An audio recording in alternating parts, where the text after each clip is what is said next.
Chapter 1. The Great Art of Prophecy, the Most Powerful Era I. In a tranquil space where even the air seemed to float languidly, a gentle breeze caressed the senses, and everything thrived with vibrant life. Yet, amidst this semblance of peace, one could unmistakably detect a faint hint of a more sinister presence, a subtle whiff of bloodshed lingering in the atmosphere.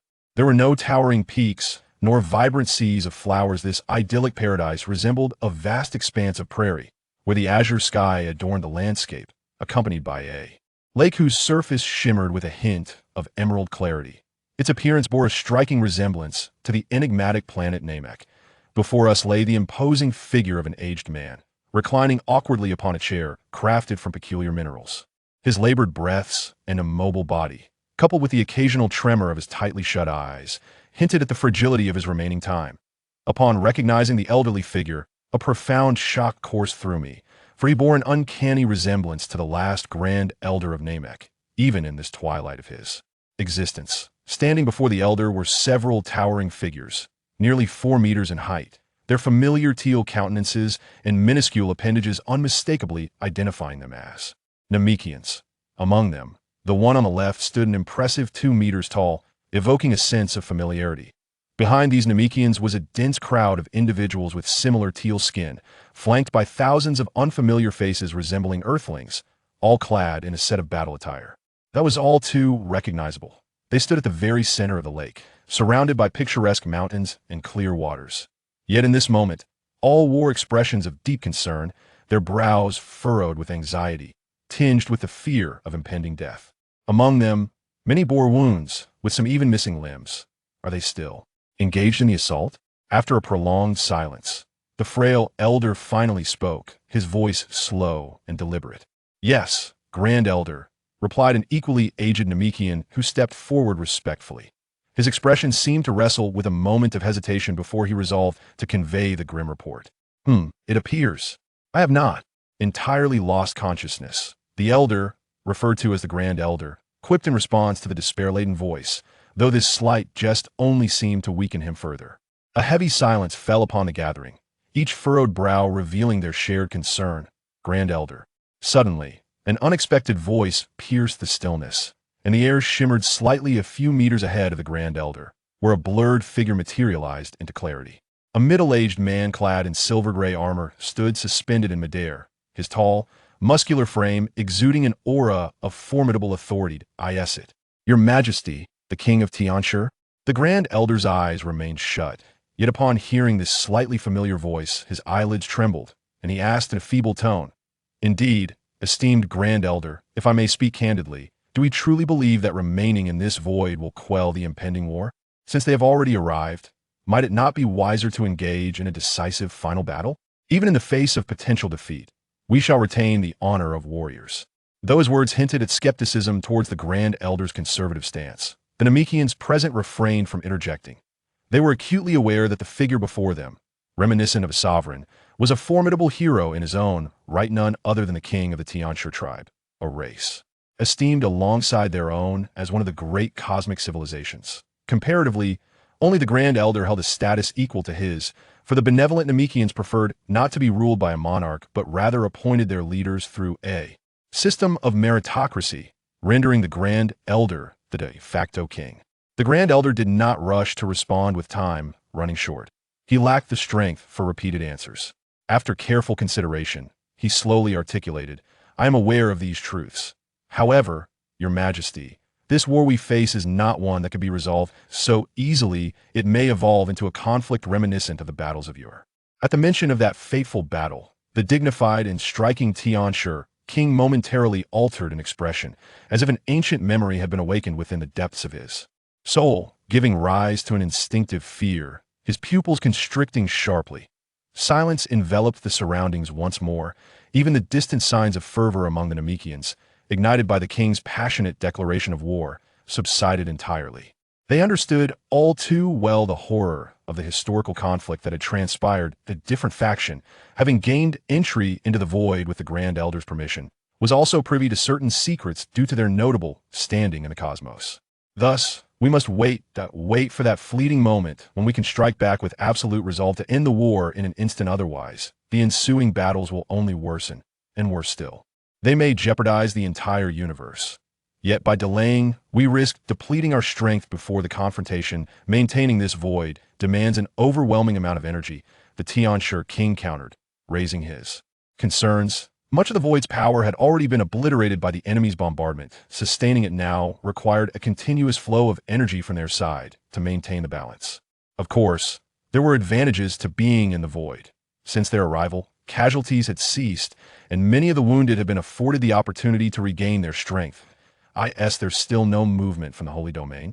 After a moment of silence, the aged Grand Elder seemed to grasp the underlying pros and cons, yet he posed a question, one capable of altering the entire course of battle. And, indeed, the sole hope he had clung to all this time. Upon hearing the Grand Elder mention Holy Domain once more, even the formidable King Tianshi could not help but furrow his brow. As a ruler of an equally powerful and friendly race, he fully comprehended the weight this term carried. It was a realm forged from slaughter and bloodshed, a cemetery for generations of Namekians, a place where countless distinguished souls met their demise. This was precisely why it was revered as the Holy Domain. Yet the true essence of it remained shrouded in mystery. Even this venerable Grand Elder was oblivious to its hidden truths, merely passing down a legend that had been whispered among successive Grand Elders. No matter the cost, the Holy Domain must not be destroyed. Should the day ever arrive when the Holy Domain faced annihilation, then the god would return once more. This was merely a prophecy-like legend, with all tangible evidence long since faded away with the passage of history. Indeed, Your Excellency, Grand Elder, the Holy Domain has completely sealed itself since the entrance of Kadazi, and there have been no further fluctuations within. A tall, distinguished Namekian stepped forward, bowing deeply. As he straightened, his youthful, handsome visage came into view, reflecting the vigor of a Namekian in his prime. No one present took offense at his audacity, rather, they regarded him with profound respect. This was true for all, from the high-ranking Namekians to the formidable King Tianshi, who dared not look upon such a remarkable figure lightly. Not only was he the grandson of the current Grand Elder, but what truly commanded the reverence of all was his exceptional latent abilities. In this grand era of prodigious talents, he stood second only to the Grand Elder. In the annals of Namekian history, his innate gifts could easily place him among the top 3 ever recorded. With such formidable potential, he had been recognized as the successor to the Grand Elder at an early age. Upon closer inspection, one might be astonished to discover that this youth was, in fact, the Grand Elder of Namek 400 years hence, a true Namekian survivor, the last of his kind apart from Piccolo, that he was indeed the Grand Elder of yesteryears. Chapter 1. The Great Prophecy, The Strongest Era, Part 2. The mere mention of Kadat sent shockwaves through the minds of those present. For they were acutely aware that Kadat was a figure of formidable prowess, surpassing even the extraordinary talents of the young man before them. He was a near-omnipotent warrior from Namek, endowed with a combat aptitude that evoked envy throughout the universe, rivaling even the young man's exceptional abilities. To ascend to the position of Elder, one must possess an exceptionally high affinity for the dragon's power, a tacit rule long upheld by the Namekian clan. Kadat had been disqualified due to his lack of sensitivity to the dragon's essence. The young man and Kadat shared a profound bond. Their similar transcendent talents were a source of pride for the Namekian lineage. In this generation, brimming with potential, they had firmly believed that their race would once again thrive. However, they could never have anticipated that this era would prove to be extraordinary, as war suddenly loomed on the horizon. Upon hearing his grandson's response, the elder, although his eyes remained closed, sensed a threat of danger in the young man's anxious tone. He understood that the sacred realm had deteriorated, and the distant legends of the sacred realm began to swirl in his mind, leaving him in a state of confusion. Suddenly, a thought struck him. The elderly elder seemed to struggle momentarily before reluctantly harnessing his extraordinary abilities. His overwhelming consciousness did not extend outward, but rather delved deep within, distorting and penetrating time itself. As if seeking to glimpse the future, in an instant, a blinding light emerged within his consciousness. The moment it illuminated his mind, the elder's vast awareness was met with indescribable pain. Despite his valiant resistance, he was ultimately repelled by the powerful light, rendering him even weaker. At that moment, the already frail old man dimmed further, beads of sweat forming on his brow as his breathing quickened. The great prophecy could not unveil the future. What could this possibly mean? Was the heavens conspiring against his people? The veracity of the sacred realm's legends had become inconsequential. The future felt utterly unattainable. He mused. his body trembling with the weight of his frailty. Witnessing the elder's sudden decline, the onlookers felt their hearts constrict with worry, while the young man appeared to share in the elder's pain, revealing a deep sorrow upon his countenance. They remained silent, fully aware of the reasons behind this unsettling change. Beside them, King Tianchi quietly closed his eyes, exhaling deeply, filled with genuine respect for the elder's sacrifices. After adjusting his rapid breaths, the elder's closed eyes flickered, and after taking a profound breath, he spoke. I understand now, Asfa. You must descend and consolidate the energy of the void, buying time until Kadats emerges. After a brief pause, the elder's tone grew steadier, yet his words carried another implication. Just as the crowd was about to voice their confusion, the elder interrupted. Continuing with his true intent, all Namekians, heed my command. From this moment forth, Asfa shall be the elder of Namek. I hope you will all lend your support to Asfa. The elder's prophecy, delivered without anger yet imbued with authority, subtly revealed the pride of a ruler. In that moment, his once steady predictions transformed into an urgent expression of his innermost thoughts. Suddenly, the fierce battles that raged across the vast expanse of sky fell into an eerie silence, as all understood that this revered figure was soon to depart from the mortal realm. The ongoing warfare, with its relentless ferocity, cast a chilling shadow of despair upon their hearts. The Grand Elder's tone grew increasingly frantic, his breaths heavy with gravity, his weary eyes struggling to remain open, the frequency of their trembling quickening. After a few labored breaths, a semblance of calm descended. Yet it was palpable to all that the aura of death surrounding the Grand Elder had thickened exponentially. From here on, let the battle be yours to command, Tianchi Wang. I am fatigued, he chuckled softly, and now I entrust it to you, our beloved and valiant warriors. Understanding the unspoken implication behind the Grand Elder's words, everyone fell into a hushed reverence. As his rapid, labored speech gradually slowed and ultimately ceased, a collective shiver coursed through many hearts. They comprehended that this exalted Grand Elder had quietly passed away. Time seemed to stand still. Even the wind ceased its movement, the clouds halted their drifting, and heartbeats fell into a profound silence. Oh, Grand Elder! The youth named Asfa was already in tears, trembling as he stepped forward and bowed, unable to articulate a farewell to his grandfather. Despite his deep admiration for this remarkable elder, he could only inherit the mantle of the Grand Elder's legacy as a successor. After all, he was acutely aware that the war was far from over. In the wake of the Grand Elder's final words, a white light flashed across the heavens, and 7 colossal orbs, reminiscent of crystalline spheres, descended before him, transforming into ordinary massive stone orbs after a glimmer of golden light. This sight stirred the hearts of all present. The simultaneous demise of the divine dragon and Bo Wanjia bore testament to the gravity of their loss, overwhelming their spirits with an unbearable agony. There was no time to linger in grief. The power of the divine dragon was the foundation of their realm, a truth known to all. After the sorrow, they gazed with a sense of confusion at the new Grand Elder, yet none could articulate words of urgency. Grant me the power of the divine, O great deity of Bo Wanjia. I wish to serve as the vessel for the divine dragon's strength. I beseech you to resurrect the 7 Dragon Balls. Asfa concealed his sorrow, wiping the tears from his cheeks, his eyes shimmering with a radiant glow. Concurrently, the 7 massive stone orbs below began to emit a resplendent golden light, transforming into the brilliant 7 Dragon Balls as they levitated. With a powerful flash of golden brilliance, a beam of light, a full yard wide, shot upward, erupting from the 7 suspended Dragon Balls, creating a colossal protective barrier. In that instant, the once tumultuous realm fell silent, rejuvenated by the rebirth of the divine dragon's power, as the energies of the realm coalesced once more, sufficiently fortifying them against the formidable onslaught from without. Tianchi Wang finally opened his eyes, although the pain of loss lingered in his gaze. His indomitable spirit manifested the qualities of a true leader. Aware that time was fleeting, he proclaimed with a resonant voice a stirring declaration. In accordance with the words of our esteemed predecessor, let us, the valiant warriors, unite and battle. We shall defend our world to the death, courageously fighting on until the moment the sacred realm opens, and we achieve ultimate victory. Ultimate victory. Upon hearing this impassioned cry, coupled with the sorrow and rage of the departed elder, a fervor ignited within the hearts of all present. The long-suppressed fighting spirit surged forth anew, solidifying an unwavering resolve to fight to the death. A cacophony of responding shouts reverberated through the heavens and earth, powerful enough to shake the very foundations of existence. In the next moment, all the warriors vanished from the scene, driven by a singular conviction as they returned to the battlefield. The only ones remaining were Asfa, the guardian of the void, and the recently departed elder, Kadats.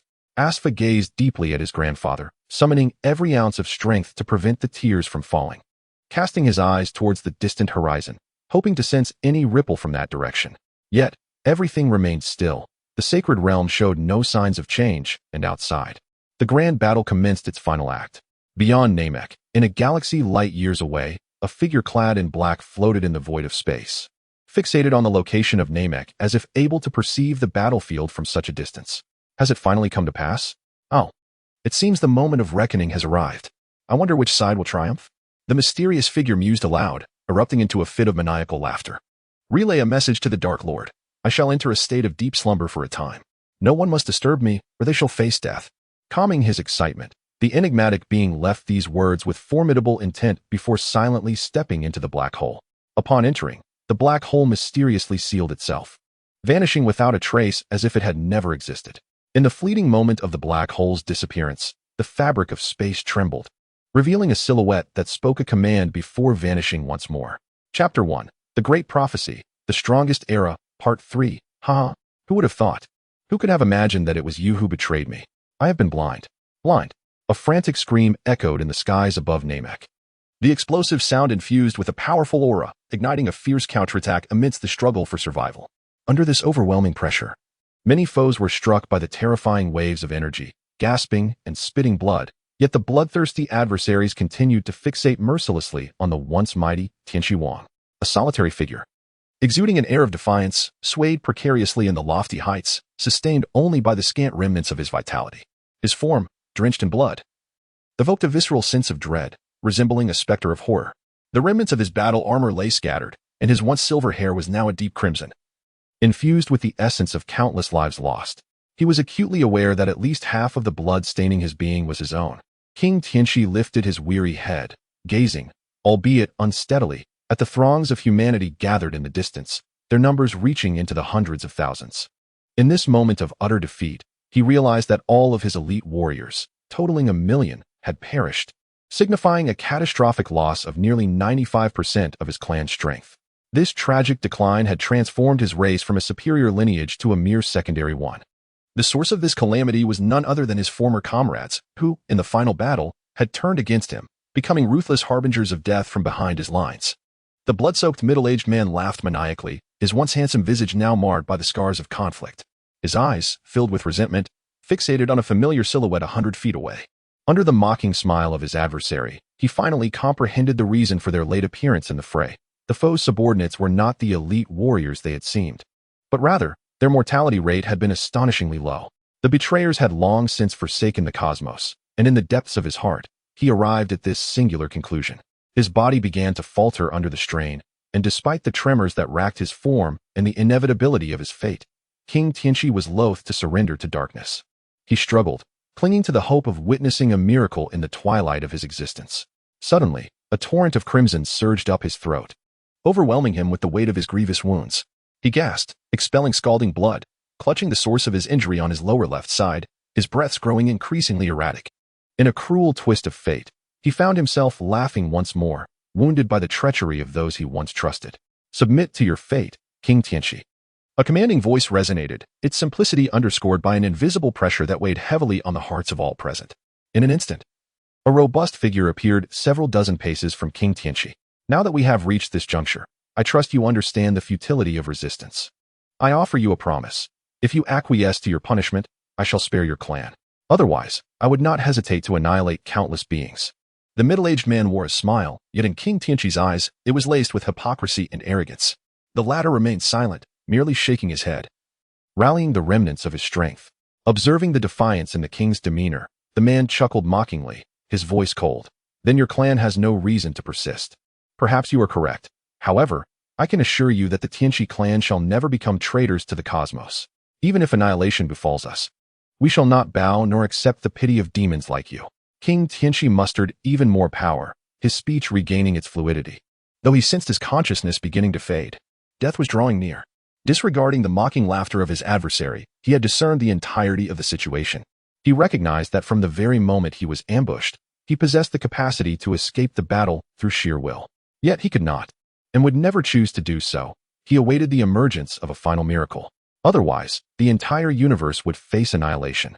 If they sought his demise, then let them accompany him into oblivion, paying the price of countless lives. The king of Tianqi clenched his fists tightly, his body trembling violently, as a brilliant azure light emanated from him, igniting his very life force to unleash an unparalleled strike. With deliberate enunciation, he declared, "Together, we shall descend into the Yellow Springs." Witnessing such a frenzied act, the middle-aged man felt his pupils constrict and instinctively retreated, distancing himself by 2,000 meters. In that fleeting moment, a cataclysmic explosion erupted from the center of Tianqi Wang. An indescribable force surged forth, an overwhelming tide of power and flames that swept in all directions. Despite the adversary's swift response, all within 100 paces of Tianqi Wang were instantly deprived of life. Observing the terrifying expansion of the explosion's epicenter, the middle-aged man, consumed by rage and humiliation, waved his hand, emanating a soft blue light. With a decisive motion, a colossal energy barrier formed at the site of the explosion, ruthlessly sealing off a 1,000-meter radius, allowing the unleashed force to culminate in its final eruption. What a detestable creature! I never imagined that an ant could bully an elephant. The middle-aged man seethed with fury. To protect his subordinates from further harm, he was compelled to establish a boundary. Yet, this desperate counterstrike had cost him over 30,000 troops. It was worth it. Worth it indeed. Now, I leave the rest to you. As Tianqi Wang faced his impending demise, he murmured his final wish, for at that moment, he had yet to witness the miracle he longed for, his heart burdened with profound sorrow. Thus, the once mighty Tianqi Wang met his tragic end. "Curse that antiquated fool." A voice of resentment erupted. Suddenly, a figure emerged from the sealed space, disheveled and cursing the monstrous assault he had just endured. It was none other than the traitor loathed by his adversary. His appearance bore an astonishing resemblance to someone, adorned in a pearlescent hue tinged with royal purple. His once pristine tail had been severed, and his body was riddled with wounds, blood streaming profusely. Adding to his ire was the realization that the majority of those who perished in the recent cataclysm were his own kin. This ignited a fierce anger within him, prompting him to cast a furious glare at the middle-aged man, who paid him no heed.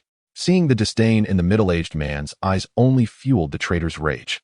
Yet he understood the necessity of restraint. He recognized that he stood no chance against this formidable opponent, even after his alliance with the Tianqi clan and the Namekians.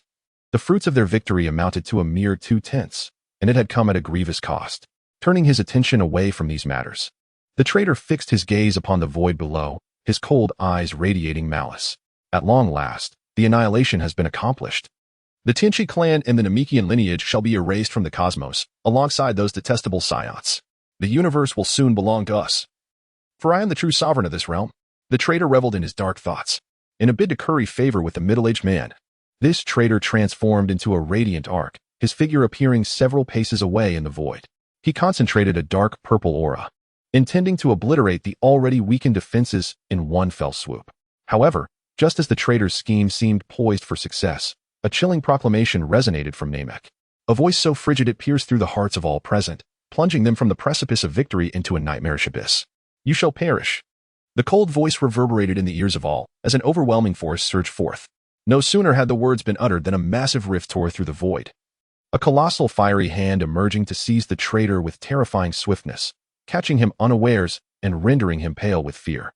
In a final, thunderous explosion, the deafening sound eclipsed the traitor's last gasps of desperation, the cataclysmic blast obliterating the entire expanse, simultaneously eradicating the traitor from existence and reducing tens of thousands of nearby foes to mere ashes. At the moment the hand materialized, the middle-aged man felt a jolt of terror, having sensed the imminent danger. He had already retreated to a safe distance of 10,000 meters as the hand breached the void. It was not solely the middle-aged man who was struck with fear. All surviving adversaries were left shaken, their tranquility shattered by the harrowing spectacle. An overwhelming dread surged within them. Suddenly, a bolt of azure lightning cleaved the sky. Hurtling from the surface of Namek to the heavens above, a savage and audacious power unleashed in all directions. The azure figure continued to exude potent energy, the white light gradually transforming into golden radiance, ultimately evolving into an ominous black. Kadas. The middle-aged man recognized the enigmatic figure before him. His heart gripped by an indescribable shock, his body trembling uncontrollably. He acutely sensed the overwhelming power emanating from this individual, a palpable aura of lethal intent. Impossible. This cannot be. How can your strength have surged to such an extent? This is inconceivable. The middle-aged man nearly roared, his voice laced with madness. He understood well that this individual, hailed as the most exceptional Namekian in history, had ascended to the ranks of the mighty within a mere 60 years. Even if he were a child of destiny, his power had once paled in comparison to that of the Tianqi king, rendering him no match for his own abilities. Yet now, confronted with such unbridled ferocity, the adversary's strength could effortlessly extinguish his life. You all shall perish. Kadaz seemed to utter this statement in anguish. Gradually extending his right hand, he unleashed a colossal energy blast towards the distant starry expanse, hurtling towards the enigmatic cosmos at speeds surpassing that of light. In an instant, the position of the starry sky was marred by a severe spatial distortion, utterly shattered after a cataclysmic explosion. The tremendous blast obliterated vast expanses, unleashing a cacophony of anguished cries from countless souls.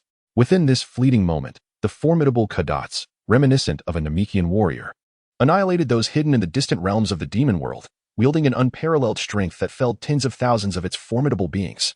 Concurrently, as the cosmos twisted, a middle-aged man began to sense the impending peril, gradually grasping the meaning of the age-old adage about the mantis and the oriole. His expression shifted dramatically, as he belatedly realized the demon world's covert intent to intervene in this battle. However, Kadaz was in immense agony, his eyes wide and shrouded in dark energy. As tendrils of black mist emanated from his being, his gaze was dim, his spirit weary, yet through sheer tenacity, he resisted the collapse of his body. He was unwilling to accept the imminent declaration of the universe's annihilation following this conflict. No one noticed his distress. Perhaps it was the sheer terror of his overwhelming power that instilled a paralyzing fear of death in those present, rendering them oblivious to his turmoil. Chapter 1. The Great Prophecy, The Era of Might Part 4. As Kadaz swiftly dispatched the traitors, a figure cloaked in white light raced through the cosmos, thousands of light years distant from Namek. This figure was none other than Asfar. At this moment, tears streamed down his face once more as he recalled his recent conversation with Kadaz. In the aftermath of the self-sacrifice at Tianqi, the holy domain emitted a mysterious fluctuation, possibly influenced by the cataclysmic force of the explosion. Kadaz, within the holy domain, was also disrupted by this phenomenon, compelling him to emerge prematurely, shattering the holy domain's confinement with his formidable power and appearing beside Asfar. Upon sensing the immense energy surge, Asfar turned abruptly, only to behold his friend Kadaz standing before him, his garments tattered and his body marred by hundreds of wounds. Before Asfar could utter a word, Kadaz spoke first. Asfar, I am aware of everything. The holy domain has indeed reached its moment of destruction. The prophecy is about to unfold. Everything is true, and the final era has commenced. This simple declaration left Asfar in a state of shock, struggling to assimilate the gravitas of the revelation. Kadaz too wore a bitter smile. For upon discovering this secret within the holy domain, he had been rendered speechless for a considerable time. Is it truly so? Everything my grandfather said was real? After a moment of contemplation, Asfar attempted to inquire about the reality of the situation. It was revealed that prior to Kadaz entering the holy domain for his inheritance, the elder had foreseen the impending crisis and had exceptionally shared the legends of the holy domain with Asfar and Kadaz ahead of time. However, what followed was a resounding laughter from Kadaz. Ha! It was all an illusion, Asfar. We have all been deceived. The underworld, the divine realm. The entire universe has been played for fools by the demon world. Ha ha ha. Asfar, in a state of bewilderment, began to sense something amiss, his pupils narrowing in realization. No wonder the realms of divinity and the underworld remain oblivious to this war. It is they who have sealed off our entire star system, deceiving both the divine and infernal realms with a facade of falsehood. Behind them, the demon realm has also conspired to enforce this blockade, employing forbidden arts to transpose this star system into a different dimensional universe. No matter how one seeks, they will only be drawn into the world that existed before the blockade, for time has been distorted by dark forces. Kadaz gazed at the dazed Asfa with a wry smile, feeling an emptiness within himself.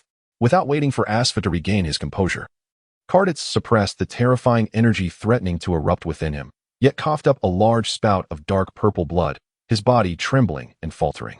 This scene roused Asfa from his stupor. Regardless, at the critical moment of the inheritance, my hasty emergence has resulted in a backlash from the powers of the sacred domain. My time is limited. Kadaz stood with great effort, trying to steady himself. Thank you. Asfa, has Bake already been sent to Earth? A pained expression crossed his face. Yet he managed to force a smile when mentioning his son. Yes, according to the great prophecy, Bake's arrival on Earth is essential to the course of history. He has already departed before the true onset of war. So, you mean Bake has escaped this star system? A glimmer of divine light flickered in Kadaz's otherwise dim gaze. Sensing the shift in the energy of the traitors, Kadaz realized time was running short. He turned to Asfa and said calmly, Asfa, I will remain behind to confront this war, and I shall tear apart this sealed space to send you away from here. Furthermore, in my final strike, I will channel my utmost energy to seal that entrance. The moment it is breached, you must harness the power of the dragon god to completely seal it, isolating that universe from all else. This is the future foretold in the prophecy. Karditz exclaimed, shattering Asfa's indecision before continuing slowly. Your dragon god power rivals that of the Grand Elder. Sealing that place will pose no challenge for you. Moreover, Asfa, once you escape this space, you must utilize the telekinetic power from your anomalous abilities to erase the memory of this war from all beings in the realms of divinity and the underworld. Save for the Tianchi clan, the divine and infernal realms must also forget all remaining powerful beings, including yourself. Upon hearing this, Asfa was profoundly shaken, his trembling lips yearning to inquire further, yet upon meeting Karditz's steadfast gaze, he discerned a resolute certainty in his friend's eyes. After taking a deep breath, he nodded solemnly. Once more, the skies were stained crimson with slaughter as dismembered limbs rained down, blood cascading under the weight of energy suppression. A colossal purple-black claw mark descended, and in an instant, a congregation of thousands was transformed into a hellish bloodbath, every soul bursting in an explosion of life. A roar echoed across the heavens and the earth. Let us embrace annihilation. This shall be your ultimate fate. The ominous rumble of Kadats reverberated within the hearts of all present. In this moment, they gazed upon Kadats, resembling a demonic deity, their beliefs shattered by the dreadful force of his slaughter. Kadats exhibited no mercy towards these loathsome invaders and traitors. In mere moments, he had single-handedly obliterated the majority of his foes, leaving the middle-aged man gravely wounded, while he himself bore some injuries, the backlash within his own body proving unbearable. The middle-aged man's eyes widened in horror, his expression one of sheer dread. At this moment, he felt a profound regret.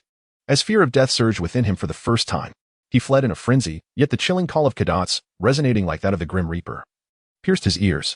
Concurrently, a cataclysmic force of terror enveloped the starry domain, the tremendous explosion silencing all cries, with the earth-shattering sound unable to traverse the cosmos. Only the remnants of a fearsome energy tempest swept outward, transforming the sealed space into a cloud of dust. Simultaneously, a colossal wave of energy shattered the confines of space, racing at superluminal speeds to devastate a gateway trillions of light-years away, plunging it into chaos. At this moment, on a distant planet, Asfar could no longer sense the monumental battle erupting afar. With the information of the gateway's destruction, he seized the opportunity. He opened his mouth in anguish, trembling as a delicate sound emerged. The instant the incantation fell from his lips, an infinite white light emanated from Asfar, rapidly enveloping the entire universe, including the realms of the divine and the underworld. The Saiyan Asfar, before losing fragments of his memory, finally smiled, tears of sorrow streaming down his cheeks. The prophecy commenced. A new era dawned. Chapter 2. The Legendary Super Saiyan.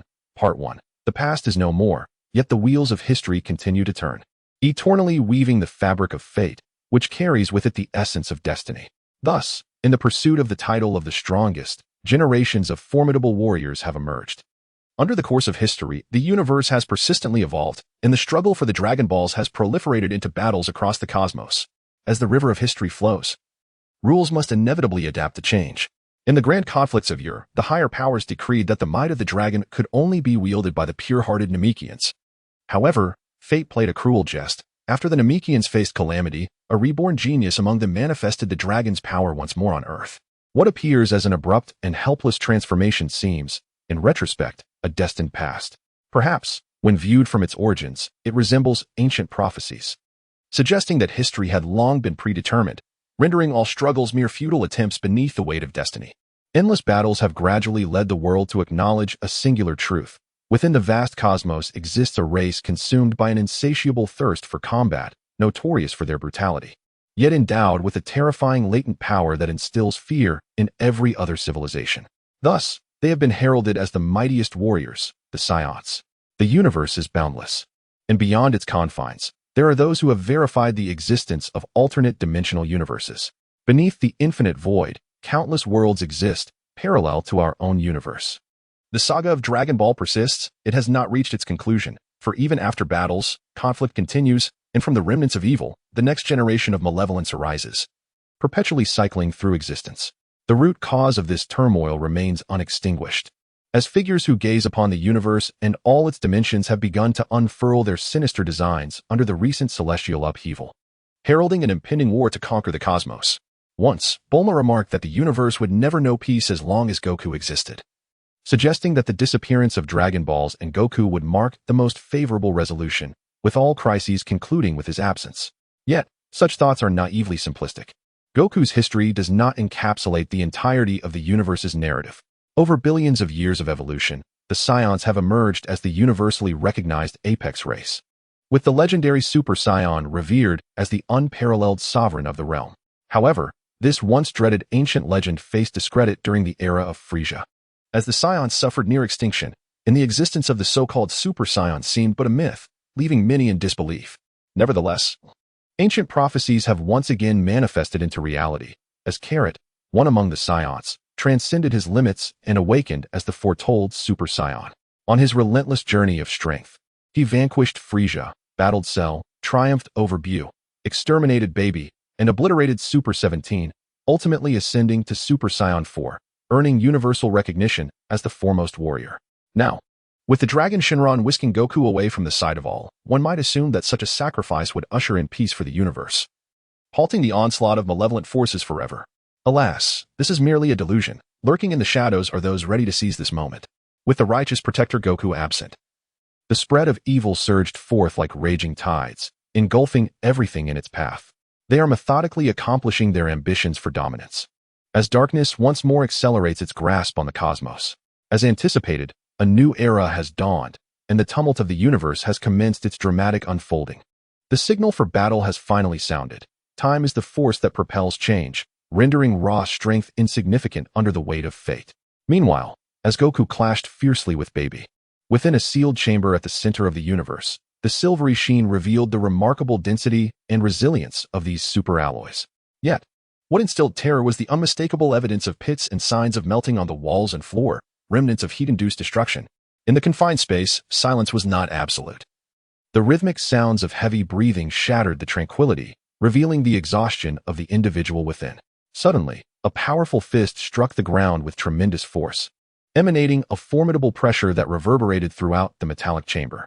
The ground trembled violently as the fist, infused with a sense of defiance, sank deeply several centimeters into the surface, creating a corresponding depression around it.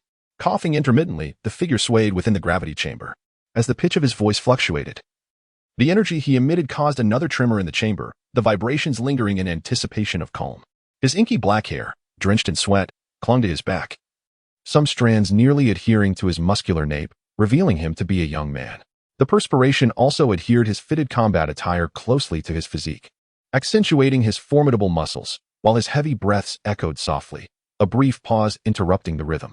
The youth gazed at his fist embedded in the floor, clenching it tightly as a fleeting expression of frustration crossed his eyes. Gradually, he extended his hand, murmuring to himself, "The difficulty of my training has clearly escalated to this extent, yet why do I not feel that sensation? That transcendence beyond physical limits? How infuriating!" His eyes gleamed with a mix of confusion and distress, reflecting his inner turmoil. As silence enveloped him, a slightly urgent voice emerged from beyond the gravity chamber door. "Report to the young master. The king requests your immediate presence in the detective room. Please acknowledge the directive." Startled, the young man, who had intended to continue his training, furrowed his brow. He understood well that his father never disturbed his cultivation. This was an unusual summons. Interesting. Is it? He pondered, a hint of amusement flickering across his face. Chapter 2, The Legendary Super Saiyan, Part 2. Is there something urgent? Understood. I shall make my way there promptly. The young man lifted his gaze, turned, and strolled out slowly. He recognized that the messengers were oblivious to the underlying secrets of this summons, so he chose not to dwell on its peculiarities. After all, he was certain that once he found his father, all would become clear. As he turned, his piercing eyes occasionally revealed a profound gaze.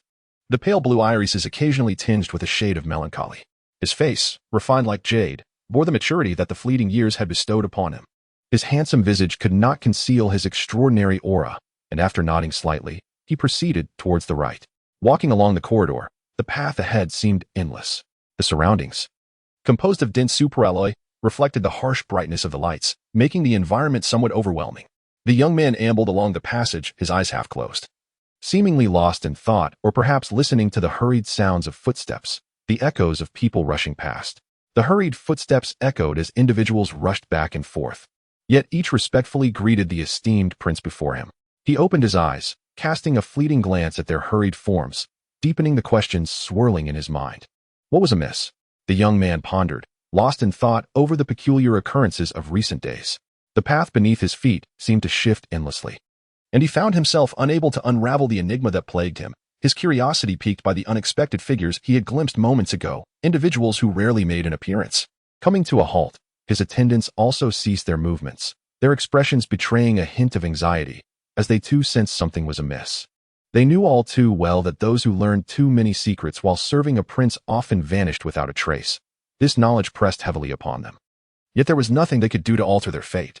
The youth, equally perplexed, pressed a button on the right side, causing the door to open. Stepping inside, he sought to grasp the situation and pointedly inquired, "Father, what is happening?" Silence enveloped him. No voice responded to his query. The expansive monitoring room was abuzz with activity. Workers frantically organizing documents, engulfed in their tasks. The young man narrowed his gaze, naturally drawn to a familiar figure seated in a central position within the room. A man sat diagonally across from him, his eyes fixed on the immense screen ahead, emanating an air of royalty while remaining silent, his chin resting on his right hand. The prince's demeanor shocked the youth, who instinctively recognized that something significant was about to unfold. Following his father's line of sight, he turned to the screen to comprehend the unfolding events. As his gaze shifted, a blinding golden light assaulted his vision, causing his pupils to constrict in response. He understood all too well that the transmission displayed an epic battle. On the screen, a colossal golden ape clashed fiercely with a mysterious figure. Both combatants moved at speeds surpassing light itself, engaging in a flurry of strikes within mere moments. They appeared evenly matched, entangled in a fierce struggle. The enigmatic warrior bore a torso adorned with red fur, long black hair, crimson eye sockets, and golden irises, a sinister smile playing upon his lips as he relished the chaos of battle. If the Dragon Ball warriors were to witness such a scene, they would be utterly astonished, an icy chill coursing through them as they recognized the intensity of the moment. Goku, transformed into Super Saiyan 4, was battling the giant ape version of Baby. An indescribable sensation surged within the youth as he beheld Goku's figure, sending a jolt of fear through him. He cast a quick glance at his father, only to find him wearing a subtle smile. Due to the instinct of battle, the youth became acutely aware of something and immediately glanced at the combat values of both sides, only to discover an astonishing figure, data that was impossible to perceive from the outside world. In an instant, the youth's pupils constricted and his brow furrowed. Could it truly be 100 million trillion? What on earth is happening? His eyes widened, reflecting the incredulity of this revelation. He swiftly redirected his gaze towards his father, questioning, "Father, is this true? Can their combat power truly reach such heights?" He found it hard to believe the reality before him, yet at the same moment, his focus remained on Wukong. The middle-aged man, exuding a regal aura, did not respond immediately. In the silence, one could hear him take a subtle breath before he slowly replied, "Yes, it is true. That colossal ape is a mutated evolution of the Saiyans. And the other person is the legendary Super Saiyan, the mightiest warrior in lore." As he spoke, he turned slightly, a smile gracing his features. His appearance bore a striking resemblance to that of the youth, marked by a noble demeanor, perhaps having endured countless trials. The depth of his gaze occasionally revealed a hint of fatigue. Nevertheless, this merely served to illustrate that the man before them was a slumbering tiger. For the majesty of an emperor compelled others to yield to his formidable presence. The phrase legendary Super Saiyan struck the youth's heart like a thunderclap, momentarily unsettling his thoughts. This fleeting disorientation stirred within him the buried knowledge of an indomitable legend, one that approached the realm of genuine myth. For all true fighters in the universe have not forgotten that eternal tale, especially among the powerful, where this legend serves as a heavy, judgmental shackle, nearly unbearable to bear. The Saiyans are universally acknowledged as the mightiest warrior race, with a legendary Super Saiyan emerging every so often, revered as the ultimate fighter, the unparalleled powerhouse closest to divinity. No, this cannot be. Could that be the strongest being from the legends? How is it possible that they still exist in this world? Father, didn't the records indicate that all their kin had been exterminated by the self-proclaimed Demon King, Frieza? The young man gazed at his father with a look of confusion. Knowing the historical context, he voiced his uncertainties. Indeed, the legendary Super Saiyan has always been regarded as an unparalleled force, capable of influencing the entire universe.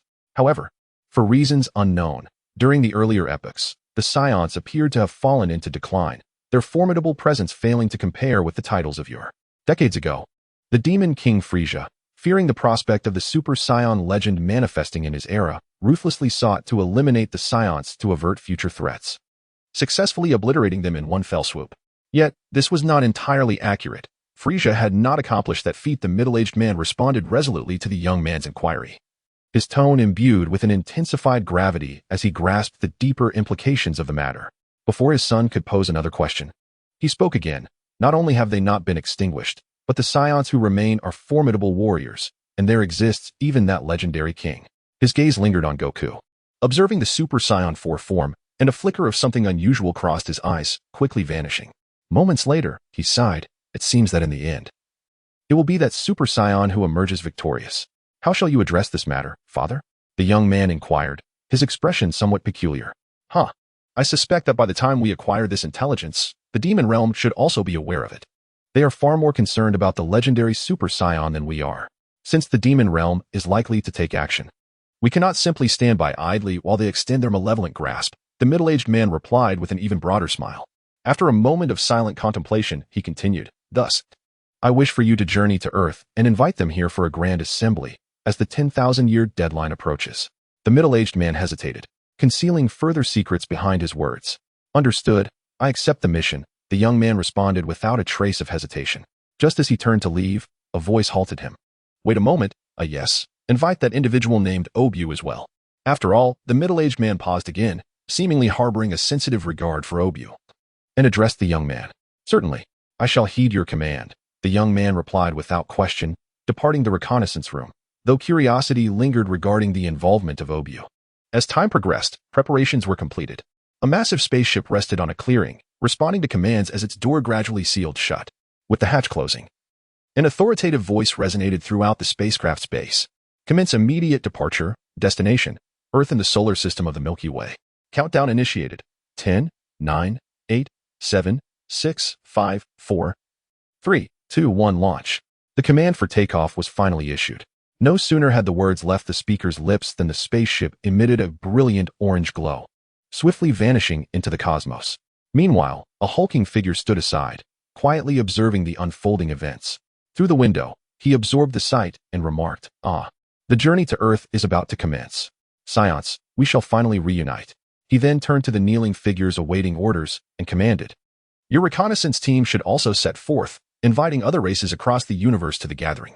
The middle-aged man emphatically waved his right hand, underscoring his extraordinary status. Understood. The kneeling individuals responded in unison, their voices resonating like thunder. Curse it, what on earth is happening?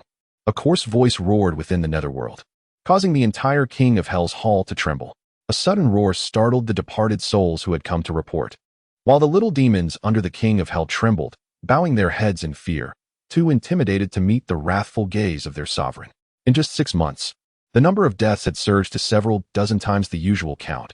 Already overwhelmed, how could I possibly endure this? It is truly a torment to be deceived by that old wretch.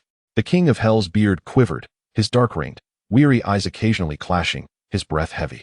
At that moment, he recalled a figure whose boisterous laughter filled him with distaste, a figure adorned with a blue hat inscribed with the character for hell. An impulse surged within him, a desire to rend that figure apart, for he was the former King of Hell, who had tricked him into assuming this onerous role. Truth be told, ever since that wicked dragon's demise, the world above seems to have descended into greater chaos. Where, indeed, has that rascal son Wukong scampered off with the dragon? The great king of the universe, the King of Hell, found himself momentarily lost in thought, his pen dangling in hand. Your Majesty, your Majesty.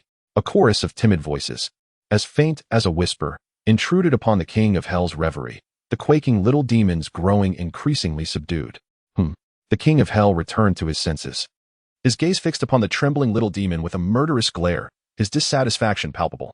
The little demon, turning a shade of green from fright, felt a chilling dread wash over him but reported dutifully, Your Majesty, another batch of departed souls has just arrived. The number appears to be, perhaps millions. The little demon shivered, only to provoke an even more piercing roar from the King of Hell. What on earth is happening out there? A thunderous exclamation echoed throughout the underworld. In the new tale of Dragon Ball, support is eagerly sought. Please consider saving and recommending it. Thank you. Chapter 2. The Legendary Super Saiyan, Part 3. Just as the world proclaims, what has long been united must inevitably divide, and what has been divided must eventually unite again. Change is a constant cycle. Even in peaceful times, crises lurk, waiting to erupt, ushering in an era of turmoil.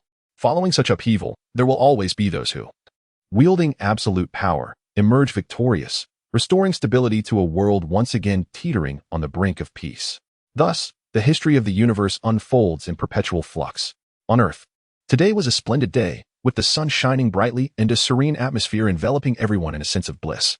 In this age of tranquility, people began to grasp the meaning behind the saying that rainbows appear only after storms.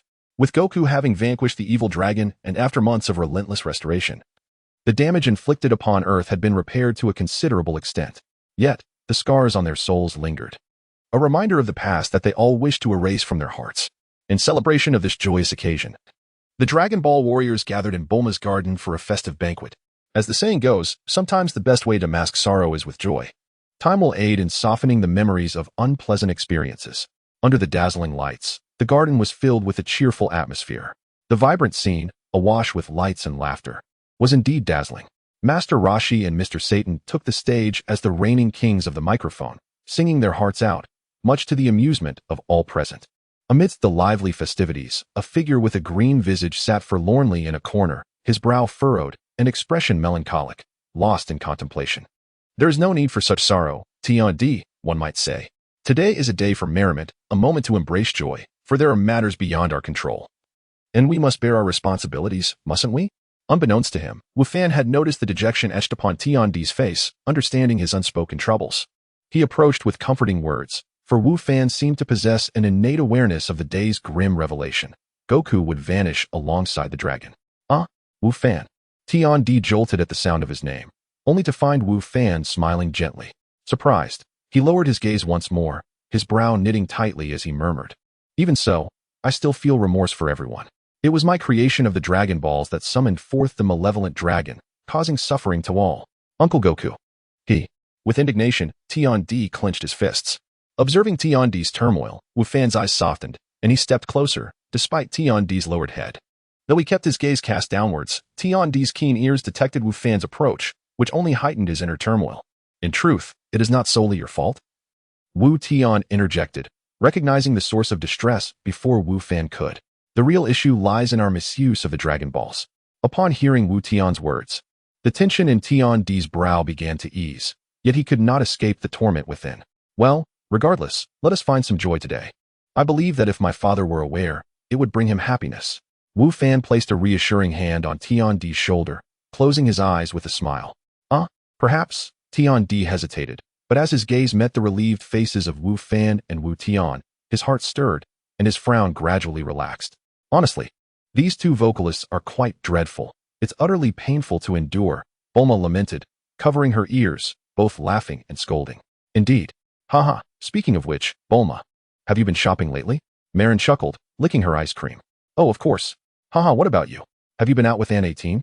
Bulma replied, adopting a proud demeanor, convinced that women were born for the purpose of shopping, returning the question to Marin. "Yes, we still travel together often," Marin beamed, her expression cheerful. "Really? I envy you both," Bulma said, her smile tinged with a hint of envy and resignation. "You two could accompany your family," Marin suggested. "Sigh. Who would I go with? My father trains daily, my mother and brother manage the business, and my grandparents are off exploring who knows where. I usually find myself alone at home," Bulma lamented, expressing her dissatisfaction with her solitary existence. Hamelin listened to Bulma's words, smiling with a mix of helplessness and sympathy. "Hey Trunks, have you seen your father?" Bulma, having just entered, scanned the surroundings and inquired. "Oh, looking for Dad? I reckon he's still training in the gravity chamber." The usually composed Trunks was currently indulging in a feast, deeply engrossed in his meal alongside Goten, both engaging in a playful rivalry reminiscent of their childhood, competing to see who could consume more. "Is that so? Vegeta is indeed diligent," Krillin said with a chuckle, moving his chopsticks while his gaze fixated on the delectable dishes before him. In a swift motion, akin to a hawk swooping down on its prey, he snatched the food away from Master Roshi, prompting a disdainful glare from the latter, who was irked by Krillin's repeated antics. Oblivious to Master Roshi's annoyance, Krillin continued to eat with a cheerful demeanor, occasionally flashing an awkward smile. "Yes, he remains the same," remarked Android 18. savoring her meal while casting a glance at the self-satisfied Krillin, subtly suggesting he refrain from teasing Master Roshi further. The latter, feeling slightly embarrassed, forced a laugh. Indeed, you should consider my age. I watched you grow up, and I truly miss the days when I could give your bald head a good knock. Master Roshi, buoyed by Android 18's support, began to revel in his moment. Exactly. Bulma chimed in, sharing a light-hearted smile with Chi-Chi. The laughter spread through the group, while Trunks, distracted, noticed Xiao Fang standing by the door, gazing at the sky, accompanied by the little robot Goku, seemingly lost in thought. Sensing something, Trunks straightened up and, after a brief pause, made his way towards the door. Chapter 2, The Legendary Super Saiyan, Part 4. Xiao Fang gazed up at the azure sky, dotted with fluffy white clouds, her mind wandering as she reflected on the joyous adventures she had experienced with Goku over the past year in the cosmos. Even amidst the bitterness, sweetness, sourness, and spiciness of their journeys, she felt a connection through the clouds, as if she could glimpse Goku's silhouette. A surge of emotion welled up within her, prompting an involuntary exclamation. At that moment, a voice from behind brought Xiao Fang back to reality. What's wrong, Xiao Fang? Still reminiscing about Uncle Goku? Trunks observed her dreamy expression and sighed, his own mood shifting to one of melancholy. Trunks, do you think Grandpa will come back? Xiao Fang asked, nodding slightly. Her sorrowful gaze fixed on Trunks. Of course, I believe Uncle Goku will return. As long as we diligently protect Earth. One day he will be back with the Dragon Balls, Trunks replied, his heart fluttering, but he lowered his head afterward, knowing deep down the uncertainty of that answer. Unaware of the gravity of the situation, Xiao Fang smiled and nodded, seemingly satisfied with Trunks' assurance, her heart lightening. In that case, let us head inside. Everyone is having a great time. Trunks guided Xiao Fang to observe the unfolding situation, and upon turning, he found everyone joyfully raising their glasses in celebration. Something was amiss. In that fleeting moment, Trunks, who had been wearing a smile just moments ago, suddenly changed his expression, his gaze shifting in alarm as his eyes widened and his pupils constricted. What is happening? His startled eyes trembled as they gazed towards the eastern sky, filled with profound shock. Noticing the change in Trunks' demeanor, Xiao Fang, after a moment of astonishment, instinctively sensed the energy emanating from the east. Her face soon mirroring his fear. Beyond the distant starry sky, formidable forces were descending upon Earth. At that moment, the previously jovial Goten, and OOB also abruptly halted their laughter, as if struck by a sudden realization that flashed through their minds. Their expressions turned grave and serious, and they instinctively rose to their feet, hurriedly exiting the room. Danger! There is danger! Xiao Fang is in peril. Not only were Gohan and Trunks aware of the impending threat, but the little robot Killua echoed their concerns, its eyes fixated on the ominous direction. Within the gravity chamber of the secret room, a brilliant light suddenly streaked across, igniting the highly compressed air and creating a violent shockwave that rattled everything nearby, scattering fragments of metal across the floor. The reverberating roar gradually subsided, leaving behind a heavy silence punctuated only by deep, labored breaths. The familiar silhouette of Vegeta began to take shape, having undergone rigorous training. Damn it, Kakarot, where have you vanished to? No, where could you possibly be? This is intolerable. I have always regarded you as my benchmark for surpassing greatness, yet after the battle with the evil dragon, you have inexplicably disappeared. This cannot be. You are the one I, Vegeta, must surpass, and you must not vanish. What is this? Such overwhelming energy, who could it be? As Vegeta caught his breath and began to regain his strength, he too sensed the sudden shift in the atmosphere. Without exception, his expression darkened as he quickly darted outside, ultimately joining the others who were all gazing in the same direction with a sense of awe. Subsequently, those inside the room, bewildered, followed suit, observing the grave expressions of Vegeta and Gohan. Those attuned to energy swiftly discerned the underlying issue. The newcomers who had suddenly arrived on Earth were anything but ordinary. We must investigate. Vegeta, feeling the oppressive and terrifying energy, decisively broke the tension, his tone weighted with gravity. Indeed. A solemn silence enveloped the group as they nodded in agreement. Xiao Fang, you stay here and inform everyone of the situation. You must also protect them, Gohan. Recognizing the imminent threat, turned with a serious expression and commanded. Understood. Xiao Fang, witnessing her father's unusually stern demeanor for the first time, realized that a fierce battle might lie ahead. Just as Gohan and the others were about to depart, a sudden voice from Tenchi called out urgently, Gohan, catch this. He then tossed several small objects into the air. Upon hearing the words, Gohan took hold of the object, recognizing its nature, and a smile graced his lips as he nodded in gratitude towards Tian Di. There was no further conversation, aware of the urgency. Vegeta and his companions understood the importance of swift resolution. Thus, the five of them soared eastward at remarkable speed, pondering the situation ahead. Would those formidable auras be enemies? Yet, their strength was undeniably overwhelming. As they flew, Goten's face turned slightly pale, and he hesitantly inquired, growing ever closer to the source of the terrifying energy that was evidently more potent. Vegeta nodded. Perhaps so. Thus we must exercise caution, contemplating the extent of their adversary's power and their own chances of victory. Gohan and the others, grasping the situation from Vegeta's response, nodded in agreement. Meanwhile, aboard the spacecraft nearing Earth's expanse, numerous figures moved about, the massive screen displaying incessantly fluctuating data, with the outline of Earth and maps of its major cities illuminated. A figure sat poised in a chair, their pale blue eyes fixed on the reconnaissance images of Earth, a serene smile adorning their face.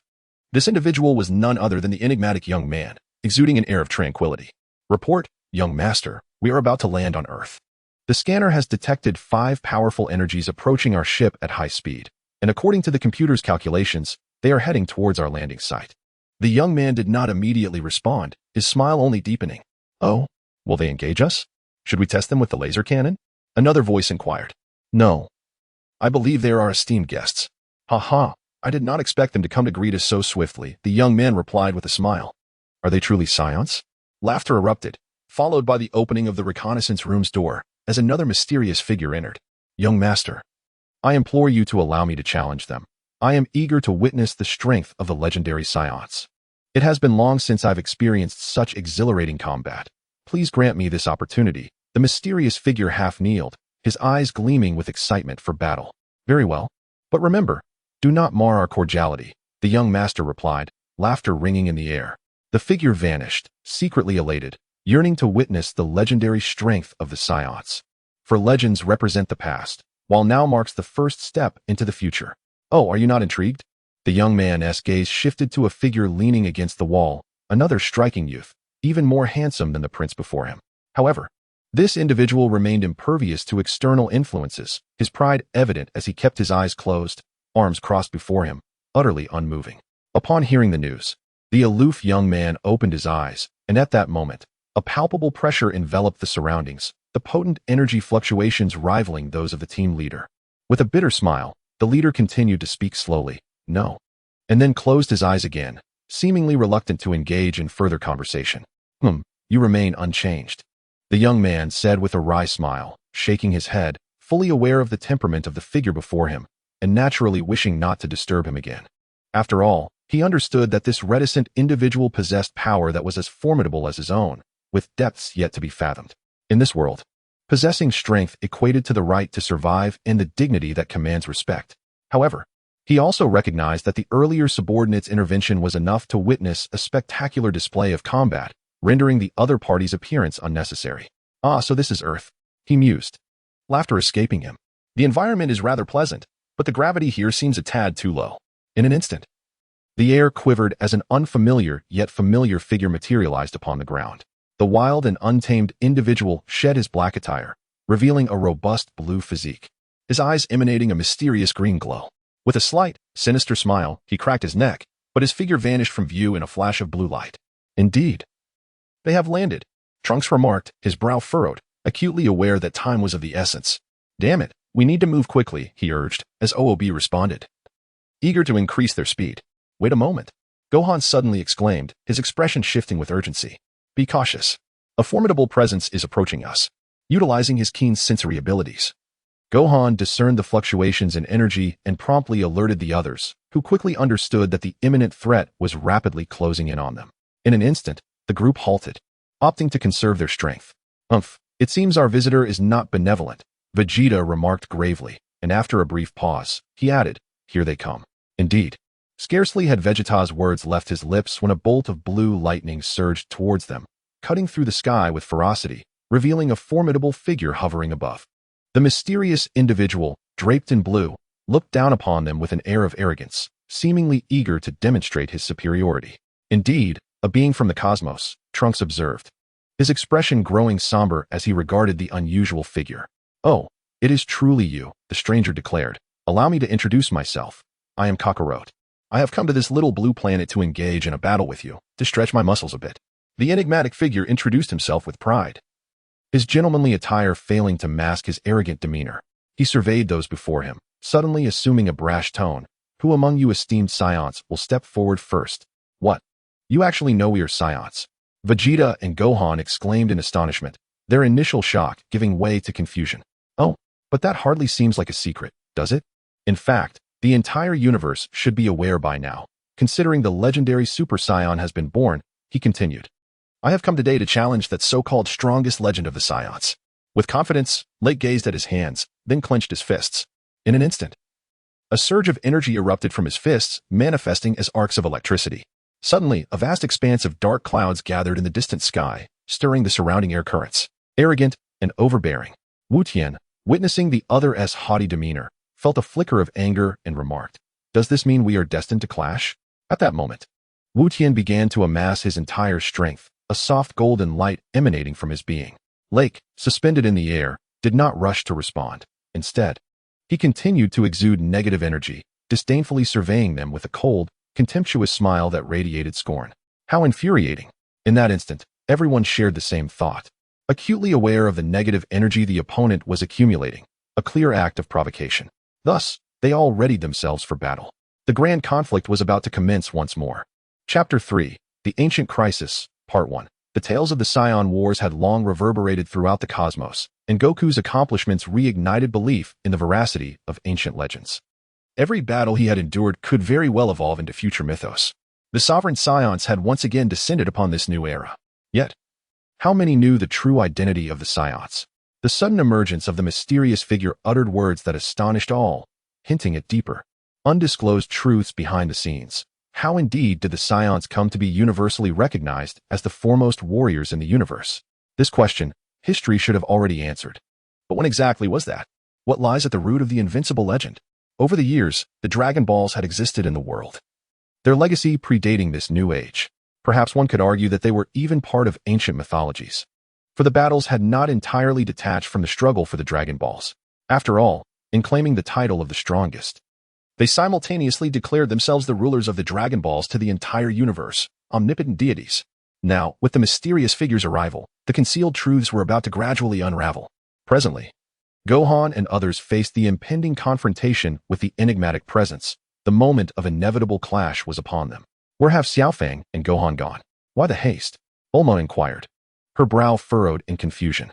Chi-Chi, equally perplexed, turned to Xiaofang and asked, is something else amiss?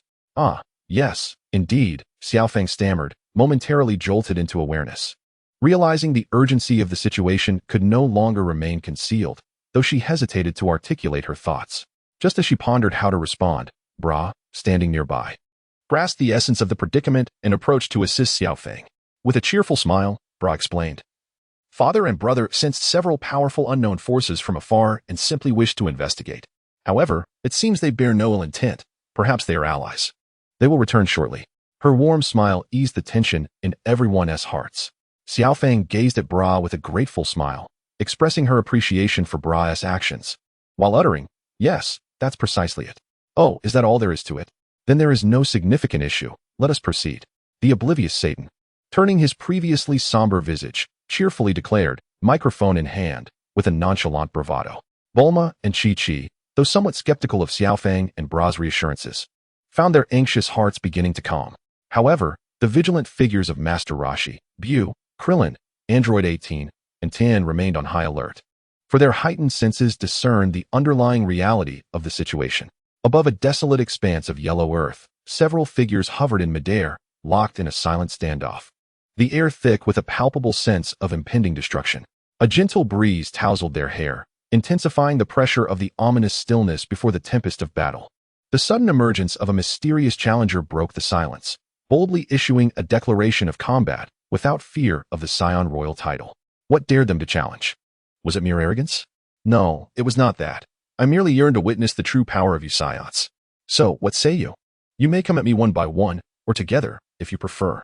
Kakarot toyed with bolts of lightning crackling between his palms, his tone brimming with haughty bravado. As he finished speaking, he slowly spread his arms wide, and in an instant, the negative energy of the world surged anew. Dark clouds above rapidly coalescing into a massive storm, obscuring the sun and stirring fierce winds. This power far surpassed that of General Rildo and showed no signs of abating. How infuriating to underestimate us.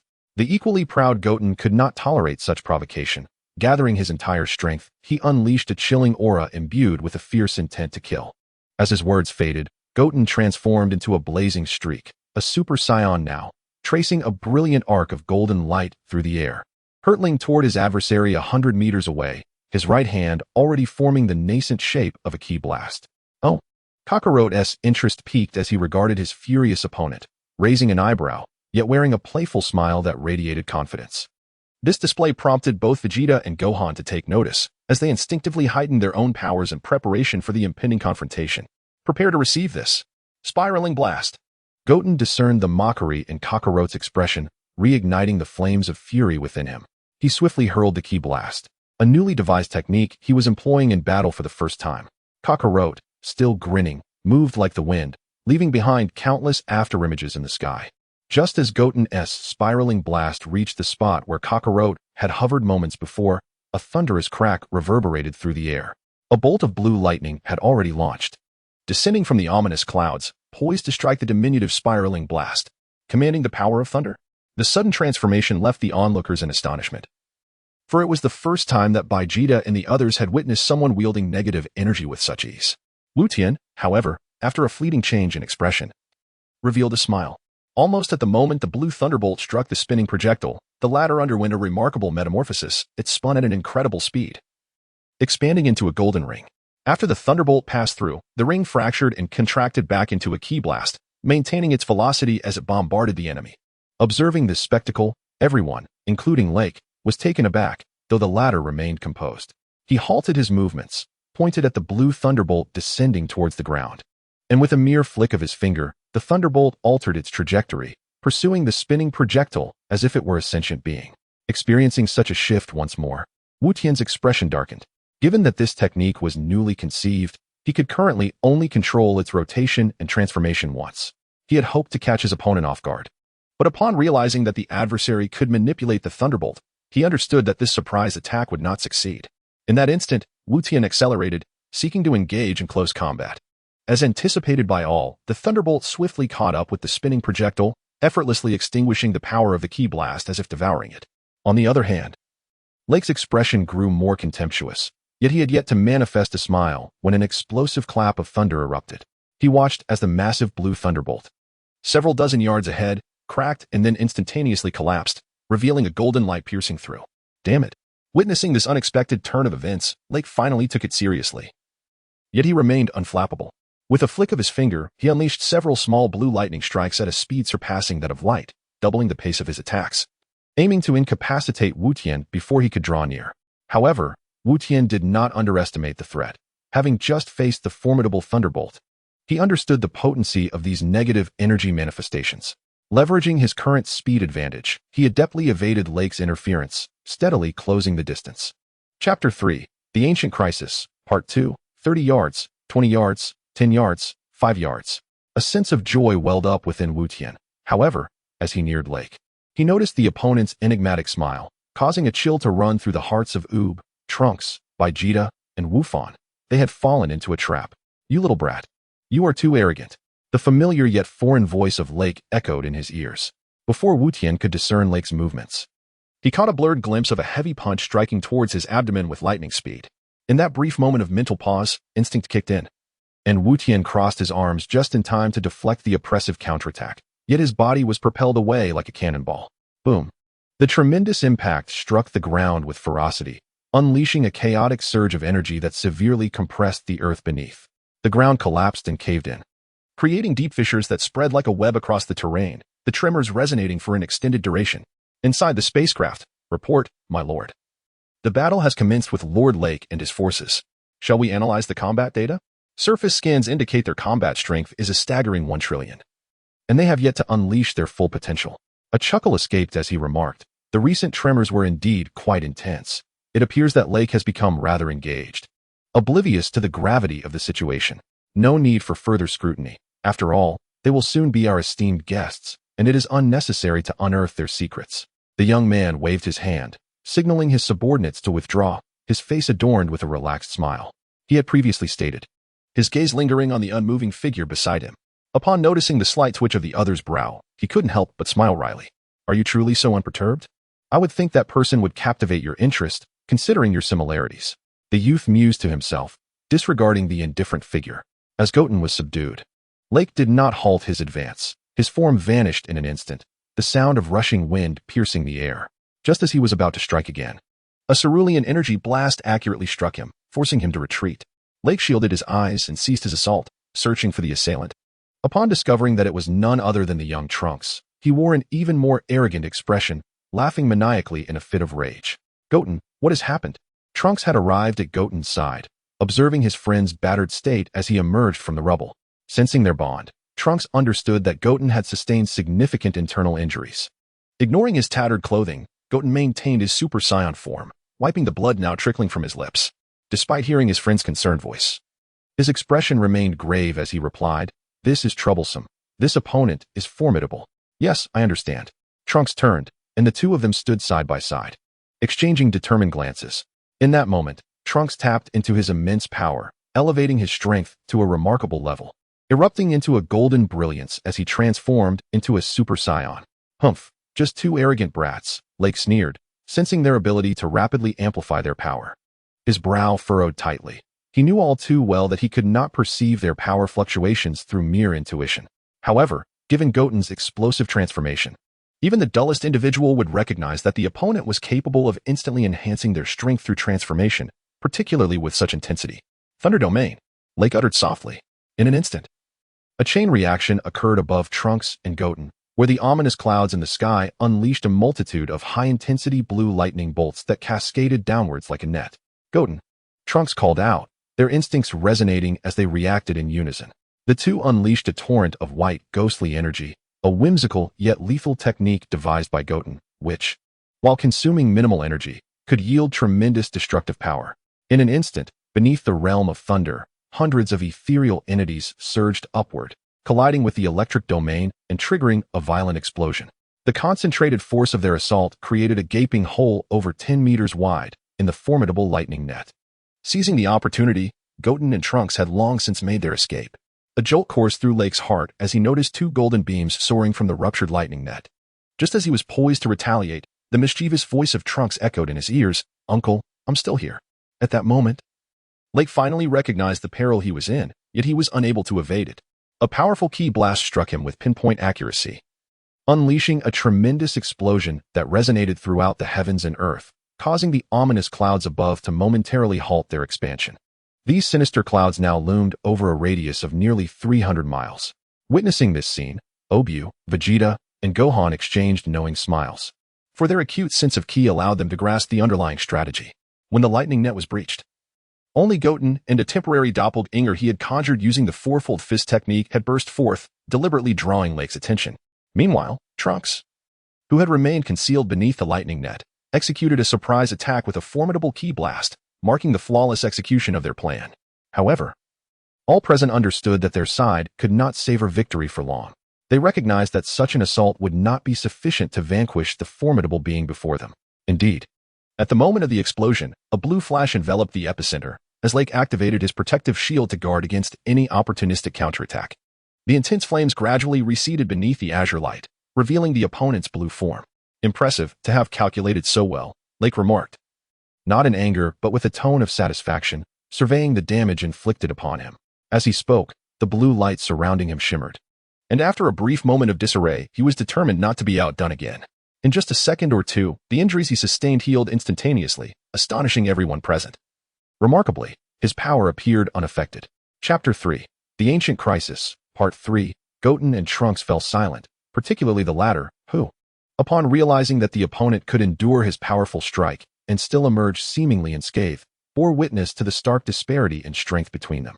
"It seems I must reveal my true abilities," Lake declared, feigning disappointment as he continued. "Is this what they call the Super Saiyan state? Truly, I am somewhat disillusioned." His arrogance flared once more, provoking the ire and combat spirit of all present. As fervent youths, Goten and Trunks found it intolerable to be belittled in such a manner, especially given their lack of understanding of the Saiyan legacy. To be so underestimated was an affront they could not bear.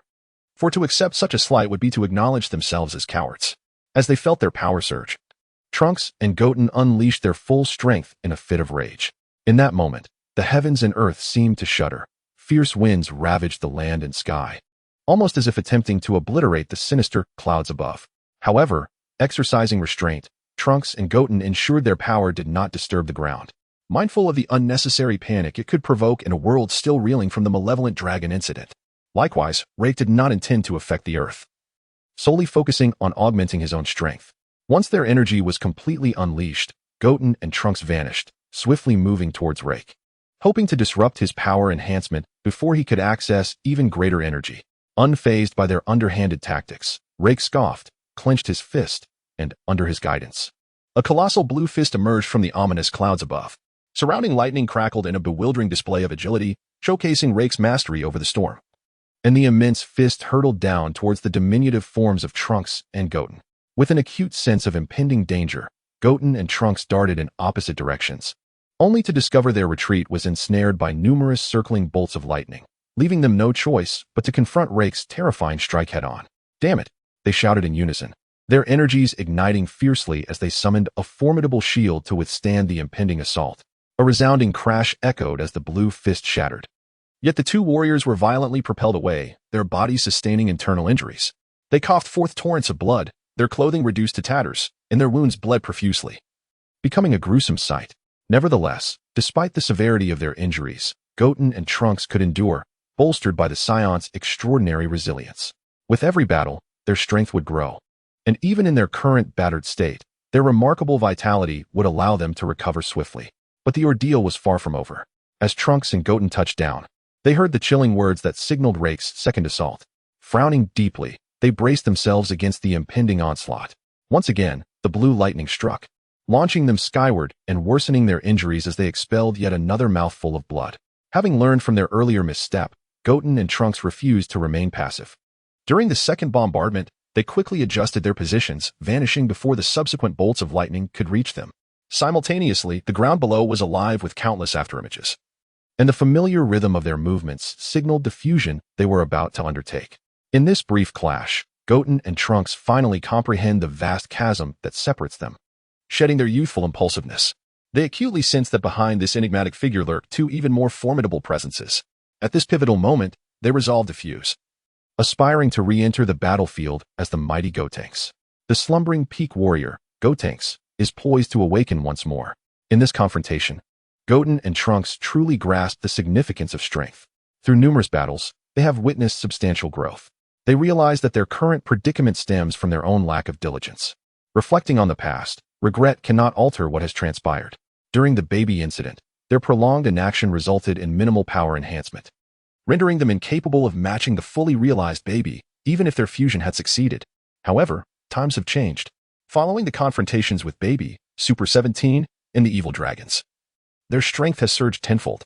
In other words, should their fusion succeed now, the new entity, Gotenks, while not yet able to rival the perfect Super 17, possesses the power to annihilate the giant ape transformation of Baby. This represents the strongest remaining force among the Dragon Ball warriors, sufficient to vanquish the current extraterrestrial adversaries. Chapter 3, An Ancient Crisis, Part 4. The saga of Dragon Ball is far from over. After Goku's battle against the evil dragons, he must confront an even more formidable dark force. Although the early chapters of the legend of the Dragon Ball Emperor may appear somewhat perplexing, those who persevere will discover a tale rife with fervent battles, suspenseful plots, and vividly defined characters. If the devoted fans of Dragon Ball find the story satisfactory, I kindly urge your support. Your gestures of appreciation and recommendation are my greatest motivation for writing. My heartfelt gratitude goes out to all who support me. Yet, everything takes an unexpected turn when a single remark from Rake disrupts their aspirations. "Oh, so you wish to fuse? Unfortunately, I shall not allow your success." His tone is calm, yet carries an undercurrent of chill. At that moment, Vegeta and Gohan can no longer contain themselves, fully realizing that their side harbors too many secrets known to the adversary. In a flash, Gohan unleashes a chilling intent to kill. Thunder Prison. Rake invokes a new technique, and as his words resonate, negative energy erupts violently across the realm. The ominous clouds above spiral into a colossal vortex, while a tempest of blue lightning captivates the senses. The earth trembles beneath them, and countless bolts of lightning surge from the ground, instantly obliterating the hundreds of afterimages of Goten and Trunks. Even their physical forms are struck as they dance amidst the chaos. Thunderpath. Upon discerning the essence of Goten and Trunks, Lake revealed a sinister smile. Under the guidance of his divine consciousness, a formidable electric surge cleaved through the air, intent on inflicting severe injury upon Goten and Trunks. At that moment, the two were rendered momentarily dazed, having unknowingly found their bodies ensnared by the lightning on the ground, immobilized and forced to endure the impending strike. However, as they clung to the hope of a desperate struggle, just as Lake believed victory was within his grasp, a golden flash materialized before Goten and Trunks. Upon touching the ground, the figure let out a resounding roar. Break. Instantly, an intense aura emanated from him, sweeping through the vicinity like a whirlwind, dissipating the surrounding lightning. Simultaneously, the heavens underwent a violent transformation, and the earth trembled in fear. In that fleeting moment of contact, the electric strike of Lake was shattered by the invisible giant hand radiating from the golden figure, and the shattered force of the lightning vanished entirely under the overwhelming presence. Lake felt a tremendous pressure and was compelled to retreat to a height of 1,000 meters, observing coldly from above with narrowed eyes, a battle-ready smile gracing his lips. Very well, I shall take it from here. Goten, Trunks, step back. You have done well this time. Here, take this. These are Senzu beans. Gohan, having ascended to Super Saiyan status, spoke with a notable coldness, his voice laced with an undercurrent of lethal intent as he tossed the Senzu beans into the fray.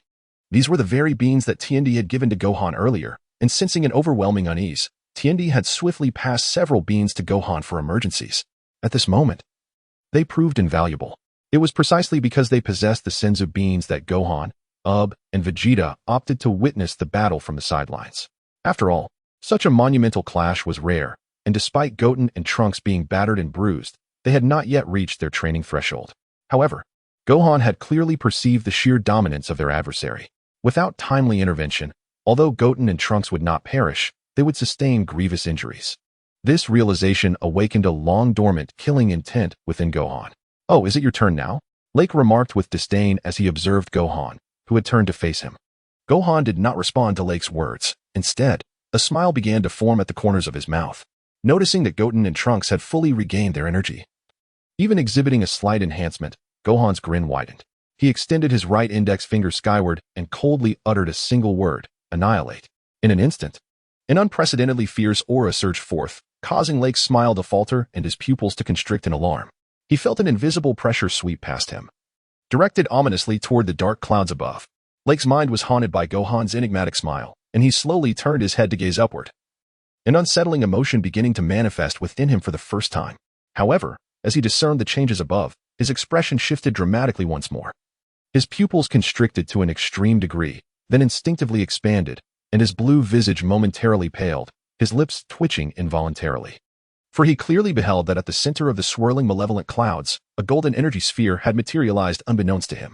In that moment of sheer astonishment, the energy sphere erupted violently, not with flames of explosion, but rather like a golden maw that swiftly engulfed and utterly purified the malevolent clouds within a radius of over 300 miles. Son Gohan possessed such immense power. While Gohan and his companions battled on Earth, in another realm, a vast expanse of whiteness enveloped the surroundings. A colossal figure sat upon a crystalline throne as grand as a mountain, both the figure and the seat suspended within this enigmatic space. The towering figure appeared exceedingly aged, his face etched with the lines of time, his eyes partially closed, and his breath heavy. What was not known, however, was that this individual harbored an almost boundless vitality. Thus, this elderly sage was not at the very end of life. Have you sensed it, Jeffy? A frail voice suddenly inquired. Yes, my lord, Jeffy replied. I have indeed felt it, and the black crystal has emitted a red glow, albeit only for a fleeting moment. Nonetheless, an event has transpired. Jeffy, who was referred to by that name, floated in a half-kneeling position, his form seemingly a mere fraction of the colossal figure's. Yet the power he radiated was enough to shake the heavens. In this realm, they were the only two present. Is it so? It appears the time has truly come. In that case, Jeffy, issue your command to eradicate all enemies in this world completely. Furthermore, you must continue to strengthen that barrier. The old man's voice spoke slowly, yet with the authority of a superior commanding the formidable new figure, Jeffy. Understood, my lord. May I inquire if I should inform the other two lords? Given that the great battle is imminent? Jeffy bowed his head respectfully. No, it is not necessary for now. They will know what to do. We need only to fulfill our own duties. Other matters do not concern us. You may withdraw for the time being, the elder said, keeping his eyes closed. His tone steady and benevolent. Yes, I shall obey, Jeffy responded, standing upright, his form then vanishing in an instant, leaving behind only the visage of his remarkably handsome youthful face, with delicate silver strands drifting in the wind. I never anticipated events would unfold this way. I wonder how the old fellow will proceed. Will everything develop as prophesied? Does fate truly exist?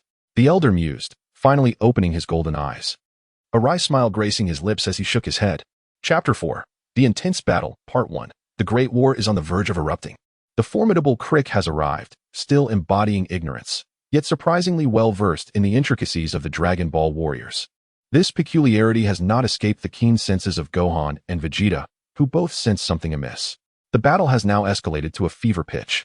With a single strike, Crick boasts of having obliterated the thundercloud, yet his eyes glimmer with an increasingly fervent light as he fixates on Gohan, a formidable adversary standing a kilometer away. Feeling an unsettling urge to devour such strength, Vegeta furrows his brow. Among those present, he is the most familiar with Gohan.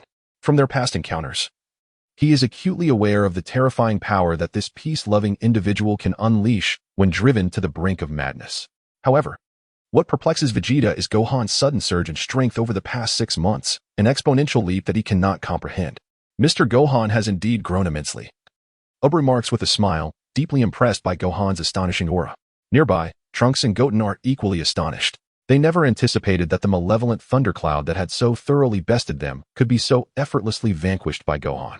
In that moment, both youths feel a profound sense of helplessness, alongside a stirring resentment that awakens from within. I believe your true power does not solely derive from this thundercloud. Shall we engage in a genuine battle now? Gohan, his smile replaced by a grave demeanor, states. As a seasoned warrior, he can deduce that Crick's nonchalant demeanor belies a far greater strength. Indeed, you are far superior to those two youngsters. Quite an impressive sensation.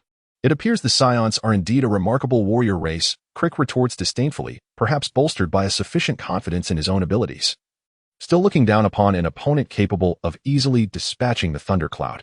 Unbeknownst to those present, a dreadful truth looms. Inside the spaceship. Is that Son Gohan? It seems this time, Crick may be in for a challenge. What are your thoughts? A young man observes the battlefield through a satellite recording device, clearly perceiving the unfolding events. The aloof figure remains unmoved, seemingly in a deep slumber, yet the young man understands that the opponent simply chooses to disregard this battle, or perhaps to ignore him altogether. Nonetheless, the young man does not harbor resentment towards this prideful individual. He is well aware of his past. As a member of the same lineage, albeit a prince, he knows better than to provoke him. After all, in this world, it is the fist that embodies truth. His opponent's fist is far mightier than his own, a lesson imparted by his father. It is best not to provoke him. He refrains from taking his frustration out on this figure. Chuckling softly, you remain unchanged, as taciturn as ever. Yet, truth be told, this Son Gohan ought to pique your interest.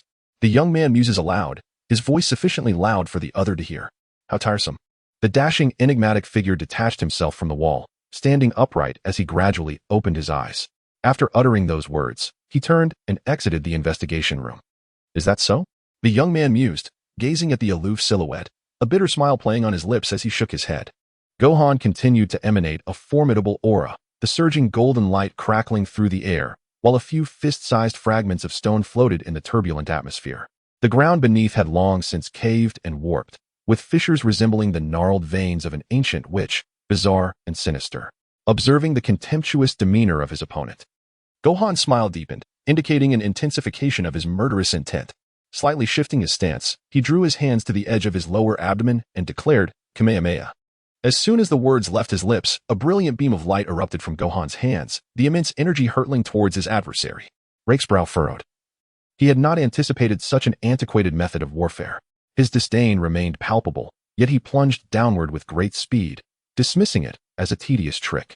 Having already discerned the nature of Gohan's energy attack, Rake swung his hand fiercely in midair, effortlessly deflecting the incoming energy towards the heavens.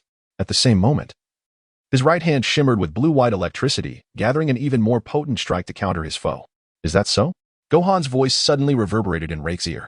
In an instant, a figure appeared, followed by a powerful fist descending with great force.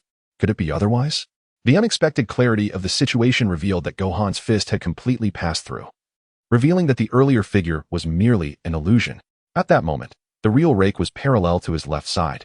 his left palm erupting with a terrifying blue-white electric shock. However, the subsequent scene left Rake dumbfounded. He had believed he had perceived everything, envisioning his lightning strike piercing through Gohan's form, only to witness his own energy attack completely pass through Gohan's silhouette without leaving a trace of blood. Realizing something was amiss, and sensing an acute sense of danger, Rake caught a slight rustling of wind that alerted him to Gohan's true position. Instinctively, he raised his right hand above his head just in time to block Gohan's spinning body, which was descending with a sweeping kick from his right leg. Before Rake could crash to the ground, he heard Gohan's taunting voice, dripping with sarcasm. "I beg to differ," despite having made a timely defense. His hasty precaution could not dissipate the force of Gohan's long-prepared strike. Rake felt a tingling numbness in his right arm as he was bombarded with rapid-fire blows. He adjusted his body, and at the moment of landing, he summoned an even greater force. In an instant, he surged upwards with increased speed, aiming to pursue Gohan. "Fool!" Gohan exclaimed, though he felt a twinge of surprise at Rake's agile combat instincts. Nevertheless, witnessing his opponent charge recklessly upward, Gohan resolved to impart a lesson in humility. A formidable wave of energy erupted from Gohan's right palm, and after a moment of interference, a large azure energy blast surged downward, enveloping Crick, who was ascending into the air. Chapter 4. Intense Battle, Part 2. However, to Gohan's astonishment, his energy attack was unable to impede Crick's advance. Caught off guard, he had no choice but to brace himself against the forceful onslaught with his palm.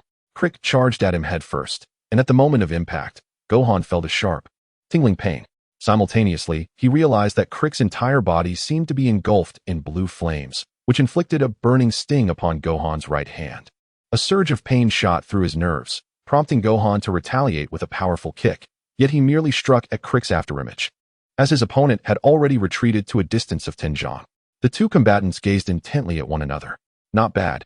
Your strength is indeed formidable," Crick remarked, waving his still aching right arm, a satisfied smile breaking across his face as he regarded his opponent from afar. "You are quite impressive yourself." "I didn't expect you to wield fire as well," Gohan replied, observing the remnants of blue flames and electricity flickering in the now red palm of his hand. Under Gohan's scrutiny, he too radiated an intangible power, and as their gazes locked, he dissipated the residual energy left by Crick's assault. "Oh, you've noticed.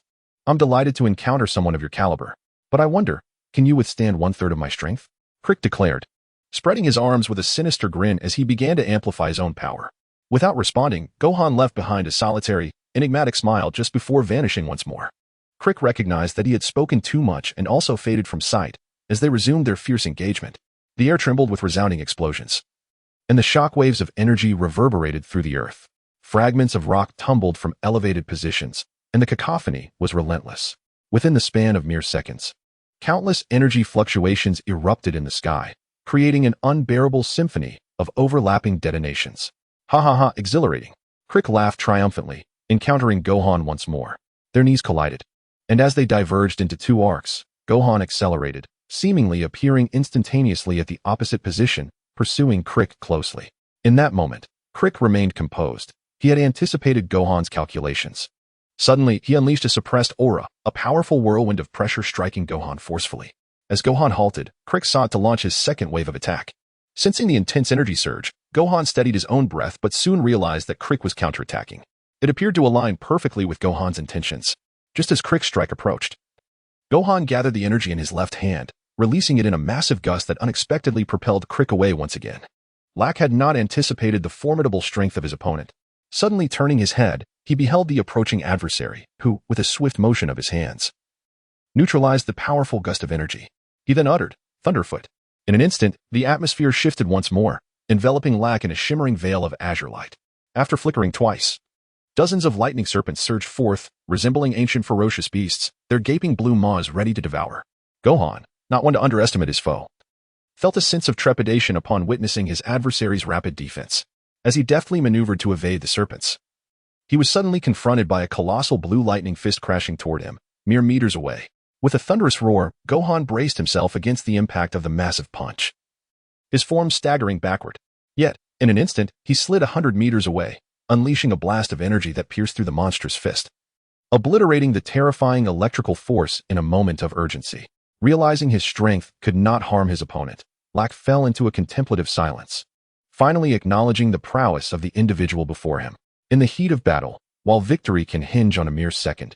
Both seasoned fighters understood that recklessly engaging without comprehending their opponent's capabilities could lead to a devastating defeat. After a brief period of stillness, Lack's voice shattered the silence. "It is an honor for you to witness my transformation. I despise tedious battles, and it seems I must now reveal my true strength." Lack, no longer wishing to beat around the bush, expressed his thoughts candidly. Upon hearing this proclamation, Gohan displayed little doubt. Throughout his years of combat, he had encountered numerous transformative combat races, and as a Saiyan himself, he possessed similar abilities. However, at that moment, a sense of impending danger infiltrated his mind, prompting Gohan to regard the increasingly powerful Lack with newfound seriousness. Radiant blue light emanated from Lack, a surge of power that reverberated with an intensity that seemed almost uncontainable, shaking the very earth and altering the skies. The vast expanse of sky, previously cleared by Gohan's energy blast, began to coalesce again into a massive thundercloud, swelling at a rate several times greater than before, rapidly extending to nearly 100 miles in mere moments, its expansion accelerating. The sunlight was once more obscured, the surroundings becoming shrouded in a haze reminiscent of night, instilling a sense of foreboding. Violent whirlwinds erupted, sweeping debris in all directions as the heavens echoed with thunder, heralding the return of catastrophe. Sensing this overwhelming force, Gohan's demeanor shifted to one of gravity. As Lack ascended in power, Gohan too began to concentrate his energy, his own strength rapidly surging within a short span. A resounding explosion reverberated, a harbinger of destruction, in the vicinity of Lake. A myriad of blue lightning bolts and flames erupted as the searing heat and pressure intensified. Lake's shadow surged forth, cleaving through the sky with terrifying swiftness, launching a direct assault on his adversary ahead. The overwhelming momentum was palpable, and Gohan, preoccupied with the enormity of the situation, could hardly contemplate whether he was unleashing his full strength. With wide eyes and head raised high, he found himself unable to trace the trajectory of his opponent. A profound astonishment gripped him, for he had never envisioned that a group capable of exponentially augmenting their power through transformation could accelerate even more swiftly than himself at this moment. Gohan's figure dissipated, yet the imprint left upon the ground lingered, when suddenly, a streak of blue lightning arced from the heavens, only to vanish once more after its brief passage. Too slow. Chapter 4. Fierce Battle, Part 3. Gohan's form materialized almost simultaneously at an altitude of 10,000 meters, poised to disperse the opposing storm clouds once more. However, at that precise moment, a chilling voice resonated within his mind. A footstep, swift as the very lightning, swept towards him. Lake, initially intent on launching an attack, realized he had fallen a step behind. He promptly quickened his pace to pursue the retreating Gohan, his angular knee sweeping outwards with great force. The sound of the wind breaking was even swifter than Gohan's own sensed presence, compelling him to adopt a defensive posture. Still gathering his energy, he deemed it unwise to retaliate with a ki blast. In such circumstances, he pivoted his body and seized Lake's right foot.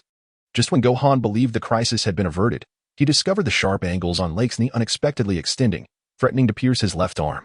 Faced with this dire situation, Gohan's right hand instinctively grasped the protruding edge. In a bid to regain the initiative, he swiftly twisted his body, intending to hurl his opponent away. Navi. Lake appeared to have anticipated this, for as his body was flung by Gohan's motion, his left hand had already conjured a sphere of blue lightning, accurately detonating before Gohan. The ensuing shockwave caused the energy orb to explode violently 100 meters away.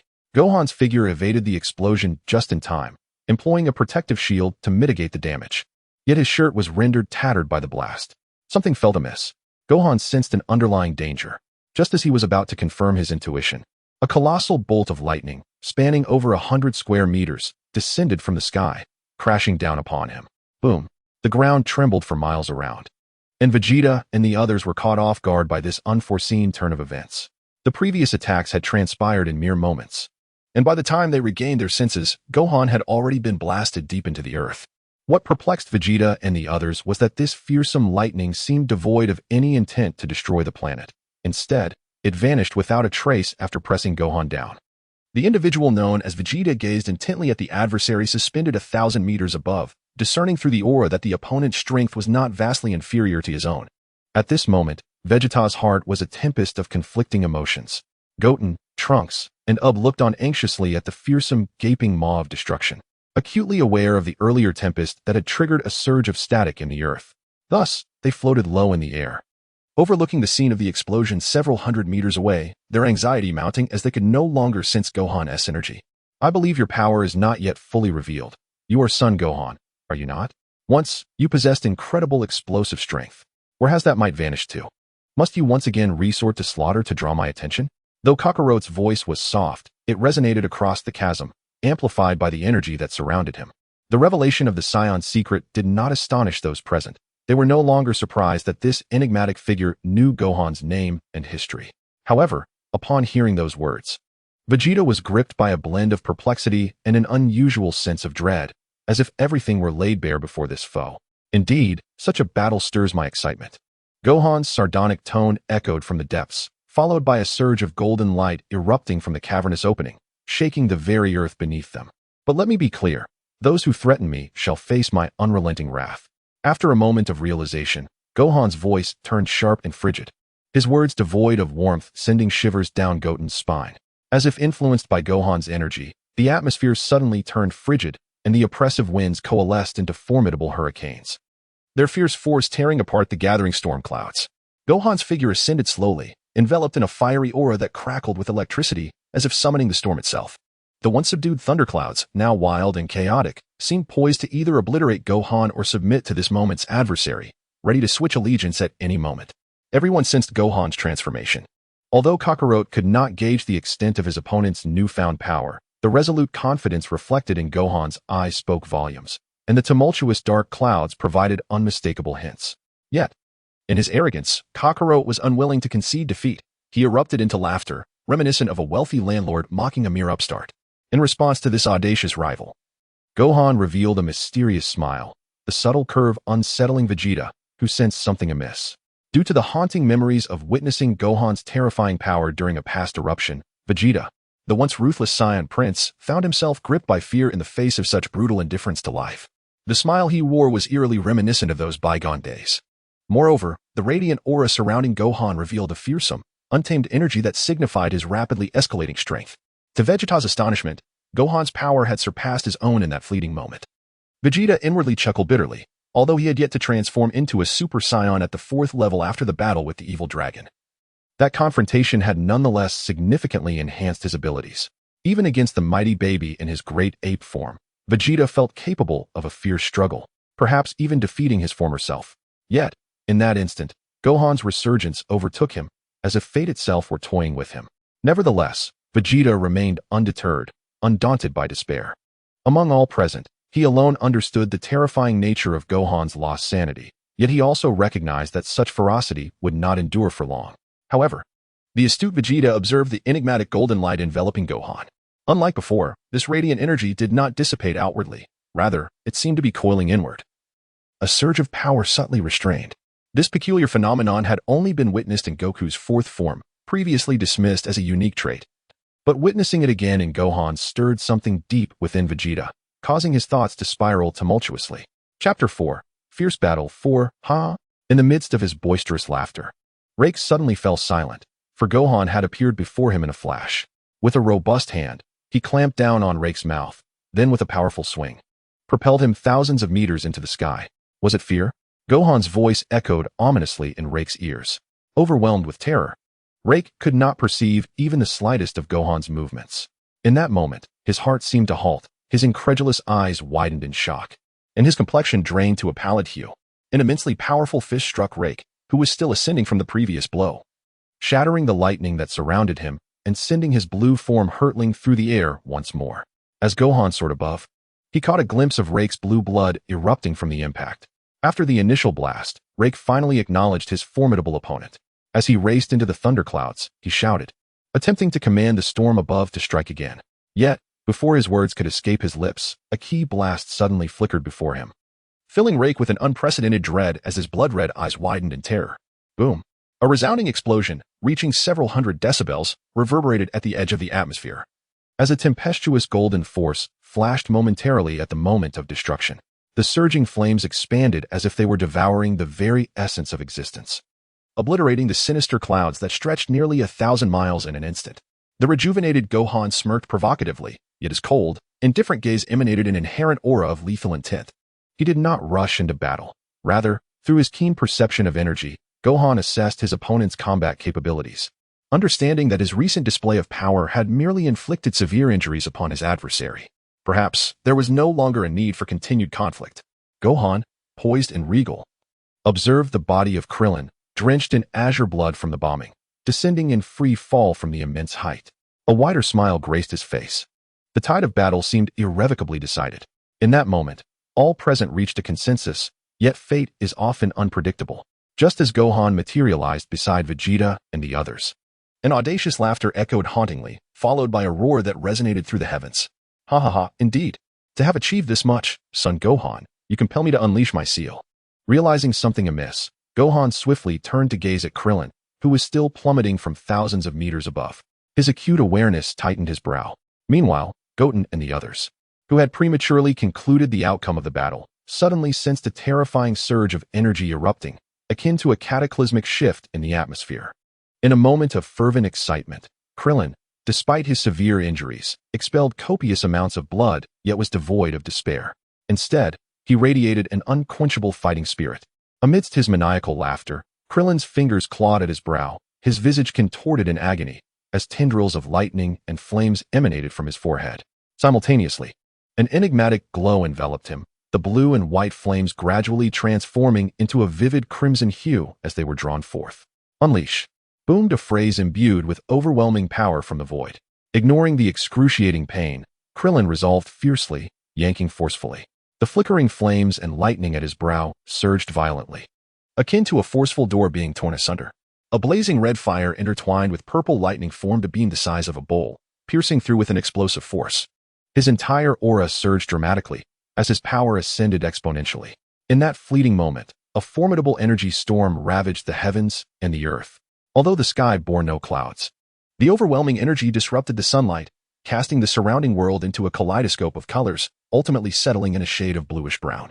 As Krillin's strength continued to escalate, his laughter evolved into a raucous declaration of triumph. The scars across his body healed at an astonishingly visible rate, and he ceased his descent, now floating in the air. While his appearance remained unchanged, the magnitude of his power indicated that he had transcended his former self. As Gohan emerged from his astonishment, a broader smile adorned his face. A flicker of discontent stirred within him at the perceived weakness of his opponent, yet upon witnessing such formidable strength, the fervor within Gohan was reignited.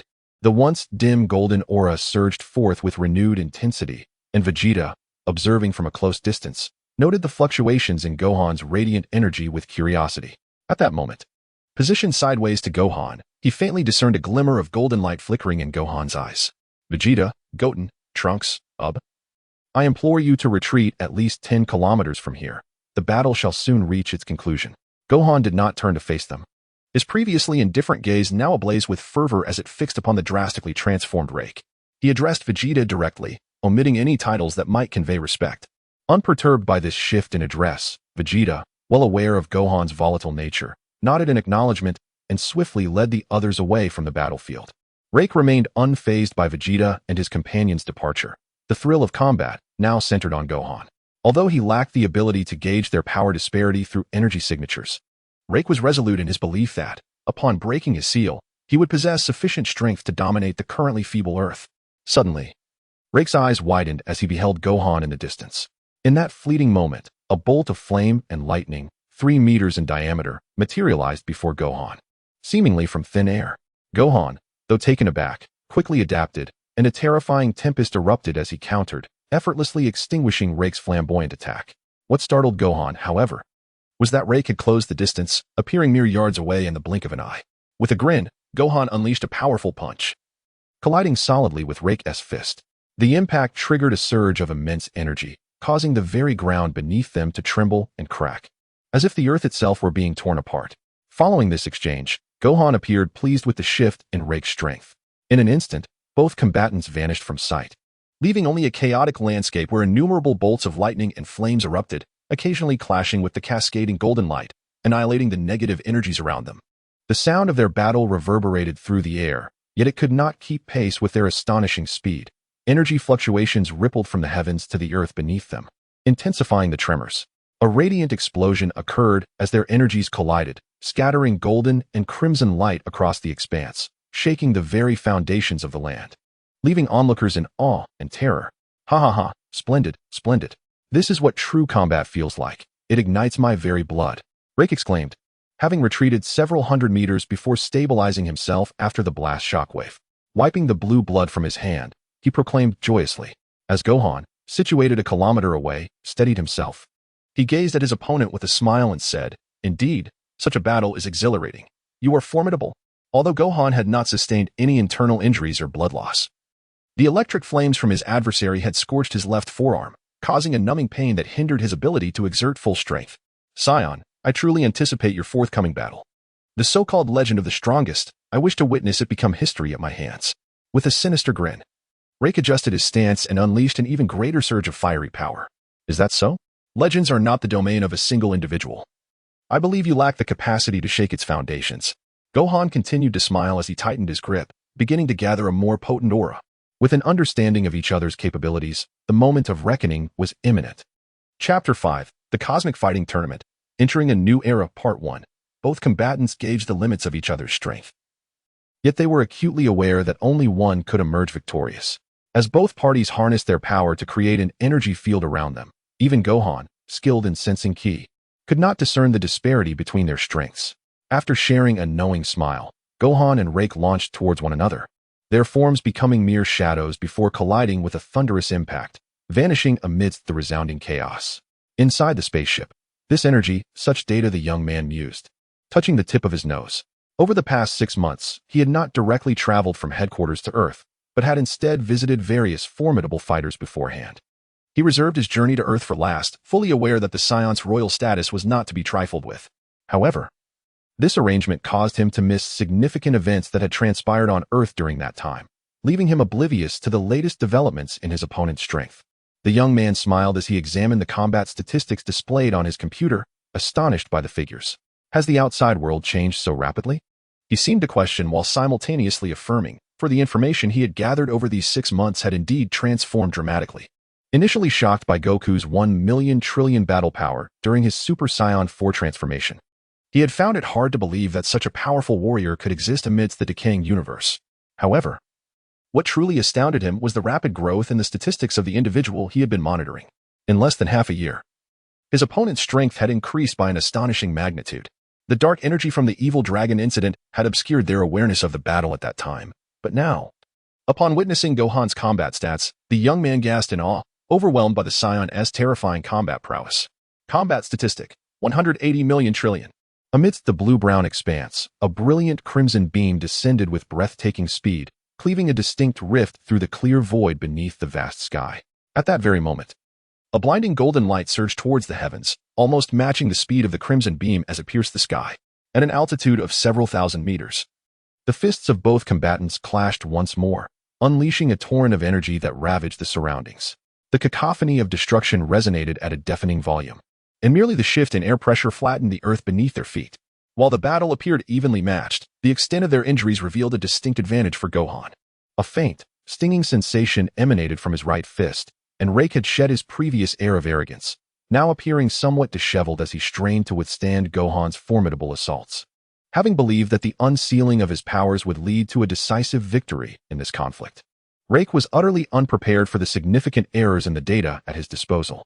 With a battle power exceeding 100 million, he had assumed he could look down upon Gohan, who had only attained the second transformation of a Super Saiyan. After all, not long ago, the combat metrics of the legendary Super Saiyan were still beneath his own, while Gohan had ascended to the 4th level of Super Saiyan. However, the harshness of reality shattered his idealistic expectations, leaving Rake in a state of frustration, cursing the chief of reconnaissance for failing to gauge his opponent's current strength. Blood trickled from the corner of his mouth, and without the ability to discern through his ki, he was left to rely solely on external sensations to anticipate Gohan's movements. Suddenly, a gust of wind caught him off guard, widening his eyes in astonishment. Gohan's power was steadily escalating, and his speed was similarly on the rise. Before Rake could mount a defense, Gohan's massive hand, akin to a specter of death, reached out and seized the sharp crest atop Rake's head. With a swift motion, he yanked Rake, effortlessly flinging him thousands of meters away. In a frantic attempt to regain his composure, Rake observed Gohan, who had been racing towards him from 100 meters away, suddenly become a blur. A flash of golden light struck his abdomen as Gohan delivered a powerful uppercut. The impact sent Rake soaring over 10,000 meters into the sky, and during that rapid ascent, He felt a bitter taste in his throat as he coughed up a mouthful of blood.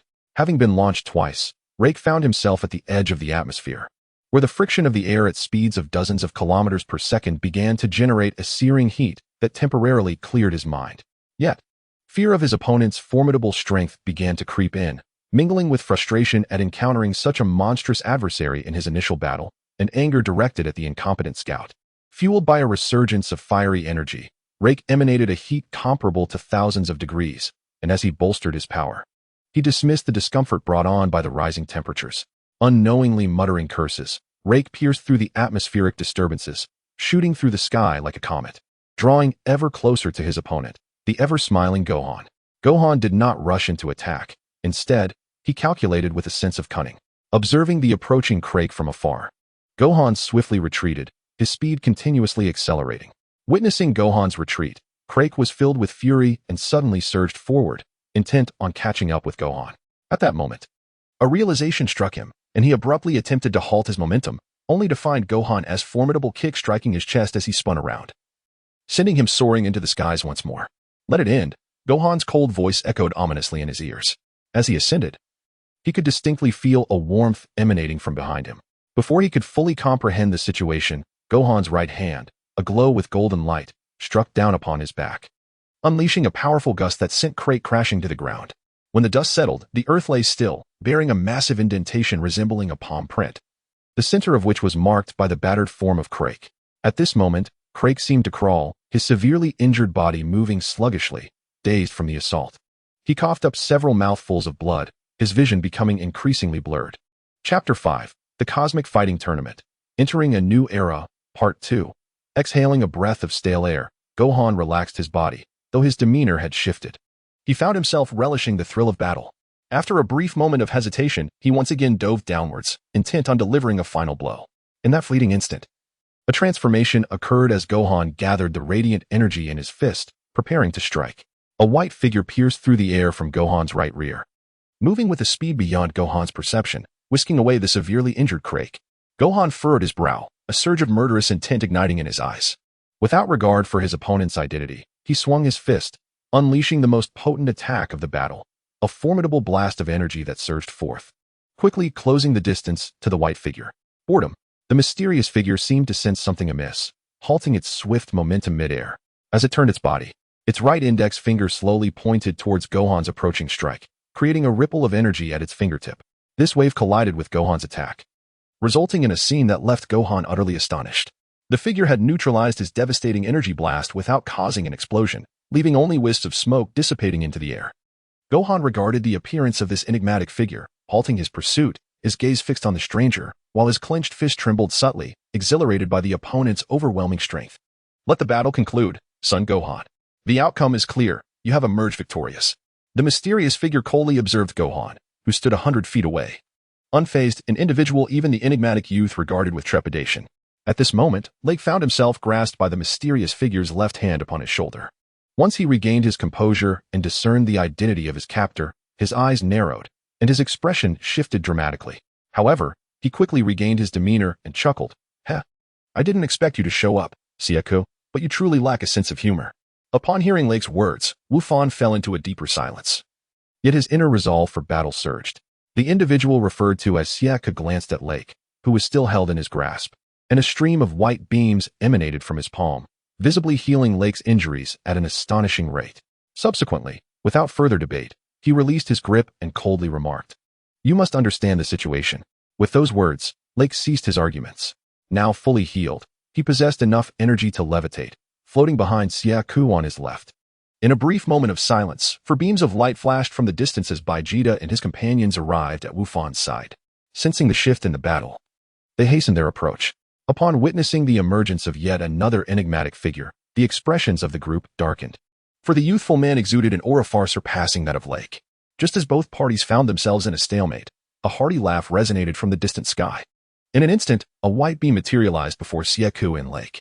Observing the appearance of this third individual, Wu Fan and the others grew increasingly tense, and the atmosphere became frigid. Yet, the mysterious youth appeared unfazed by the chill in the air, wearing a smile as he addressed the assembly. Heh. I apologize for the inconvenience. Allow me to extend my apologies to everyone here. As the crowd regarded him with curiosity, The young man bowed slightly, his charming smile revealing an air of gentlemanly grace. He gestured towards the two beside him and continued, I'm Jenny Lee, and these two are Siaku and Lake. We hail from the far reaches of the universe. Lake's earlier transgression was merely a dialectic of qualification. I ask for your understanding. Qualification?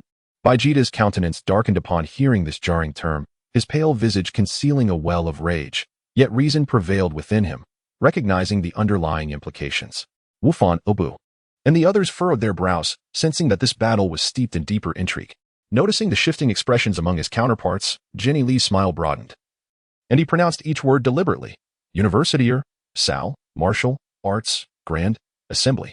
Upon hearing this proclamation, an immense wave of emotion surged within everyone present, their minds echoing the audacious declaration that could reverberate throughout the cosmos.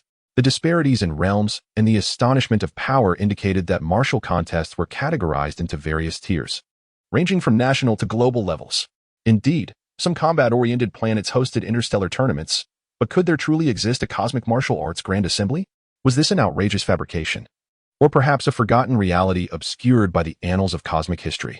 The existence of the cosmic fighting tournament remains shrouded in mystery, and for Vegeta, who has battled for nearly half a century, he is yet to hear of such a grand event in the universe. However, from the sudden appearance of enigmatic individuals, whispers of this tournament have reached their ears. The truth of its existence hinges solely upon their acknowledgement. Perhaps they already possess the answer. For the battle-hungry Saiyans, the notion of fear in combat is absent. What exists is merely the thrill of battle. The Saiyans are celebrated as the mightiest race in the cosmos, and simultaneously, they bear the moniker of warriors consumed by the fervor of combat. The origins of their formidable strength throughout the annals of cosmic history are beyond ascertainment.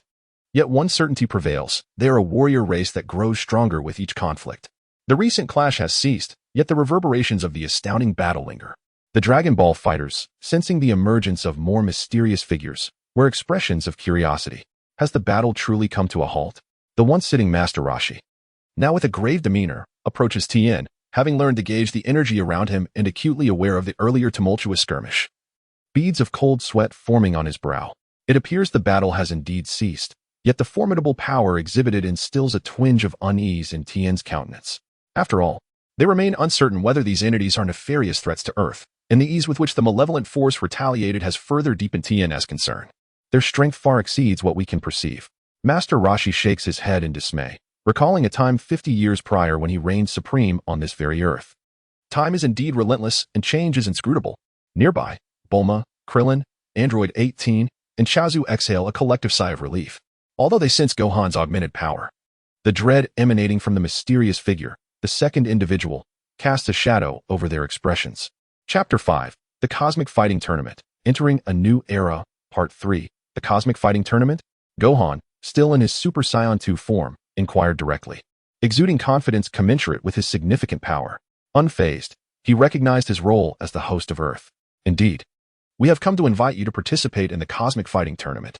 Since you're the champions of this realm, you undeniably possess the qualifications to join. This is evident from the battle with Kakarot. Would you be willing to participate? Jinyu, observing Gohan, subdued his smile and responded with solemnity. What precisely is the Cosmic Fighting Tournament? Vegeta, taken aback by such an incredible revelation, felt a chill run down his spine, the source of which stemmed from the formidable young man before him. How have I never known of this? Vegeta, not easily deceived, gazed intently at the stranger beneath his haughty brow. The crowd in unison expressed their astonishment, feeling a chill in the presence of the young man's formidable aura. With the exception of Gohan, who was now transformed and focused on the enigmatic figure of Jack, capable of effortlessly shattering Gohan's overwhelmingly powerful energy blasts, Nilri, unfazed by their remarks, replied with composure, Indeed, the Universal Martial Arts Tournament is an event held once every 10 million years. A grand gathering to select the sovereign of the cosmos, where all formidable warriors from across the universe will participate. A tournament held every 10 million years? Goten, Trunks, and Ub were taken aback by the enormity of such time span. After all, concepts that are exceedingly distant can feel ethereal and indistinguishable from reality. Is it truly a contest of all the universe's mightiest? Vegeta, appearing stoic, endeavored to mask his inner excitement. The prospect of fervent battles ignited the Saiyan blood within him, as he felt a sense of relief from the tension that had previously lingered. Throughout their brief exchange, Vegeta scrutinized the expressions of those present. He observed the battle-scarred Krillin dutifully standing behind Nilri, the detached Jack meditating with closed eyes, and the courteous young man who responded with utmost politeness. He contemplated that they were likely not adversaries, for their strength was undeniable, eliminating the need for deceit. Such a grand tournament. Well, it sounds promising. Gohan and Vegeta both analyzed the implications of Nilri's words, returning to their usual demeanor after a moment of silence, albeit with slight pauses in their speech. Nilri seemed to grasp the underlying meaning of Gohan's statement, responding with a smile, "No problem, your families may join as well. However, there is an additional condition. The most authoritative king on your planet must also be invited to participate in this tournament." "That's not an issue. We'll take care of that," Goten answered without hesitation, his naivety making him easily trust the words of the stranger. His candid response left the others astonished. As the task was far from trivial, everyone cast him peculiar glances. The atmosphere grew slightly awkward, yet Goten remained unfazed, already devising his plans in his mind. "May I also participate?" Ub inquired shyly, having felt overlooked since his name had not been mentioned. "Oh, Mr. Ub can indeed partake in this tournament.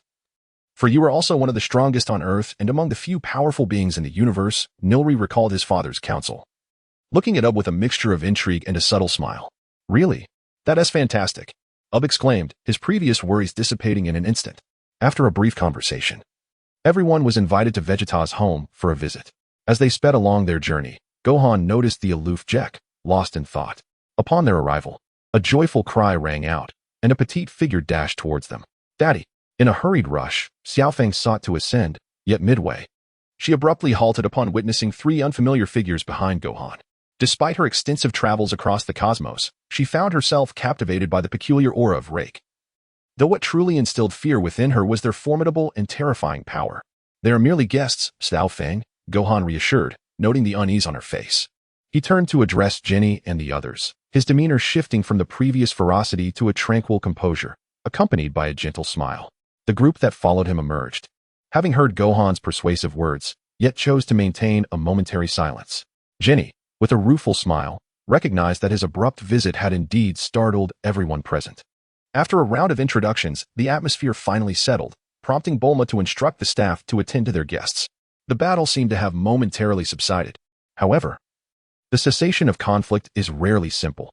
Throughout the vast expanse of the universe's billions of years of evolution, countless individuals capable of subduing all have emerged. Yet history proves that nothing is absolute, for as long as the will to fight persists, the struggle shall continue indefinitely. Continuous combat fosters perpetual strength, and this ceaseless enhancement leads to further conflict, intertwining in an inseparable cycle where neither a beginning nor an end can be distinctly identified. After a lengthy day of play, the little robot, Jilu, finally felt a tinge of fatigue. Bulma's work robots had long been subdued by this mischievous little sprite. With its inherent superiority, Jilu had risen to become the leader of the Robot Legion, despite its diminutive size, possessing a sentient thought process akin to a living being. Jilu lamented its perpetual role as the underdog before Xiaofeng, thus seeking some subordinates to vent its frustrations, reveling in the newfound sense of superiority. As Jilu pondered, a wicked grin occasionally crept onto its face. At that moment, having just disciplined a few of its underlings, it floated contentedly in midair, whimsically drifting about, seemingly in search of something to pique its interest. "Jilu, come here, I need to discuss something with you." A voice suddenly resonated beside it, breaking the stillness of the empty corridor and conveying a sense of gravity. Jilu, unperturbed, recognized the familiar voice and turned to see Gohan nearby. "Mr. Gohan," Jilu called out, moving towards him without hesitation, its tiny arms scratching its head. "Listen, Jilu, I have a favor to ask of you," Gohan said, his expression serious, though he struggled to suppress a smile at the playful robot. Of course, Jilu sensed the unusual nature of the request and ultimately agreed. What precisely this matter entails remains a secret between Gohan and Jilu. Yet this very secret holds the potential to determine the fate of Earth. Chapter 5, The Cosmic Fighting Tournament, Stepping into a New Era, Part 4, as time passed. The evening descended. Sensing a formidable aura, Vegeta ignited with fervent battle intent. His proud demeanor dismissed the frivolities of the others. Upon his return, he once again retreated into the gravity chamber, training under increasingly rigorous conditions.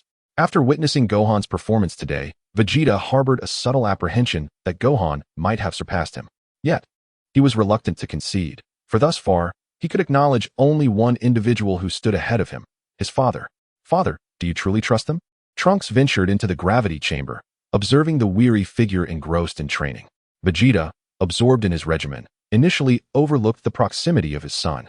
Upon hearing Trunks' query, he lifted his gaze in mild surprise, his response tinged with coldness. Yes, Trunks. I believe my answer should be affirmative. Given their status and strength, they have no need to act otherwise. Should there be any ulterior motives, their power would assuredly allow them to vanquish us. Is that truly the case? But will there really be a cosmic fighting tournament? Trunks inquired, his voice laced with apprehension, although still in the bloom of youth and naivety. The numerous battles he had endured had sharpened his instincts to a peculiar tension in the air. I cannot say for certain, Vegeta admitted. A flicker of resignation evident in his eyes, his expression dimming. No one could fathom the tumult of emotions swirling within him. Such a simple question evoked shadows from his subconscious past. His ignorance of an event of this magnitude pointed to a history marred by the near annihilation of his race, rendering him blind to the annals of the past. Then why? Trunks began, but Vegeta, having regained his composure, interrupted. No, we must remain vigilant. That is our foremost duty for now. We should go and greet them. With that, Vegeta inhaled deeply and strode out of the gravity chamber. Father, Trunks murmured, watching his father's retreating figure. At the edge of the doorway, Jenny leaned casually against the moonlit scene, a glass of red wine in hand, approaching Gohan. After savoring a sip, he raised his gaze to the moon. The two stood in silence until Jenny broke the stillness. Forgive my boldness, Mr. Gohan. But may I inquire as to your father's whereabouts? Though his voice was soft, it reached Gohan's ears clearly, causing him to tremble slightly. Turning, he encountered Jenny's similarly perplexed expression. Jenny was acutely aware of Goku's identity, particularly the vivid memory of that epic battle scene. Although he recognized the opponent's power level was a mere 1 million, the impact of reaching the 4th stage of Super Saiyan was a revelation that Gohan and the others could scarcely comprehend. At this moment, Journalai felt a twinge of frustration. He had traveled a great distance with the utmost hope of witnessing the true visage of this king. However, upon his arrival, the emergence of the malevolent dragon during the welcoming of other cosmic powers had thwarted his expectations. Following that fierce battle, he found himself utterly deprived of any information regarding the king, as if he had vanished from the entire cosmos. Indeed, the fact that he arrived on Earth 6 months after the dragon incident weighed heavily on Journalai's mind, evoking a profound sense of murderous intent within him amidst the stillness of the divine light. Unbeknownst to him, Gohan, having observed Journalai's expression, turned away, equally oblivious to the fleeting glimpse of hostility that had crossed Journalai's mind. I understand that we have maintained surveillance on Earth to gather your information, but this is merely due to the tournament. I hope you can comprehend, Journalai explained, interpreting Gohan's indifferent response as disdainful dismissal. I empathize with your position. Yet regarding my father, I truly possess no knowledge. The dragon and the 7 Dragon Balls are also beyond my understanding, Gohan replied candidly, realizing that he could no longer conceal the matter of the Dragon Balls from Journalai. Perceiving Gohan's gaze, Journalai accepted this reality, gently swirling the red wine in his glass while leaning against the wall, lost in contemplation. Gohan, preferring to remain silent, recalled his earlier conversation with Kuririn. As he gazed at the full moon shining brightly in the sky, a thought seemed to strike him, prompting a knowing smile before he turned away to engage in light-hearted banter with others. A short distance away, Jack remained aloof, leaning against the wall with his characteristic indifference. However, for the first time, he cast a glance at Gohan, who was mingling with the others. And the icy barrier he usually maintained appeared to thaw momentarily as he observed Xiao Fang, Marin, and Bra. Do you still harbor resentment toward me? Jack suddenly asked, shaking his head before leaning back against the wall, a bitter smile etching his features as memories of a petite figure and her sweet voice flooded his mind. As hosts, Vegeta and Trunks approached to engage in conversation, with Vegeta meticulously observing Journalai's every move, but still unable to discern the depth of this young man's character.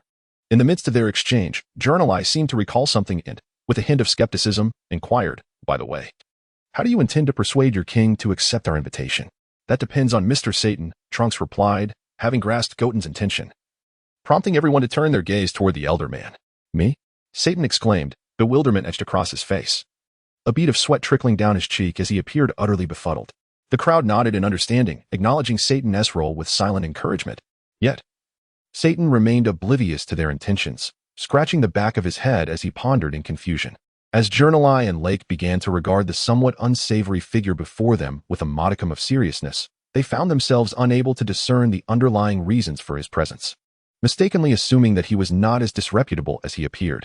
Upon arrival at the palace, a guard entered the grand hall, kneeling on the floor to report, Your Majesty, Mr. Satan requests an audience. The king of the raccoons, adorned with bifocal spectacles, regarded this with suspicion, adjusting his crooked glasses. After a moment of contemplation, he acquiesced, saying, "Very well, let him in." "Ah, Mr. Satan, to what do I owe the pleasure of your visit?" The benevolent king inquired politely, devoid of any airs of superiority. Though he held little affection for this boastful world champion of combat, the king nonetheless respected this so-called savior. For it was he who had warned of an impending cataclysm over 6 months prior, thus sparing humanity from a dire fate. This debt of gratitude had earned the champion a measure of the king's esteem. Although the monarch began to harbor doubts regarding the true victor of the legendary battle at the Shilu Games. "Your Excellency, I come to you today because friends from a distant cosmos wish to invite you on a journey through the universe," Satan stated, cutting directly to the heart of the matter, deeming it unnecessary to mince words. Upon grasping the intent of the visit, the king's expression darkened, for his very identity symbolized the stability of Earth. How audacious! Are you attempting to abduct the king? Such outrageous fabrications! One of the guards demanded, his imposing presence attempting to intimidate. Satan, however, remained unfazed by this blustering figure, confident in his own prowess, for he was unmatched in the mundane realm. "Indeed, it was my foresight that warned us of Earth's impending explosion, allowing us to evade calamity," the king recalled, dispelling his earlier hesitations. "Nevertheless, Your Majesty, this request is quite absurd. Even if it is Mr. Satan, you should not acquiesce, for your safety is paramount to the stability of our world," the guard implored anxiously. Satan, undeterred, recognized that he had interacted with far more discerning individuals than this short-sighted guard, and thus felt no need to engage with such triviality. "No, there must be a reason for this, correct, Mr. Satan?" The kind king smiled once more. "Indeed, Your Majesty. The purpose of this invitation is to inform you of an upcoming cosmic combat tournament, in which Earth will also have participants. As the sovereign of our planet, your presence is required to bear witness," Satan explained. "Oh, who from Earth will be participating? Is it you, Mr. Satan?" the king inquired, his curiosity piqued by the fervor of the event. "No, it is merely a few of my disciples," Satan replied, concealing his Saiyan identity while maintaining his characteristic bravado. "Indeed, this is also the honor of our Earth. I have accepted their invitation. When shall we depart?" The king replied with a relaxed demeanor. "It will be the day after tomorrow in the morning at the backyard of Dr. Buma's residence," Satan respectfully answered, secretly relishing the completion of his task. "Very well, I shall see you then," the king smiled, adjusting his glasses as he watched Satan's departing figure. Observing Satan leave the palace step by step, a concerned guard inquired, "Your Majesty, have you truly given your consent?" His gaze remained fixed on Satan's silhouette. "Indeed, after all, he is our great hero." The king's steadfast eyes remained on Satan, though his thoughts drifted to another hero. "Has that once youthful champion reached an accord?" Mr. Satan, Xiaofeng eagerly asked as she watched him step through the door. "What transpired?" The others gathered around him, while Baijita cast a cold stare, leaning against the wall. "Humph, of course. The title of Mr. Satan is no mere facade. There is nothing in this world that can thwart me." Satan began to boast once more. "I am the world champion of martial arts. Even the king must regard me with respect." In that moment, he felt a slight intoxication from his elevated status. "That's splendid." The crowd cheered in excitement, and Baijita's lingering doubts dissipated with the answer. On the third day, "Father, have you seen Gulu these past 2 days?" Xiaofeng scanned the surroundings, yet found no sign of the mischievous robot, furrowing her brow. "Ah, Gulu. I haven't seen him either," Gohan replied somewhat awkwardly, a flicker of emotion crossing his face, clearly reluctant to disclose Gulu's whereabouts. "Where could he have gone? Knowing we are to depart today, why is he still wandering about?" Xiaofeng complained. "Yes, indeed. There is nothing we can do. We must depart soon, and there is no time to search for Gulu," Gohan said, stroking Xiaofeng's hair. "It seems he might have retreated out of fear of danger," Xiaofeng reluctantly nodded, her mind conjuring a mischievous thought of how she would deal with that troublesome Gulu upon her return. The forlorn figure approached the spacecraft. "Is there anyone else who is yet to board?" Nur commanded his spaceship. "Then we shall take our leave." Wait. I am here too," a booming voice called out, and the old turtle hermit hurriedly waved his left hand while dragging a large suitcase with his right, rushing towards them. "Oh." Everyone turned to gaze at the amusing old man. Cough, cough, cough. "I finally made it." The turtle hermit gasped, seemingly relieved to have arrived just in time. "Grandpa Turtle Hermit, are you going as well?" Gohan inquired. "Of course. The intergalactic martial arts tournament is a rare opportunity. I wouldn't want to miss it for the world." The turtle hermit's sunglasses inexplicably gleamed. "Is that so? Or are you merely hoping to gaze upon beautiful women in the cosmos?" Xiaofeng cast a disdainful sidelong glance and made a playful face, her voice intentionally elongated. What? Have you seen through me? The turtle hermit, blushing and somewhat flustered, replied. Laughter erupted among the group. All right, let us depart. Journal, I commanded. Yes. Our objective is to activate the base. The spaceship vanished at a speed faster than light. Gohan and his companions finally soared from Earth into the vastness of the universe. What adventures await them in this boundless expanse? As the new era dawns, everything remains uncertain. All that can be said is that the adventures and battles have finally commenced. The saga of Dragon Ball has officially begun anew. Chapter 6. The game begins. The cosmic warriors assault on the Saiyans as they gazed into the infinite universe. Despite traveling at superluminal speeds, they felt like a slow turtle in the grand cosmos. This scene bore witness to the vastness of the universe. Are the Saiyans truly the undisputed rulers? This notion might be perplexing. After all, there are always greater beings and higher mountains beyond. Once everyone had organized their belongings aboard the spaceship, they gathered in the spacious command hall, chatting and laughing in eager anticipation of their cosmic adventure ahead. It felt delightful. It seemed imperative to explore the outside world soon. Bulma leaned against the hatch, gazing out at the vibrant, multicolored nebulae. In that moment, her innate beauty as a woman shone through, her eyes shimmering with a distant allure. The outside world is so much more fun. Xiaofang leaned against the hatch as well, her stature considerably shorter than Bulma's. She rested her head languidly on the windowsill. But her initial exuberance suddenly waned as she caught a glimpse of young Goku's smile from the outside world, recalling their adventures from a year ago. A whirlwind of emotion surged within her. Bulma, sensing Xiaofang's sudden despondence, was subtly aware of Goku's situation. Her dreamy gaze softened as she gently stroked Xiaofang's hair. Smiling as she said, "Don't forget, Marin asked us to take plenty of photos for her. They deserved it for embarking on their journey so early. Uncle Krillin had to apply for this opportunity for half a year. It's quite a dilemma." Provoked by Bulma's somewhat mischievous comment, Xiaofang chuckled softly and nodded vigorously. Indeed, poor Marin. Her tearful expression was truly adorable. I wanted to pinch her cheeks at that moment. Such impudence, Bulma teased, noticing Xiaofang's uplifted spirit. She playfully tapped Xiaofang's head, leading the latter to stick out her tongue in protest. Zik, for once, opened his eyes. Hearing the playful banter between Xiaofang and Bulma, he did not feel any aversion but instead focused his attention on their antics. The graceful figure in his mind becoming increasingly vivid. If only he could express himself as they did, how delightful that would be, Siak mused. A smile gracing his lips for the first time, albeit subtly, the slight curve of his mouth hardly noticeable. It had been quite some time since he had laughed. And in that moment, he found himself unfamiliar with the sensation of joy. As for Laika, having sustained significant injuries. Although Siako had managed to infuse him with energy to aid his recovery, it was merely a superficial remedy. Despite recent advancements through machinery that alleviated his internal wounds, he still required solitude for a period of rest. After a few days of interaction, Wufan and the others had revised their perception of Jenny Li considerably. They sensed a genuine remorse from him for previous offenses, stemming from his refined demeanor, which fostered a more harmonious relationship between them. Jenny Li, may I inquire how long it will take us to reach the competition venue? Wufan, having organized his belongings, arrived at the command hall, only to realize that he was the last to arrive, a wry smile forming as he acknowledged his bookish tendencies. Nonetheless, he respectfully directed his inquiry to Jenny Li, who was seated before him. Oh, Jenny Li glanced at the newly arrived Wufan, nodded in acknowledgement, and contemplated for a moment, having visited numerous other planets along the way to welcome other contestants. Before responding with a smile, it will take approximately 3 months to reach the base. If you find the journey tedious and wish to engage in some training, you may utilize the gravity chamber. Although Jenny Li addressed Wufan, his gaze subtly shifted towards the imposing figure of Vegeta nearby. A gravity chamber? Wufan expressed surprise, glancing over at the familiar towering silhouette. He couldn't help but chuckle at Vegeta's inclination for self-imposed challenges, though he dared not voice his thoughts aloud. Is there a gravity chamber here? Vegeta, who had been lost in contemplation against the wall, opened his eyes languidly, his tone carrying a hint of indifference. Indeed, it can be adjusted to withstand up to 100,000 times Earth's gravity, Jenny Li remarked, somewhat taken aback by Vegeta's demeanor, yet he admired the warrior's proud spirit.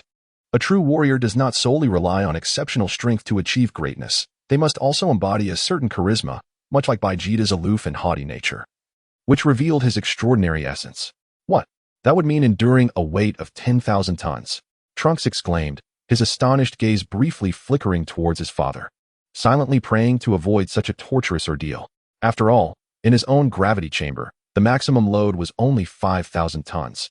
and even that required him to transform into Super Saiyan to endure such an extreme weight. Had it not been for Vegeta's insistence, Trunks would never have subjected himself to training under such immense burdens, though that was a matter from years past. That truly is a bizarre form of training.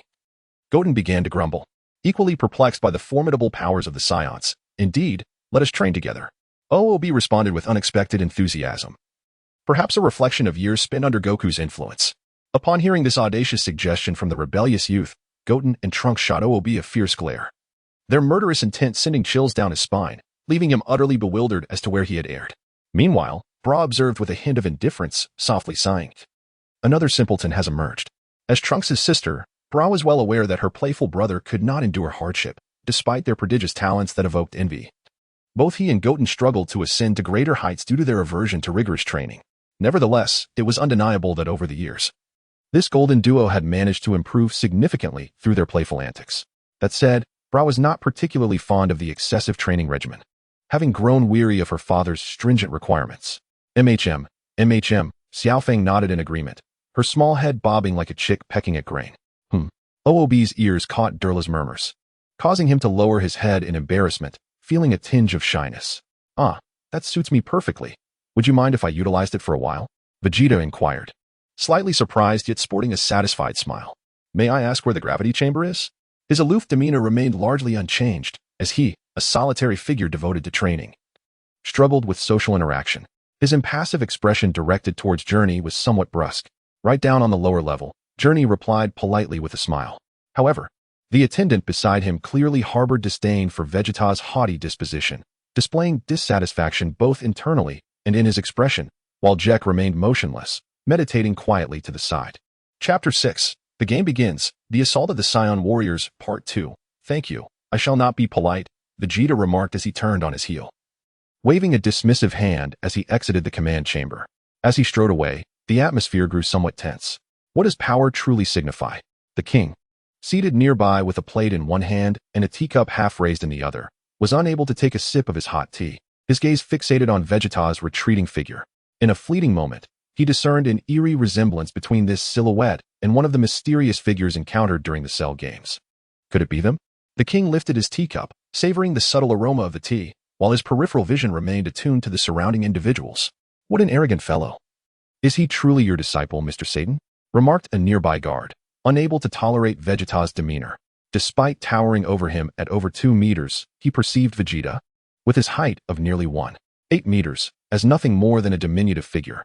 As Mr. Satan found himself under the disdainful gaze of the king's guard, a simmering anger ignited within him.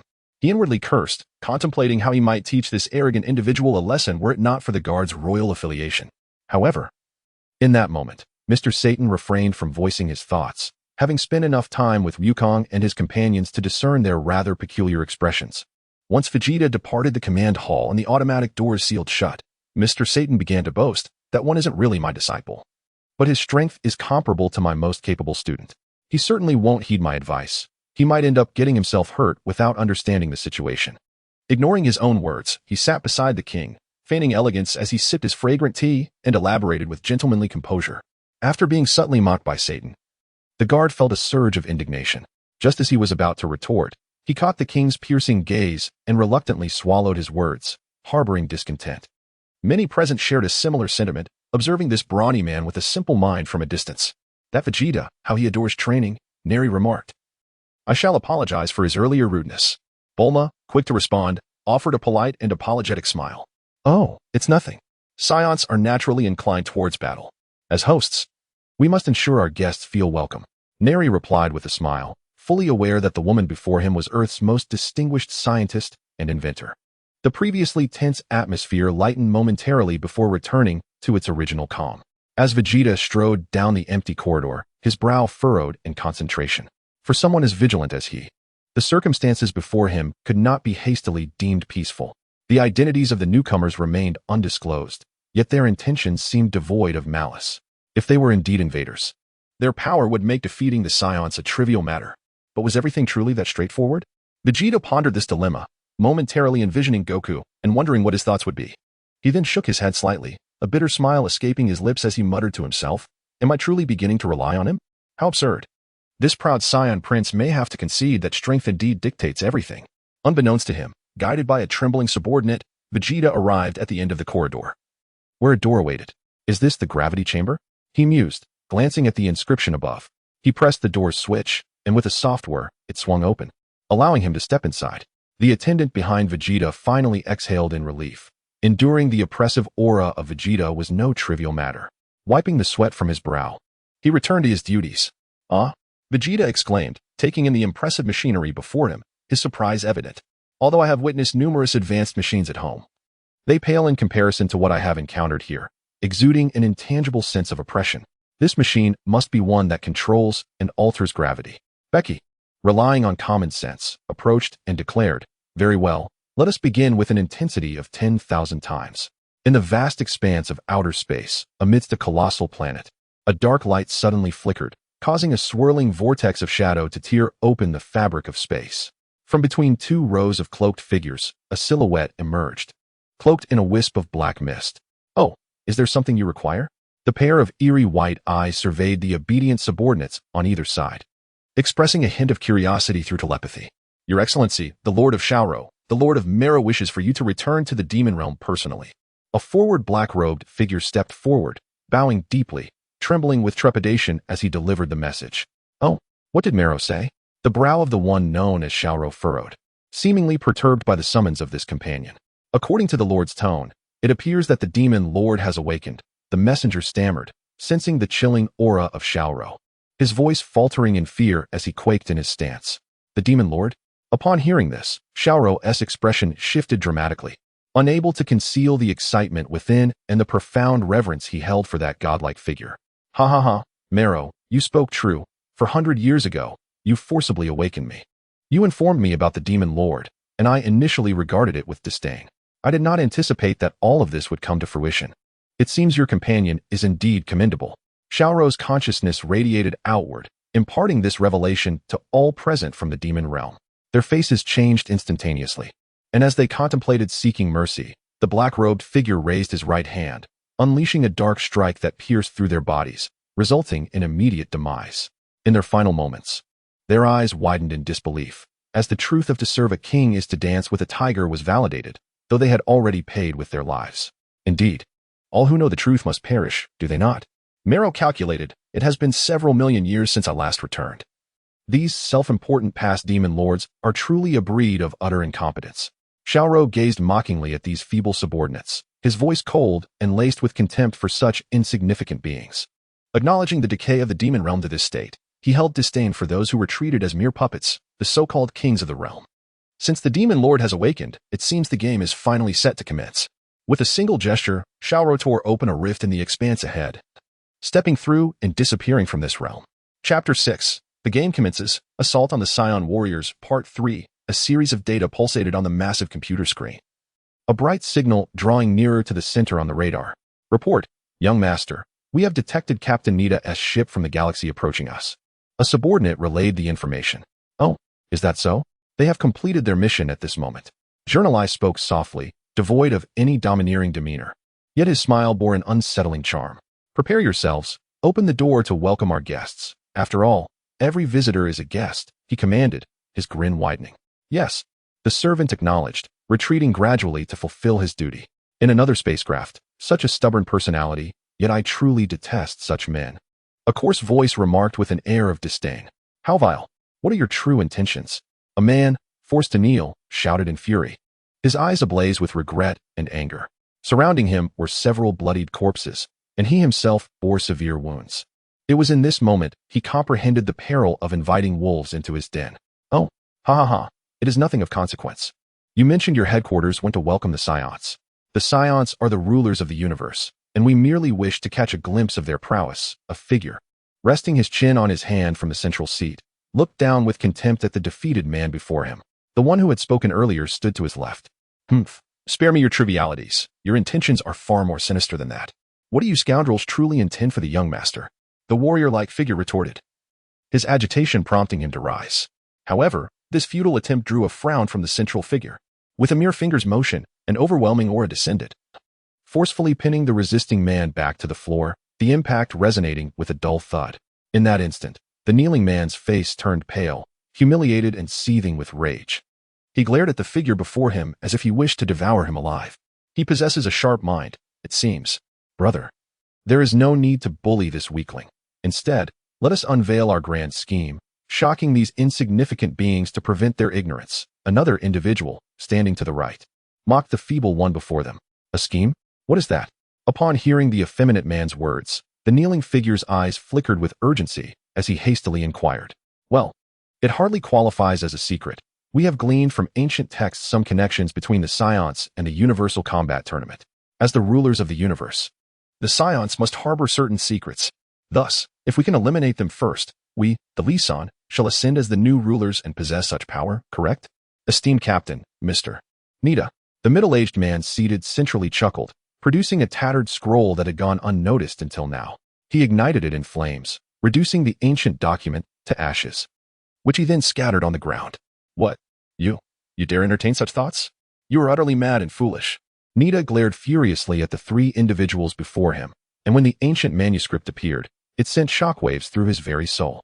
However, as the manuscript was destroyed, he snapped out of his astonishment, roaring, "Enough of your nonsense. Otherwise, I shall not hesitate to dispose of you first." The somewhat flippant figure to his left spoke with an air of authority, his condescending gaze implying that should the conversation continue, they would certainly not see the light of day again. At that moment, a servant hurried over, reporting, "Leader, the distant spacecraft has signaled for us to rendezvous with them, and the reception door has been opened." "Oh, is that so?" The man paused momentarily before bursting into laughter. What a fortuitous turn of events. Let's proceed immediately. Instantly rejuvenated, he rose to his feet.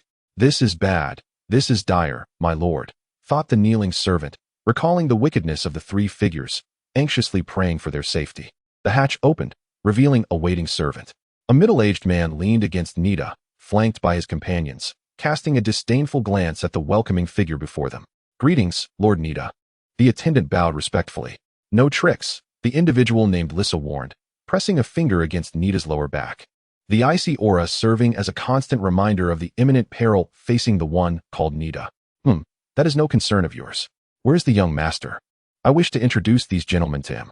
Reluctantly, Nita lowered his head to conceal his anxiety. "The young master is already in the reception room," the attendant replied. "Very well, let us proceed." The four individuals moved forward, all heading in the same direction. As they entered the reception room, the middle-aged man furrowed his brow, instinctively sensing a hint of danger. His gaze swiftly scanned the opulent surroundings, where several individuals were seated. At the moment his eyes met Gohan's, a chilling aura surged through him, and with a knowing smile, he recognized the Saiyan identity of the unfamiliar Gohan, having previously gleaned information about the people from Nita. Gohan, too, sensed a hostile presence scrutinizing them as they entered the reception room, the discernible malice igniting his displeasure and disdain, leading to a tense standoff. Goten, and Trunks also keenly perceived the tension, halting their conversation with Jine and directing their attention to the formidable figure. It appears both hosts and guests are present. This certainly makes things easier, began the self-identified Kelly, radiating a potent energy that effortlessly dispelled Gohan's pressure without any preamble. "What does this mean?" questioned a figure standing behind Jine, visibly irritated as he glared at the trio before him. "Nothing, merely a greeting and an introduction," Kelly replied with disdain. "Do not be rude. Beware lest I take your life." The man stepped forward, only to be halted by Jine's outstretched hand. "Do you possess such capabilities?" Sa taunted provocatively. "You appear visibly angered, while the enigmatic Jack remains seemingly indifferent. Enough of this. FIM, do not act impulsively. However, I wish to inquire. Kelly, what does your presence signify? After all, guests are to be treated with respect. What is it you truly seek?" Journey once again extended his right hand to halt FIM's subordinate. Chapter 6. The game begins. The Assault of the Saiyan Warriors. Part 4. It is nothing of consequence. We merely wish to meet the Saiyans, correct, Sai? Kelly scoffed. What? The expressions of Goten, OOB, and Trunks shifted to one of astonishment, while Gohan merely regarded them with indifference. "Oh, are the three of you also Saiyans?" Kelly observed their reactions, and upon witnessing Gohan's aloofness, felt a sudden jolt of apprehension. "What is your intent? Do you wish to battle the Saiyans?" Journey inquired with a natural demeanor, though the tea in his cup rippled from the disturbance in the air. "No, not really. I was merely contemplating that if we were to defeat the Saiyans first, we would ascend as the new rulers. Thus, we would swiftly advance to the finals, wouldn't we?" "Your Highness, Journey?" Journey? Gohan's expression darkened at Kelly's words, his gaze piercing toward him, his tone tinged with barely contained anger as he sought a satisfactory answer. Goten and the others glared at Journey with barely concealed ire. The smile on Journey's face faded entirely. Feeling Gohan's coldness, he could only nod in acknowledgement and explain. This is hardly a secret. My father was meant to speak with you directly regarding the tournament, as I am not well versed in the matters of combat. Gohan remained non-committal to this response, while Goten and the others chose not to pursue the matter further, continuing their silent standoff with Kelly and his companions. Shall we commence the battle now? Goten and Trunks fixed their gaze upon their adversaries, speaking in hushed, serious tones. Indeed, young Lord Journey. This could be considered an elimination match, signifying a battle solely between us. Therefore, please refrain from intervening, Kelly replied with a sinister smile. Journey recognized that conflict was now unavoidable and, with a resigned sigh, stated, however, you cannot fight here. You shall proceed to the gravity chamber for your battle, as it is constructed of super alloys capable of withstanding great force. Very well. It matters not. Both sides consented, and in an instant, their fighting spirit surged.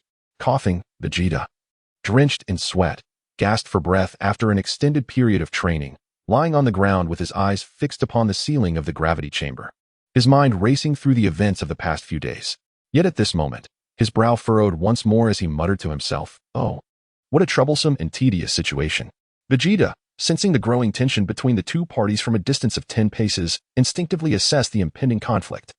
His warrior's instinct keenly aware, he propped himself up, a hint of fatigue evident, and awaited the unfolding drama with interest. At that moment, the door slid open, and several figures stepped inside. Journey led the way, his gaze not meeting Vegeta's as he turned back to the 7 behind him, saying, "This is the place." Kelly initially believed the room to be desolate and unoccupied.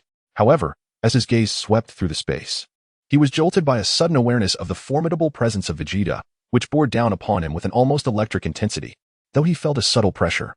He chuckled lightly and shook his head, dissipating the oppressive atmosphere.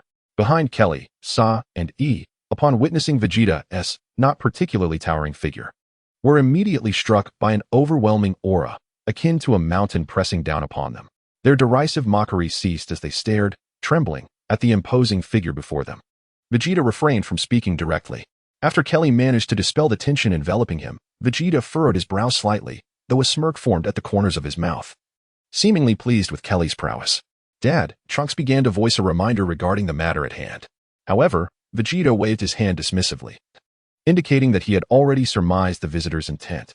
Indeed, he recognized their identity from Gohan's demeanor, and as a seasoned warrior, he was well aware of the unnecessary troubles that could arise. "You are a Saiyan, are you not? We are from the lizard race, and we are here to issue a challenge." Kelly's aura surged dramatically, shattering the energy field emanating from Vegeta, and several blades of wind sliced through the air towards him. Vegeta, however, made little movement, merely chuckling at Kelly's attempts at bravado, remaining unfazed by the provocations that sought to unsettle him. Trunks, Goten, and all sensed the oppressive weight of Vegeta's presence. The sudden intensity overwhelmed them, causing them to instinctively retreat slightly to regain their footing. Gohan sighed at the futility of Kelly's display and gently diffused the pressure surrounding them. Meanwhile, Nerly and his companion, Jack, regarded the situation with disdain, exuding a semblance of energy that remained unperturbed. In contrast, FIM struggled to withstand the force, while the remaining subordinates bore the brunt of the overwhelming power with visible difficulty.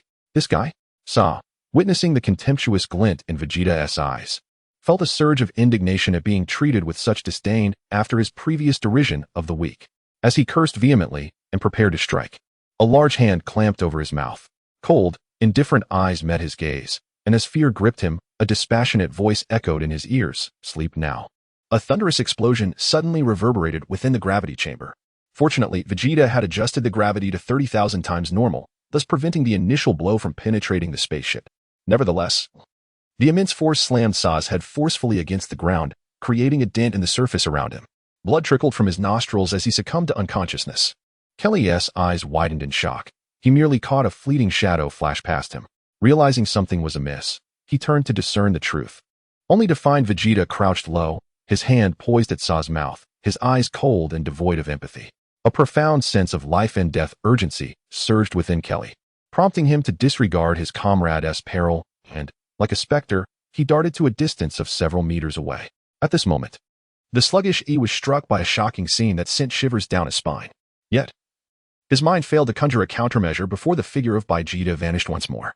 Yi's face paled in terror, his form flickered as he attempted to flee, only to find himself abruptly reappearing in place. He felt a sudden warmth at the back of his head, and before he could comprehend the situation, Vegeta's massive hand pressed down on him from behind, sending him crashing to the ground after a swift rotation of 90 degrees. His head met the surface with a force that rivaled the injuries sustained by his friend Sa. Two resounding impacts reverberated through the spaceship, the vibrations occurring within the same heartbeat. Such a sequence of attacks could be deemed a true instant annihilation. Goten, Trunks, and OOB were left astonished by Vegeta's meteoric rise in power, their eyes wide as they beheld the formidable display. However, Gohan adeptly sensed the fleeting fluctuations of Vegeta's energy, allowing a knowing smile to break across his face. Gurney, lost in contemplation, silently observed Vegeta's might, while the aloof Jack remained indifferent, exuding an air of detached arrogance. Witnessing the explosive defeat of his comrade, Kelly felt a chill of dread wash over him, prompting him to once again retreat from his adversary. At last, he unleashed his own power, a tempestuous force that shook the entire gravity chamber, erupting in a torrent of azure flames. How tiresome! Kelly attempted to resist, but as Vegeta's words fell, he escalated both the intensity and velocity of his assault. A heavy elbow strike plunged into Kelly's abdomen, the transmitted force rapidly radiating throughout his body and shattering his defenses. One decisive blow. The indistinct figure loomed vividly in Kelly's mind, though not particularly tall. It felt overwhelmingly grand within his consciousness. This is impossible, Kelly gasped, clutching his abdomen, saliva mixed with blood escaping his lips. Dazed, he looked up in disbelief at Vegeta, who had already turned away. Consumed by despair and an unrelenting fear, he hardly had time to contemplate before darkness enveloped him, collapsing onto the ground. Arrogant fool, Vegeta coldly remarked as he exited the gravity chamber, offering a stunning proclamation but paying no heed to those present as he departed alone. Meanwhile, Goten and his companions, still reeling from the earlier events, were further astonished by Vegeta's words. They had not witnessed Vegeta's movements during the battle. This overwhelming victory had utterly surpassed their expectations. After all, they understood that while Kelly's strength was not formidable, to defeat them, Goten and Trunks would likely need to transform into Super Saiyans. Gohan, too, was secretly astounded, unable to fathom Vegeta's remarkable transformation over the past 6 months. Yet, reflecting on the grueling training regimen Vegeta had subjected himself to, Gohan could only manage a wry smile of acceptance. Gurney also smiled ruefully, gesturing for his subordinates to clean up the aftermath, his gaze lingering on the retreating figure. His original smile morphing into a more peculiar expression. Zack finally opened his eyes, witnessing the silhouette of Vegeta vanish as he turned away. He shook his head, lost in contemplation. Thus, a farce concluded with a similar air of amusement. Chapter 7. The Return of Wukong. A New Battle. 1. In a realm adorned with hues of sacred light, a colossal crystal chair floated within this expansive space, upon which sat a frail old man teetering on the brink of death, though vitality still coursed through him to some degree. The elder was acutely aware that due to a certain incident, his lifespan had significantly diminished, leaving him with but a few fleeting days.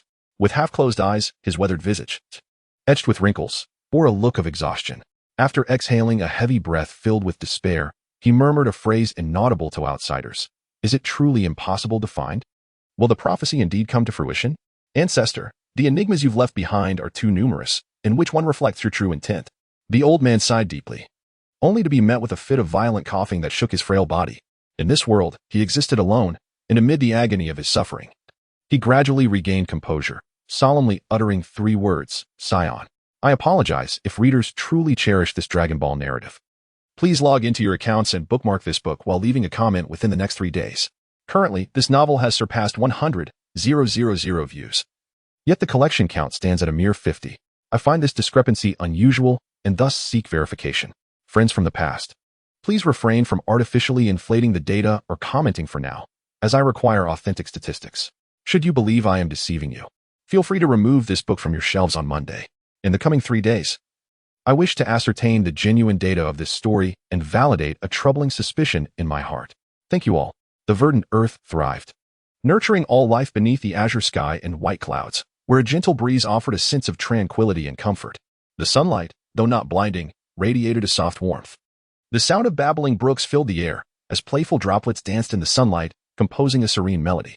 A soft breeze rustled as a massive emerald dragon glided gracefully through the air, its wooden-hued horns framing eyes that occasionally glimmered with a crimson light. Its slender whiskers swayed in the wind, exuding an aura of silent majesty. This was the dragon that had been missing for half a year. It appeared that matters were far more intricate than anticipated. Have I erred? The dragon mused, bowing its head in contemplation. My memories are but fragments, and I know not where that fellow has wandered. It truly vexes me. Has the prophecy truly arrived? It seems I have no choice but to awaken. The dragon appeared to curse someone in its thoughts, and having made a decision, it began to validate the prophecy's accuracy, even at the cost of its ultimate fate. With newfound resolve, the dragon's eyes flashed with a crimson glow, and then, in the space several feet ahead, a spiraling distortion occurred. Following the eruption of red light, a diminutive figure emerged from the fractured realm. That familiar figure, that playful and charming face, that signature gesture. Wukong. Summoned by the dragon. Wukong chuckled as he fondled his spiky hair, his youthful visage reflecting his singularly simple intellect. His bare torso was adorned with tattered blue garments wrapped around his waist. Wukong, using the index finger of his other hand to wipe his nose, paid no heed to his disheveled appearance, instead inquiring, "Dragon, is there something of great importance? Why the urgency in calling me back?"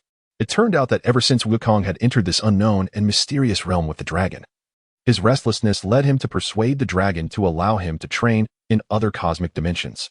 While the adversaries he encountered in those realms were not particularly formidable, Wukong reveled in the challenge of confronting the rulers of those domains in a customary manner. Moreover, he sensed that, due to the influence of the Black Star Dragon Balls, his previously diminished strength and vitality had gradually been restored during the past 6 months of rigorous training. Although he still bore the form of a child, Wukong was acutely aware that his current power far surpassed that of 6 months prior. The dragon did not respond directly. Upon sensing Wukong's renewed strength, he pondered the implications. Though he remained perplexed as to why Wukong would persist in his endeavors, despite his identity. Abandoning his speculations, the dragon inhaled deeply, gazing silently at the heavens. Noticing the dragon's contemplative silence, Wukong recognized the gravity of the situation. However, disinclined to delve into complex matters, he asked, "Dragon, what troubles you? Why do you seem lost in thought?" As he adjusted his belt and prepared to don his tattered blue top once more, he continued, "I have a foreboding feeling, Wukong. It appears the universe faces peril once again," the dragon replied with a heavy sigh, turning to regard the freshly trained Wukong. "What are you saying? Is there a new foe to contend with? But we have Gohan, Vegeta, and the others. They will safeguard the universe, so worry not," Wukong replied with innocent optimism, clasping his hands behind his head, closing his eyes, and swaying leisurely. "No, this calamity is not easily resolved. The adversary's power far exceeds that of the malevolent dragons," the dragon stated solemnly, the weight of his words thickening the atmosphere. "Surely not." Wukong opened his eyes, halting his swaying with a mix of skepticism, casting a sidelong glance, lamenting inwardly, "What a pity. I wish I could face him in battle." "Indeed, Wukong, I have contemplated this for quite some time. The only solution is for you to return to the universe. I believe you are the only one capable of averting this catastrophe," the dragon said, gazing thoughtfully at the sky, for within the fragments of chaotic memories, several versions of prophecies still lingered. "Really?" Wukong's eyes sparkled with intrigue as he stared intently at the dragon, as if fearing a sudden change of heart from his companion. In his eyes resided an unquenchable excitement. The exuberant little Goku, elated by the dragon's second affirmation, joyfully leaped about. However, there was a lingering concern. His body had been diminished by the Black Star Dragon Ball, a disadvantage that particularly suppressed his strength.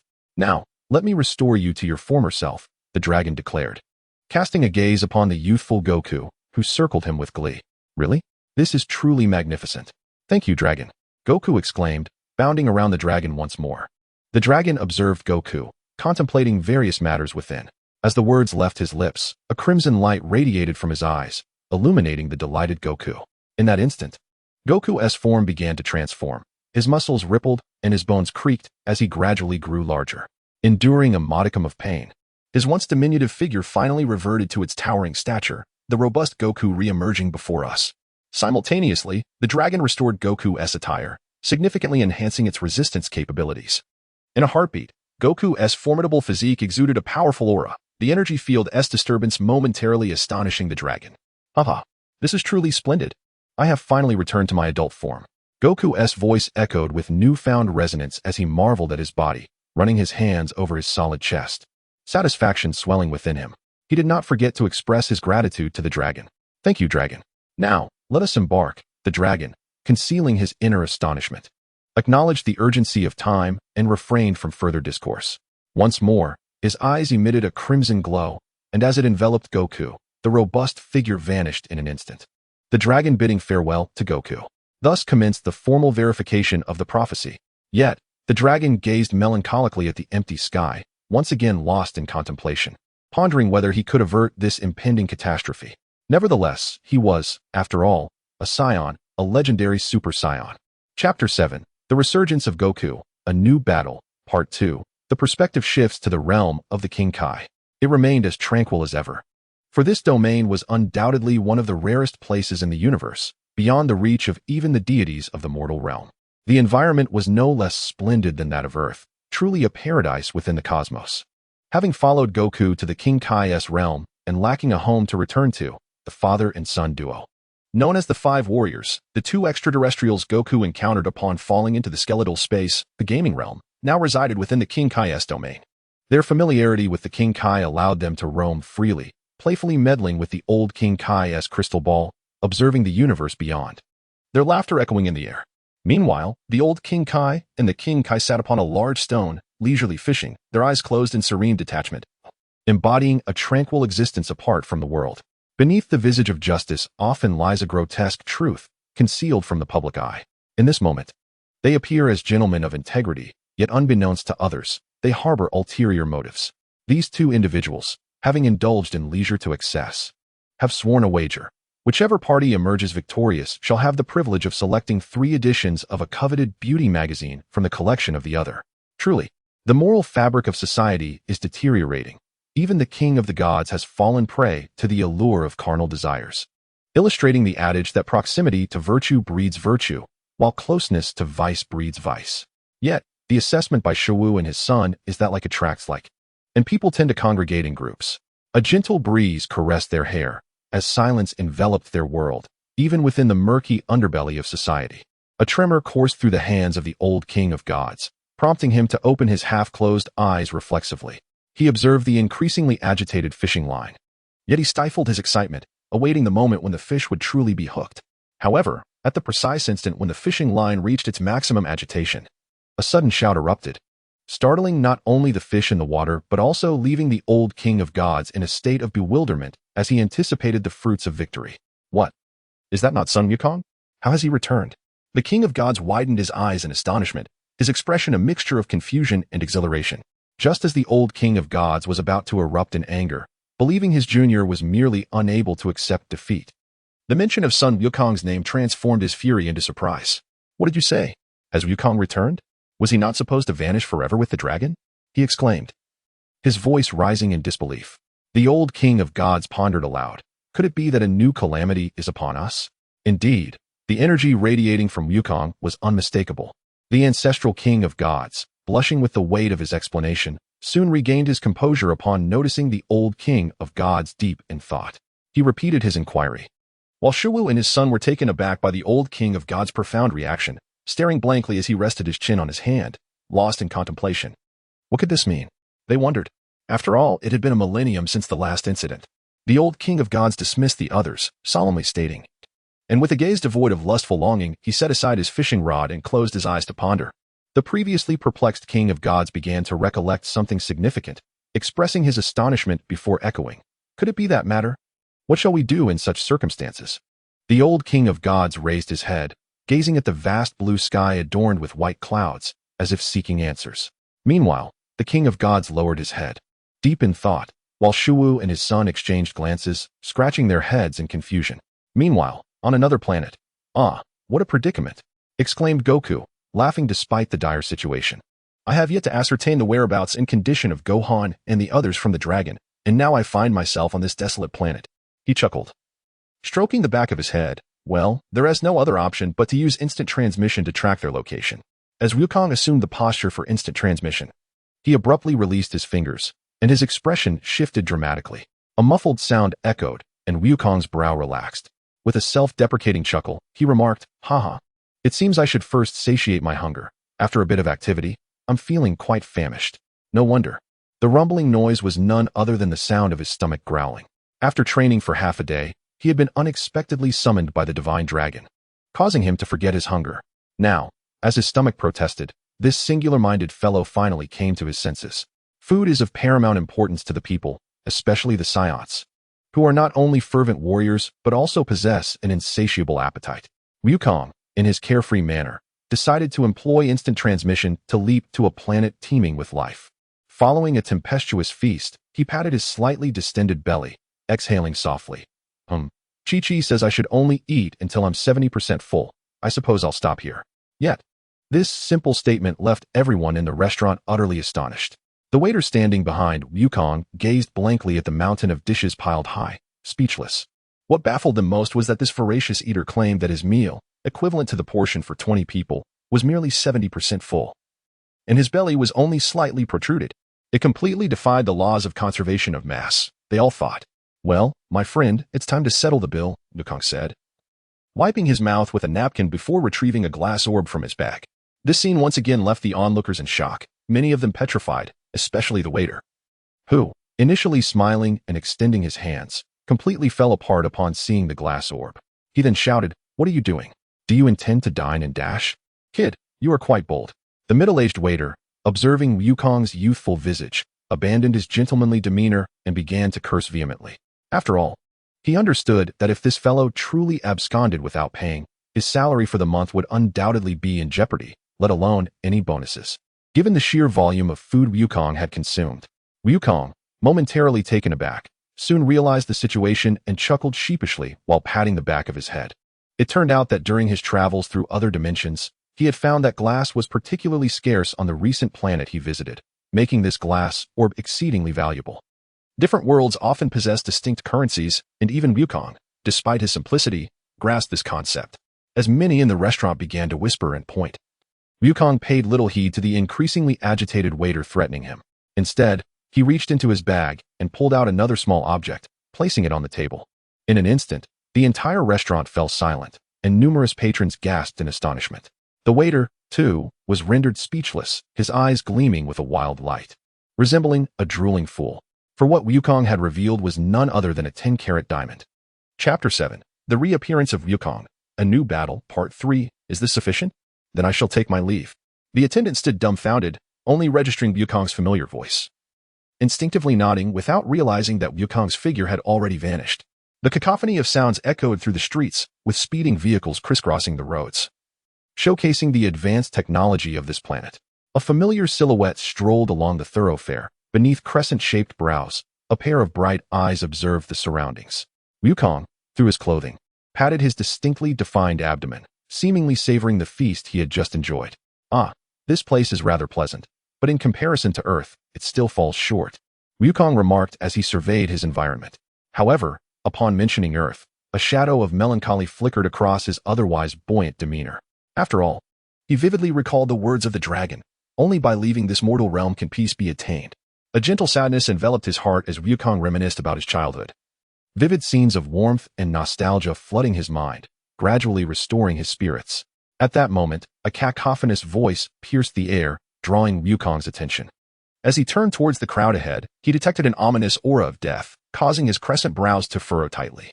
Oh, what do we have here? The former king himself, reduced to the streets? How pitiful. A well-dressed brute arrogantly kicked an elderly man aside, causing the people on the street to recoil in fear, their eyes wide with trepidation as they observed him and the moaning elder. "Your Majesty, are you all right?" Another burly man rushed to support the elderly figure, whose face bore the marks of bruising. The elder glared fiercely at the ruffian, exclaiming, "You despicable wretch, Jean! How dare you harm His Majesty?" "Humph! The king?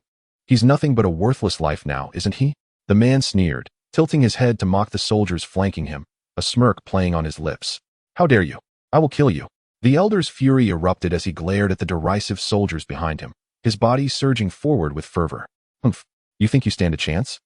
The arrogant brute merely shifted his head aside, effortlessly evading the elder's attack. He then raised his left leg, driving his knee into the elder's abdomen with overwhelming force, sending him flying several meters before he came to a halt, blood spewing from his mouth. "Guard!" The elder scrambled to his feet and rushed forward to assist the injured guard. Wukong, however, refrained from intervening hastily. With his keen senses, He locked onto the hidden intentions of the soldiers, perceiving tendrils of dark energy emanating from their crowns. Strangely, these shadowy threads all pointed in the same direction, towards the magnificent palace, situated thousands of meters behind them. In this moment, Wukong's mind recalled the scene of his battle against the fully formed baby. The dark energy surrounding them bore a striking resemblance to baby's method of enhancing his power by absorbing humanity's negative emotions and malice. How fortuitous their connection seemed. However, the king had issued his decree. Your survival was no longer necessary. I could extinguish your lives at any moment. It seems the time is ripe. Let me eliminate you both in one fell swoop. With that, he gathered a ki blast, directing it towards the two of them, and unleashed it. As the brute uttered these words, Wukong's formidable consciousness had already enveloped the area. Allowing him to clearly perceive the black tendrils above the brute's head suddenly swell to several times their size. As a hint of crimson light flickered in the brute's eyes, a ki blast materialized in his hand as if by instinct. Wukong furrowed his brow, and in that moment of abrupt change, he swiftly advanced and seized the glowing red ki blast, effortlessly neutralizing the imminent attack. The brute, taken aback by Wukong's overwhelming presence, momentarily lost his composure before feigning calmness. "Who are you to dare oppose me?" he stammered. "I am but a mere earthling," Wukong replied, his gaze unwavering, ignoring the astonishment of those present. Wukong turned his attention to the faint wisp of dark energy coiling around his right hand, lost in contemplation. In the recent explosion, he had inadvertently preserved a trace of the dark energy within his own ki, never anticipating that its purity would surpass even that of the malevolent dragon. "Earthling? Humph. Insolent brat. Are you tired of living?"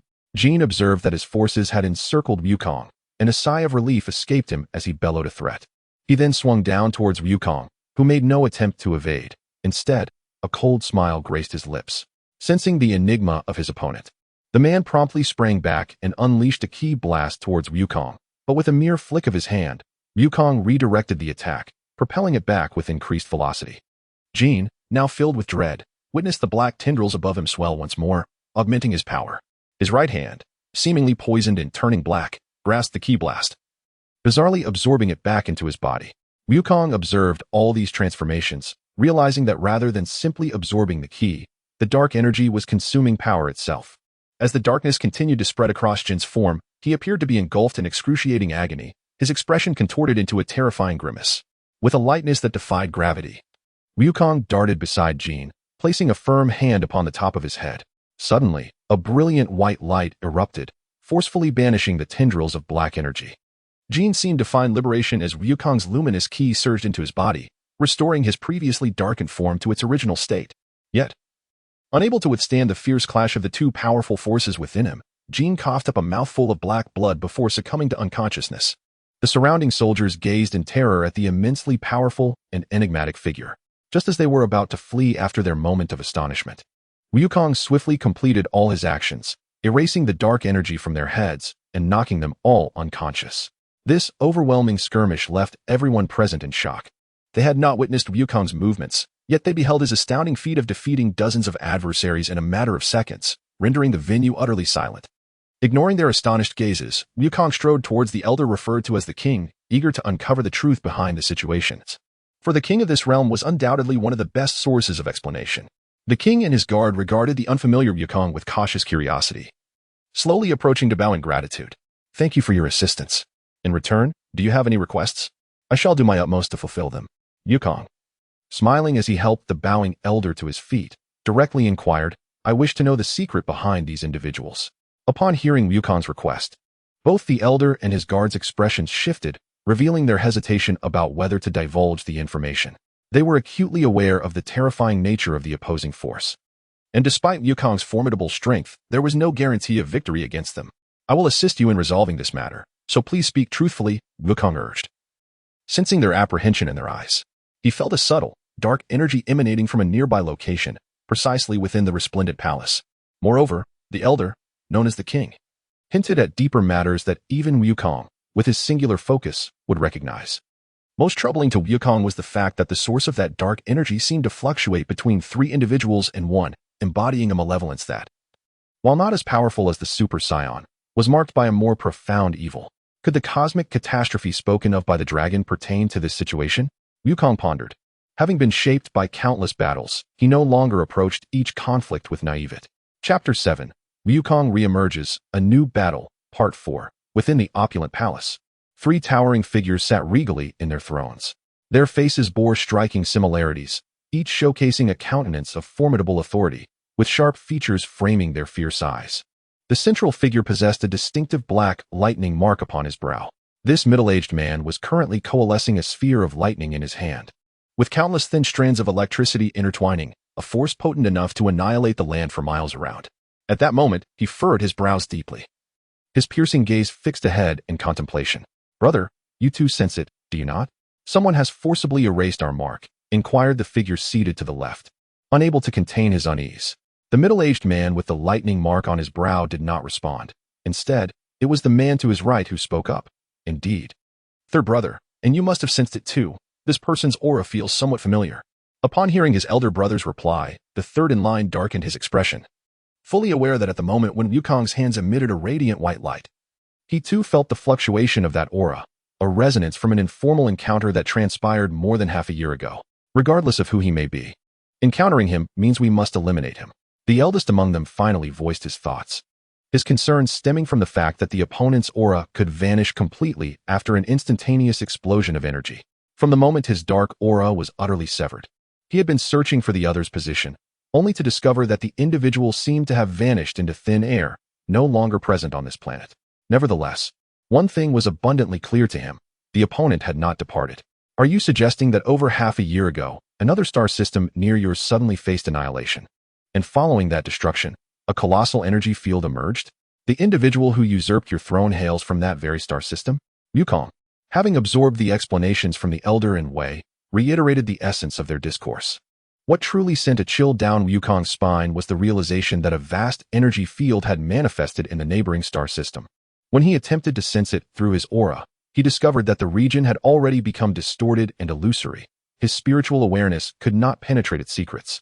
Yet one fact remained undeniable: there were no signs of life within. Yes, that is the situation.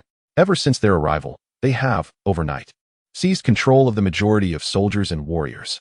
Naturally, all who resisted their rule have been ruthlessly slain, over 90%.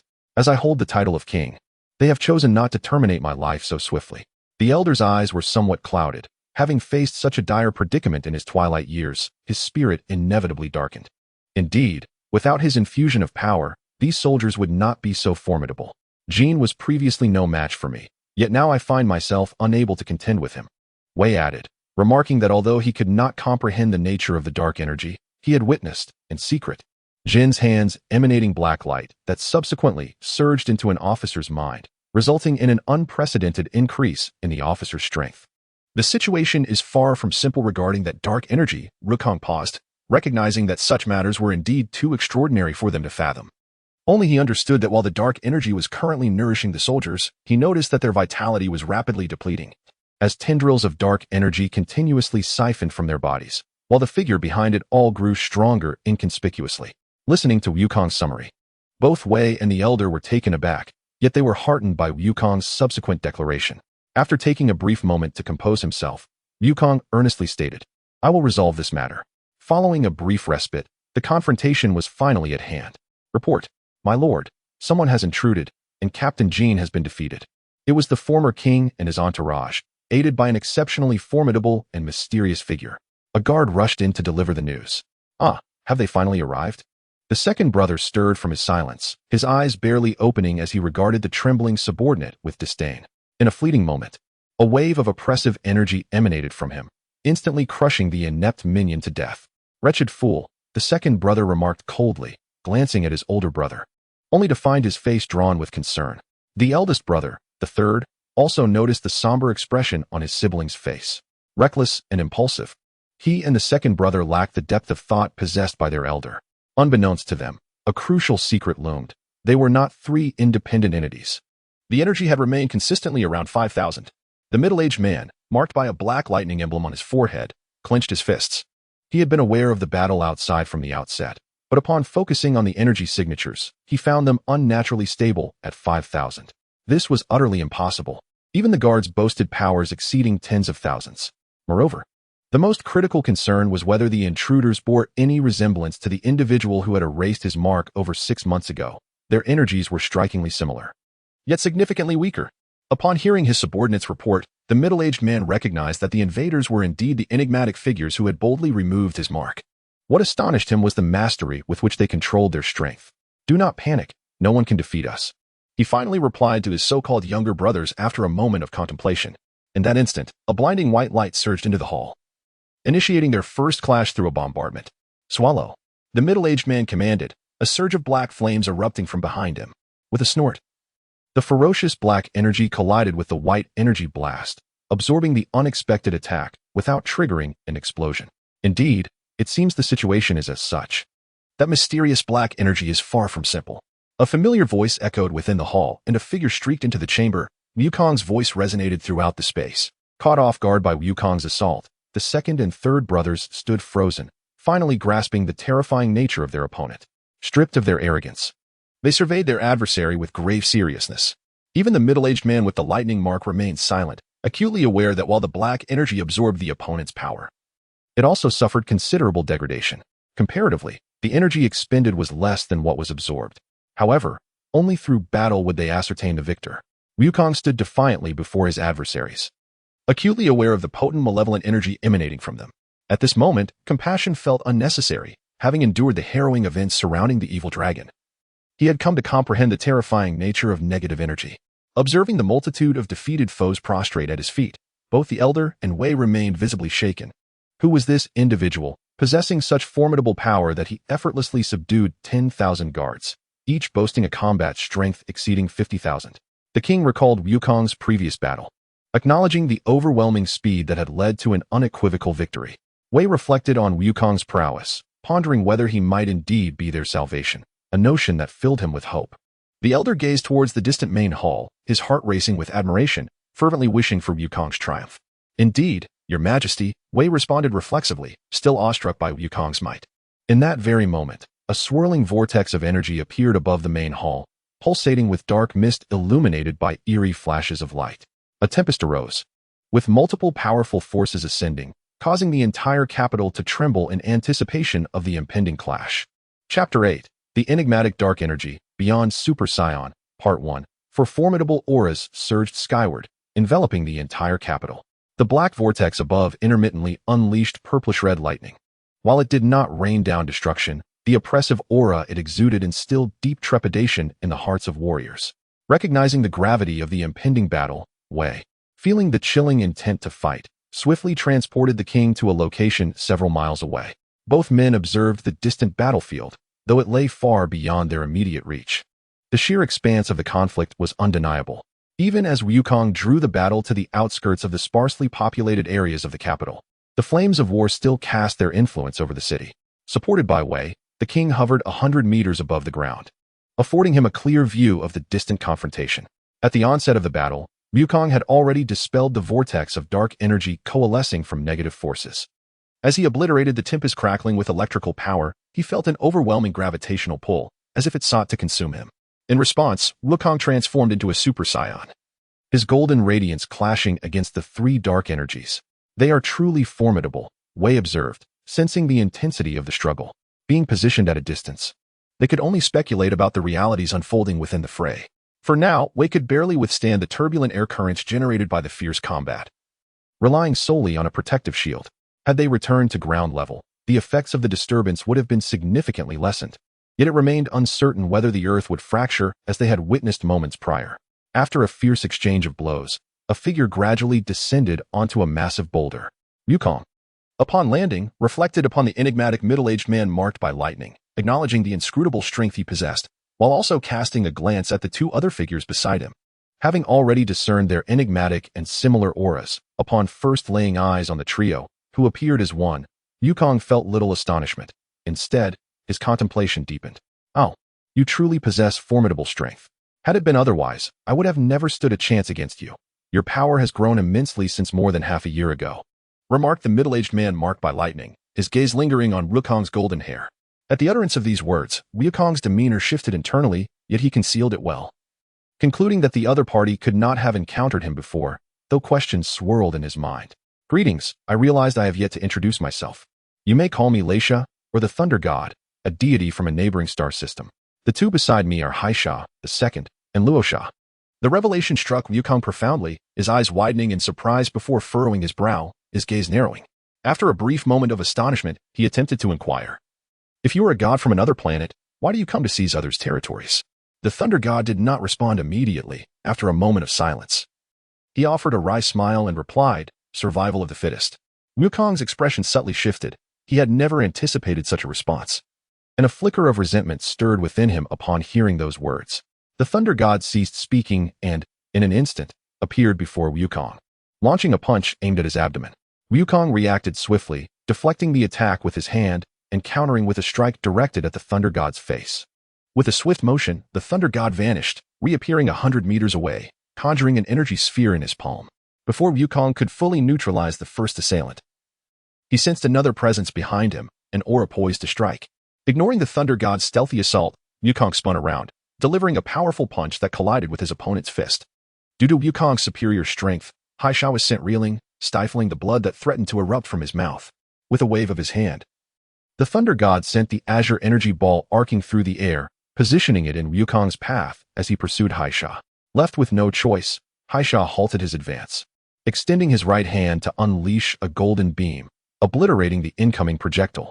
Seizing the opportunity to escape the confines of power, Haisha sought to dart into the heart of the explosion for a surprise attack, only to find a hand, enveloped in golden light, emerging from the flames.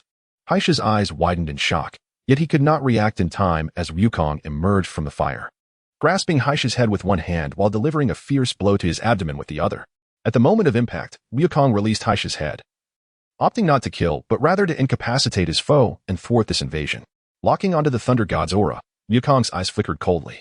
As he evaded a barrage of energy projectiles, he soon discovered that the Thunder God was but a fleeting shadow amidst the chaos. The adversary had already appeared beside the injured Haisha, and an enigmatic black mist surged into Haisha's body, rapidly healing his wounds. Meanwhile, Goku found himself with little time to spare. Suddenly, an oppressive force descended from the heavens, compelling him to abandon his offensive and adopt a defensive stance. With a swift motion, Goku crossed his arms and unleashed the power within him, obliterating the opponent's palm strike with a forceful explosion. Chapter 8. The Enigmatic Black Mist. Beyond Super Saiyan, Part 2. Goku's figure vanished in an instant. Yet he sensed that the God of Thunder had locked onto his energy. Seizing the initiative, he materialized before the Rakshasa, grasping the opponent's forehead and launching him towards the ground, stirring up a massive wave of earth. At that moment, the God of Thunder flicked his right hand, conjuring a peculiar energy that morphed into a lightning whip hundreds of meters long, slicing through the void to strike Goku from afar. Goku felt the terrifying power of the lightning but remained composed. He darted through the air, creating 3 or 4 afterimages before closing the distance to the God of Thunder, descending with a circular energy slash.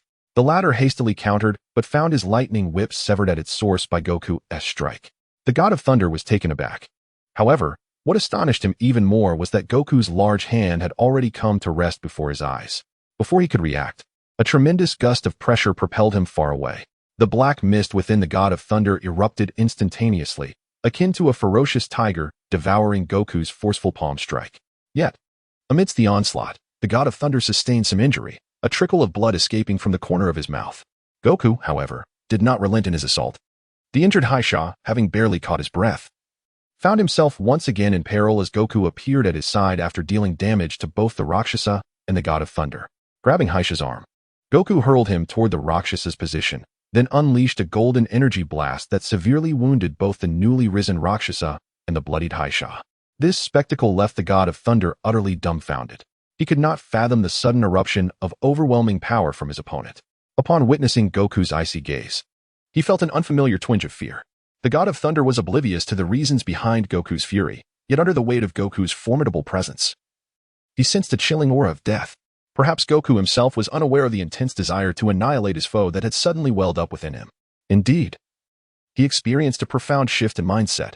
In that moment of enlightenment, Goku recognized a subtle alteration in his emotions. Savage? This was the first thought that crossed Goku's mind. Even in his Super Saiyan 4 state, he had never harbored such bloodthirsty impulses. Just as the 7-star dragon had once remarked, whenever Goku ascended to Super Saiyan 4, his emotions would undergo a transformation, with previously suppressible feelings becoming excessively combative in this heightened state. However, regardless of the circumstances, There was never a time when such a bloodthirsty notion possessed me as it does now. During Goku's recent travels, he encountered few battles that necessitated transformation, yet, once he did transform, a primal urge for slaughter would arise. The higher the level of his transformation, the more this subconscious ferocity seemed to clash with his original consciousness. Was it a consequence of the Dragon Balls entering his body? The only obscure conclusion Goku could draw was this, though such a thought was difficult to believe. Leave this planet. If you engage in such actions again, I shall kill you. Goku suppressed the turmoil within, gradually retracting the aura emanating from his body. He gazed down upon the defeated and disheveled Thunder God, casting a final decree. As if struck by a blow to his dignity, the Thunder God ceased to tremble in fear. Instead, he clenched his teeth, blood seeping from his lips. As the saying goes, a warrior may be slain, but not humiliated. Now, having been shamed to such a degree, the Thunder God retained a vestige of divine nobility within him. His eyes suddenly gleamed with a sinister light, and a surge of dark energy erupted from his crown, enveloping him entirely. Simultaneously, an extraordinarily fearsome power began to ascend. Sensing the shift in this dark energy, Goku felt an intense anger swell within him, reigniting the murderous intent that had yet to subside. In an instant, he flashed through the air, intent on delivering a devastating blow to his adversary. However, just as Goku neared the Thunder God, the latter let out a thunderous roar. The dark energy coalesced into a figure tinged with a pale hue, pointing a finger at Goku, unleashing a formidable wave of destructive energy. Goku was taken aback. At the moment the figure materialized, an unprecedented sense of crisis enveloped him. He immediately summoned his strength, but as he attempted to block the overwhelming energy with both hands, he was astounded to discover that this strike possessed an absurd level of power, propelling him towards the distant mountains. A tremendous destruction ensued as Goku was relentlessly thrust into the vast mountain range. The energy, still unbroken, obliterated the entire expanse, erasing miles of terrain in the blink of an eye. This fierce confrontation, though seemingly prolonged, transpired in mere moments. Just as the colossal explosion was about to erupt, a deafening roar of a mighty ape resounded. Roar! From the ruins of the mountains, a golden aura coalesced into the form of a gigantic ape, its dark red eyes seeming to pierce through the distance. With bared teeth and narrowed gaze, it emitted an even more thunderous roar. The great ape seized the diminutive energy wave, akin to chopsticks, and with a powerful grip, it severed the terrifying strike, purifying the threads of black energy with its golden light. Goku stood in astonishment, bewildered and unaware of the unfolding events. In that prior moment, as he anticipated the imminent explosion of the energy wave and was about to surge forward to transform again, an overwhelming force suddenly surged within him. And as his aura intensified, a golden giant ape materialized. Uncertain of the cause, Wukong chose not to delve deeper. Sensing the tempestuous aura emanating from Thor, he realized the necessity to amplify his strength. At the moment both parties ascended to a higher realm, the energies of heaven and earth surged violently, causing the entire planet to tremble as if it were a living being, responsive to their formidable powers. A tremendous explosion resonated across 100 miles, and the overwhelming force erupted forth, resulting in a catastrophic collapse at Wukong's location, where the scattered mountain fragments were reduced to mere powder by the cascading waves of energy. Chapter 8. The Mysterious Black Energy, Beyond Super Saiyan, Part 3. A familiar golden figure stood proudly upon the earth, though the opponent remained unseen 100 miles away. Wukong was acutely aware of the unfolding changes through his keen perception of energy. Just as Wukong surmised, Thor and his two companions were intrinsically connected. Once the black energy fully enveloped Thor, Haisha and Luosha were also consumed by the dark mist, merging seamlessly into Thor's being. Furthermore, the residual black energy lingering within the bodies of numerous soldiers was entirely absorbed into Thor's aura.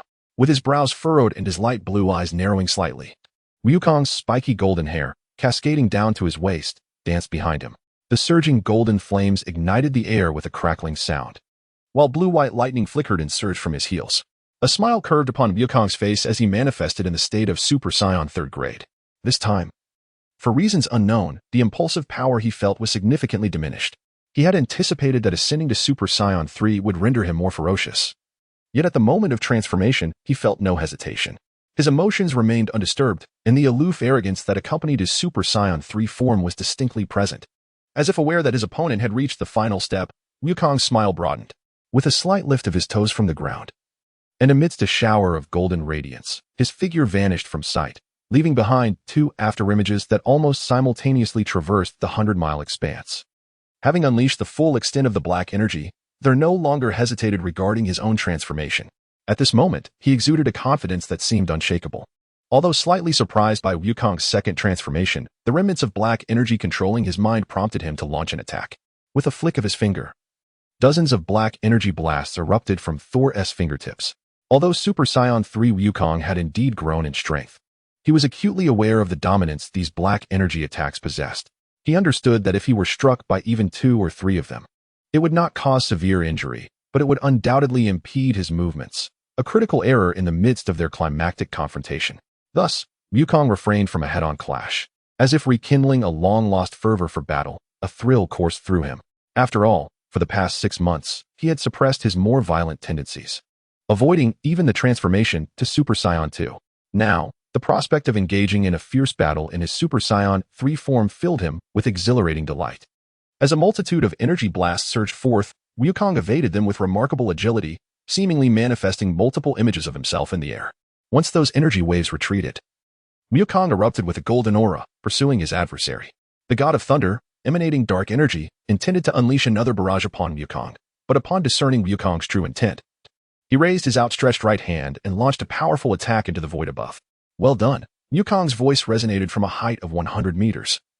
As the afterimage that matched the god of thunder finally dissipated, locking onto the trajectory of his opponent's strike. With a mere sigh, Wukong unleashed a long-prepared fist, countering the god of thunder's assault with remarkable force. Noticing his opponent's reliance on brute strength for retaliation, the god of thunder furrowed his brow. Yet, as he released his power, a vortex of black energy erupted from his hand, drawing back the energy wave that had been sent back. With a cold smile, the god of thunder appeared before the descending Wukong, delivering a heavy punch. Boom!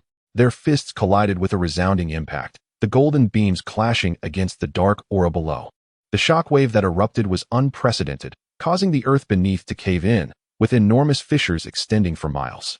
The exchanges of offense were executed in the blink of an eye, as the golden radiance and the black flames clashed tens of thousands of times in the high skies within mere moments. Before the residual waves of each strike could dissipate, another impact would ensue. Consequently, the amassed energy of the heavens and earth erupted simultaneously, resulting in a cataclysmic explosion that shook the entire planet. Damn it! The god of thunder cursed inwardly. He had never anticipated that even unleashing his full dark energy, he would still struggle to overpower Wukong, remaining at a relative disadvantage throughout this confrontation.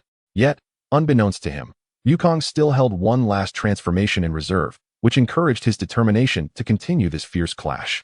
However, he was acutely aware that prolonged engagement would eventually lead to a backlash from the dark energy, heralding his potential doom. Only he understood the true nature of the dark energy he wielded.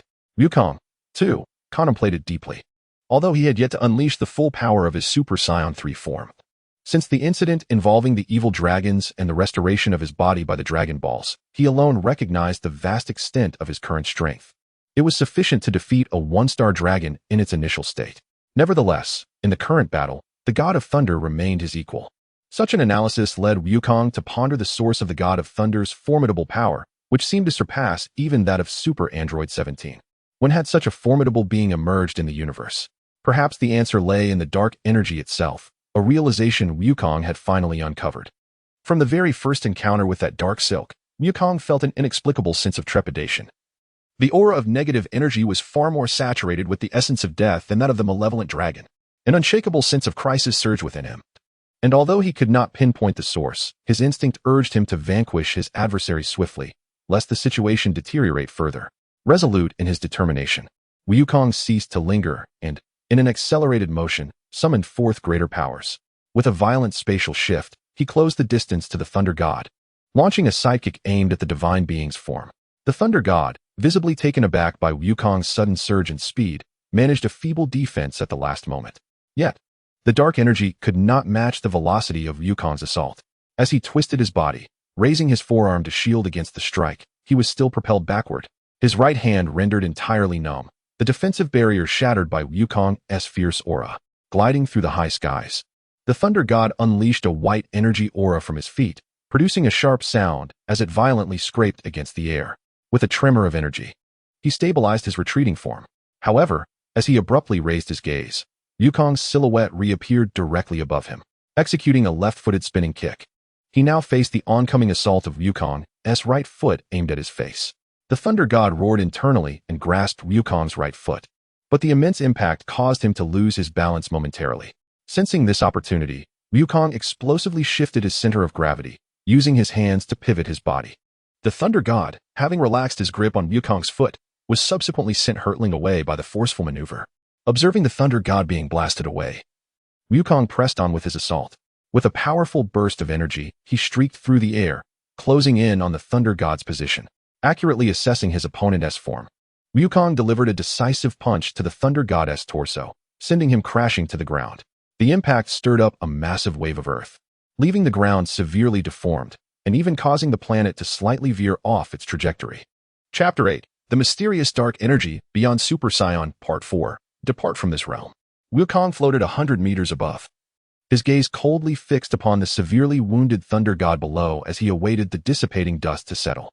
He resumed the earlier discourse, but was met with the Thunder God's enigmatic smile, his face marred with bloodied wounds, an expression both sinister and terrifying. It was at this moment that he comprehended the true magnitude of his opponent's strength, grappling with disbelief at how this stranger, whom he had encountered merely months ago, had grown to such formidable prowess. As Wukong pondered the Thunder God's demeanor, he noticed that upon the latter's declaration, the dark energy surrounding him began to extricate itself, conjuring a spectral figure between them. Yet at that moment, the pallid image beneath the dark aura bore an increasingly human semblance, its infernal power surging to unprecedented heights. Just as it prepared to launch an assault against Wukong, the Dragon Balls within him finally stirred into motion for the very first time. As the Dragon Ball moved, Goku's eyes radiated a golden light, and a massive ape-like silhouette materialized alongside him. With a powerful punch, they collided with the shadow, resulting in a cataclysmic explosion that sent both parties hurtling into destruction. Goku himself was thrown back by the shockwave, tasting blood as it spilled from his lips. The God of Thunder, barely managing to hold himself upright, was further devastated by the explosion, his expression darkening, yet his smile growing more pronounced, sending a chill down Goku's spine. Let it all be obliterated, it has come.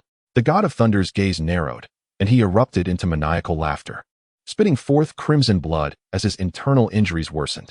A sudden sense of impending doom gripped Goku's heart as he beheld the God of Thunder's eyes, which teetered on the brink of death. Instinctively, he glanced upwards, only to discover a swirling black hole appearing above the planet, following a fleeting dark spot. The daylight was abruptly swallowed by darkness. The heavens seemed to be usurped by the black vortex, and in Goku's mind, it resembled the opening of the gates of hell, poised to consume all living beings. From a vantage point in space, one would observe a black hole, vast enough to encompass 3 or 4 galaxies, spiraling towards the edge of this solar system, appearing as mere dust before the planet. The overwhelming force of its gravitational pull caused the planet to tremble, drawing it closer to the abyss. Goku's complexion turned pale. The black hole exuded no signs of life, rendering it impossible to gauge the outer circumstances through any sensory means. It was only then that he realized the calamity that loomed. Yet, such a transformation should not evoke such fear within him. Goku pondered the suffocating aura of death surrounding him. For, if he were to transform into Super Saiyan 3 and unleash his power to obliterate a galaxy, such a feat would be conceivable, let alone against a black hole of such magnitude. Golden light enveloped Goku as he attempted to unleash a potent energy wave to annihilate the black hole, only to find it ravenously devouring his strength as if it were an abyss. In that moment, he experienced a bewildering disconnection from his own power. Goku stared in astonishment at the encroaching black hole, his body instinctively releasing even greater energy, striving to counteract the consuming force of the void while gathering strength for a counterattack. It was futile. This black hole could not be vanquished.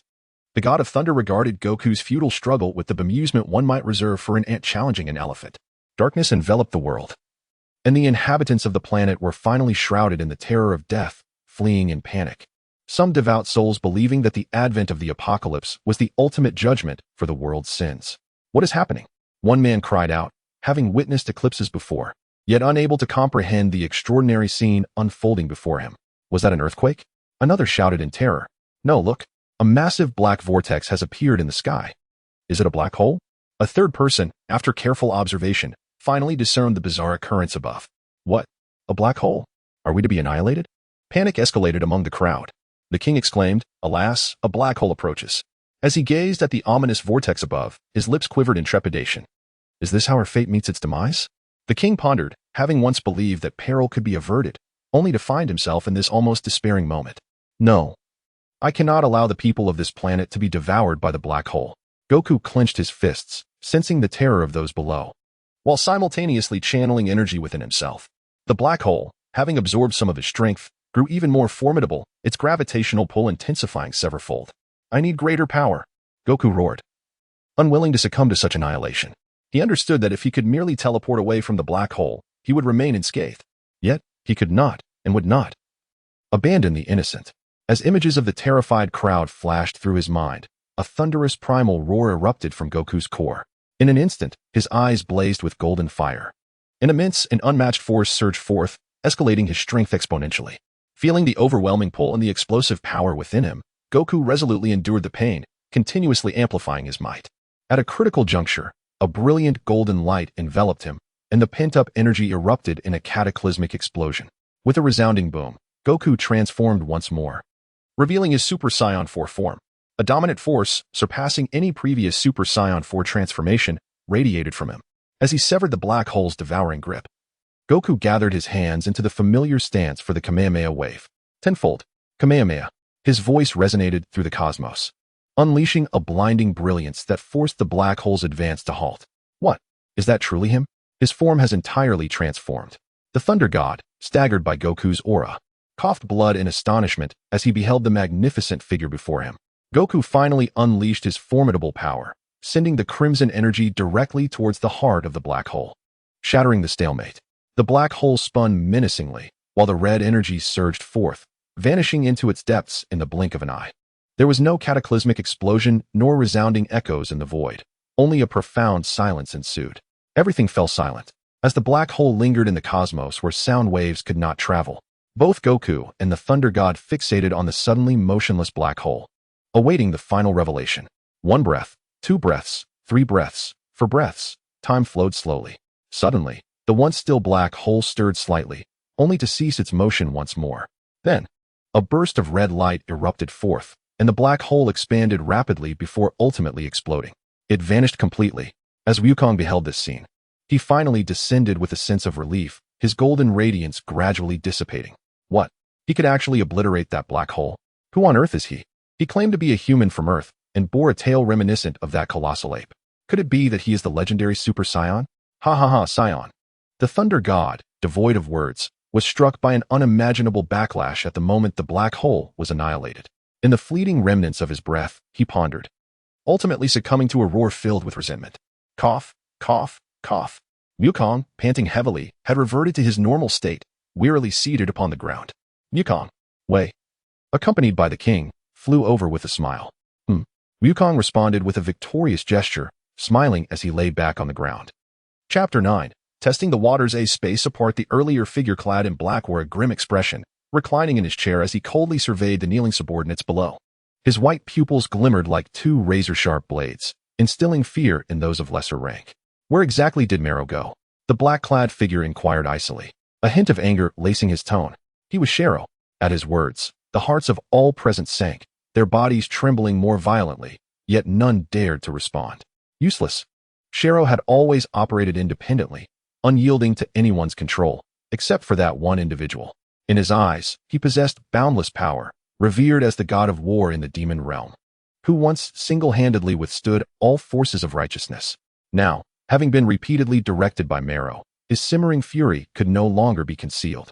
Since answers eluded him, he saw no purpose in continuing to exist. With a flash of his white pupils, the dark chamber abruptly chilled, reaching near absolute zero, freezing the 10 or so subordinates before him. Then, he closed his eyes, and the icy statues that had formed shattered completely, turning to powder. What do you intend to do? Sharo exclaimed, striking his right hand, sending a wave of cold energy from his palm that began to encase the entire chamber in ice. Initially, he had believed that the Demon Lord had truly awakened. However, upon arriving in this long-forgotten demon realm, he was informed that there had never been any news of the Demon Lord. Witnessing the astonishingly low combat abilities of the demon elders before him ignited a fierce anger within him, prompting him to slay them, lest he be burdened by their presence. A deep sigh escaped, resonating through the chamber as Sha Luo, with furrowed brows, beheld a figure clad in dark robes materialize before him. The individual, with piercing azure eyes, fixed their gaze upon Sha Luo, remarking, "Your temperament remains as irascible as ever." Yet, the demon realm today pales in comparison to its former glory. Observing the flicker of intent within Sha Luo's silvery eyes, the cloaked figure sighed inwardly and continued, "Now that you've vented your frustrations, it would be prudent to refrain from further madness. The demon lord has indeed awakened. It is time to fulfill your duties." Initially stoked by the presence of this figure, Sha Luo's ire was swiftly quelled upon hearing the news of the demon lord's revival. Nevertheless, he pressed, "Understood. But where, pray tell, are Qing Luo and Mei Luo?" Despite the confirmation of the demon lord's awakening, Sha Luo found it difficult to overlook the pointed remarks made about Mei Luo. The notion that he, usually unrestrained, had been outmaneuvered by this newcomer incited a fierce need for confrontation to quell his tumultuous heart. Upon hearing the hostility in Sha Luo's tone, Qing Luo's expression shifted momentarily before regaining its composure. With a cold demeanor, he replied, "I hope you will not act rashly. The demon lord has decreed that until Tian Luo is unsealed, Mei Luo will assume Tian Luo's position. You are to focus solely on matters within the demon realm for now." The revelation left Sha Luo momentarily taken aback. He could not fathom why, despite his superior strength, he was not the foremost figure in the absence of Tian Luo. Moreover, even as dissatisfaction brewed within him, he recognized he had no choice but to acquiesce to the demon lord's will. He was acutely aware of the unparalleled power wielded by the demon lord, rendering any act of defiance unthinkable. "I understand. Then you should commence your actions as well. This world has enjoyed peace for far too long. Let us add Yin Si and Ming Jia into the mix," Sha Luo said, casting a sinister smile towards Qing Luo. "Very well, that realm shall be entrusted to you," Qing Luo replied, already dissipating into thin air. In the midst of a vibrant cosmic nebula, a relatively isolated planet floated, impervious to the influence of its star, remaining motionless in the vast expanse of space. The inhabitants of this planet were engulfed in terror, fleeing in panic. This phenomenon had begun merely half a day prior. Concurrently, the planet's magnetic field was beset by an inexplicable energy disturbance, resulting in complete communication and satellite failure. The cause of this turmoil was a figure clad in black. Hovering at a high altitude above the planet, he unleashed a formidable force that brought the planet's trajectory to a standstill, waiting for a particular individual. After what seemed like an eternity, the black-clad figure opened his eyes, revealing only his gaze and lips. Detecting a familiar presence, he sneered, "At last, you have arrived." Without waiting for the approaching silhouette, he unleashed a powerful gust from his palm, tearing through the planet's atmosphere while the wind, marked by the outline of his hand, swept across the cosmos. At that very moment, a figure clad in blue and yellow flickered with a radiant light, swiftly traversing the cosmos and approaching the edge of this planet. However, his brow was furrowed as he unleashed a powerful gust of wind with his palm, dispelling the resistance that sought to thwart his arrival. After slightly decelerating, his form ascended into the skies above the planet. "Who goes there?" a familiar voice queried coldly. The figure ceased his movement, employing his mental acuity to search for the precise location of his adversary. This figure was none other than Goku.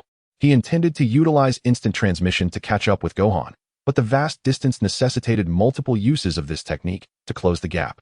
Yet, upon this latest appearance, he was unexpectedly ambushed by a mysterious assailant. Chapter 9, Testing the Waters, An Isolated Realm, Part 2. Shortly after Goku's words fell, a sudden shift in the space 100 meters away erupted, and a twisted black line abruptly split open, revealing the dark-clad figure that had previously attacked Goku. "Are you from the demon realm?" Goku inquired, scrutinizing the enigma before him, attempting to gauge the situation. There was a hint of familiarity in the air. Yet the power wielded by this individual surpassed that of the demon beasts and the demon king, Dabura, by far. "How rare it is for you to hold the demon realm in such regard, Son Goku," the figure in black remarked, casting a cold gaze upon Goku. His tone was neither hurried nor perturbed, yet he immediately unveiled Goku's identity, which elicited little surprise from Goku, affirming the opponent's affiliation with the demon realm. Goku fell into a brief silence. When he first learned of the terrifying truths about the demon realm from the dragon, he had been somewhat skeptical. After all, during his initial encounter over 20 years ago, the king of the demon realm, Dabura, was merely at the level of a fully formed cell. Nonetheless, Goku had not forgotten the dragon's warnings. Now, feeling the formidable energy pressure emanating from his adversary, he truly comprehended the gravity of the dragon's counsel regarding the significance of the demon realm's inhabitants. For this opponent's strength surpassed his own maximum power during the Super Saiyan form from 6 months prior, and he had yet to reach his pinnacle. "I am Melro. Here. I possess no lethal intent, but rather wish to observe how far you, the legendary Super Saiyan, have progressed. Should you manage to depart from this planet, I shall cease this game of pursuit," the self-proclaimed Melro declared with a tone tinged with disdain, his hands alternately gathering and dispersing energy blasts, as if to provoke Goku's combat instincts. Yet he showed no inclination to engage. The legendary Super Saiyan, Goku mused inwardly, astonished. Years ago, he had learned of the tale of the legendary Super Saiyan from Vegeta. However, since then, Vegeta, Gohan, and even Trunks and Goten had all attained the Super Saiyan form. Thus, as the years passed, not only had Vegeta come to regard the legendary Super Saiyan as trivial, but Goku, once a simple-minded warrior, also felt no necessity to delve deeper into the matter. However, it is astonishing that I have once again gleaned the notion of the legendary Super Saiyan from the denizens of the demon realm. Yet in my recollection, both Gu and Depura remain oblivious to my identity as a Saiyan. By such reasoning, it would seem that there is no intersection between the Saiyans and the demon realm. Yet, this notable figure has personally uttered the tale of the legendary Super Saiyan, and with even more perplexity, has pointed directly at Goku. Before Goku could inquire further into the matter, the figure cloaked in black transformed into a shadowy apparition, manifesting over 100 silhouettes within a radius of 100 meters. Each hand coalesced an azure energy sphere, and while Goku initially perceived this as mere trickery, he soon found himself besieged by a barrage of over 100 energy blasts. Infuriating, Goku had long since sensed the formidable power of his adversary and had been discreetly augmenting his own strength during their conversation. At the very moment hostilities commenced, Goku amassed an overwhelming force. With a thunderous explosion, a torrent of golden light obliterated the multitude of energy blasts, and in an instant, he transformed into a Super Saiyan 3. Yet, as Goku had only just morphed into this new form, he barely had time to respond to the sudden onslaught before he felt a sinister presence looming. He lifted his gaze only to be astounded by the sight of a colossal fireball descending from above. Goku's countenance changed in alarm, and he had no choice but to utilize instant transmission to escape the confined space. Just as he reappeared a kilometer away, a shadowy figure pursued him, striking with the force of a blade. In this frantic moment, he could only brace for impact. Goku crossed his arms protectively before him. Yet he was still sent skidding over 100 meters by the adversary's relentless attack, his feet scraping against the atmosphere with a high-pitched screech. Transform into Super Saiyan 4. At this stage, you are no match for me. I can grant you time, declared Melro, retracting his fist as he gazed at Goku from 100 meters away. While dismissing his opponent's frailty, he could not help but admire the exceptional defense Goku had displayed. Goku maintained his previous stance, yet felt a prickling pain coursing through his arms. In that moment, he began to gauge the extent of his opponent's power, both astonished and wary of which faction within the demon realm this being hailed from. Having heard the offer to allow him time to transform, and knowing that such strong warriors uphold their promises, Goku resolved not to hesitate. After all, if his opponent desired a grand battle, then Goku would gladly oblige with a fervent clash. As his strength continued to swell, Goku concentrated enough energy to once again ascend to the 4th stage of Super Saiyan. As radiant golden light enveloped him, his eyes transitioned from a pale blue to a brilliant gold, while his waist-length golden hair slowly retracted, darkening to black. The sheer force of his burgeoning power caused his attire to burst apart, and crimson fibers erupted forth. As he reopened his scarlet eyes, 2 beams of hidden golden light flashed beneath the aura, and his strength surged dramatically. In that fleeting moment, not only was this planet affected by a surge of energy, but the very fabric of this galaxy and the entire Milky Way was also thrown into tumult. Should one gaze upon this nebula from light years away, they would discover that Wukong's power was sufficient to transform the nebula's hue from pale blue to radiant gold. Witnessing the heavens and earth change color in response to the soaring golden light, Melu felt a surge of astonishment. He never anticipated that his opponent's strength would proliferate so swiftly in the 6 months since their last encounter. At this instant, he could not help but furrow his brow, seemingly regretting his earlier misjudgment. Just as Shalu had articulated, the demonic forces once displayed in the cosmos could hardly be described as merely the tip of the iceberg. They were akin to a single drop in an ocean. Those so-called elders of the demon realm were, in his eyes, nothing more than superfluous waste. And even the exalted demon lord was but a puppet in their grasp, a mere figurehead meant to obscure the truth from the world. For, during these years, the demon realm had been biding its time in obscurity. For beings like Shalu, who had lived for over 10 million years, they had witnessed the former splendor of the demon world. Ultimately, however, the demon realm fell victim to the combined might of the divine, ghostly, and human realms. After that cataclysmic battle, the demon lord was sealed into slumber, and the remaining power of the demon realm, excluding the lord, amounted to less than 20%. The Saiyans were heralded as the strongest race in the universe.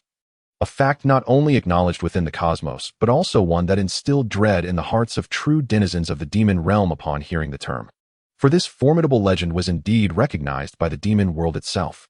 Now, in alignment with the grand prophecy foretold 4 centuries ago, this era has arrived.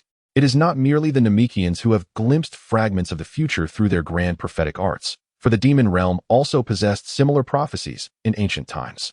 As the Saiyans once again sought to ascend to the pinnacle of the universe, and with the return of the demon lord imminent, a new epic of conflict was destined to unfold. Thus, after an indeterminate span of silence, the demon realm has finally taken action once more. With the Saiyans being the variable they must continuously monitor, particularly this legendary Super Saiyan standing before them.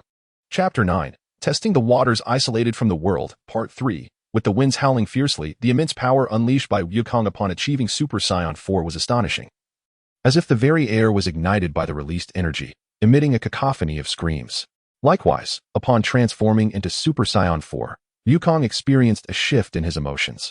His tone, though domineering, bore a hint of indifference. So, do you wish to continue fighting? A slightly mischievous smile graced Wukong's face as he stepped forward, directly using his formidable energy to interfere with his opponent's energy field. Although Wukong was combative by nature, at this moment, he remained cognizant of Gohan's situation and did not wish to expend too much time at this critical juncture. Furthermore, the adversary had previously stated that if they possessed the ability to leave this planet, there would be no need to pursue further combat.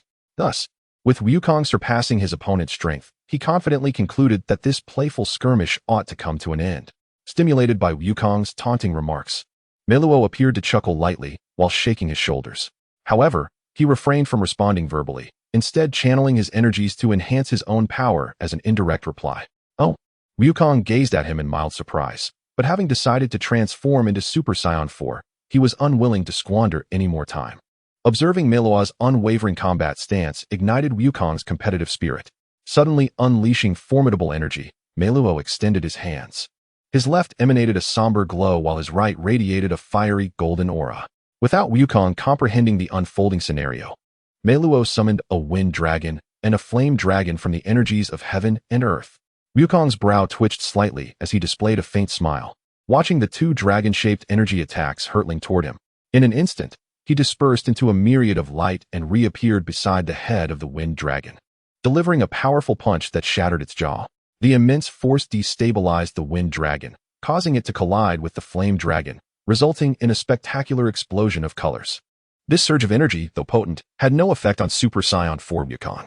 After tearing through the dense flames, he thrust his hand forward, aiming to deliver a devastating blow to Meluo.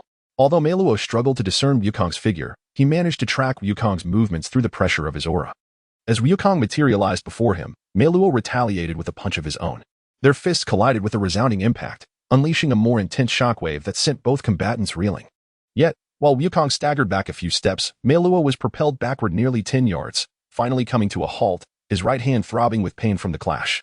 Since Meluo showed no intention of ceasing hostilities, Wukong resolved to defeat him with sheer force. After recalibrating his stance, he lunged forward, leaving a trail of residual light in the high altitude. Just as Meluo regained his footing, he sensed Wukong's renewed offensive intent and quickly uttered a single word before retreating rapidly. Thunder. As Wukong closed the distance between them, a wave of danger washed over him. Just as he became aware of the impending change, a golden bolt of lightning surged toward him from his left. However, Wukong remained largely unfazed, retaliating by launching a ki blast that obliterated the pursuing lightning. In an instant, his speed surged, causing him to vanish from sight entirely. Wind, fire, lightning, while swiftly maneuvering. Wukong pondered the myriad of techniques his opponent wielded, astonished by Meluo's ability to command such vast energies of heaven and earth. This was not a skill possessed by an ordinary genius, but rather the hallmark of the world's elite. Long ago, after his battle with Frisia, Wukong had ventured to another planet, where he encountered various beings with extraordinary abilities. Among them were a select few capable of harnessing the energies of heaven and earth for combat. Yet, compared to this enigmatic figure before him, those past extraordinary techniques seemed like mere child's play. Throughout the years, Wukong has mastered the utilization of cosmic energy. In this very manner, when General Lighton sought to gauge Wukong's strength, he found no trace of the power Wukong possessed. During the bombardment of Super 17, the application of cosmic energy proved to be only slightly inferior to self-detonation. The three types of energy were effortlessly vanquished by Wukong, leaving Mero with a grim expression, unaware of the imminent peril that loomed over him. Suddenly, a colossal hand emerged from the void, seizing his face, followed by a powerful shockwave emanating from the palm of his adversary. Before he could react, he was violently propelled back, spitting blood and feeling dazed. With his head severely battered and blood spilling from his mouth, Mero's eyes gleamed with a cold light. As he channeled more power, he managed to barely keep pace with Wukong's speed. Upon detecting Wukong's trajectory, his right hand unleashed a surge of azure energy, piercing swiftly towards his approaching foe. However, Wukong showed no inclination to slow down. He caught the energy blast, concentrating his own power within his palm. After effortlessly neutralizing his opponent's attack, he reappeared beside Mero, delivering a devastating uppercut that sent him soaring 1,000 feet into the air. The impact exacerbated Mero's injuries, and as he wiped the blood from his mouth, he summoned his energy to suppress his rising body. Noticing Wukong closing in, he bellowed in fury, "Fire disc!" with a downward motion of his palm. A radiant crimson golden light erupted, and simultaneously, a colossal fire disc, 100 feet in diameter, manifested beneath him, scorching the air as it spun. Heavily pressing down on Wukong's position, a sense of unprecedented danger surged within Wukong as he recognized the ferocity of this strike. Without hesitation, his right fist glimmered with a faint golden light, gathering energy as he continued his rapid advance. Just 10 feet away from the massive fire disc, Wukong let out a mighty roar, dragon fist explosion. In a thunderous eruption that reverberated through the heavens, a formidable aura radiated from Wukong's hand, accompanied by a protracted dragon's roar. A massive golden dragon, a span of 10 feet wide, burst forth, shattering the fire disc before soaring upward, chasing after Mero. Infuriated Mero, having expended substantial energy to conjure the fire disc, gasped for breath. Witnessing his attack completely dismantled, he seethed and, with a swift motion of his finger, summoned a spatial barrier encompassing a 300-foot radius, ensnaring Wukong within it. Thus, the roaring golden dragon momentarily faltered against the confinement. Yet its immense power effortlessly shattered the spatial barrier. However, at that very moment, a cataclysmic force collided with the golden dragon, managing to counteract Wukong's dragon fist. Upon the moment Goku discerned the formation of this spatial barrier, his brow furrowed in concern. The force of retaliation was not to be underestimated. Regrettably, at the instant Goku shattered this confinement, a pitch-black fissure at the position of the cloaked figure swiftly sealed, rendering the opponent's presence utterly absent. It became apparent that, after deploying the spatial blockade, the foe had immediately torn through the fabric of space, utilizing this method to escape to a realm billions of light years away. After searching for a brief period, Goku ultimately confirmed that the figure had indeed vanished. However, upon sensing the alterations of this planet, he was compelled to exert immense power, gradually nudging the planet back onto its original trajectory. Once everything was restored, Goku returned to his usual state and once again employed instantaneous movement to seek out Gohan's energy signature. To his astonishment, both Gohan and Vegeta's auras had completely dissipated. Goku released his fingers, gazing intently in that direction, his brow furrowed deeply. Yet, after a moment of silence, his figure once again vanished with a flicker of instantaneous movement. Chapter 9. Testing the Waters. A Secluded Space, Part 4. While Goku engaged in battle with Mero, Gohan and his companions concluded their extensive journey through the cosmos. They arrived in an unfamiliar realm, where Gohan, Trunks, Goten, Master Roshi, and Mr. Satan leaned against the spaceship's viewport, gazing at this paradise that starkly contrasted with their previous world. Countless vibrant nebulae streaked past, like meteors. Yet what truly captivated Gohan and the others was the overwhelming presence of formidable energies upon entering this new world. Even Vegeta, typically disinterested, ceased his training to observe the celestial expanse, sensing the distinctiveness of this space. At that moment, his combative spirit was rekindled, a faint smile gracing his lips as he envisioned the thrilling battles that lay ahead. What a splendid sight! Beulah exclaimed, turning her head to speak, only to find the usually brooding Jack nearby. Just as she was about to look away, she unexpectedly heard Jack's response. Indeed, yet beneath the surface, no one can discern the truth, he remarked, seemingly affected by Beulah's hasty movement. After a subtle narrowing of his eyes and a self-deprecating smile, he chose silence and turned to depart. Beulah was taken aback. Her urgency to glance back stemmed from the fact that Jack had only spoken a few words throughout their 3-month journey. She had no confidence in her ability to attract Jack's attention, and thus, she had treated his aloofness as if he were invisible. However, she was now left in bewilderment by his unexpected reply. her gaze lingering on his solitary figure. Xiaofang witnessed this exchange as well. Yet after discreetly learning of Jack's formidable prowess through Trunks, she refrained from teasing him, recognizing his preference for solitude, which only accentuated his sense of isolation. Beside them, Burr and Kiki gazed curiously at the world outside. Although Burr had previously traveled to outer space, it was only upon witnessing the vastness of this realm that she truly comprehended the essence of foresight. Bulma, too, marveled at this extraordinary expanse beyond the stars. Naturally, the ever-spirited Master Rashi and Satan exhaled heavily, having learned from Ganairi that upon entering this space, they would reach their destination by tomorrow, which undoubtedly included the presence of enchanting beauties. The King of Earth and his attendants were equally astounded by the unfolding scene, as the recent event was unprecedented in their experience, let alone their comprehension. This realm was not part of the original universe. As the spaceship approached a pitch-black starry void, the group was perplexed when Ganairi halted the vessel. The subsequent actions of the other party provided clarity. The spaceship transmitted a command, and suddenly, a fissure tore through the dark expanse. Upon entering, they discovered the astonishing wonders of this universe's surface. Is this the universe you inhabit? Gohan inquired first. Increasingly intrigued by the legendary cosmic tournament, he had previously been aware of this space's existence, but had not anticipated that its martial prowess far surpassed that of his own universe.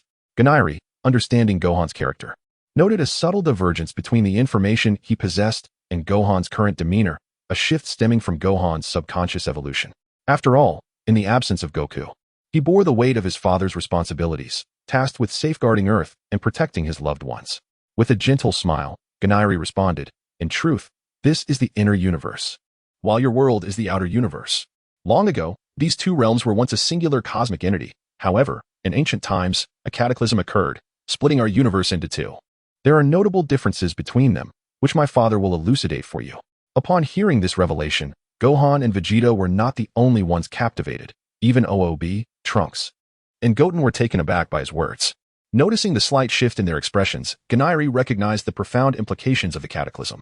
After all, when he first uncovered this truth, he was equally astonished by the sheer force capable of distorting a portion of the cosmos, akin to beings at the pinnacle of divine power. Well then, take the time to rest and regroup. Tomorrow we shall reach our ultimate destination.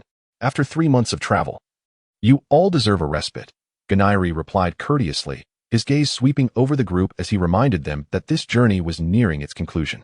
Upon suddenly hearing such a statement, Xiaofang was inexplicably enveloped in a wave of melancholy. Silently, she was the first to depart, as at that moment, she was reminded once again of a towering figure that stood half a head shorter than herself, yet exuded an immeasurable grandeur. This poignant scene was only vaguely perceived by Bayer, who, as a mother, sensed the shift in emotions, while Chi-Chi also recalled Wukong's past. However, they discreetly chose not to engage Xiaofang in conversation, understanding that such feelings must be endured in solitude.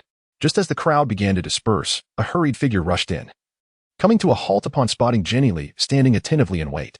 Jenny Li seemed to sense something amiss after a slight nod. The individual approached and whispered a statement into Jenny Li's ear with reverence.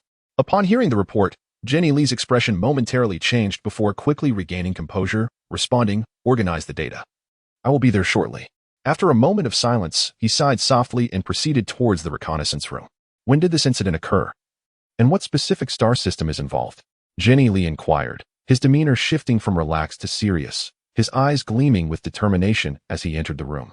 "Young master, the reconnaissance indicates that the timing coincided with our imminent entry into this space, and the location is approximately 6 billion light-years away in a star system known as. The energy signature captured bears a striking resemblance to that of an individual detected a week prior. Both parties are of the instantaneous enhancement type." The responder, seemingly shaken by the reconnaissance results, spoke with a slight tremor. "Instantaneous enhancement type? What is their combat power?" Jenny Li seized upon this vital information, furrowing his brow further as he suspected a deeper connection with the events from a week ago. The preliminary instantaneous data indicates both parties possess a combat power of 5 units. Note: 1 unit equals 100 million trillion in combat strength, akin to the initial state of Super Saiyan 4 and the giant ape form of Baby. Seeing Jenny Li's increasingly darkened expression, the individual gathered the courage to continue. However, upon calculating the remote capabilities, it is estimated that the opposing forces exceed 300 units. In the fleeting moments of their last confrontation, both sides had drastically amplified their power. Yet due to the brevity of time, we were unable to collect substantial data. Instantaneous enhancement type, 300 units? Or even more? Jenny Lee finally acquired a more detailed answer. Yet he was still taken aback by the implications, resting his chin in contemplation. Reflecting on the energy fluctuations detected a week earlier, he began to form hypotheses based on the similarities of the signatures. However, he recalled that the power exhibited at that time was merely around 200 units. He understood that in the final moments, the opponent's strength had also significantly escalated. Weaving together these overlapping pieces of information, Jenny Lee allowed a wry smile to escape his lips. He turned away from the reconnaissance room, closing his eyes in contemplation, pondering, "Is this the legendary Super Saiyan? Such astonishing growth is indeed remarkable, my father. How shall you greet this esteemed friend?" Suddenly, Jerner opened his eyes, and that beguiling gaze re-emerged. A flash of golden light darting across his pupils, and the smile upon his face grew ever more pronounced. Chapter 10. The Bold Invasion of the Great Array. The Return of Wukong. Part 1. Within the pitch-black palace, the quintessence of the five elements surged forth. The celestial energies being wielded with finesse. A heavy, labored breathing echoed through the chamber, accompanied by the faint sound of dripping water. Following a guttural, low groan from the figure clad in black, a powerful aura ascended, obliterating the elemental forces within the palace. Yet, after this tumult, the black-clad individual returned to a state of normalcy. Once he had mended his wounds, an uninvited figure materialized within his sanctum, white pupils seemingly mocking him. "What brings you here?" The man in black inquired coldly, displaying little interest in the unexpected visitor. "Mei Luo, you have finally returned. However, witnessing your disheveled retreat suggests you have encountered formidable challenges, have you not?" The visitor, undeterred by Mei Luo's menacing demeanor, inquired with a triumphant grin. "Sha Luo, this matter does not concern you. Your focus should remain on managing the affairs within the demon realm," Mei Luo retorted, his eyes narrowing. Recognizing the familiar taunts from his perennial adversary, igniting a spark of fury within him. "Is that so? Do not presume that winning the trust of the demon lord grants you the freedom to act recklessly. Mei Luo, are you still oblivious to your own identity? Even in terms of strength, you cannot contend with me." Sha Luo, provoked by such insults, could no longer suppress his own resentment, his tone chilling as he released an aura of bone-chilling cold, seeking to retaliate. "I beg to differ." Sensing the palace enveloped in Sha Luo's frigid energy, Mei Luo's eyes glimmered with a frigid light, transforming the overwhelming cold into an equally fierce heat. The fiery power, rivaling that of near-absolute zero coldness, caused Sha Luo's expression to shift dramatically. You have concealed your true strength." Sha Luo gazed at Mei Luo in disbelief, taken aback by the sudden surge of power. Initially intending to deliver a minor reprimand to this audacious companion, he found that the injured Mei Luo could easily match his own might.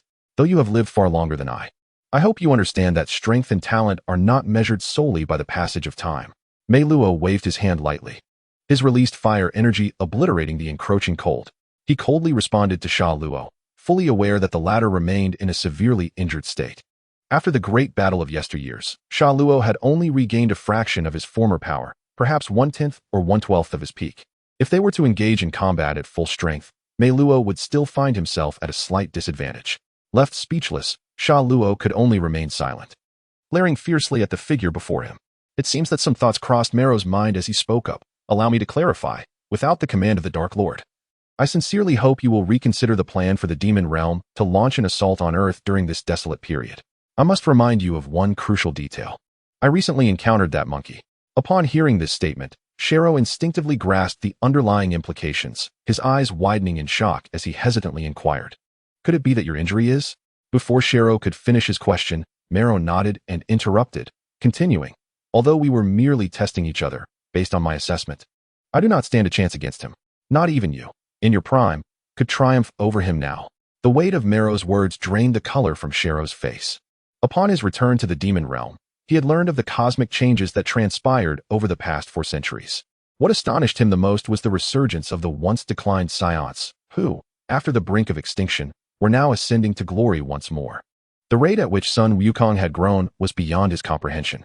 Hearing that Mero's wound was inflicted by a mere monkey, it was not difficult to deduce that the only individual capable of such a feat was the one who had transformed into a Super Saiyan 4th stage. After all, at this moment, Mero possessed enough strength to dominate in ancient times. Upon his return, Mero had already learned from his subordinates about Shero's reckless actions. However, being one who always considered the greater picture, he would not permit Shero to act so rashly. He understood well what the prophecy indicated. and the Dark Lord held a particular interest in this newly risen Saiyan. Thus he felt compelled to issue a warning. Didn't he vanish with the dragon? Our prophecies in the demon realm do not mention this. Shiro, somewhat incredulous, raised his gaze to Mero after a brief moment of silent contemplation, posing a question. Is it truly absurd? Did the prophecy ever account for my existence? Mero replied coldly, you must remember one thing. Until the Dark Lord has made a decision, do not act impulsively, or you shall bear the consequences. Seemingly amused by Shiro's stubbornness, Mero let out a chilling laugh before vanishing, leaving Shiro in a state of stupor. At that moment, Shiro recalled that indeed, the prophecies possessed by the demon realm did not include Mero. Furthermore, the Dark Lord would not awaken in this era. However, since that great battle, the trajectory of the prophecy had shifted. The emergence of Mero and the awakening of the Dark Lord coincided with the resurgence of the Saiyans, creating a complex web of relationships that appeared to contradict the long-standing prophecy. It was precisely this point that fueled Shiro's animosity towards Mero, for the latter was a figure that should not have existed, yet here he was in the demon realm, even earning the Dark Lord's recognition. Could it be that the battle of year was an error? Shiro trembled all over, and finally, in a fit of fervor, he roared, releasing a powerful cyclone that shook the very fabric of the demon realm. Tianlu. Chapter 10, The Bold Assault on the Great Array, The Return of Wukong Part 2, a radiant comet streaked through the myriad of nebulae, its swift movement barely making a sound in the vastness of the cosmos. After traversing a considerable expanse of time, the figure that had paused once more crossed a distance of 100 million light-years. At this moment, Wukong, after deep contemplation, transformed into his Super Saiyan state to employ instantaneous movement, in pursuit of Gohan and the others who had vanished from sight. This remarkable velocity not only expedited his travel but also conserved energy, preventing any unforeseen anomalies that might hinder his timely response. What struck Wukong as peculiar was the faint remnants of Gohan, Vegeta, and the others' auras lingering at that location. Among them were several formidable yet familiar presences that Wukong had already identified. However, without any signs of battle, their energies abruptly ceased, as if they had vanished into thin air within the universe. Once again, Wukong focused his energy, locking onto his next destination, and without pausing even for a moment, he disappeared from sight. A day had swiftly passed, and Geneli's spaceship began to decelerate, gradually approaching an enormous planet that was almost unimaginable in its size. A fusion of green and brown hues. Is this the planet for the competition? Goten and Trunks pressed against the viewing window, gazing at the colossal sphere that dwarfed Earth by thousands of times, struggling to comprehend the reality before their eyes. Indeed, this celestial body is the largest in our inner universe, and its resilience in battle is unparalleled throughout the cosmos, as all the great cosmic wars have transpired upon its surface, Geneli replied candidly. Gohan then raised a question. That earlier reaction must have been due to this planet's gravity. It appears its density and gravitational force far exceed that of Earth.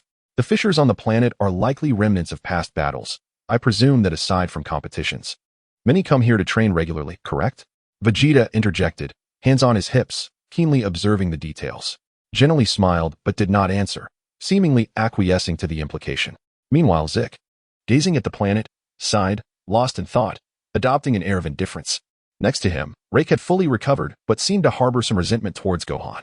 Throughout their journey, he had spoken little, yet upon witnessing the competition venue, a faint smile finally graced his face. Which planet is that? How far is it from the seaside? Master Roshi inquired eagerly, his shiny sunglasses glinting with excitement. Beside him, Satan leaned on Master Roshi's shoulder, both of them wearing mischievous grins, as if sharing a secret. Well, it's not too far from this planet. We will arrive in 3 minutes.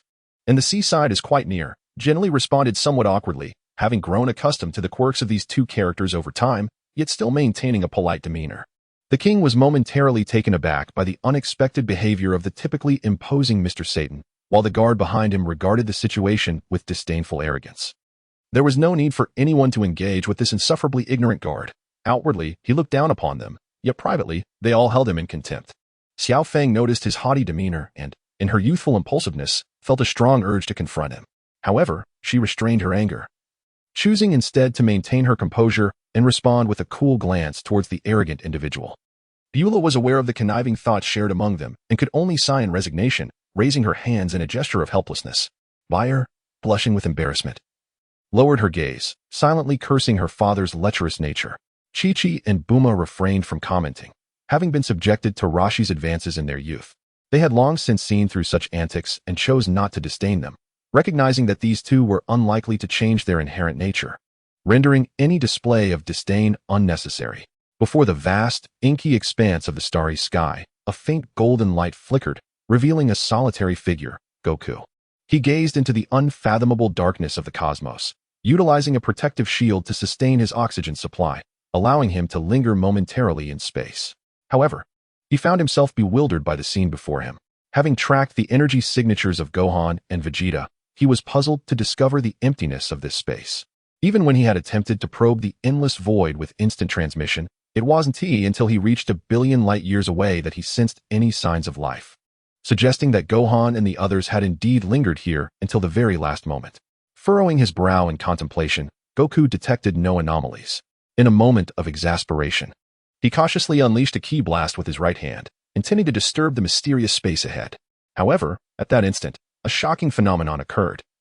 As Goku's ki blast traversed the vast distance, the fabric of space began to tremble. Countless meteoroids and small celestial bodies erupted in chaos, forming a colossal circle reminiscent of an intricate array within the dark sky. Yet, Goku's probing attack proved utterly ineffective against this formation. What is this? Goku's expression darkened. Throughout his recent experiences across various dimensional universes, he had become familiar with elements absent from this universe. He recalled having previously encountered the sealing of malevolent entities, which led him to recognize that this energy circle was indeed a seal. Could it be that Gohan and the others had entered a world within this array? Goku fixated on the seemingly slow-spinning, yet rapidly rotating seal, his gaze igniting with determination as he relaxed his grip. It appeared he would have to force his way through. Dismissing his earlier seriousness, Goku broke into a carefree smile, absent-mindedly scratching the back of his head. Having realized that Gohan and the others were not in peril, his heart, which had been heavy with concern, began to lighten. Chapter 10. The Bold Assault on the Array. The Return of Wukong. Part 3. Beneath a starry sky as dark as night, with each of Wukong's relentless bombardments, the array merely flickered into existence upon contact with the energy blasts. All of Wukong's efforts were as futile as a meat bun thrown to a dog, utterly ineffective. In the vastness of space, despite the immense explosions, no sound could traverse the void. Yet, Wukong found himself in despair. For those dozens of energy blasts were absorbed by the pale golden sigils before they even had a chance to explode. And these sigils spun faster with the enhancement of their power. Wukong, upon tearing apart the energy sphere that had just coalesced in the palm of his right hand, realized that his attacks bore no fruit, which instilled within him a sense of unease alongside his confusion. Faced with this predicament, he understood that the only solution lay in amplifying his strength. Gazing at the sigils that appeared and vanished in an instant, he resolved not to squander any more effort and directly tapped into a more formidable power to force his way through the array. As he ascended repeatedly to the 4th level of Super Saiyan, the time required for Wukong to transform diminished, and the energy expended in the process gradually reduced. In the briefest moment, Wukong unleashed all his power, breaking through one barrier after another. Lightning crackled around him, and the golden radiance intensified until, following a violent tremor in the fabric of space, he finally transformed once more into Super Saiyan 4. Upon completing his transformation, Wukong felt a subtle shift within himself. He had always been a warrior at heart, but as he ascended to Super Saiyan 4 more frequently, he sensed an even greater thirst for battle. Had it not been for the restraint imposed by his earlier confrontation with Thor, he might have already succumbed to the bloodlust that now simmered within him. This realization left Wukong in a state of perplexity. With a cold gaze fixed upon the void, Wukong smirked mischievously. A surge of energy erupted from within him.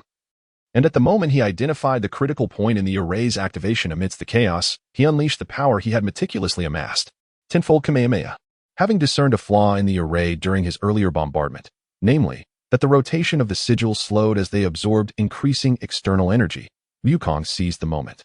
In that fleeting instant, a slender golden fissure blossomed at the heart of the array, within which he sensed the presence of countless life forms. A crimson arc, as vibrant as blood, shot forth from Wukong's palm. The tremendous recoil slightly jolted his form, yet the rapid energy blast struck the now slowing sigil.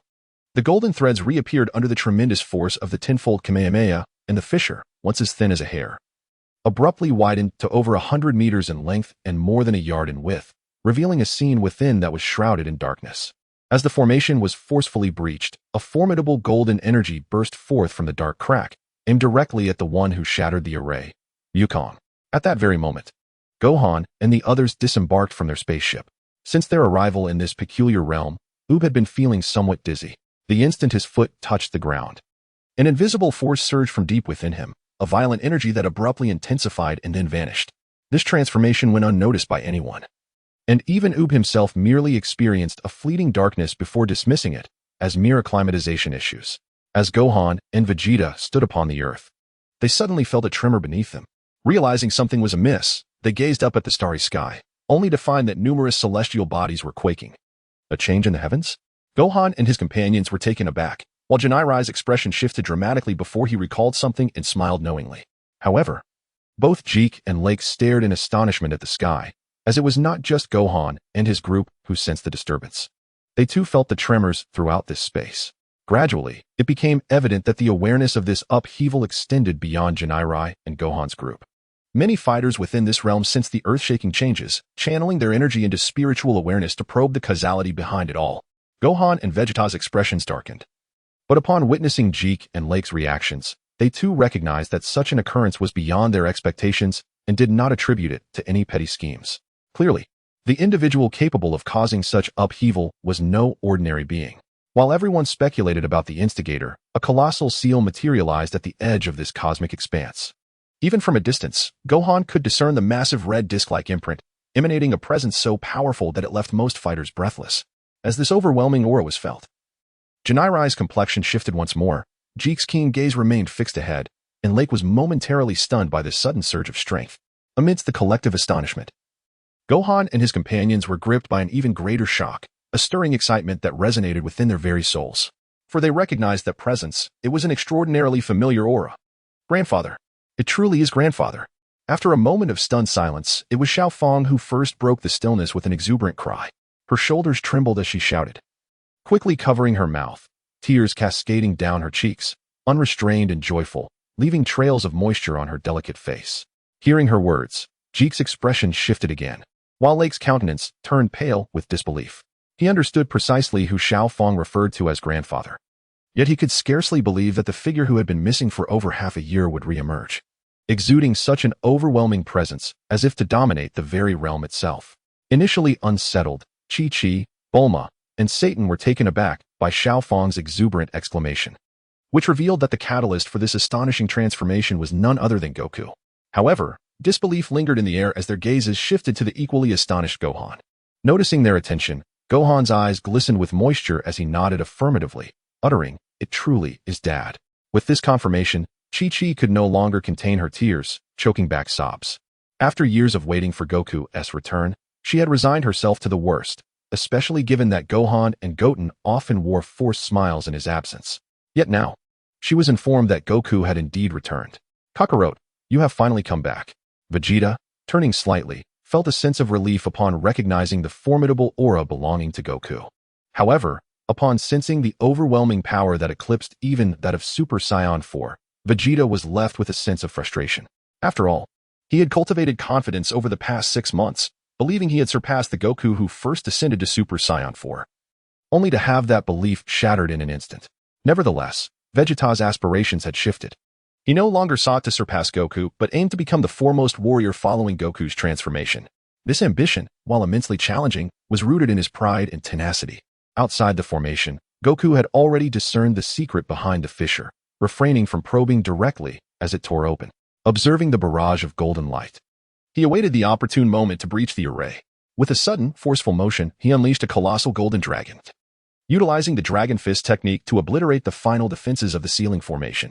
The ensuing explosion caused the very fabric of the universe within to tremble slightly, not due to Goku's power being sufficient to upheave the entire inner cosmos, but because his might reverberated against the seal, causing the stars within to quiver in response. As the Dragon Fist shattered the retaliatory golden energy blast, Goku sensed Gohan and the others' auras emanating from the vast rift, retaining his Super Saiyan 4 form. A mischievous smile adorned Goku's face as he instantaneously transported himself into the peculiar realm. Upon witnessing the formation being forcefully breached, the fighters within the star realm were taken aback.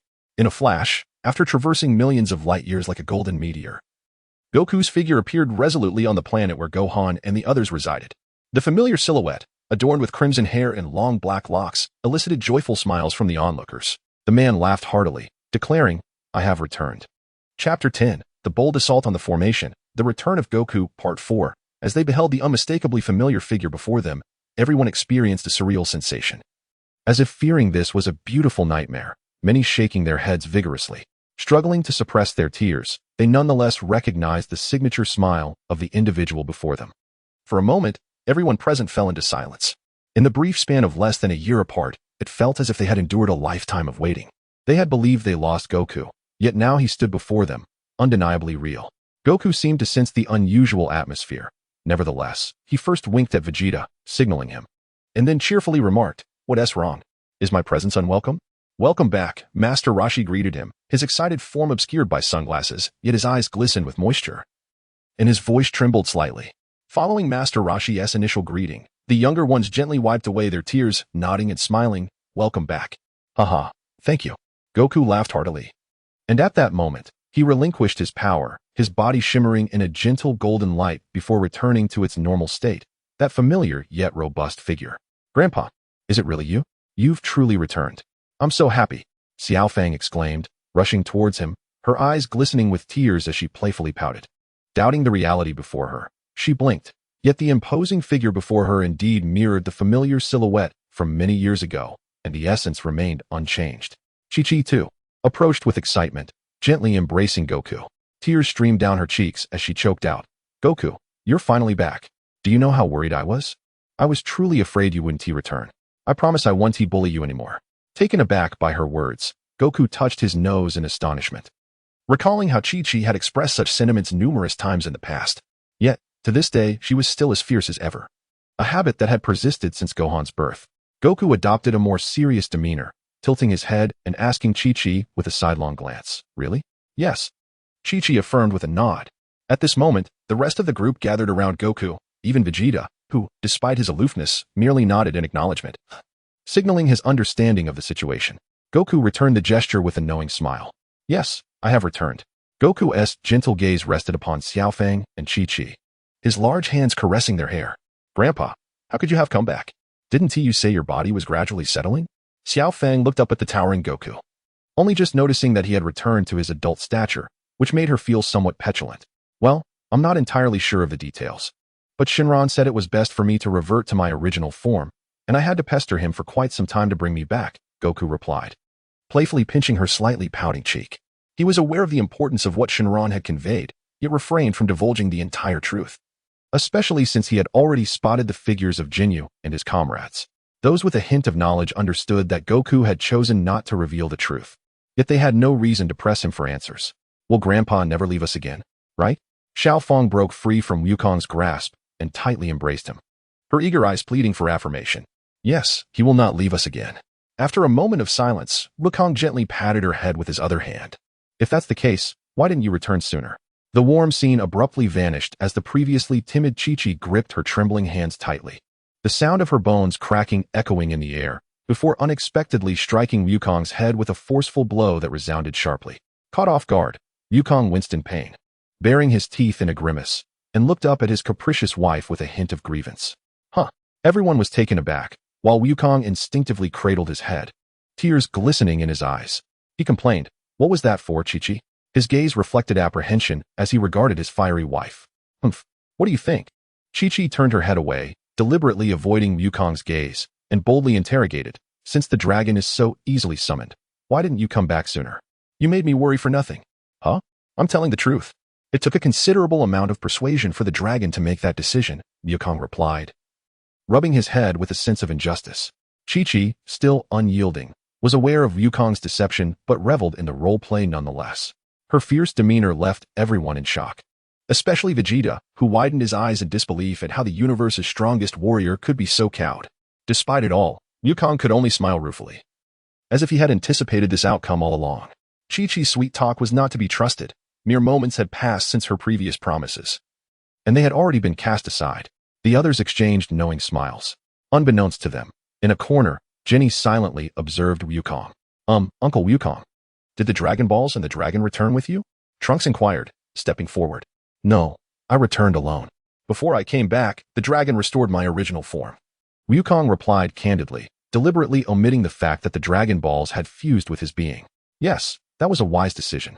The dragon did well. Now Wukong is the same age as I am, so I no longer worry about you seeking other women. Chi-Chi teased. Huh. Ha ha. Laughter erupted among the group.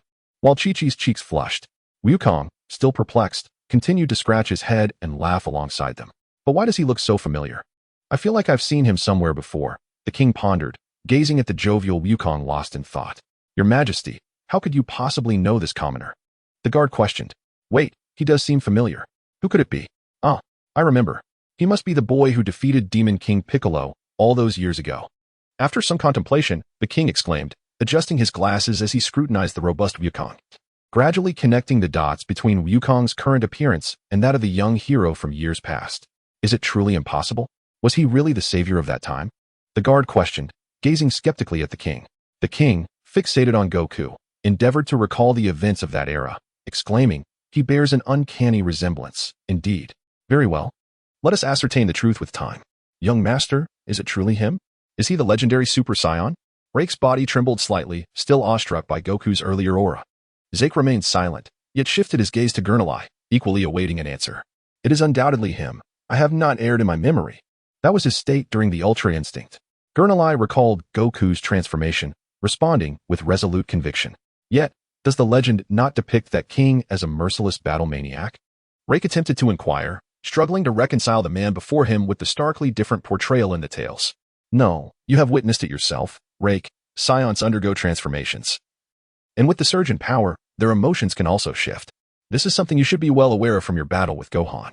Moreover, can you truly deny the state he just exhibited? Gurnalai countered Rake's words, disregarding the latter's distressed expression, his own eyes gleaming with fervor, concealing an even deeper sentiment that went unnoticed by all. Chapter 11. Convergence of Forces and Rising Tempests. Goku's return allowed Gohan and the others to finally release their burdens of guilt regarding past missteps, though they remained skeptical of Goku's fabrications. After all, in a foreign land, numerous secrets must be safeguarded from prying ears. Vegeta, more cautious than Gohan and Trunks, recognized that Goku's previous departure from Earth was not a simple matter that could be altered by the dragon's whim. Years of combat experience had instilled a sense of wariness within him. As time gradually passed, the group lingered in the control area of the spacecraft's descent. The familiar figure brought not only joy to others but also a sense of calm assurance. Following an animated exchange filled with laughter, Goku found himself on the receiving end of several playful thwacks from Chi-Chi. The latter, slightly breathless yet exhilarated, was filled with delight. Since Goku had reverted to a childlike form, Chi-Chi seemed to reminisce about their childhood, becoming somewhat bashful and embodying the role of a devoted wife for a time. However, now that Goku had returned to his adult stature, she felt no longer awkward in her demeanor towards her husband and resumed her true nature.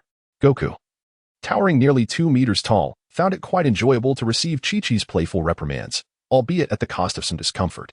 Simultaneously, Goku gleaned information from Master Roshi regarding Krillin, Yamcha, and Tien, and began to comprehend the reasons behind Gohan's recent cosmic journey. However, Wukong's expression grew somewhat grave. The recent events surrounding the Thunder God had left him in a state of confusion, and yesterday he encountered a formidable figure from the demon realm. This mysterious individual completely upended Wukong's assessment of the demon realm's capabilities. Now, with news of the cosmic tournament's martial events, he found himself feeling rather disconcerted.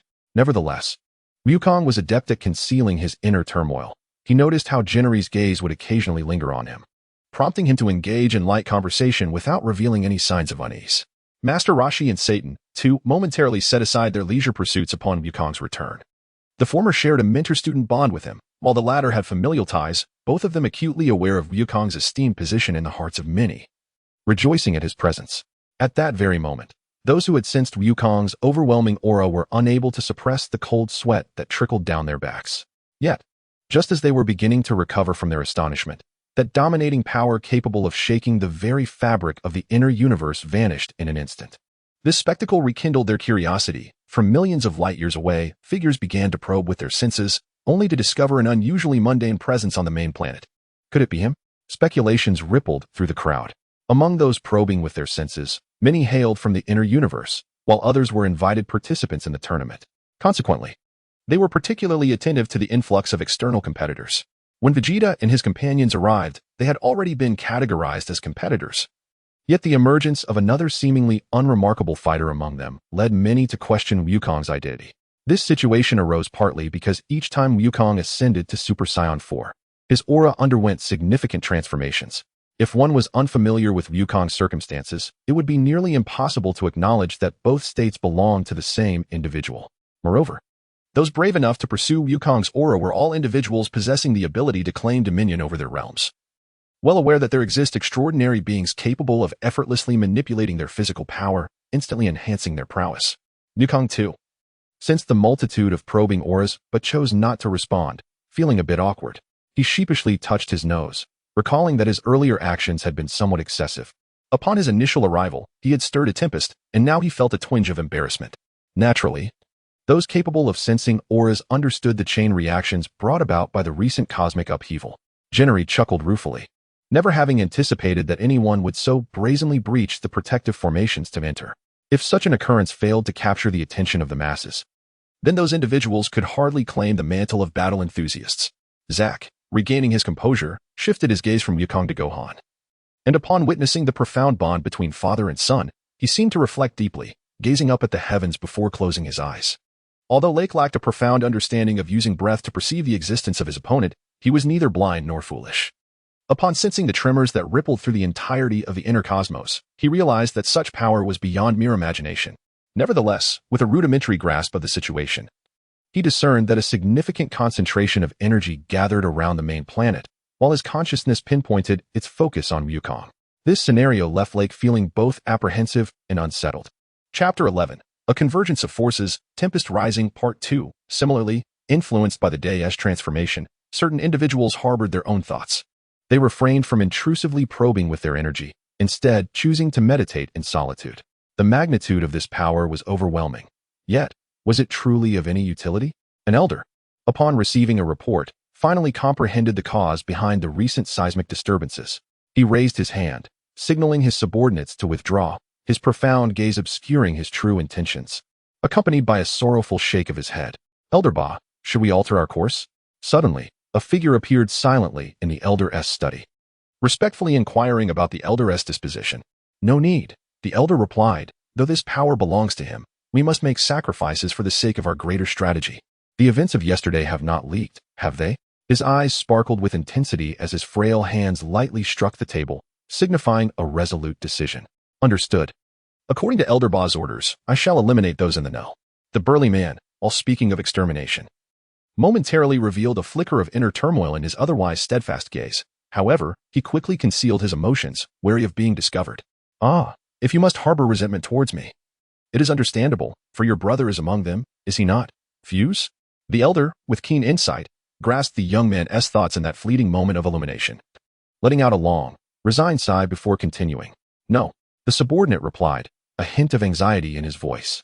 He was not concerned about the elder ordering his execution. He knew the elder lacked the power to do so. Eager to clarify, he feared that the elder might develop a rift between them. A loyal subject would lay down their life for a true confidant, and being mistrusted by his lord would leave him utterly humiliated. The middle-aged man articulated the crux of the matter, fully aware that had it not been for his brother's betrayal years ago, he would not be facing such peril today. Yet, blood is thicker than water. The thought of ending his own brother's life was a sorrowful prospect.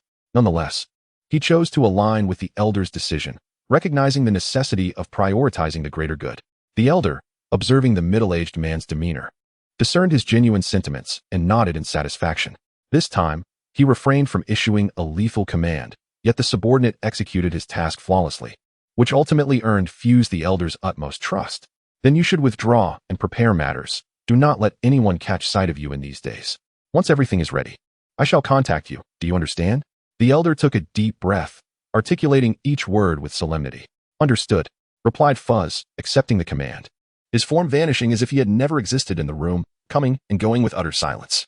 In the spacious studio, which spanned 100 square meters, the solitary figure remained, reminiscent of a flickering candle, occasionally letting out a sigh. At that very moment, in a distant part of the same planet, a delicate silhouette quietly observed the breathtaking sunrise over the ocean. She too understood the essence of presence, but she did not seek to pry, being of a unique identity. She instinctively recognized the auras of Jinni and Siaku, knowing those nearby were Saiyans, and that the overwhelming force she sensed must also belong to one of their kind. She possessed a stunning countenance, in her early 20s, yet her complexion bore an unhealthy pallor. Her long, silky hair cascaded like a waterfall down her back, reaching her waist without a single strand out of place. Clad in a loose-fitting robe, it did little to conceal her graceful form. Her arms, with skin resembling fine jade, cradled in front of her, accentuated her elegant silhouette. Gazing contentedly at the picturesque scene before her, a gentle sea breeze caressed her face, tousling her hair. She tucked a lock behind her ear, her melancholic eyes reflecting deep-seated sorrow. She did not wish to know what would transpire next. Yet she found herself ensnared by thoughts of him and his presence, which stirred her heartache, particularly concerning that one individual. Have you still not come to a decision? You are not at fault, the striking young woman murmured, memories of the past resurfacing, as tears streamed down her cheeks, her throat tightening but stubbornly refraining from crying out. You are not at fault. It is they who are to blame. She sobbed more intensely, bending forward to embrace her knees, her body trembling with emotion. Chapter 11. Convergence of Forces, A Storm Approaches, Part 3. In a certain sea region, several figures cloaked in black robes were captivated by the earlier disturbance. Yet they refrained from hasty actions, instead diminishing their power to avoid detection by the opposing force. The leader fixed his gaze intently in the direction of Goku, having sensed the intrusion into the formation when the first wave of attack struck.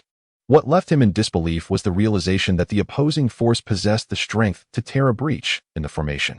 The earth-shattering power not only shook the array but reverberated throughout the entire inner cosmos, such an exaggerated display causing his heart to race.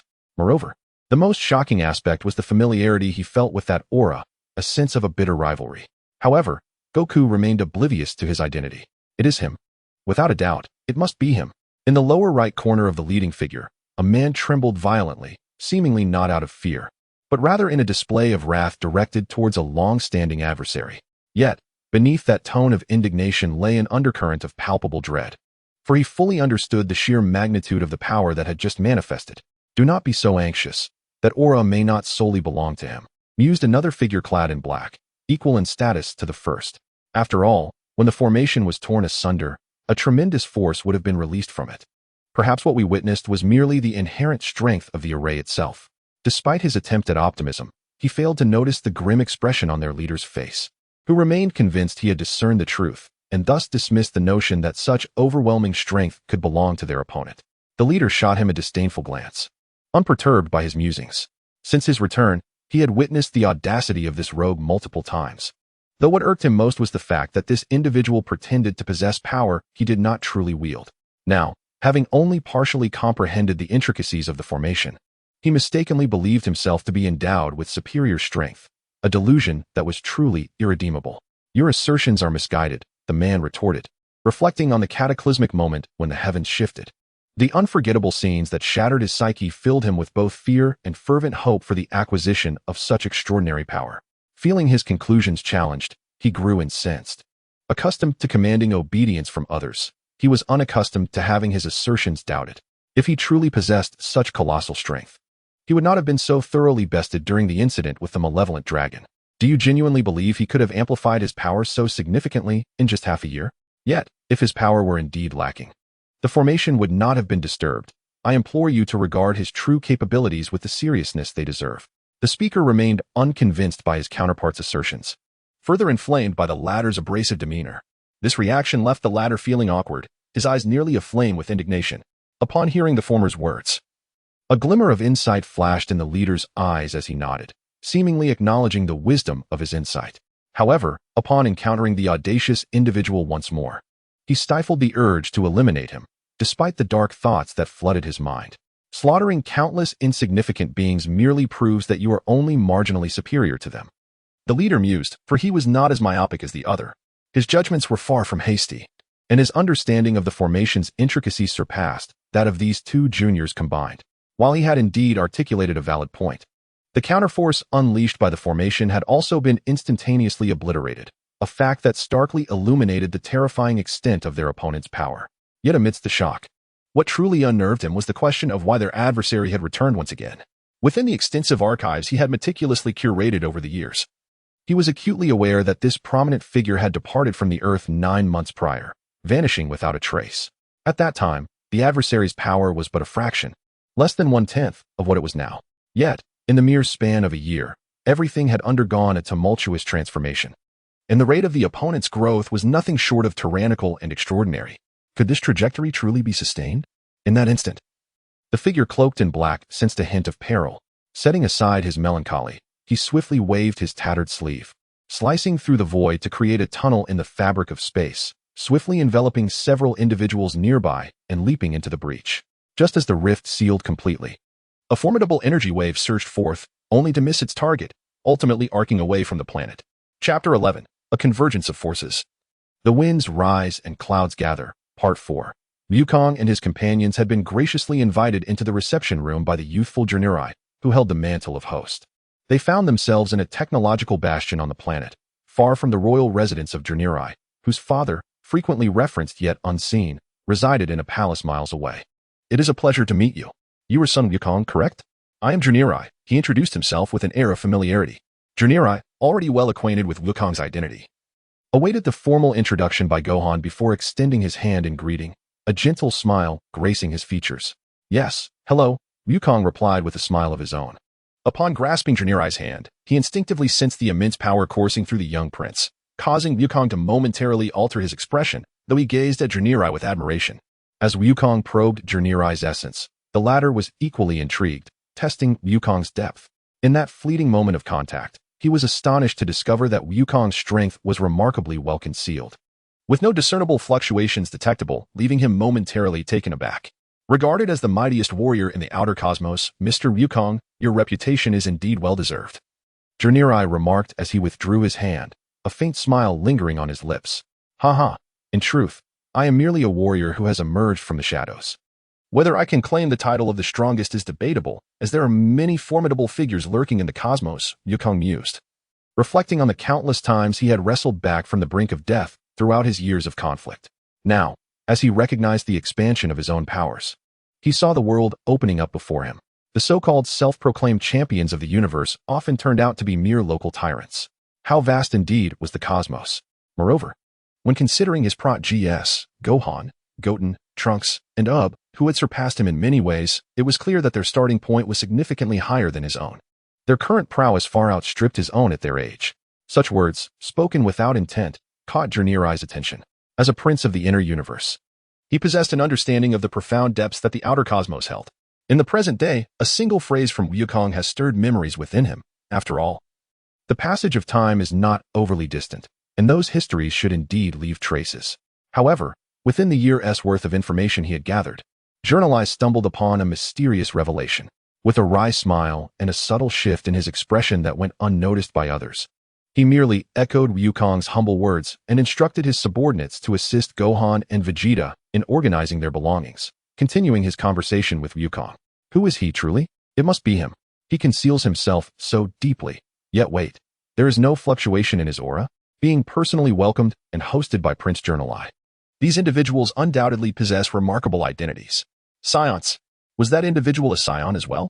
In an instant, numerous consciousnesses retreated within their own beings, and the prominent figures who had been closely observing Wukong and his companions turned pale upon detecting Junirei's aura, while they had the capability to engage in the grand tournament. Those who had lived within this inner universe for a while or were its original inhabitants were well aware of Junirei's identity and formidable power. Upon witnessing Junirai personally attending to these individuals, they too withdrew their focus, each beginning to speculate. In such circumstances, some individuals, ignorant of Jeek's temperament, deliberately allowed their auras to linger upon him. The latter exuded a chillingly intense energy wave, using his overwhelming strength to intimidate those who were short-sighted. Thus, this sensational occurrence rapidly spread throughout half of the inner universe before the tournament commenced. Within a lavish palace, a robust middle-aged man chuckled, "My friend, your actions are rather exaggerated. You have certainly frightened quite a few." His brows were tightly knit, and beneath the razor-sharp arches of his brows lay deep, penetrating eyes. His youthful visage belied his years, exuding an aura of a ruler at all times. He rose to his feet. He had already anticipated the arrival of the Saiyans when Junirei's spaceship signaled its approach to the inner universe. Initially wishing to greet the Saiyans personally, he ultimately refrained from doing so due to his unique status. After all, he is the king of the entire inner universe, and in a sense, he embodies the very essence of divinity within it. He is none other than Junirei's father, Grit. "It is time to meet, Saiyans," Grit mused to himself, then took steady strides forward. Chapter 12. The Tournament of Combat. The Chosen Ones of the Universe, Part 1. What just transpired? As the group of black-clad individuals reappeared at a certain location, one among them, shaken with apprehension, inquired about the earlier ambush. This individual was the one who had speculated about Wukong's true strength. That arrogant figure trembled slightly, feeling a twinge of fear. Although he had not sensed the impending key beforehand, he had been taken away by the leader and had locked onto that force. Realizing that the previous strike was sufficient to annihilate him. Yes, was it them? Some looked at their leader with a sense of unease. Their hearts filled with profound doubt as the words were uttered. Upon observing the clumsy demeanor of their subordinate, the high-ranking individual felt a deep sense of resignation. Yet he still responded, "It is not their aura, but the power is indeed peculiar. My lord, do you not sense the presence of its master?" The leader, though not enraged, increasingly appreciated the strategic insight of his assistant. Noticing the same bewilderment reflected in the assistant's eyes, he recognized that this individual had grasped something elusive. Unlike the arrogant fool who was in a state of panic. Indeed, it seems you have sensed the oddity of that energy. The figure clad in black answered vaguely, as he too struggled to believe the situation at hand, yet the earlier scene had unfolded so vividly. Upon receiving his leader's tacit acknowledgement, the subordinate's eyes abruptly narrowed, confirming his previous suspicions, though he could scarcely believe such a phenomenon existed in the world. Observing the two engaged in enigmatic discourse, the individual labeled as a fool, unnoticed by the duo, allowed a flicker of brilliance to pass through his formerly languid gaze. He suppressed the tremors coursing through him, and no one perceived the subtle curve hidden beneath his dark robe. The leader turned towards a few unremarkable subordinates behind him, and with a wave of his sleeve commanded, "You may withdraw for now. I will contact you again once the competition commences. There is no need for excessive action in the interim. Depart." "Understood," replied the figures in black robes, bowing in acknowledgement before they vanished one by one. "I have received new orders. Adjustments to our strategy are necessary. Hence, I must leave this space, and 2 others will arrive to oversee the competition in my stead. Do you understand?" Only after the unremarkable subordinates had retreated did the leader disclose this crucial information. Casting a knowing glance at the 2 subordinates, he fully comprehended, both of whom secretly harbored the same disdain, yet felt compelled to convey the revised plan.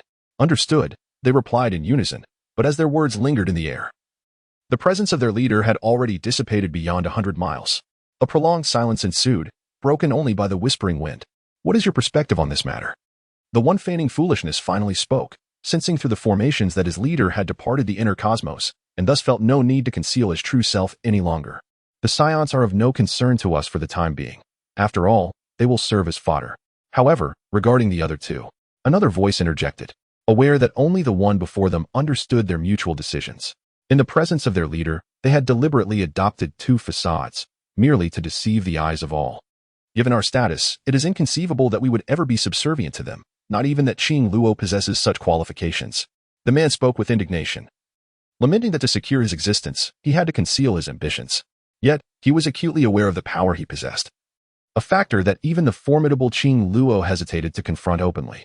Indeed, the individual who had departed was none other than Qing Luo from the demon realm, and the group of black-clad figures represented the new generation of strength from that realm. However, all of this was contingent upon power. We lacked the necessary might at this moment. It seemed he could sense the emotions of the other, letting out a sigh. In this brutal world where the weak are devoured by the strong, identity and status do not necessarily correlate. It appeared they regarded us merely as pawns. Yet, this was acceptable. Once they took that step, I would not hesitate to claim their lives. Venting his frustrations, he clenched his fists tightly. The once proud individual had recently lost dominion over the demon realm and was compelled to don a mask of arrogance to secure a chance at survival. I, too, harbor no objections, he concurred with his companion, his eyes glinting with a cold light. Chapter 12, The Martial Arts Tournament, The Chosen Ones of the Universe, Part 2. A solitary figure moved back and forth, and those around him bowed in reverence. Yet he never opened his eyes to meet theirs, wandering aimlessly in search of the answers he sought. This cold, aloof individual had no one left but the enigmatic Siaku. He knew that Grit would soon meet the Saiyans, prompting him to leave the reception room. This departure was not due to a desire to avoid the benefactor who had transformed his life, but rather because he had never been one to focus on anything save for her. Everyone possesses their own narrative, and Siaku was no exception. Yet, apart from one individual, all who knew his past had been slain, their souls extinguished a second time. That event once sent ripples throughout the entire inner universe. Such occurrences had instilled a profound fear of Siaku in the hearts of many. However, he was acutely aware that beneath their fearful gazes lay contempt and deep-seated hatred. He paid no heed to the opinions others held of him, knowing that should anyone provoke his ire, they would vanish from this world in an instant. Do you not possess even a modicum of interest in the tournament? Suddenly, a familiar voice reached his ears, and he recognized the newcomer by their aura. Syaku opened his eyes to see Lake standing in the passage before him, responding in a nonchalant tone, not interested. Years of enduring Syaku's indifference had wearied Lake. Igniting his anger, he understood his own unique status. His lineage paled in comparison to Syaku's, yet he could not bear the disdain reflected in Syaku's gaze. Just as he contemplated another outburst, a warning from Jinny resonated in his mind. Never provoke Syaku, suppressing the seething anger within. Lake's eyes still glimmered with a cold light, yet Syaku had long since closed his eyes, his steps never faltering as he brushed past Lake. This place was no longer Earth, so I trust you have no objections to my intentions? Lake gazed at the haughty silhouette, swallowing his fury once more as he inquired. Do as you wish, but do not say, I did not warn you. Should those matters arise again, I shall reduce you to a mere figurehead. After responding to Lake, Syaku briefly paused, his tone turning frigid.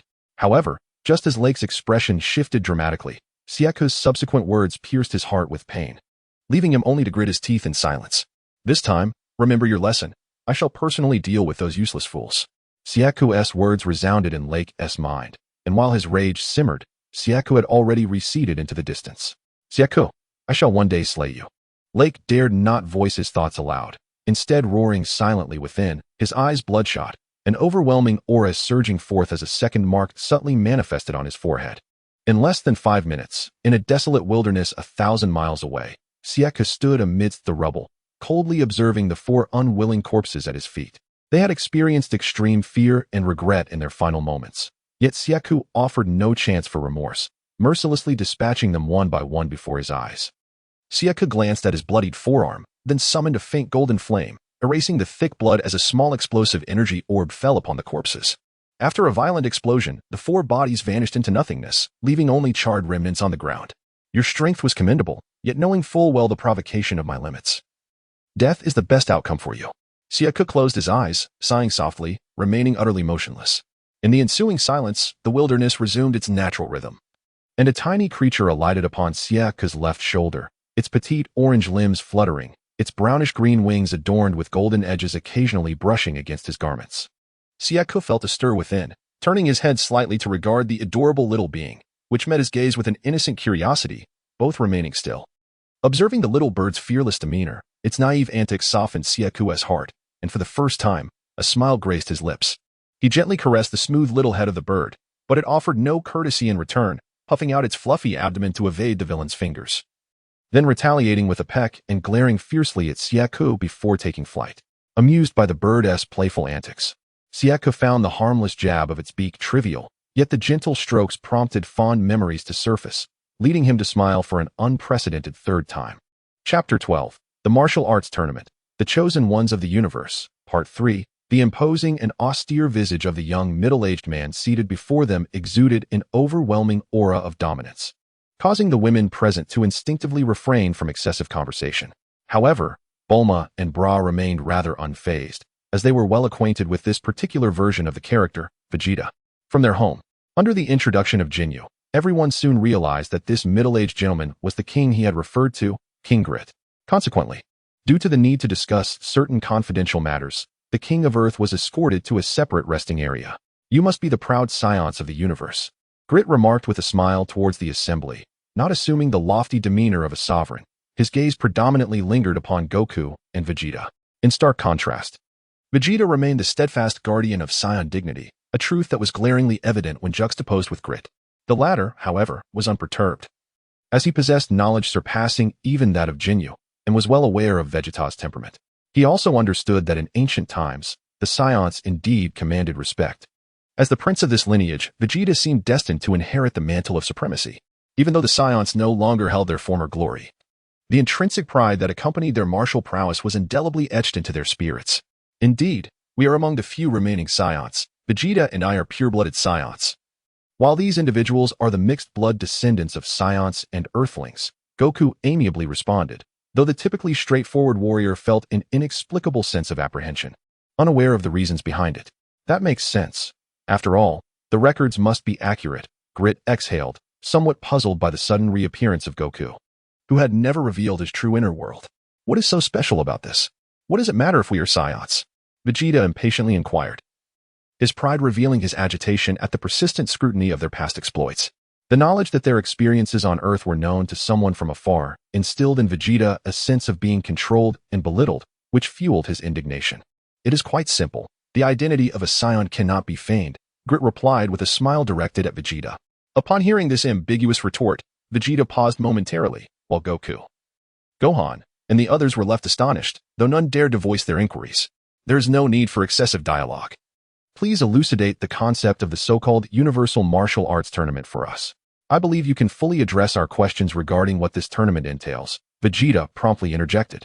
All eyes turned to the somewhat taken aback Grit, who, after a brief silence, finally spoke with a smile. Very well. Let me clarify everything regarding this Universal Martial Arts Tournament. After pausing momentarily to reflect, he slowly turned his head and continued. This martial arts tournament is the largest in the universe, held once every 10 million years, a grand event that transcends history. It has existed for eons, and we are now witnessing its 138th iteration. The specific origins of this event elude my understanding. I only know that it has been passed down through generations as a sacred mission of our ancestors, with the historical pendulum ringing once every 10 million years as testament to its existence. The purpose of this tournament is to select the cosmic sovereign of this generation, to become the ruler of the world. Grit recalled the past. The audience gasped collectively, perhaps overwhelmed by the magnitude of such an unprecedented event. To be a ruler. Does that mean seizing control of the universe? Gohan, yearning for freedom and peace, was the first to inquire. Ever since Goku's return, he seemed to have shed some of his burdens, and his tone gradually returned to its former gentleness. No. It is merely to determine which clan possesses the strongest warriors in the universe. They will be granted a degree of royal privilege, commanding the fighters across the cosmos. Grit, having noted Gohan's subtle change in demeanor, felt a wave of confusion wash over him. Yet, the warmth in Gohan's voice made it difficult for Grit to decipher his inner world. Nearby, Nur's expression shifted slightly, reflecting his concern over Gohan's transformation. Fighting clan. Trunks gasped, surprised. In past days, Vegeta had seldom spoken of extraterrestrial affairs, leaving Goten, Trunks, and three somewhat Navi youths, largely unaware of cosmic events. But upon hearing this term again, Goku, Gohan, and Vegeta listened in silence. Indeed, in a certain sense, it also determines the king of cosmic fighters. Grit glanced at the silently contemplative and managed a subtle smile. Ah, what? Is that so? Goten, bewildered, scratched his head and asked. Though I'm still a bit confused. Does that mean we are to determine the strongest ruler in the universe? Chapter 12. The Martial Arts Festival, The Chosen Ones of the Cosmos, Part 4. Not entirely. It does not necessarily imply a rule of power, but rather the supreme honor. Grit responded, observing Goten's childlike innocence regarding the affairs of the universe. So, does that mean you will be the one wielding power in this tournament? Goku narrowed his gaze, questioning the jovial Grit before him. No, not at all. We will also invite the Supreme Kai, the highest ruler of this realm, to witness the cosmic martial arts tournament. What? The Supreme Kai will be present. Gohan, Goten, and Trunks exclaimed in astonishment. Is this truly the case? Yet, in their minds, they recalled the Supreme Kai devoid of imposing presence and the lecherous old Kai. Indeed, for the Supreme Kai is the ultimate authority in our universe, and only he can bestow upon us the greatest honor. By the way, how is it that you are aware of everything occurring in our external world? What method allows you this knowledge? Vegeta finally ceased concealing his inquiry, his tone decidedly stern. He no longer wished to linger on this topic. Ever since he had come to comprehend the true might of the Supreme Kai and others years ago, he had realized that during this cosmic gathering, they were merely symbolic figures.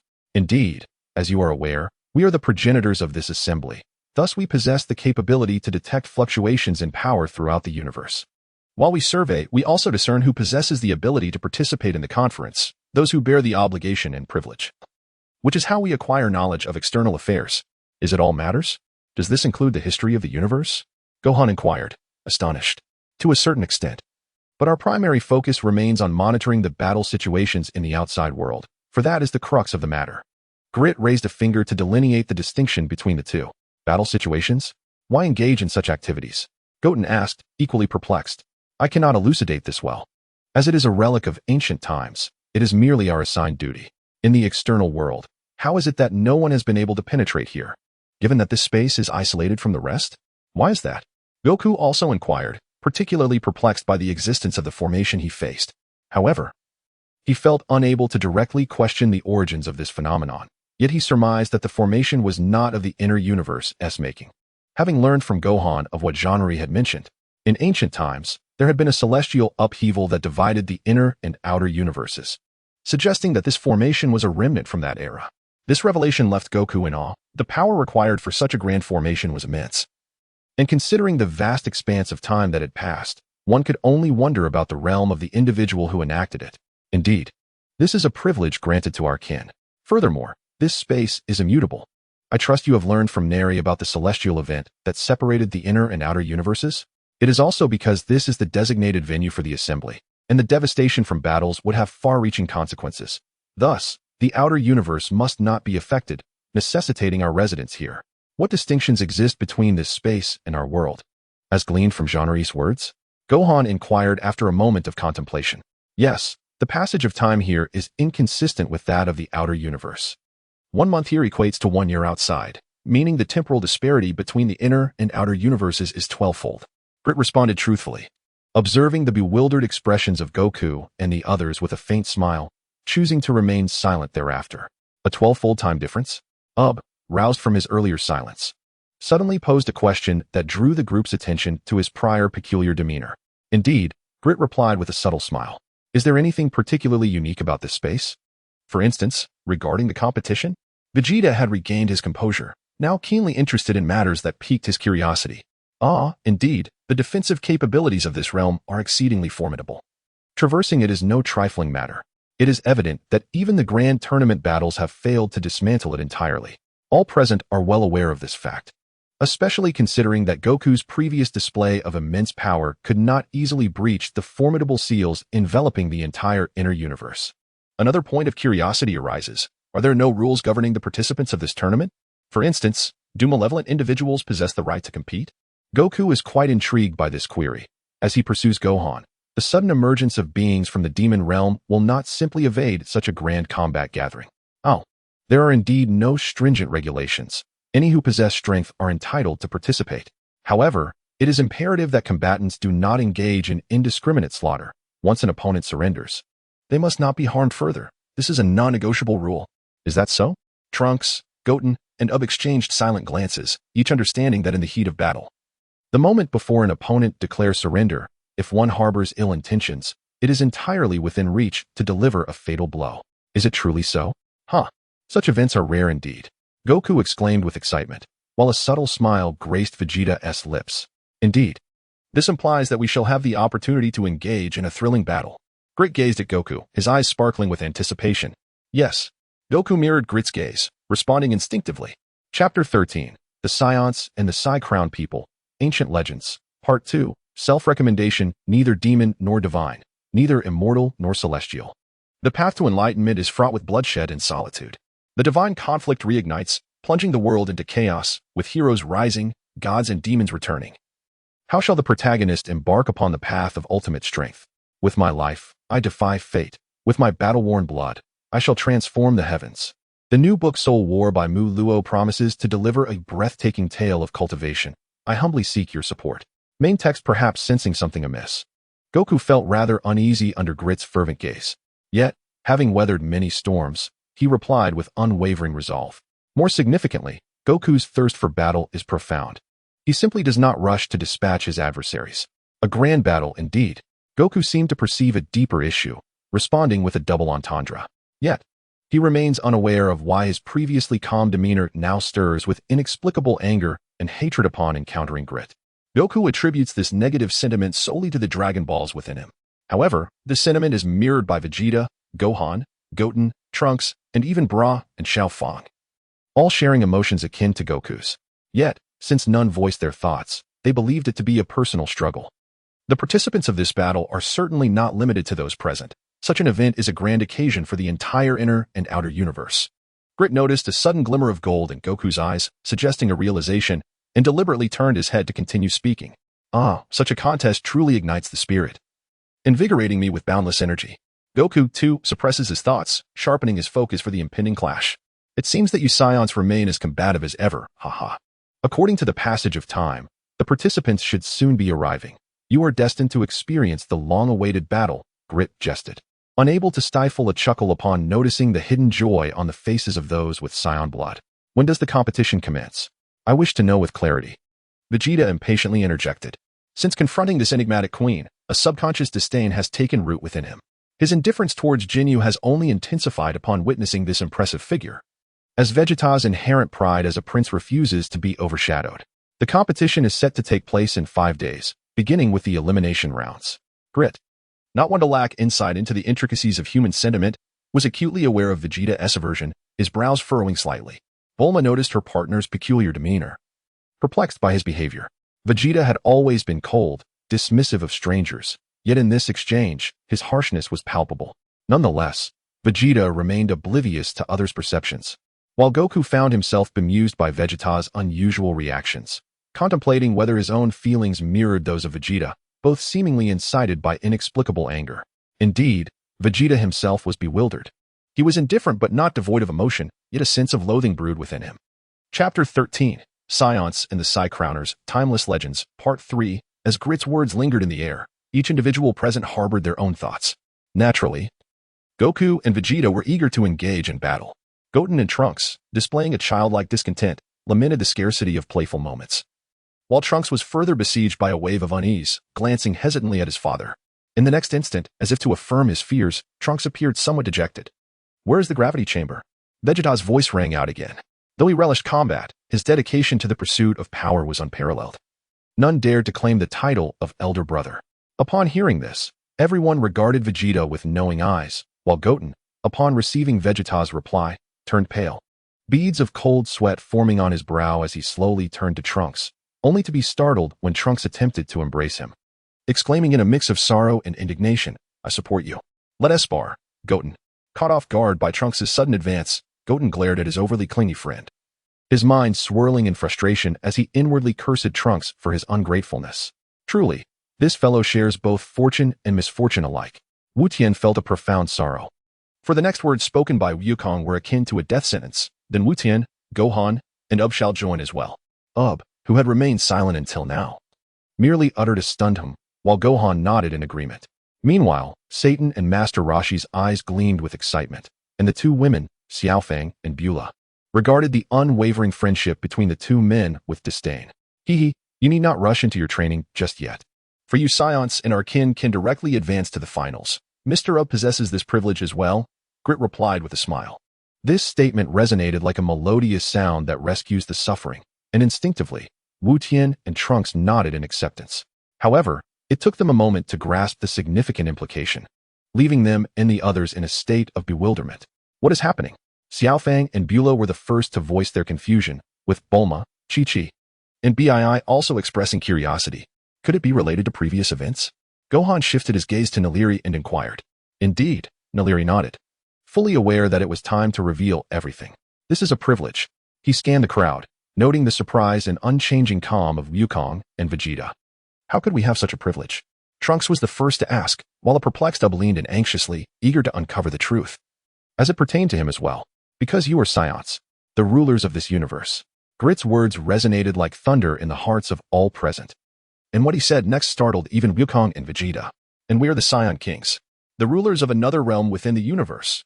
Our two races hold such supreme rights." The crowd was left utterly astonished. At this moment, Naliri interjected, "The ancient text referenced by the Li Sans pertained to this privilege. And the challenge from Lika is indeed a test for you." Gohan was not entirely convinced by Naliri's explanation, yet he could discern no flaws within it. Meanwhile, Wukong fell into deep thought. Through Xiaofang's unending discourse, he quickly learned of the events that had transpired over the past 6 months, thus developing a keen interest in the ancient texts mentioned by the Li Sans. "You say you are Saiyan kings. What does this truly mean?" "While we are all rulers of the universe," Vegeta, feeling as if he had swallowed a fly, was visibly perturbed. "Saiyan kings, Saiyans? I have heard of the legendary Super Saiyan, but is this what it means to be the rulers of the universe?" Gohan inquired, observing the shifting expressions of Wukong and Vegeta. "This is the essence of the legend.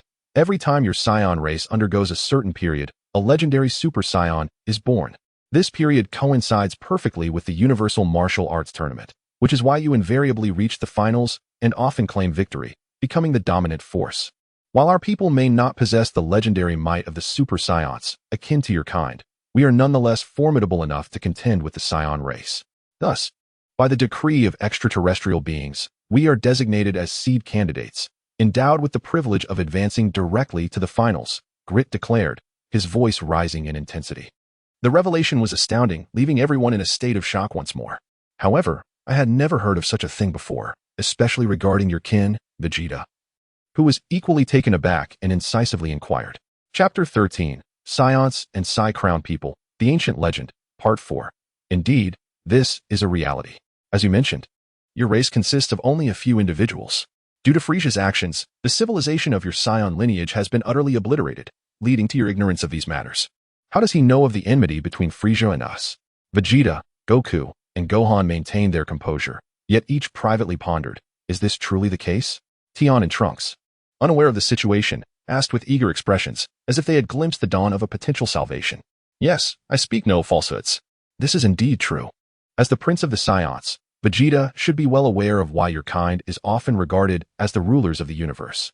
Of course, this is also due to the obscurity of our Sai Crown people within the cosmos, which has solidified your reputation as the dominant race in the universe.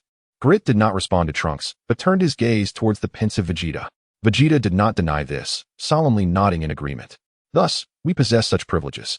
You claim that we Saiyans have triumphed multiple times in the Universe Fighting Championship? Goku grasped the crux of the discussion and faintly sensed the significance of the legendary Super Saiyan that Vegeta had once spoken of, prompting his inquiry. Indeed, moreover, the victors of the previous two realms were your ancestors, the Saiyans. Because of this, all beings in the modern universe fear your immense power. The grand legend of the mightiest race is further embellished by tales of the Super Saiyan, an unprecedented conqueror from the last generation. What? It seems that Vegeta has detected an underlying implication, as memories of Frisia's annihilation of planet Vegeta surged within him, causing his entire being to tremble with rage. In that moment, Goku and Gohan recalled something, their gazes suddenly fixed on Grit. Yes, I too surmised that Frisia sought to annihilate your Saiyan race out of fear of your strength. Perhaps he knew from the ancient records of your people that the 10 million-year cycle was nearing its end, and a powerful Super Saiyan was soon to emerge from your ranks. Fearing the threat to his dominion, he hastily obliterated your people. Infuriating that such a reality exists. So, the legend that a Super Saiyan is born every 1,000 years must be erroneous. It should be that a Super Saiyan is born every 10 million years, correct? Goku mused, bowing his head. Indeed, Grit responded truthfully, letting out a sigh, lamenting the capriciousness of fate. Vegeta pondered deeply, his head bowed in silence. Allow me to inquire once more, where is the gravity chamber located? Ah, I shall summon Kakarot to guide you, came the response, as Kakarot made his way over. Vegeta, are you all right? Goku inquired, observing Vegeta's movement. I am fine. I merely wish to train a bit more. Vegeta's heart surged with turmoil. Having uncovered the truth behind the annihilation of his race, how could he not feel anguish at this moment? Yet, he forced a smile and walked away. By the way, Mr. Grit, why do I possess such a privilege? Was it not said to be exclusive to Saiyans and the Saiyan elite? Ub interjected with curiosity. This privilege was established through negotiations by the elders of our clan. I cannot divulge further details at this moment, but in due time, all will be revealed. Grit evaded the query. You all should rest well and prepare for the upcoming rematch, he added. Goku, however, gazed at Vegeta's solitary figure, shrouded in sorrow, and felt a flicker of unease. Chapter 14, Racial Legends, The Mightiest Warrior in History, Part 1. A shadow of solitude cast a melancholic figure, illustrating the profound sorrow within this formidable individual. Upon learning from Grit the dire circumstances surrounding the extermination of his kin, even the usually composed Vegeta could not suppress his despondency, though he would not take every word at face value. A discerning person could easily perceive that Frisia would never allow the legendary Super Saiyan to awaken. In light of this, after millennia of legend, perhaps it was indeed the era destined for the birth of a new legendary Super Saiyan. Nothing could be mere coincidence. Vegeta reminisced about the painful past, his body trembling with the memories of bygone humiliations that haunted him. He could not forget the details of those days. The Saiyans, possessing the most potent legend in the universe, had surrendered their pride to Frisia, only to face the ruthless extinction of their race. How infuriating. I never anticipated the legend to be true, yet Frisia, fearing the arrival of the legend, annihilated our entire race. Even as we forsook our dignity and lived the life of slaughter he demanded, we were still seen as mere targets to be eradicated at any moment. That despicable wretch. That scoundrel. Vegeta clenched his fists, his body surging with a tempestuous energy. With the arrival of peaceful days, Vegeta had grown fond of the tranquil life on Earth.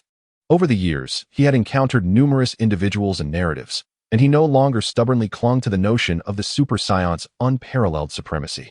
Yet now, having learned from the annals of the universe's history, he realized that the strongest Super Saiyan had indeed existed in the past, and the Saiyans had once basked in the glory of their dominion over the cosmos. It was precisely because they had once known such splendor that their decline felt all the more painful. Why, Father, did we succumb to such cowardice at that time?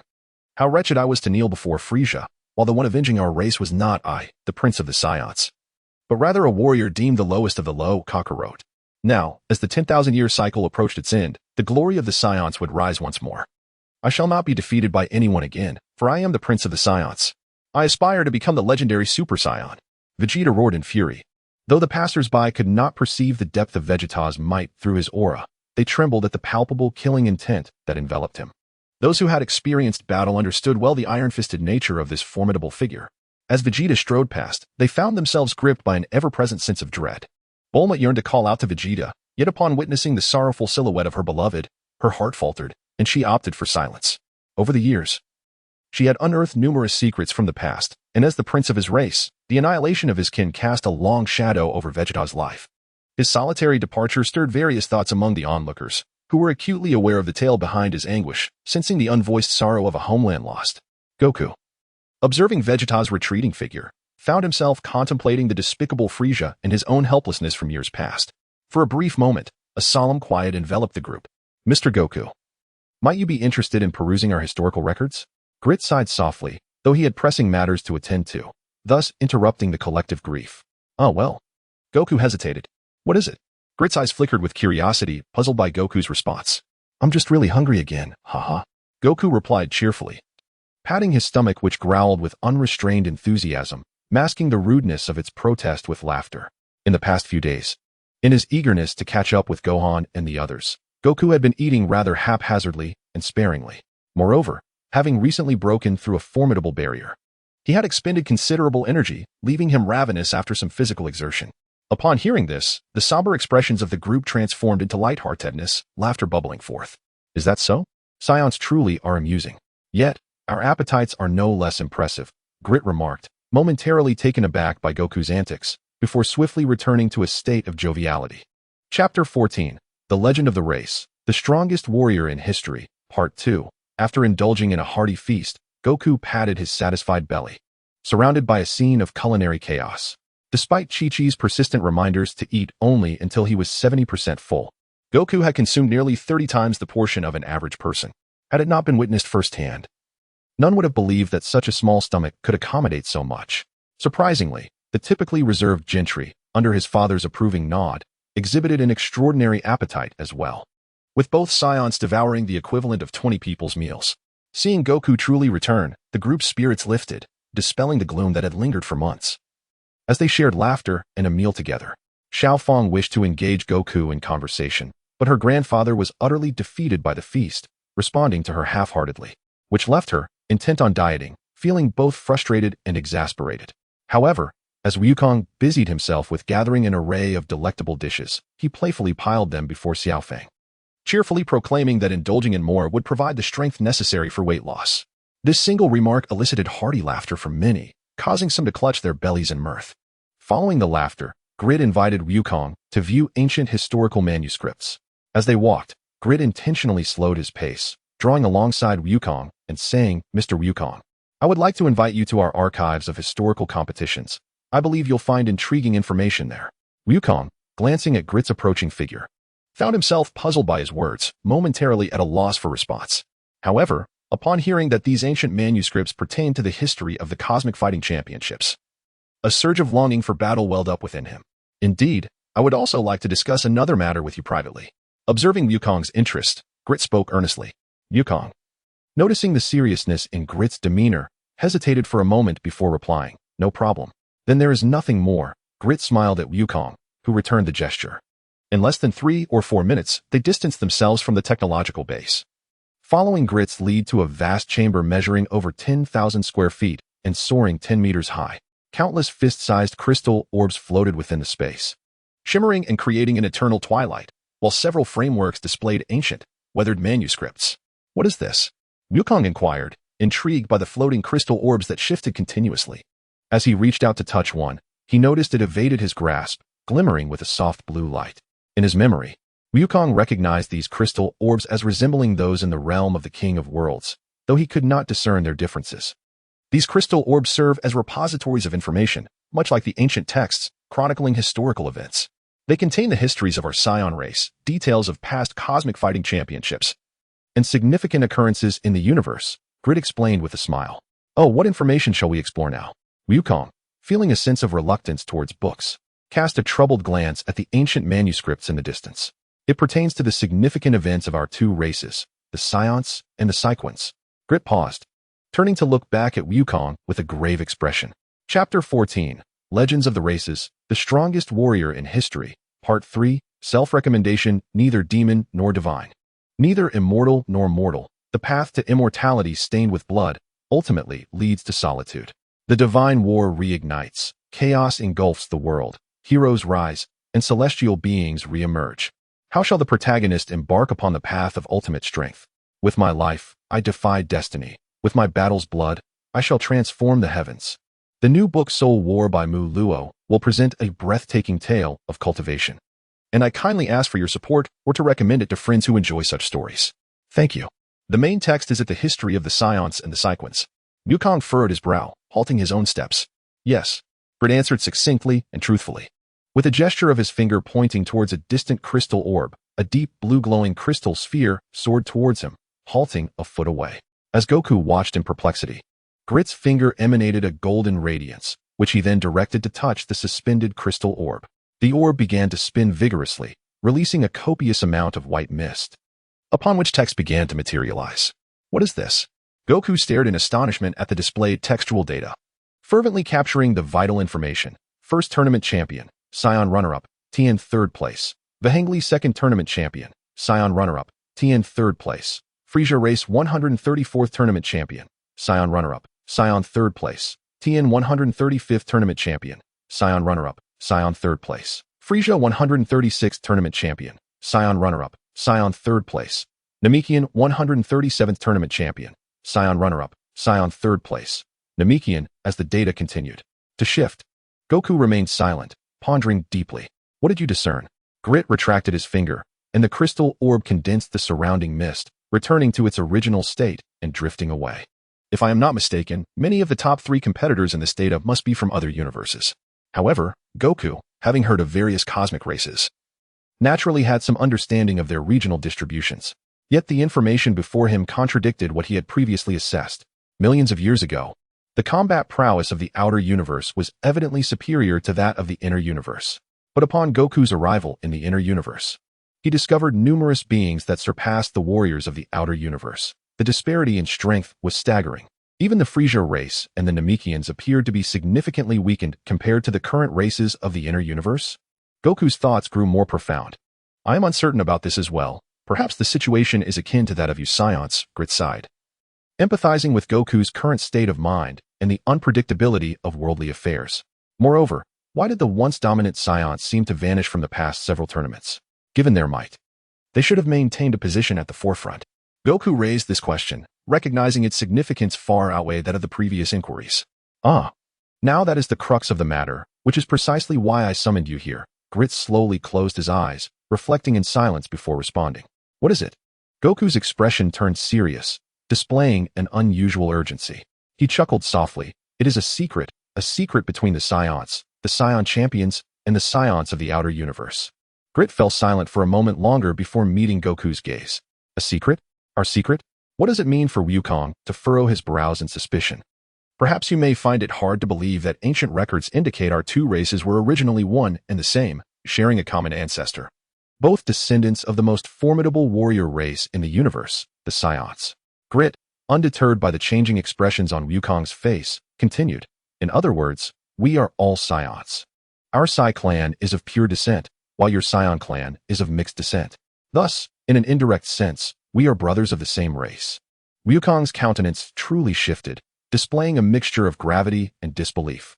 Chapter 14, The Legend of the Races, The Strongest Warrior in History, Self-Recommendation, Neither Demon nor God. Neither immortal nor divine. The path to immortality is steep and stained with blood. As the divine war reignites, chaos envelopes the world, heroes rise, divine beings re-emerge. And how shall the protagonist embark upon the path of ultimate strength? With my life, I defy fate. With my blood, I change the heavens. The new book Soul War by Mu Luo will present a breathtaking tale of cultivation. I seek your support and kindly ask you to recommend it to friends who enjoy such stories. Thank you. Main text. Are we Saiyans and you Sai clan members truly descendants of the same race? Is this true? How could such a thing be? Wukong was taken aback, a cold sweat trickling down his back. After a moment of surprise, he chuckled lightly and asked, "Could you be mistaken or jesting?" "Certainly not. We are not so absurd." Grit shook his head, refuting Wukong's suspicions, and stated solemnly, "It is precisely because we are of pure descent that we are called the Sai clan, while you are of mixed descent, hence the name Saiyan. This is an ironclad truth. But this is hard to believe.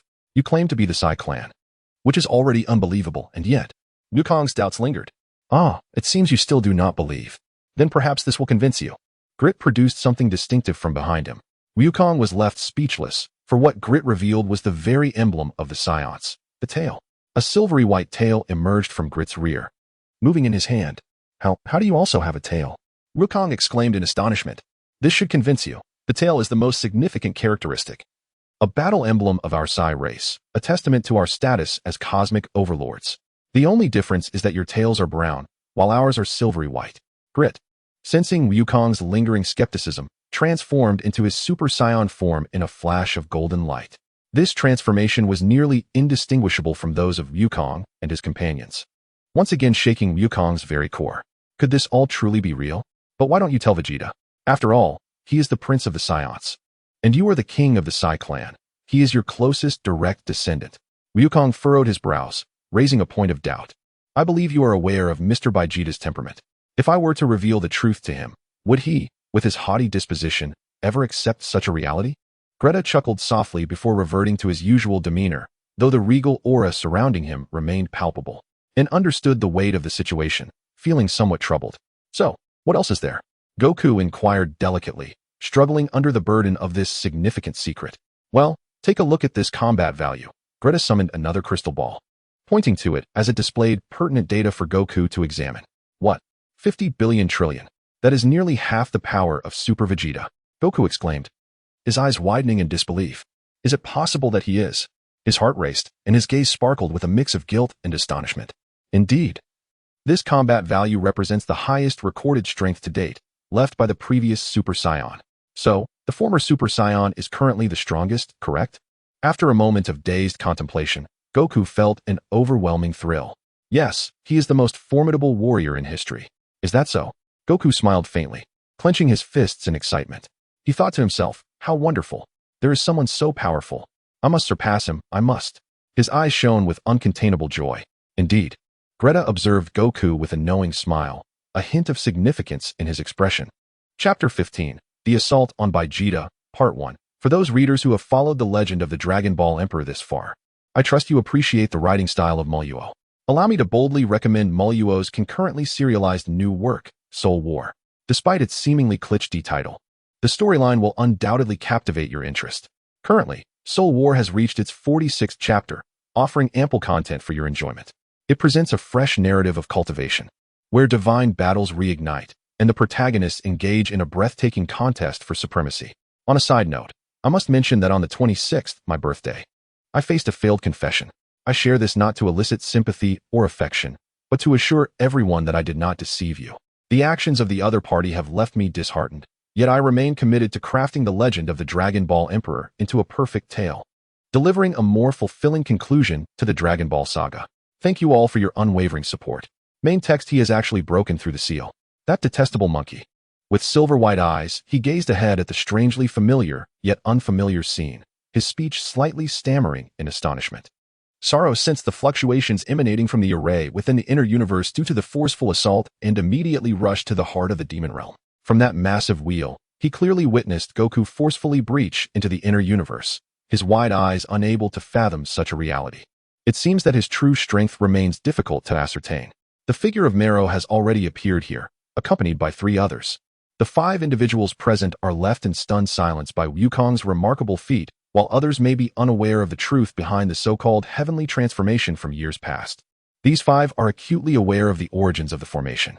The ability to forcibly shatter such a seal indicates a power level exceeding 1,000 units. Mero, what on earth is going on? I have learned that this monkey's ascension to such heights owes much to your influence. Shero's eyes gleamed with a chilling light, his concealed murderous intent betraying his fury as he loudly questioned Mero, who stood not far from him. Since yesterday, Shero had been keenly observing Wukong's growth. Compared to Wukong, who has achieved 100 units by the age of 60, this does not necessarily denote unparalleled genius. However, what truly terrifies Shero is the opponent's meteoric rise in power over the past year, which could only be described as miraculous. In the span of a year since defeating Baby, the opponent's strength has increased by thousands of times.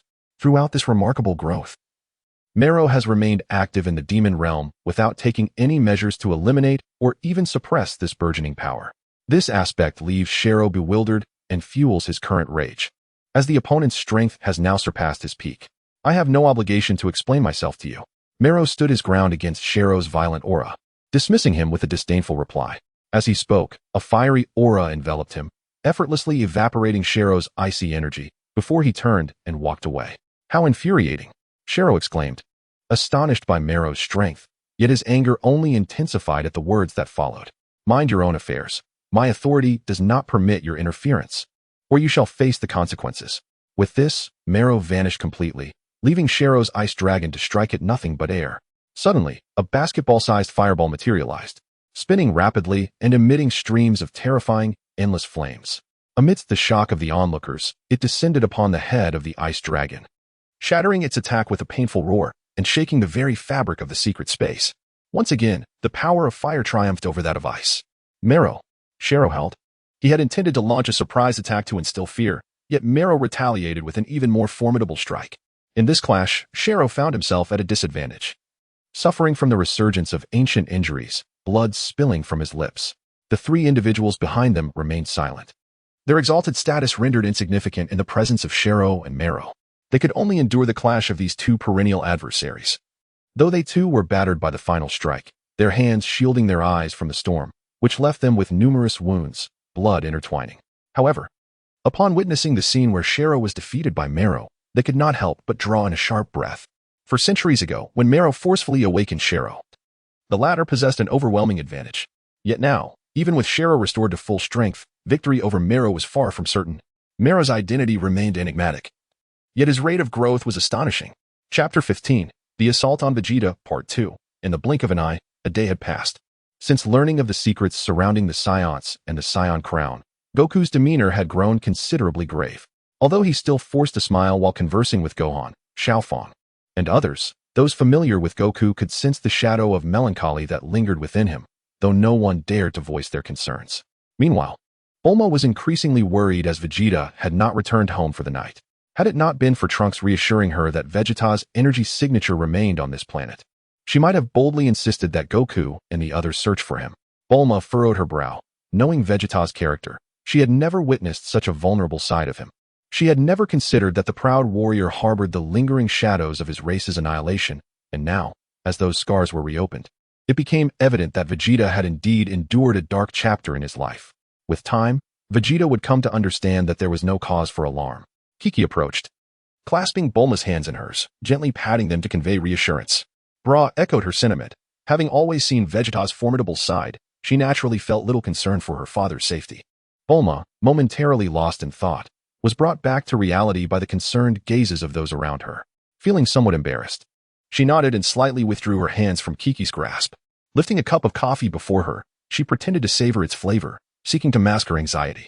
Goten, Trunks, and Uber remained oblivious to the underlying tensions, while Gohan, who had learned of the Saiyans' tragic history during their time on Namek, felt a pang of sorrow, empathizing deeply with Vegeta's plight. Goku, too, was troubled by Vegeta's absence, his heart filled with unease. Walking along the deserted beach, Goku's nearly 6-foot frame moved with a heavy gait, leaving distant footprints in the sand. The waves occasionally lapped at the shore, creating small splashes, while the cool seawater concealed immense natural power, compacting the fine sand into a solid surface. The slightly brownish beach reflected the blazing sun above, shimmering with a faint golden hue. This figure was none other than Vegeta. Having spent the night away, he too had not found rest. He arrived at the seaside. Wandering aimlessly, his mind swirling with memories of days gone by. Bekida was momentarily blinded by the reflection of sunlight off a nearby shell. As he regained his senses, he looked up at the sun, realizing that it was already the morning of the second day. After a night of contemplation, his eyes, devoid of vitality, were filled with an endless weariness. Beneath the dim light of his gaze, they appeared somewhat clouded. The stubble on his face had grown wildly overnight, nearly 2 millimeters in length, transforming him into the visage of a bearded middle-aged man. The dazzling sunlight prompted Bekida to instinctively blink, further intensifying his fatigue. He rubbed his temples and shook his head, striving to awaken his senses. Letting out a heavy sigh, he took a deep breath to calm his restless mind. Gradually emerging from the shadows of his past, with a self-deprecating smile, he mumbled to himself, for his stomach had begun to protest after nearly a day without nourishment. Blushing slightly, he acknowledged that the grumbling of his stomach was hardly fitting for a prince. After all, his proud demeanor was not akin to that of gluttons, and he preferred to maintain a semblance of decorum. As he allowed himself a moment of relief, an important piece of information suddenly pierced through his tranquil state of mind. A familiar aura sent a shiver down Bekida's spine, causing his pupils to dilate in shock as he gazed across the vast ocean to the distant shore. Could it be him? The thought exploded in Bekida's mind, and after a brief moment of disarray, he arrived at the singular conclusion. His body trembled more violently, his face slowly contorting as an overwhelming intent to kill enveloped him. Chapter 15. The Assault on Bekida, Part 3. It is he. No, it cannot be him.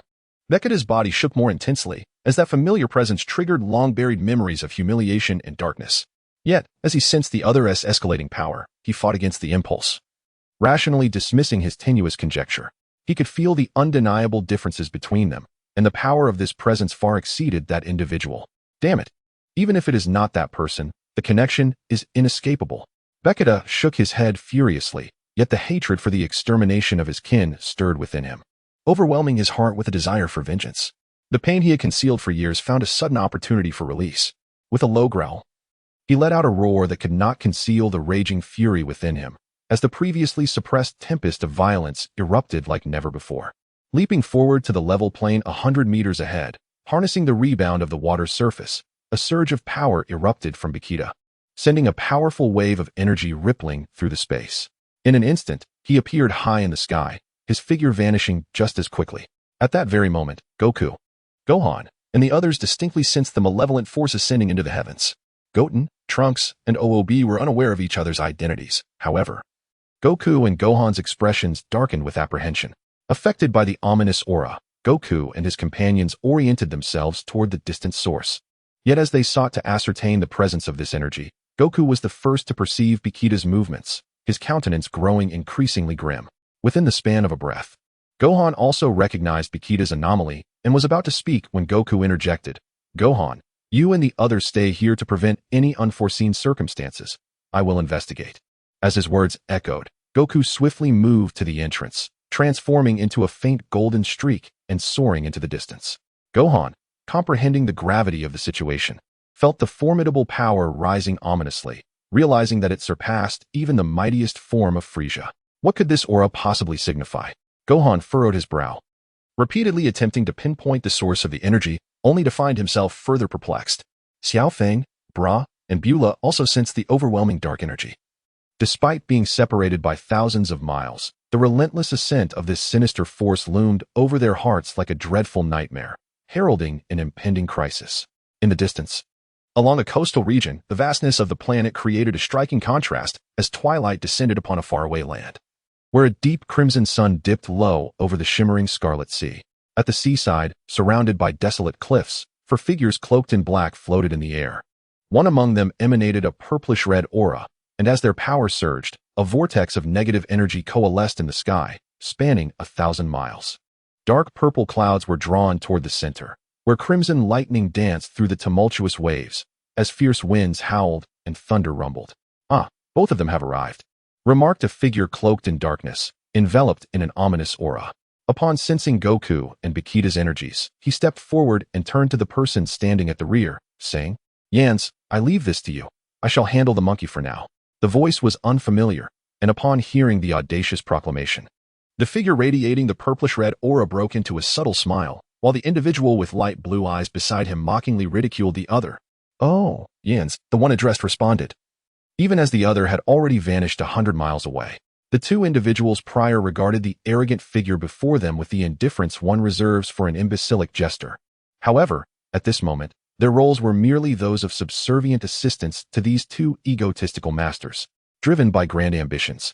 They harbored no qualms about allowing their superiors to meet their demise. The situation unfolded with a certain irony. Before Yin Si and Ming Jia could return to the demon realm, they hastily pursued the inner universe. Yet, at that moment, they remained oblivious to the spectacle of Wukong forcefully breaching the array. Thus their understanding of him was frozen in time, lingering from over half a year prior. A slight deviation led to a significant consequence, resulting in this peculiar clash that was akin to striking a stone with an egg. Chapter 15, Assault on Vegeta, Part 4. After Ming Jia vanished from sight, Yin Si gradually summoned the latent power within his being. A pale blue flame ignited at his surface, and the black robe he wore seemed unable to withstand such formidable energy. Crackling audibly as it was scorched by the intense fire, wisps of dark energy twisted around him, and a swirling vortex materialized at the center of his chest. When this vortex, resembling an eye of pale blue, abruptly widened, an endless torrent of flames surged forth, causing his strength to ascend rapidly. Raising his gaze abruptly, a blue visage emerged from beneath the billowing hood, revealing an unsettling countenance adorned with a sinister and eerie smile. He then extended his hand forward, unleashing a beam of blue energy that shattered the oppressive purplish-red negativity of the surroundings, striking toward the void itself. Fool! Just as the blue energy was poised to penetrate 100 yards ahead, a fleeting shadow appeared before him. The apparition showed no signs of hesitation. Sensing the imminent threat of the strike, it quickly altered its course and vanished from sight. Yin Si sneered, uttering the word fool, as he too concealed his presence. Ascending to a height of 1,000 meters, with a flash of blue light from his right hand, a flame beam, the size of a bowl, erupted forth, bombarding the figure situated mere yards below. The shadow below was taken aback once more. However, this time, it chose not to evade, radiating a brilliant golden light. It summoned a tempest of energy, extinguishing Yin Si's fiery attack, while simultaneously retaliating with a blast of azure energy. Oh! Yin Si was momentarily startled, furrowing his brow as he re-evaluated his adversary. Yet, he did not accord his opponent the respect that such a response might warrant. With a slight parting of his purplish-red lips, a violet-blue tongue emerged, coalescing a point of light at its tip. Just as the azure energy neared within a yard of him, a violet-blue beam erupted, utterly obliterating the incoming attack and violently bombarding the opponent in return. The newcomer, witnessing the turn of events, let out a fierce shout, causing the golden light enveloping his form to intensify. He raised both hands forward, invoking an even more formidable golden tempest. This surge obliterated the terrifying strike ahead, and at the moment of collision, the surrounding space erupted into a vacuum, as if tearing through the very fabric of existence, flames soaring into the heavens. Damn it! The figure leapt from the colossal fireball, ensconced in golden light to shield against injury, yet still muttered a curse under his breath. The figure before him was unmistakably the pursuing Vegeta. In an instant, Vegeta materialized atop a steep cliff, and as he landed, the echoes of a nauseating laugh reached his ears. Frowning deeply, Vegeta realized that his opponent had approached the battle with a playful demeanor. The jarring laughter ignited a fire of fury within him, yet he dismissed the arrogant taunts, focusing instead on the figure cloaked in black, radiating a purplish-red glow, whom he instinctively recognized as the most perilous of the trio present. His judgment was not based on sheer strength, but rather on an instinctual assessment of danger, a lesson gleaned from years of combat experience. Sensing the murderous intent emanating from Vegeta's gaze, the individual enveloped in the purplish flame ceased to play the role of bait, responding with a cold smirk, "Welcome, Prince Vegeta." While Vegeta did not display an exaggerated change in color, his countenance darkened further upon hearing his identity revealed, confirming much of his suspicions and stirring his agitation. Meanwhile, far off in the distance, Goku sensed the fluctuations of battle thousands of miles away, prompting a surge in his power. As he soared through the air, a flash of golden light enveloped him, and under the cascade of golden energy, faint blue lightning encircled his form, propelling him into a Super Saiyan 2 state, magnifying his speed 100-fold. However, in that very moment, Goku abruptly halted his advance. After scanning his surroundings, he executed a swift hand strike, cleaving through the vast emptiness before him. As the golden energy blade tore through the fabric of space, a black void emerged, causing the sky to shatter like a broken mirror. Witnessing such a scene, Goku did not immediately depart, but instead calmed his breath to lock onto everything around him. Truly, he was Son Goku. An unfamiliar voice resonated, and once more a vertical rift appeared in the void, from which emerged a figure encircled by countless purple lightning bolts. As the black aura behind him dissipated, an overwhelming malevolent energy surged from the cloaked figure. The demon realm. Goku observed the emergence of this individual, recalling various encounters from days past, and classified the figure as a denizen of the demon realm. Upon identifying his opponent, a glimmer of cold light flashed in Goku's eyes, as his power in the Super Saiyan 2 state continued to escalate rapidly. Since the battle 2 days prior, Goku had taken note of his opponent's spatial sealing techniques, and thus in that fleeting moment, he discerned the suffocating aura of the space around him and unhesitatingly shattered the opponent's blockade with a decisive strike. What Goku had not anticipated was that this confrontation would once again intertwine with the demon realm. For the usually discreet realm had launched a second offensive in a short span of time, indicating that this was no mere skirmish between two factions. With a single, decisive strike, the opponent's spatial barrier crumbled. Upon recognizing the familiar figure cloaked in black, Wukong immediately launched his offensive. Countless afterimages intertwined across the vast 100-zhang distance, manifesting as a golden arc that flashed before the black-robed figure, where his right hand, resembling an eagle's claw, struck directly. Truly, a warlike spirit. The remark of the black-robed figure was initially made when Wukong shattered the space. However, before he could finish, he was astounded to witness the opponent once again unleash an assault, appearing merely a few feet away. The black-robed figure momentarily froze, but quickly regained composure, offering a chilling smile as his entire being crackled with electricity, unleashing a formidable purple lightning bolt aimed at Wukong's position. Wukong's eyes narrowed. Having encountered a mysterious individual capable of manipulating various elemental energies, he was not overly surprised that this adversary wielded the power of lightning. A circle of golden flames enveloped Wukong's right hand, showing no sign of retreat as he directly countered the lightning strike that pierced through the void, simultaneously shattering the purple lightning energy with his own fiery force. Mingjia was acutely aware of Wukong's true capabilities. His instinct to impede Wukong stemmed from his belief that he could delay him for a while. Initially, when Wukong effortlessly shattered the spatial barrier, he had assumed the opponent was expending considerable energy, thus he remained skeptical of their strength. However, the subsequent display of power made it abundantly clear just how formidable Wukong truly was. An involuntary surge of the most potent lightning energy radiated from him, as he sought to avoid being instantaneously vanquished by his adversary. Yet, it was at this moment he realized how foolishly arrogant he had been. Through the locking of energies, he sensed Wukong had already materialized behind him. Before he could fully comprehend the impending attack, he was overwhelmed by a tremendous gust of palm wind that sent him crashing beneath the ocean surface. With a thunderous roar, a massive wave surged skyward, the tremendous palm imprint forcing the impact zone to plunge to a depth of -100 meters. Eager to conclude the battle, Wukong did not fully gauge the strength required to annihilate his opponent. He merely delivered a forceful blow to dispatch this hindrance. After all, after years of combat experience, it was clear the opponent's presence was merely a tactic to buy time. Once liberated from the opponent's entanglement, Wukong pressed his fingers to his brow, allowing his immense aura of perception to envelop the entire planet. In the blink of an eye, he concentrated his awareness, narrowing down the area he sought to investigate. However, a frown creased Wukong's brow as he realized that the opponent had also employed spatial barriers to sever Vegeta's energy signature. Wukong released his fingers, his keen eyes, sharp as an eagle's, gazed towards the previously detected location. A cold light flickered in his eyes, a chilling intent radiating outward as the golden flames surrounding him blazed fiercely. His fists clenched tightly. Whatever your intentions may be, I shall undoubtedly prevail against you. Wukong narrowed his pupils. A fierce killing aura surged outward, manifesting as a tempest that ravaged in all directions, causing the surrounding temperature to plummet drastically. In this moment of subtle transformation, even Goku failed to perceive it. His dual pupils shimmered with a golden light, subtly adorned by 2 streaks of crimson, as the suppressed negative emotions surged forth with renewed ferocity. Once he re-established his focus on Vegeta's original position, a torrent of energy erupted from Goku, and in a blaze of resplendent light, he transformed into a golden rainbow that traversed the heavens, instantaneously spanning thousands of miles. However, to Goku's astonishment, his adversary unleashed a third spatial confinement.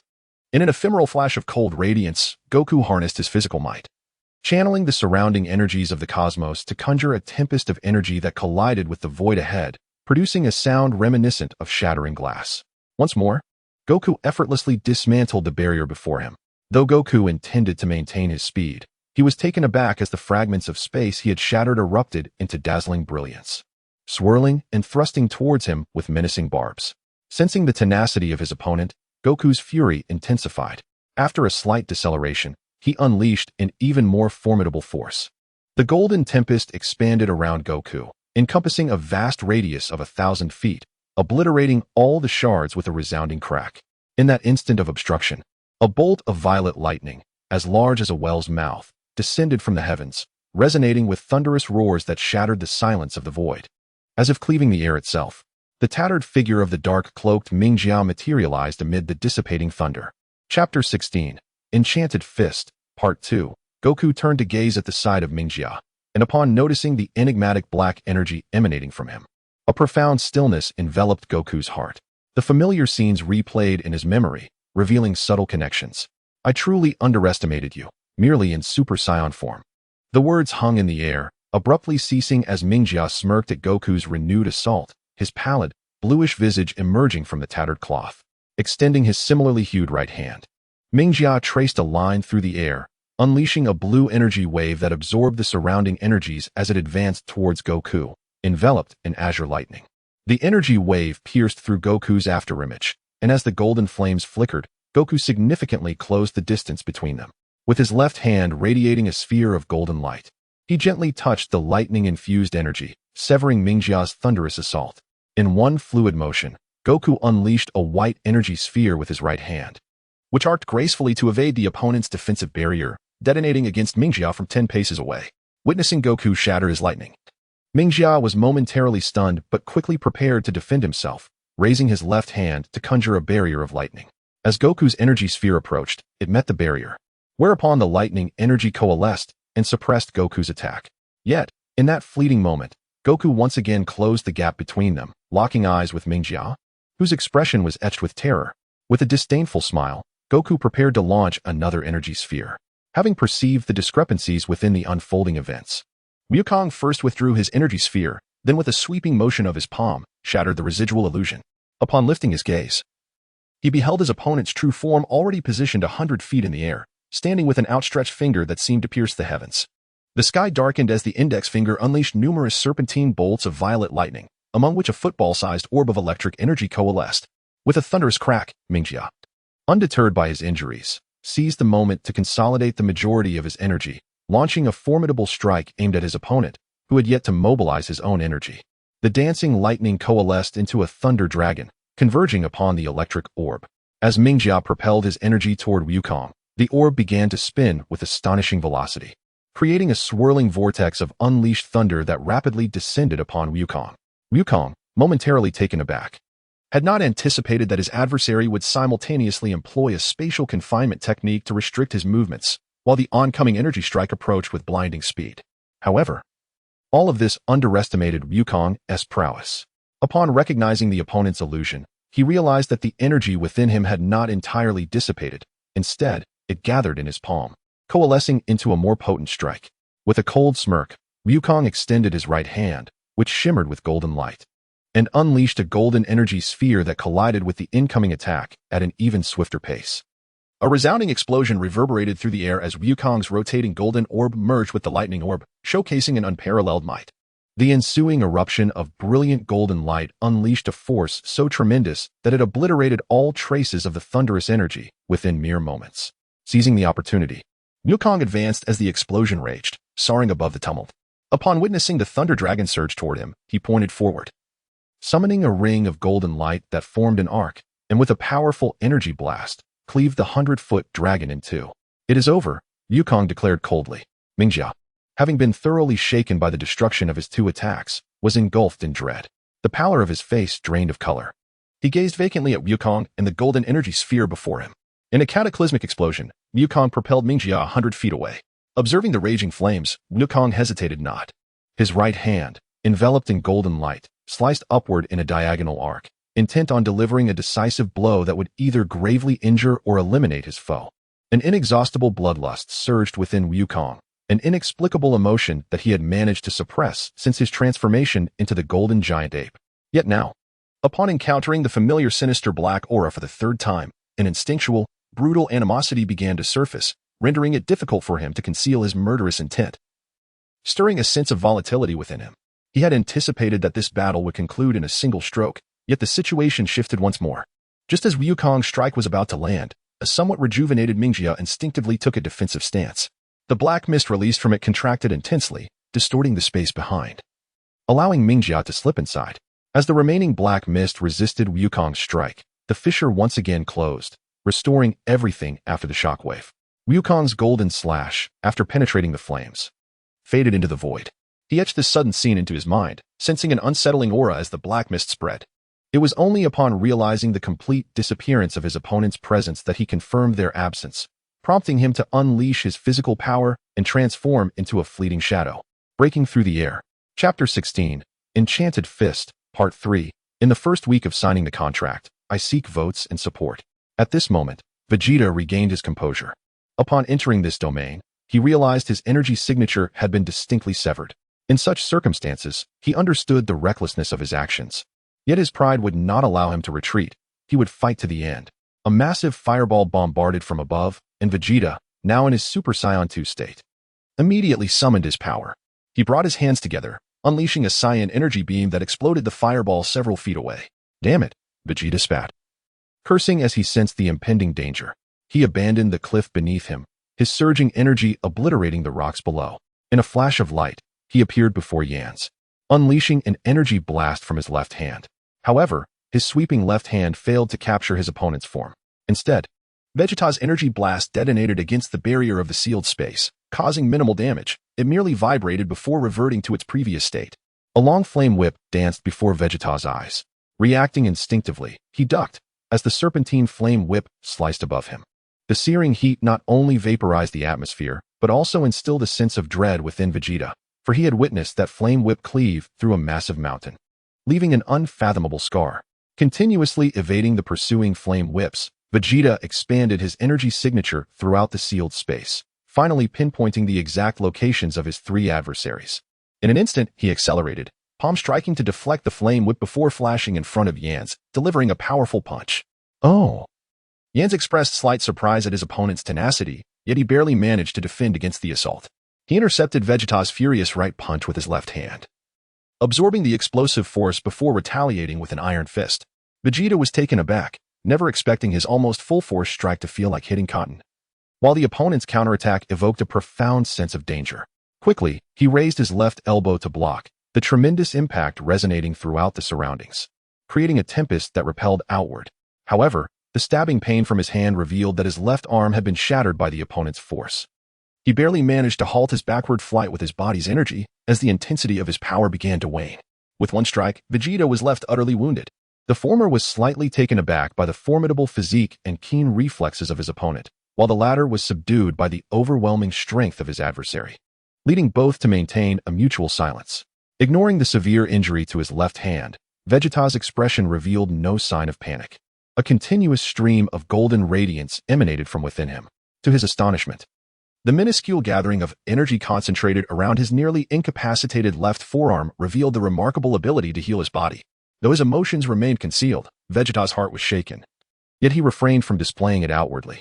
Since the incident with the evil dragon, he had come to realize that his energy and Gohan's transformation bore a resemblance to Goku's during that time. The lack of intense battles over the past 6 months left him unaware that such divergent energy could indeed mend his wounds. This ability had once puzzled Vegeta. As a member of the universe's premier race, the Saiyans, he found it perplexing that he could not heal his previous injuries while ascending in power during transformations. Throughout the years of combat, he observed that many foes could swiftly recover from their past wounds while enhancing their combat prowess, revealing that, in comparison, the Saiyans' martial advantages were somewhat inferior to those of other warrior races. Only today did he discover that the mysterious golden aura emanating from his body was the catalyst for awakening the Saiyans' self-healing ability. Chapter 16, The Enchanted Fist, Part 4. This marks the second update of the day, with more chapters to follow.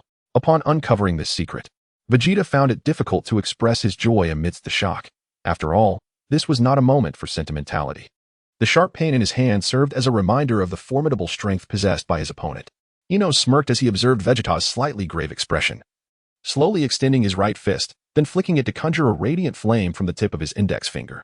In that instant, he unleashed hundreds of fireballs. each the size of a fist. As the barrage of attacks approached, Vegeta's expression grew cold. He could only retaliate with his injured left hand, raising his right palm in front of him to emit a massive, radiant beam of energy, obliterating the swiftly approaching fireballs from a distance of 100 meters. The resulting explosions produced a tremendous backlash, allowing Vegeta to retreat 100 meters in response. However, sensing an impending crisis, he continued to release azure energy from his right hand, sweeping across the sky in a broad arc, aiming to strike Enos, who was poised to ambush from behind. Indeed, Enos's voice resonated through his consciousness, but Vegeta's energy sweep could not keep pace with his opponent's speed. Enos stepped into the void, traversing a distance of 10 zhang in an instant. In retaliation for Vegeta's formidable tactics, he seized Vegeta by the neck and plunged downward, slamming him into the ground with tremendous force, shattering the towering mountains into fragments, with dust billowing skyward and the sound of destruction echoing in the air. A flash of red light pierced through the cloud of dust as Enos broke free, the sheer force dispersing the surrounding landscape. However, he did not linger to relish the thrill of tormenting the weak. With a direct raise of his right hand, he stirred the elemental fire within this space, causing an overwhelming inferno to coalesce above it, forming a diminutive inverted pyramid that surged towards the heavens at an altitude of 10,000 meters. Although Vegeta was injured, he still possessed the ability to move. The golden radiance shooting skyward illuminated the entire enclosed space, and the previously subdued energy surged explosively. The shattered terrain was repelled outward by the energy field, larger stones floated midair, and beneath the sparse visibility, Vegeta was revealed, blood staining his hair, his tattered shirt displaying numerous wounds seeping crimson. However, just as Vegeta prepared to retaliate, he found himself ensnared by a sea of flames. After the dazzling golden light, a sea of crimson gold flames gathered at the ground level, casting a 10-foot-high blaze that emanated a breath of annihilation, causing Vegeta's countenance to pale in terror. Within that inferno, fire dragons continuously formed and pursued Vegeta, whose left hand had yet to fully recover. Even with the addition of his legs for spinning kicks, he could not withstand the relentless onslaught of dozens of fire dragons, forced into a passive defense where he repeatedly shattered the flames around him with his vital energy. What is happening? Can the energies of heaven and earth be wielded in such a manner? Vegeta pondered, aware that certain beings in this universe could harness the energies of existence to empower themselves, but he had never witnessed anyone manipulate such colossal cosmic energy. Meanwhile, as Vegeta marveled, Yans completed his lethal strike, a triumphant smile gracing his face. With a swift gesture of his left hand, the endless sea of flames beneath him rapidly converged, spiraling into a vortex in less than half a breath. Under Vegeta's horrified gaze, it condensed into a crimson gold energy sphere the size of a basketball, possessing a fiery might exceeding 10,000 degrees. The ground glowed red-hot, and even the air ignited, causing the void to tremble slightly. Realizing the imminent danger, Vegeta attempted to retreat, but it was too late. His wide eyes watched helplessly as the fiery sphere erupted, unleashing an unbridled force of destruction that engulfed his body. The ferocious flames seemed to tear through him, sending him hurtling backward, blood spewing forth as he was blasted away. His spirit dimmed and breath extinguished. Perish, Yans declared, observing the weakened Vegeta, ready to unleash his final blow. His elevated right hand hovered at the center of the towering flames, all the fire coiling around his arm, the crimson gold radiance shining forth, the surging power causing the entire enclosed space to tremble. In the next moment, just as Yans reveled in his impending victory, the entire space quaked, the frequency of the tremor far surpassing the impact of his attack. A sense of foreboding washed over him as he witnessed an alarming scene unfold before his eyes. An unforeseen force of annihilation surged through the entire space, an overwhelming power emanating from outside, as if tearing apart the confines of reality. The four individuals within felt a chilling fear, though Vegeta managed a bittersweet smile of resignation, while the other three were consumed by terror. The entire space trembled as an overwhelming force, akin to a cannonball, effortlessly shattered the glass-like barrier of reality. A colossal palm imprint, seemingly 1,000 feet in size, manifested in the void, leaving behind countless afterimages before it directly struck the towering column of flames. In a state of utter astonishment, the palm dispersed all flames, and the tremendous explosion was propelled 100 miles away by the residual force of the palm strike before it finally detonated. Two figures hastily fled, their retreat marred by the violent gust of the palm wind, leaving them in a state of disarray, while Yan suffered severe injuries. When the massive palm imprint came crashing down, he was the primary target of the attack, although he was not blown 100 miles away. The cataclysmic power was largely absorbed by his own body, shattering his bones like the force of a celestial rift, leaving him gravely wounded and drenched in blood. In disbelief, He witnessed the spectacle before him. As his breath was ensnared, he glimpsed a golden beam hurtling towards him from hundreds of miles away. His pupils contracted in sheer terror upon recognizing the figure of Goku, who had ascended to Super Saiyan 3, transforming into a golden streak. In that moment, he truly comprehended the vast disparity in power between them. For his adversary, ending his life was as effortless as squashing an insignificant insect. Realizing that his assassination plot had failed, Saiyans was consumed by an unquenchable fury, disregarding the chasm of strength between them. He recklessly advanced towards Vegeta's position, believing that with only 3 miles separating them, he could slay his opponent before they arrived. His attacking fist morphed into an overwhelming surge of dark energy, coalescing into a disheveled skull that surged forward. Goku, recognizing the implications of this desperate counterattack, his eyes glinting with icy resolve, instantaneously teleported beside Vegeta to unleash a ki blast. However, it mysteriously pierced through the skull, detonating behind it and sending Saiyans, who wore a sinister grin, hurtling away like a severed kite, ultimately enveloped by the ominous black mist and vanishing into the ether. Goku's expression shifted dramatically. He had not anticipated that the bizarre skull could disregard his ki attack. In an instant, it struck Vegeta's head, causing the latter to shudder violently. Goku was aghast. For at that moment, Vegeta, seemingly possessed, let out a primal scream as torrents of dark energy surged forth from within him, expanding into a chaotic maelstrom that engulfed the entire planet. In the distance, a figure floated in midair, halting his rapid movements, startled by the sudden turn of events. The Demon Fist? Gret observed the unfolding chaos with a grim countenance, utterly astonished by the surge of malevolent energy. Chapter 17, Dreamlike Reality, Part 1. A formidable surge of dark energy streamed into Vegeta's body from the crown of his head. While outsiders remained oblivious to the transformation occurring within, Vegeta acutely sensed an overwhelming and insurmountable force of darkness infiltrating his mind and spirit. Amidst excruciating pain, he felt his body beginning to undergo a metamorphosis. The once diminutive golden aura that could be harnessed flickered incessantly within his consciousness, exhibiting a subtle yet formidable growth. Simultaneously, a torrent of demonic energy erupted from within him, shaking the very fabric of the heavens and earth. As his body continued to disintegrate, Goku instinctively recognized something was amiss. The relentless onslaught of dark energy pouring from Vegeta's orifices instilled a profound sense of trepidation in him. The sinister black aura enveloping his form bore a striking resemblance to the entities he had encountered from the demon realm. Yet, upon closer inspection, Goku discerned that Vegeta's dark energy was far more akin to that of the first individual he had faced, possessing a purity and terror that surpassed that of his previous adversaries, Saiyans and Mingjia. In that moment, Vegeta appeared possessed, roaring with fury as the demonic energy consumed him. His consciousness beginning to fade. His eyes radiated a brilliant black light, and as the power of darkness surged, the ground trembled ever more violently, affecting several nearby star systems.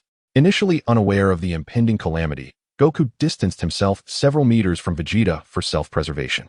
Noticing that Vegeta exhibited no unusual resistance and that his energy was dwindling, Goku felt compelled to take action.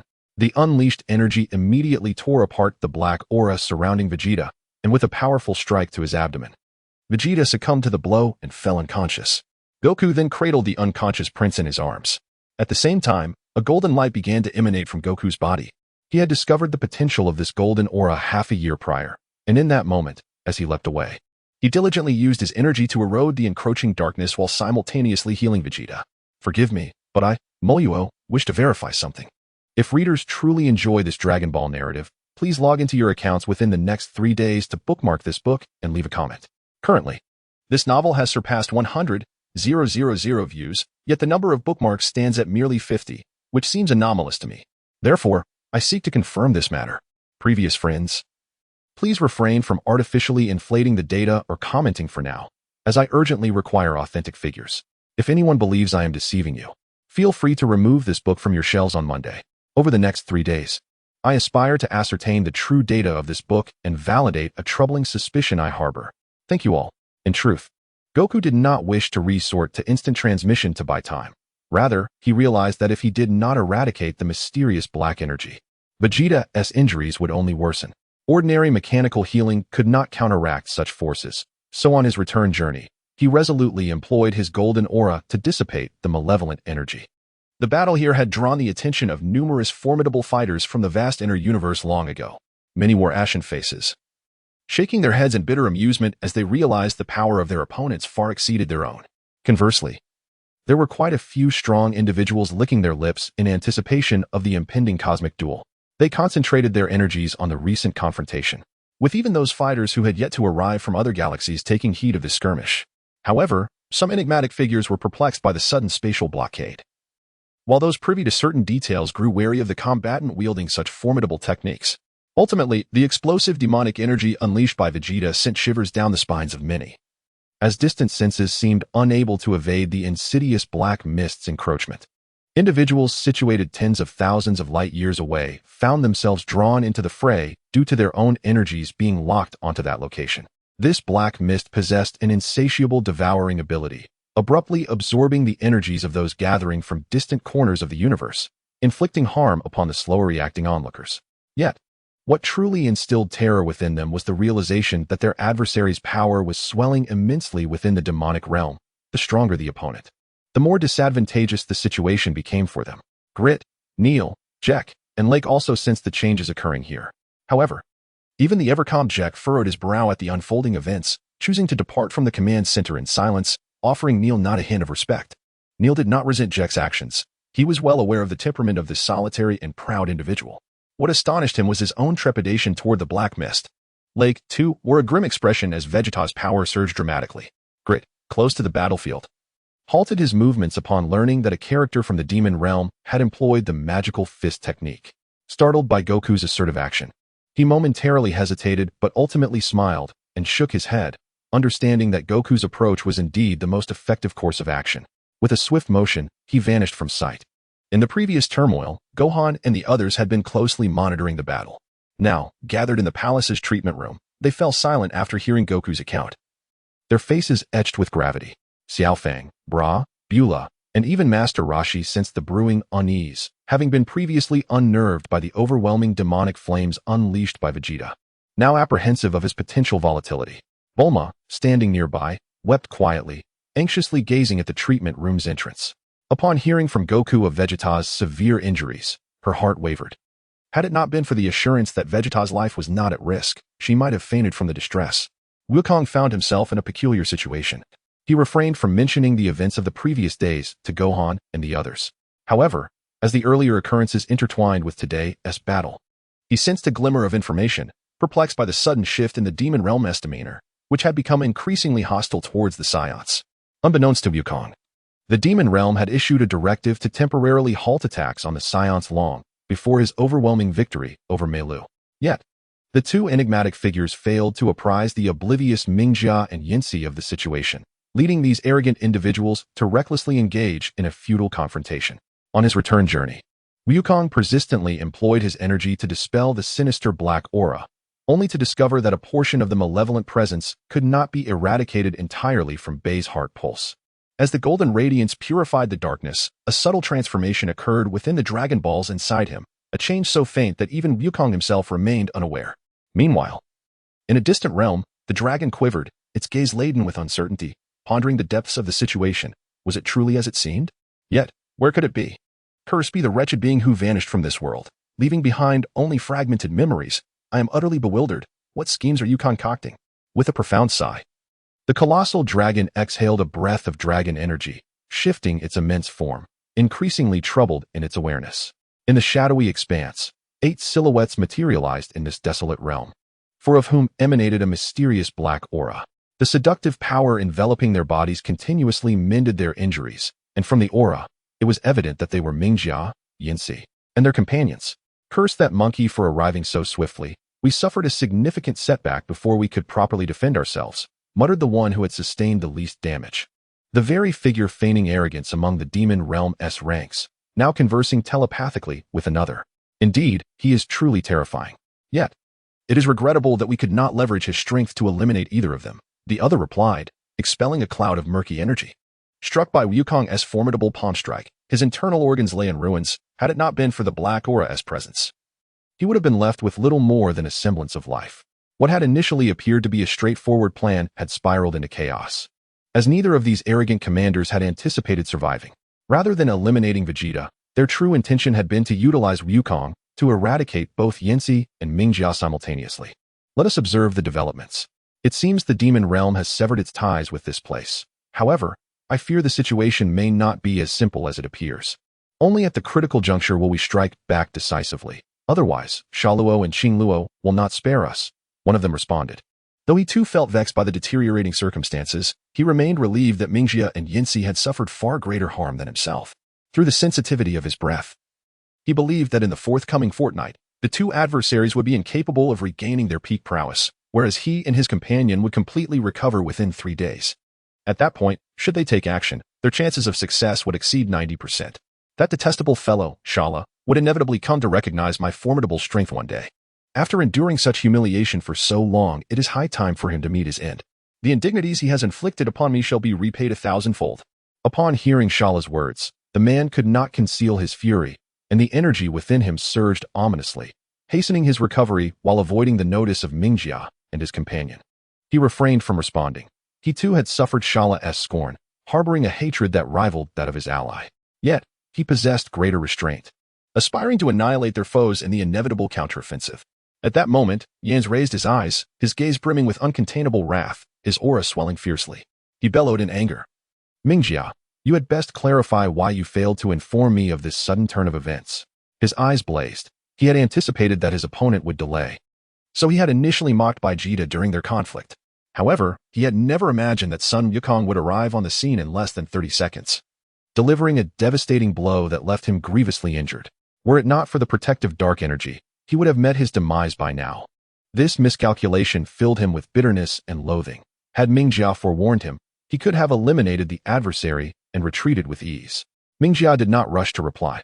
After a cold laugh, he remarked, I too was struck down and rendered unconscious. How could I possibly have informed you in advance?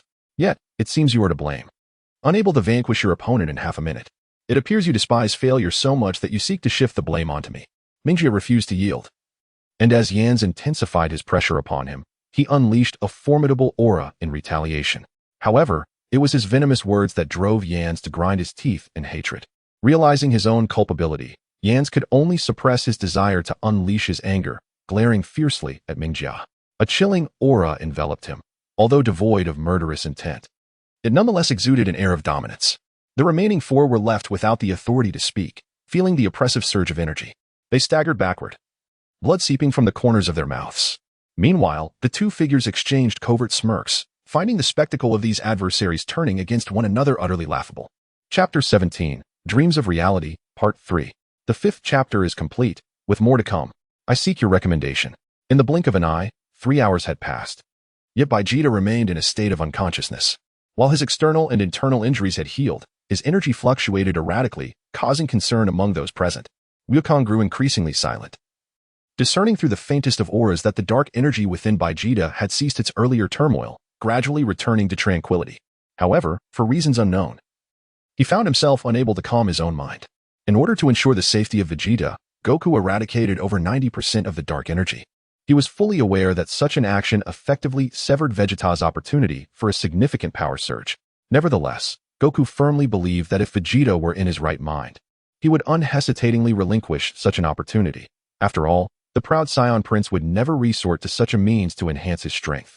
For him, this was a profound humiliation, a tremendous disgrace befitting his royal heritage. During this period, Glitter and others paid a visit, and after inquiring about the situation from Goku, they maintained an appropriate silence before departing with their well wishes. However, Glitter remained troubled. For the emergence of strong warriors does not imply that strength is confined to a single identity. Although it is said that Saiyans and their counterparts are the pride of the universe, this notion applies only to a specific race. The origin of the demon realm remains shrouded in mystery, yet it has been speculated by some past peak warriors that the inhabitants of the demon realm might be part of various races within the universe, forming a dark world composed of fallen beings, which could be perceived as their paradise. The magical fist, once a forbidden combat technique capable of instilling fear across the cosmos in ancient times, is but a fragment of the legendary history that circulates throughout the universe. During the zenith of the demon realm, its power was sufficient to withstand the entirety of the universe and even other dimensions, with those so-called forbidden techniques being widely known within the demon realm itself.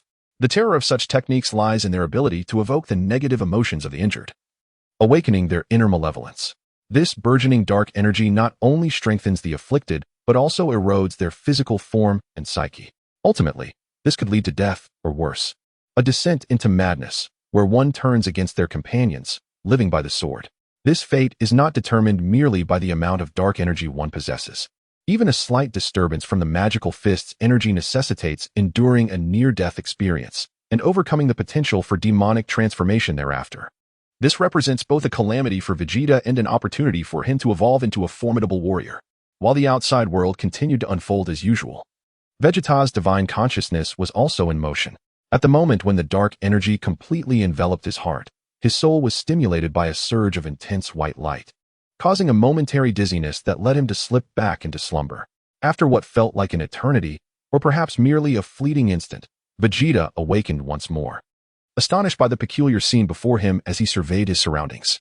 Walking on foot in a familiar yet strange place, Vegeta was unaware of how far he had traveled or how much time had passed, his brow furrowing deeper as the surroundings incessantly tugged at his heart. An indescribable emotion welled up within him. What is this place? How did I end up here? Vegeta slapped his head and came to a halt, standing still in contemplation.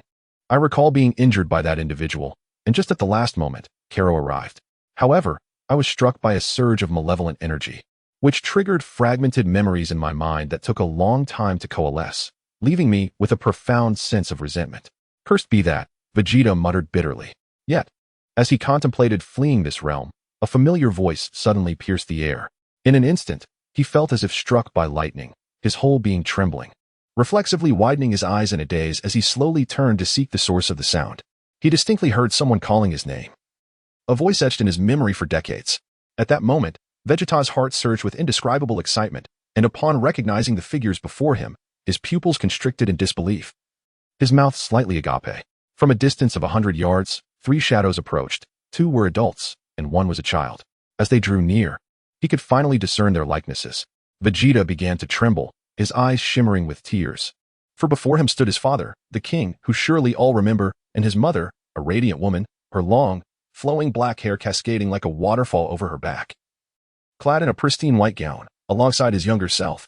Chapter 17, Dreams Made Real. Part 4. This scene left Vegeta in a state of disbelief. His pale visage fixed intently on the figures ahead. Overwhelmed with astonishment, he could no longer conceal his emotions and shouted, "Father! Mother!" Yet, his voice seemed to fall on deaf ears, eliciting no response from them. Ignoring the absence of acknowledgement, Vegeta instantly materialized before them, yearning to embrace them, but found himself unable to grasp their presence, stumbling forward instead. In that fleeting moment, Vegeta regained his composure, fully aware that the reality before him was but an illusion, beyond his reach. Nevertheless, this spectacle felt eerily familiar, stirring unease within him, for it reminded him of the last time he beheld his father and mother. This place was none other than the obliterated planet Vegeta. "Father, why have you brought me here? Shouldn't you be attending to the affairs of planet Vegeta? I must train." The once diminutive Vegeta inquired, a hint of bravado in his voice as he attempted to turn away. "Ah, Vegeta, dear. Why not spend a little time playing with your father today, His mother gently stroked young Vegeta's head, though her eyes betrayed a tinge of sorrow and melancholy. "No. I must grow stronger," young Vegeta replied, tilting his head upward, his innocence shining through as he gazed at his mother, unaware of the gravity of the situation. "No. My dear, you should take a moment to relax and play, for this evening, your father and I shall embark on a mission of great significance. One that pertains to our future." I fear I detected a soft sob from your mother, yet she swiftly quelled her emotions, forcing a smile as she remarked, "Additionally, you two shall have your own tasks to undertake this evening, and we may not see each other for quite some time." "Oh, is that so?" Little Vegeta gazed innocently, oblivious to the subtle shifts in her mother's expression. Meanwhile, Vegeta, the true self, clenched her jaw and tightened her fists, tears glistening in her eyes as she thought, "How dreadful it is that after this, I may not have the chance to see my father and mother again." "Vegeta," the king began, "from this day forth, you must strive to become independent and even stronger. I hope that one day you will recall today's events to fulfill our shared destiny." The king finally spoke, exhaling slowly. "Of course, I shall grow stronger and become the greatest in the universe, surpassing King Frieza." Little Vegeta exclaimed, her innocence shining through. "Yes, that is the spirit I wish to see. This is what makes me proud of you, my son," the king replied, suppressing his sorrowful indignation with a smile, though his child's words stirred a comforting emotion within him. "What shall we do today, mother?" Little Vegeta asked, turning to her stunning mother with a youthful face. "Let us go hunting and enjoy the wilderness to our heart's content." The king answered with a hearty laugh. "However, do exercise caution, for the beasts of this land are far more formidable than those on earth, Vegeta's mother expressed with concern. "Ah, fear not, for I am quite formidable now," little Vegeta declared with pride. "But father, you must not cheat this time. Mother, ensure fairness." "Me, a cheat?" the king exclaimed, pointing to himself in disbelief. Yet, upon witnessing Vegeta's mischievous grin and his wife's laughter, he could only begrudgingly concede, "Very well, I shall not cheat." And so the three of them laughed together, though the king bore a hint of resignation in his expression as they turned back towards their previous path. Vegeta watched the scene unfold, entranced by memories of yesteryear, only to realize that they had already distanced themselves. She hurried to catch up, but it was too late. They faded from her view as she found herself in a different setting. That evening, where are father and mother? Little Vegeta looked around and ultimately asked a guard, "Why have they not arrived?" Unaware, the guard replied honestly, "Your Highness, the king and queen are already prepared to embark on their mission, thus unable to come see you." "Why didn't they leave a little later to see me?" Little Vegeta asked, her fists clenched in anger. "Did we not agree that if a child were to undertake a mission, their parents would certainly come to see them off?" The guard could only respond in silence. "Oh, is that not our dear little Prince Vegeta?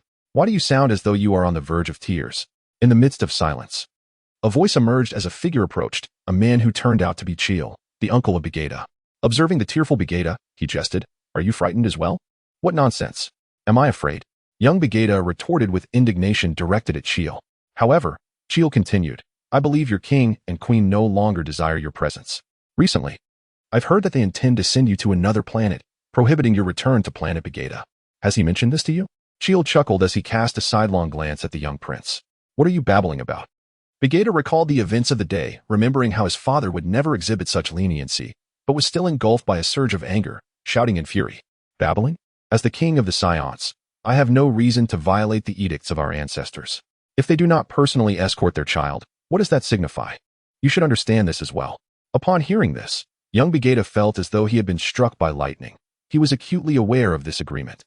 Saiyans were indeed volatile, capable of engaging in life and death battles with their kin, yet, to a certain degree, they were deeply caring towards their offspring. Such battles could never occur in the presence of family. However, according to the ancestral agreement, when a child is sent out for a mission, their parents must be present. Otherwise, their lineage would be deemed null and void. Yet a life and death battle could ensue. "No, it cannot be, it cannot be." Young Vegeta repeatedly reassured himself, inwardly contemplating whether his father and mother truly wished to abandon him, disregarding the sacred agreement of bloodline. I hate. Observing the escalating tension, Nappa interjected, "Prince Vegeta, rest assured, the king would never do such a thing. He cares for you deeply. Furthermore, we are merely embarking on a mission to another planet. We will return shortly, and then you shall understand everything." Vegeta dismissed Nappa's words, his innocent heart having been easily deceived, and in a fit of rage, he stormed into the spacecraft. Nappa sighed helplessly and followed him into another pod. Meanwhile, Chil watched, a bitter smile on his face, as Vegeta departed. In the distance, King Vegeta and the Queen, seated in the command room of the palace, gazed at the unfolding events outside, their eyes glistening with tears as they murmured, "Forgive us, Vegeta. In time, you will comprehend everything. You must grow strong and become a true Super Saiyan. Prepare for launch." With the command given, the countdown commenced. And when the time was reached, the spacecraft soared into the cosmos, vanishing in an instant. Chapter 18, Dreams and Reality. Part 1. As Vegeta succumbed to memories of the past, the real world outside erupted in chaos. Goku and the others, having learned of the magic fist from Grit, were visibly anxious, keenly sensing Vegeta's faint presence, which seemed nearly extinguished. Bulma, tears in her eyes, stood by as the now recovered Vegeta lay quietly on the hospital bed. She held his large hand tightly, murmuring softly to him. Trunks and Bra stood by, both enveloped in sorrow. The former remained silent, while the latter placed her hands on Bulma's shoulders, speaking fervently with words of encouragement. Goku gazed at the peacefully slumbering Vegeta, his brow furrowed, for he alone understood the terrifying nature of the dark aura present.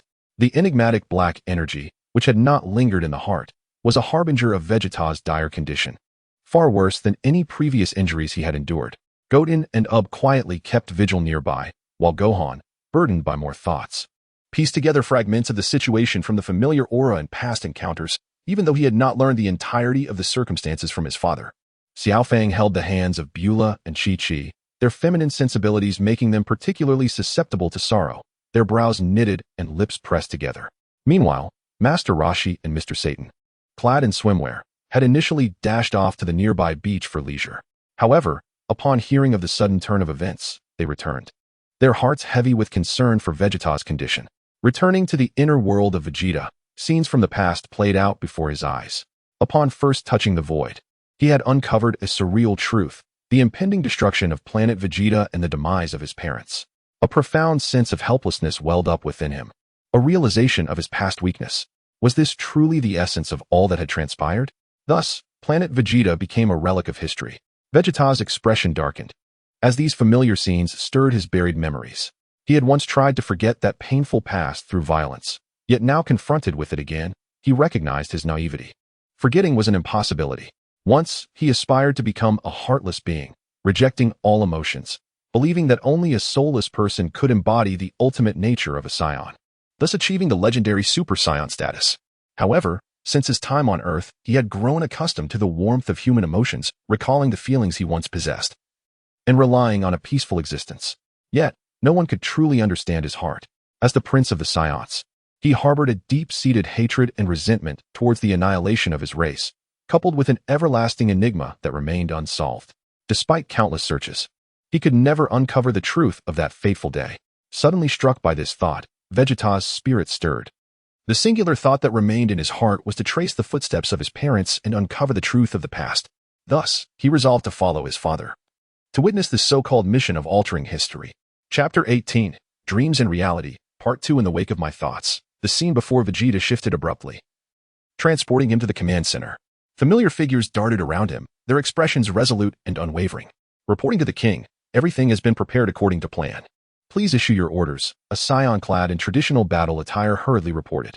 Upon hearing these words, the sorrow etched on Vegeta's face due to the departure of Little B was momentarily swept away, replaced by a serious demeanor. He exhaled deeply and gently patted his wife's right shoulder, who understood the progression of events and began to soothe her grief. So everything is ready? Then let us depart, Vegeta declared, closing his eyes with determination. Your Majesty, should we not wait for Bardock, Goku's father, and the others to return? After all, we require their strength. The earlier Saiyan respectfully inquired, seemingly recalling something of importance. No, Vegeta firmly refuted, his conviction unwavering. He continued to explain, while they are indeed the elite of our Saiyan forces and their strength is essential for this mission, I wish for them to survive. Their survival is our hope for the future. Hearing his father's emphasis on the importance of survival struck a painful chord in Vegeta's heart. Yet, as thoughts of Goku's father crossed his mind, he found himself contemplating the enigmatic nature of his father's words and actions. Before he could fully grasp the implications, Vegeta commanded, prepare everything. We shall depart immediately for headquarters to confront the tyrant Frieza.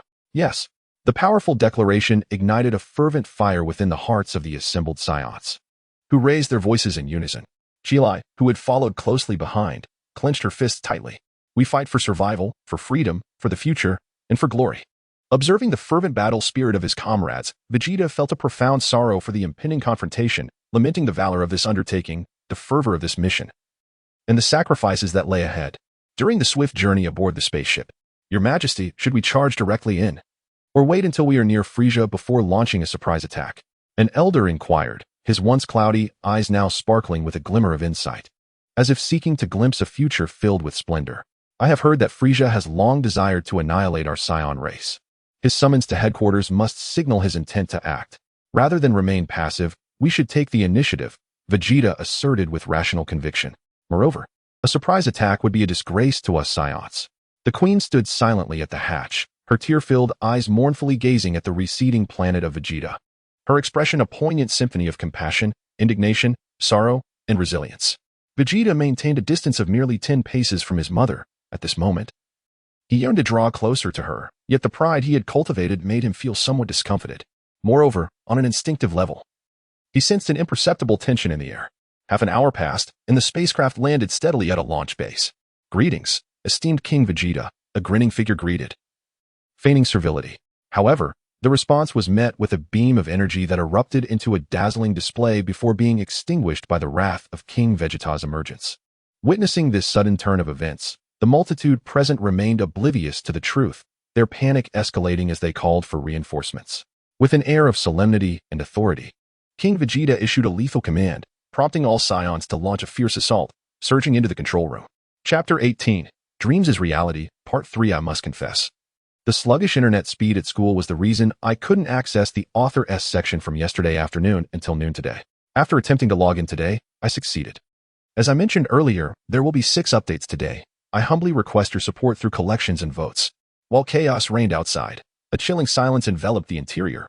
King Vegeta was acutely aware of the potential ambush that lay ahead. He recognized that Frieza was already informed of all developments. Yet the enemy's silence instilled an overwhelming sense of dread within him, as though they were toying with his plans. Suppressing his rising anxiety, King Vegeta steadied his trembling right hand and pressed the button to open the door. With a mechanical whir, the door slid open, and the Saiyans surged in. Taking in the scene before them, there, seated regally in front of them, was the diminutive Frieza, flanked on his left by Shambro and on his right by Dodoria. Both were wearing sinister smiles, with Dodoria mockingly exclaiming, "Ah, the great King Vegeta, drenched in blood. It appears you've been in quite the bloody battle." What transpired? Upon hearing that abrasive voice, King Vegeta's anger flared, exacerbated by the audacity of his adversary's demeanor. "Spare me your pretenses. You have long desired to eliminate us Saiyans. I know you fear the emergence of the strongest warrior among us, the Super Saiyan, for such a being would shatter your dominion." "Oh?" Dodoria exclaimed, momentarily taken aback. It was clear he had not anticipated Vegeta's awareness of their schemes. However, he soon erupted into laughter. "Huh, you lot are nothing but a bunch of weaklings. You really believe a Super Saiyan will ever come to be? Do not jest. Your combat prowess barely reaches a mere 10,000, scoffed Dodoli, pressing the diminutive detector near his eye with derision. "How detestable. You shall meet your demise, fat fool." A booming voice echoed from behind King Vegeta, belonging to Chio. As a green energy wave surged forth, Dodoli remained unfazed, casting a disdainful glance at the oncoming assault. With a casual forward motion, he effortlessly repelled it with his powerful right hand, a pink luminescence shimmering before him, easily dissipating the attack. Chio, infuriated, spat in contempt, unleashing a surge of energy as he swiftly approached Dodoli, aiming to cleave the latter's neck with a sweeping strike from behind. Yet, Dodoli merely chuckled coldly. With a mere turn, he cleaved Chio in twain. Blood rained down, pooling on the ground, the metallic scent overwhelming the senses. Dodoli grinned wickedly, seemingly reveling in the gruesome spectacle. The onlookers, including King Vegeta, were left aghast, momentarily numb at the sight of his brother's demise. Meanwhile, the true Vegeta closed his eyes, yearning to alter the grim reality before him, yet the truth remained. He could not reach the unfolding tragedy. Dodoli, entirely dismissive of Chio's bisected form, coldly remarked, "You truly have a death wish, being the first to attack me and daring to call me a fatso." His anger surged as he proclaimed, "I will slay you all." Suddenly, the scene shifted. With all detectors shattering and exploding, the remaining warriors regained their senses, assuming defensive stances. However, to Dodoli, their reactions were painfully sluggish. He approached a Saiyan, delivering a punch that pierced through his abdomen, then struck another Saiyan's cervical spine with his forearm, obliterating the opponent's nerves. A swift rotation allowed him to sever the throat of a third individual. In mere moments, the scene transformed into a horrific tableau of carnage. The remaining 5 Saiyans were paralyzed with fear at the sight. Vegeta, a mere observer, seethed with rage, his muscles taut with suppressed power. Yet, his influence over this reality was non-existent. Helpless, he cursed himself for having once so easily dispatched Dodoli.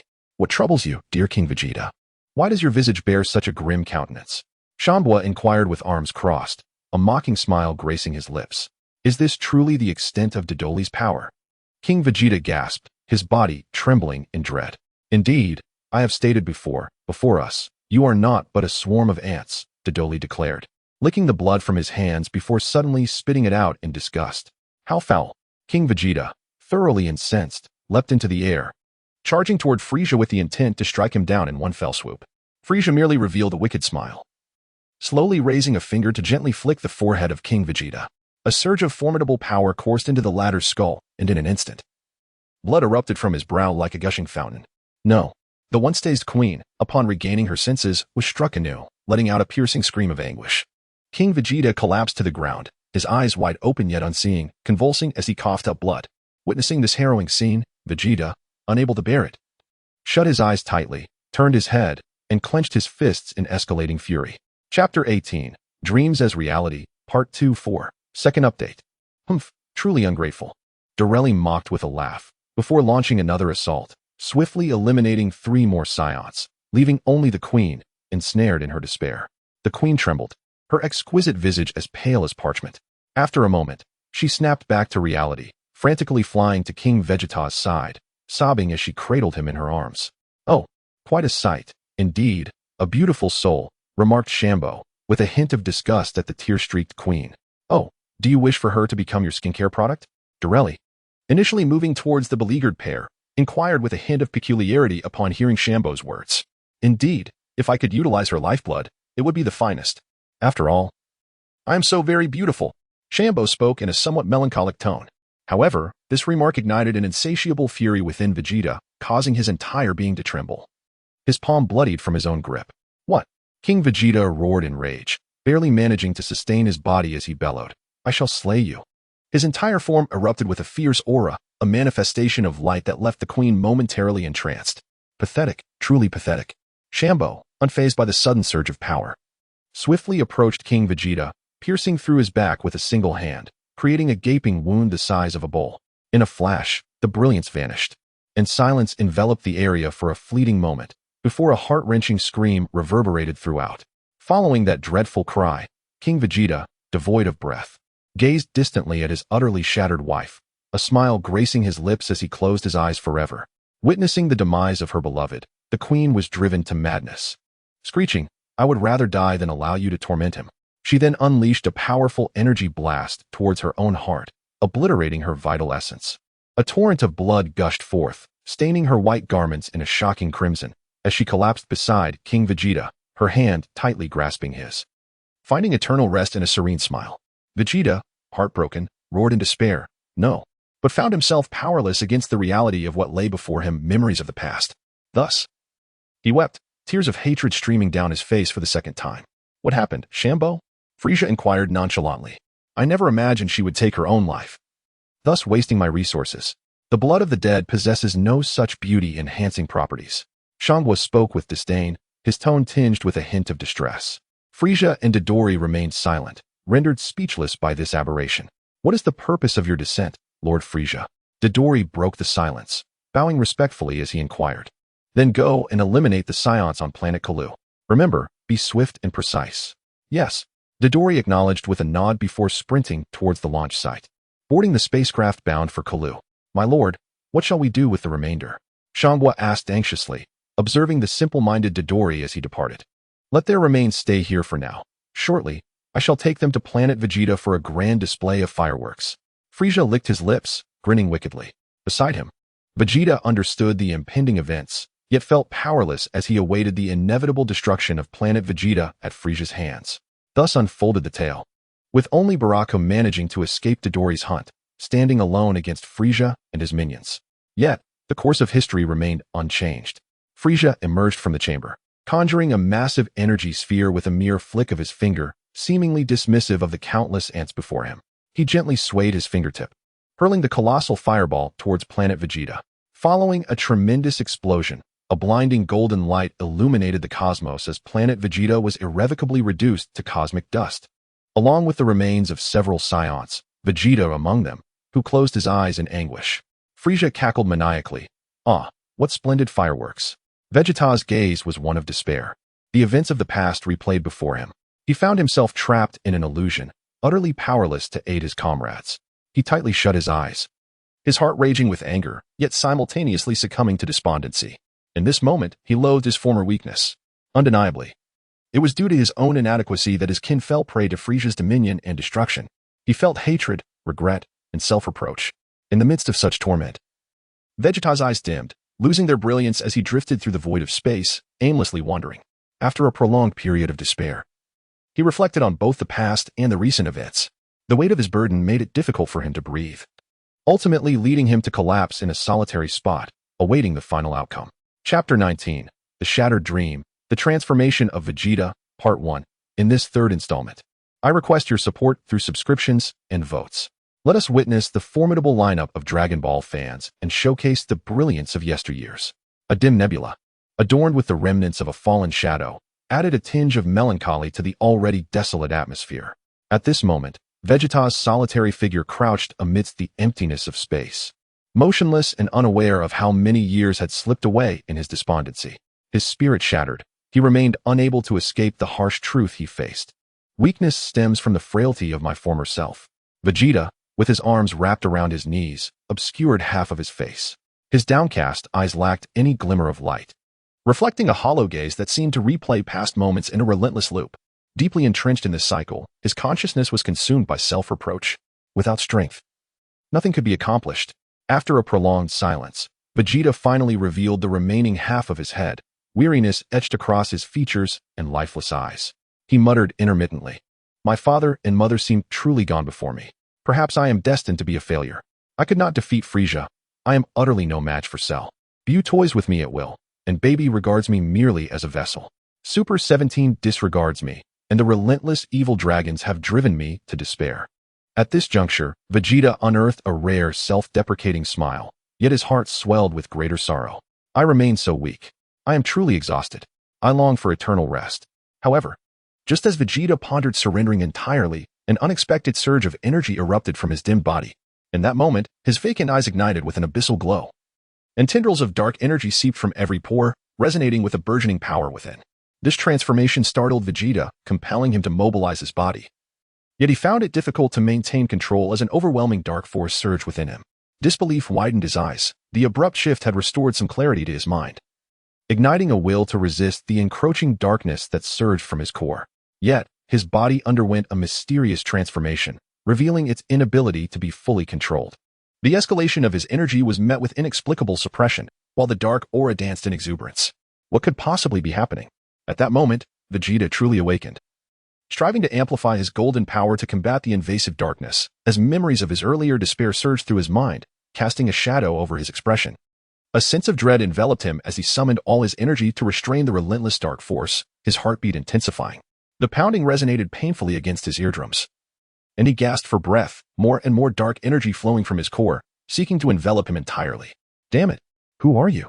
Vegeta roared, unleashing an astonishing aura.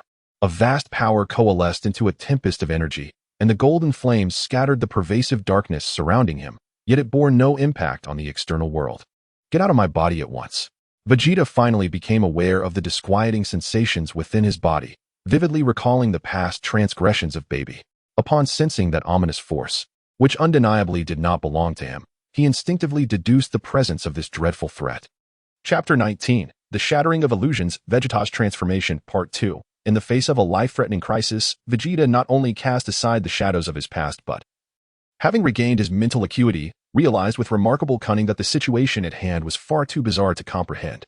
Deep within the entanglement of his predicament, he recognized that he had been passively manipulated all along. "Whoever you are, leave my body at once. No one shall exert control over my form." Vegeta bellowed furiously. The memory of having his body usurped had been one of the most humiliating experiences of his life, and now he was confronted with a similar plight, an affront to his very existence. The convergence of past and present emotions was enough to push Vegeta into a frenzied state, as the latent power within him surged, seemingly on the brink of awakening. Me? I am you." A mocking voice echoed within the depths of Vegeta's consciousness, affirming his suspicions that the darkness within him was indeed the presence of another entity. Yet, this revelation left him momentarily stunned. He could not comprehend why this being would reveal itself, especially since he had already uncovered its secret. There was no longer any need for deceit. Yet the revelation was profoundly shocking. "Who are you, and why do you lurk within this dark essence?" Vegeta quickly regained his composure, striving to amplify his strength to resist the relentless assault of the dark force upon his consciousness, refusing to succumb to this absurdity. I have already told you. I am you, for I am a split from your very psyche." The sinister voice persisted, dripping with disdain, as if dismissing Vegeta's feeble attempts at resistance.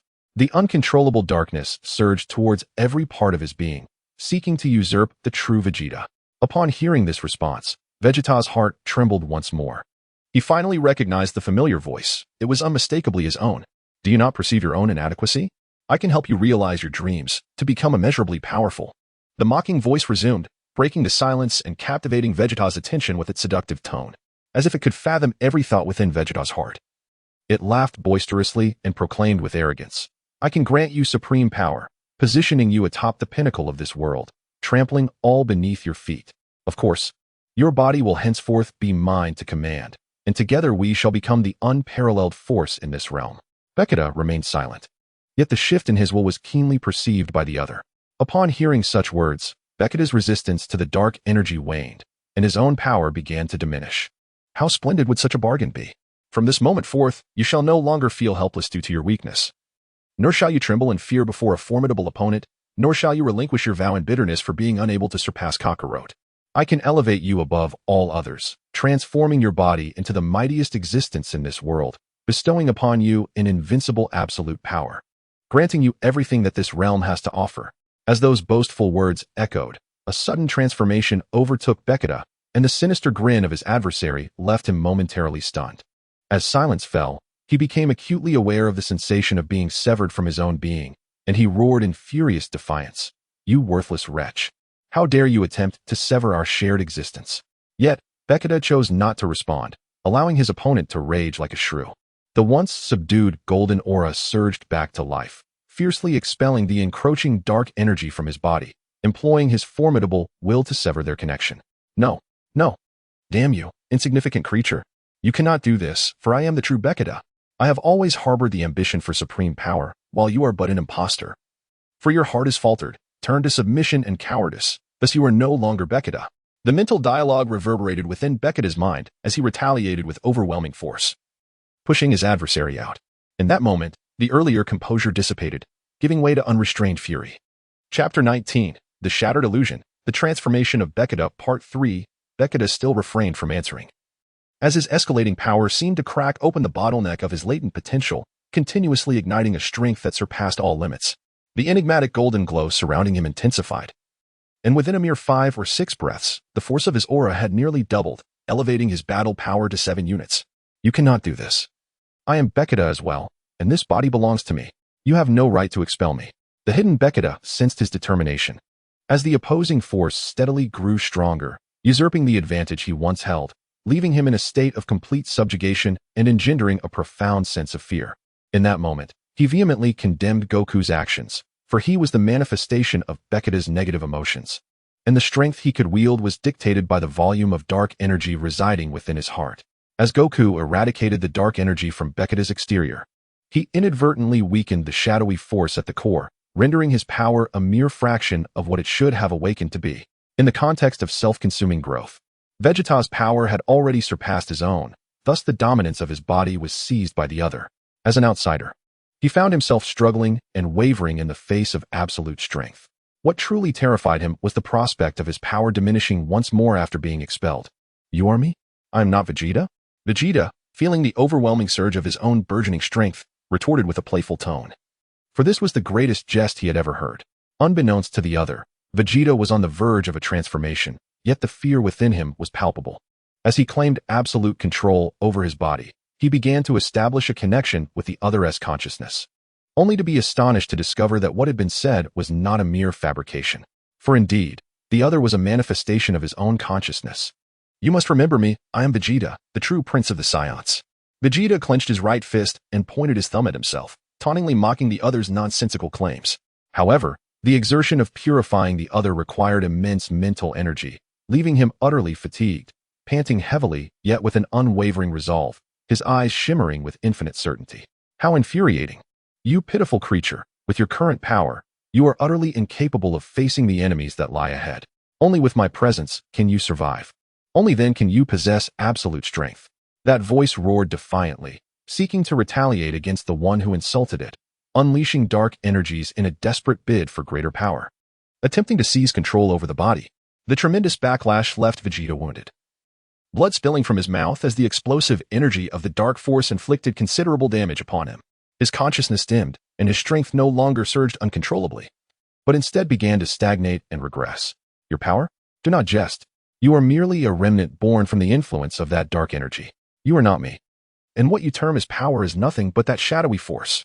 Vegeta stifled another cough of blood, piercingly revealing the true essence of this mystical force. Do not presume I am ignorant. I comprehend everything now. This dark energy is capable of manipulating the mind. I know not its origins. Yet I am astounded that it can replicate the memories of its victims, trapping them within past recollections, fabricating a semblance of a reality to deceive me. Its purpose is to ensnare me in despair, thereby allowing you to be born, perhaps merely to facilitate the growth of that darkness. You are nothing but an ephemeral existence. granted a mere fragment of consciousness by that dark energy to disrupt my mind. Vegeta articulated the entire truth in a breath then. As if in a tragic and bitter laugh, he realized too late the encroachment of memory's erosion, ultimately finding himself ensnared in a web of deception. However, now that I have regained my clarity, I shall never fall for such deceptions again. Instead, I will retaliate fiercely and obliterate my adversary. Chapter 19, The Shattering of Illusions, The Transformation of Vegeta, Part 4. As I reflect upon the truth unveiled by Vegeta. The specter born of regret could no longer withstand his relentless onslaught. In a tumultuous explosion within, it was expelled from his being through a reckless act that inflicted mutual destruction. At a distance of 10 paces from Vegeta, a formidable black flame coalesced into a humanoid form.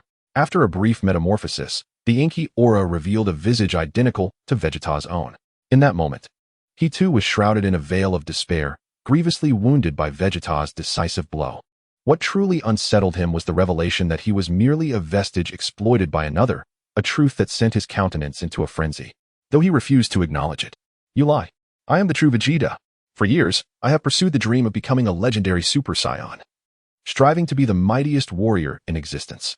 You, however, have surrendered your former ambition, relegating yourself to a mundane existence on Earth, wallowing in complacency. Thus, you have betrayed the essence of my being. I am the authentic Vegeta. The specter, unwilling to accept Vegeta's assertions, roared defiantly in defense of its own existence. I have not forsaken my pursuit of power, yet I refuse to become a mere pawn in another's game. I, Vegeta, no longer require external forces. I once erred. But I have awakened to the truth. I indeed seek greater strength, but I will never relinquish my identity as the Prince of the Saiyans. I will not forsake myself. As the specter continued to berate him for his perceived weaknesses, an unusual fury ignited within Vegeta. He unleashed years of suppressed truths, acknowledging his past deceit of Babidi to gain additional power while resolutely declaring his refusal to submit again. Seemingly daunted by this declaration, the specter trembled. For as an embodiment of Vegeta's negative emotions, it bore the pride of the universe's strongest. It became acutely aware of Vegeta's unwavering resolve forged over the years. With a dazed expression, it hesitated and took several steps back, now gripped by fear of the Vegeta before it. For it understood that the true Vegeta possessed an unwavering commitment to pursue ultimate strength. As a fragment of himself, it could not help but tremble in the presence of his entirety. No, this is wrong. I do not need the strength of others. I am Vegeta. I am weak. My father, mother, and kin are gone, and yet I yearn for strength while still being so feeble. Therefore, I do not need any other power. I had never contemplated acquiring any other power. The remnants of my confusion led to a frenzied self-dialogue. I shook my head repeatedly, vivid images from past memories blossoming in my mind. I sought to deny my own errors, only to realize that I had committed no faults. This cycle persisted. No. You are the one lying. You are evading your own weakness. You have merely lost the heart to pursue ultimate strength. I have remained unchanged, unaltered. I merely utilized another's power temporarily for revenge. I shall surpass them. I, Vegeta, am the true master, and I am the genuine Vegeta. Suddenly, the remnants erupted with a frenzied roar, eyes filled with blood, fierce crimson glimmers emanating a formidable pressure. In this madness, multiple units of immense power exploded forth. Sensing that overwhelming pressure, Vegeta unleashed his own tremendous strength, repelling the adversary while simultaneously experiencing a rapid increase in his own power. At that moment, he possessed absolute confidence, far exceeding his previous combat capabilities. With a mighty hand, he struck forth a wave of pressure, shattering the opponent's dark energy blast. The colossal hand manifested, sending the adversary flying, who then coughed up blood from severe injuries. Yet, the latter seemed entirely impervious to pain, wailing as he expelled torrents of blood, becoming increasingly frenzied and unleashing his full might. In the process of consuming his very essence to gain greater strength, he aimed to obliterate the one who dared to speak such arrogance. Vegeta retaliated with another powerful strike, yet his own body bore significant wounds, making it difficult to mount a more vigorous offensive. Thus, he unleashed a barrage of over 10 palm strikes, each one inflicting further injury and bloodshed upon his foe, whose aura gradually dimmed, and Vegeta too felt a twinge of sorrow. Perhaps you were indeed once me. However, I am the true Vegeta. Vegeta whispered softly, acknowledging that the indomitable spirit of his opponent was a reflection of his own. At this moment, with furrowed brows, he summoned immense power, and a formidable energy blast surged forth from his hands. creating a dazzling brilliance in the void before culminating in a tremendous explosion that utterly obliterated the existence of the dark energy. As the black energy dissipated completely, Vegeta realized something profound, closing his eyes. Simultaneously, the cosmic expanse before him gradually faded, transforming into a radiant white light that enveloped his body in boundless brilliance. It was time to awaken.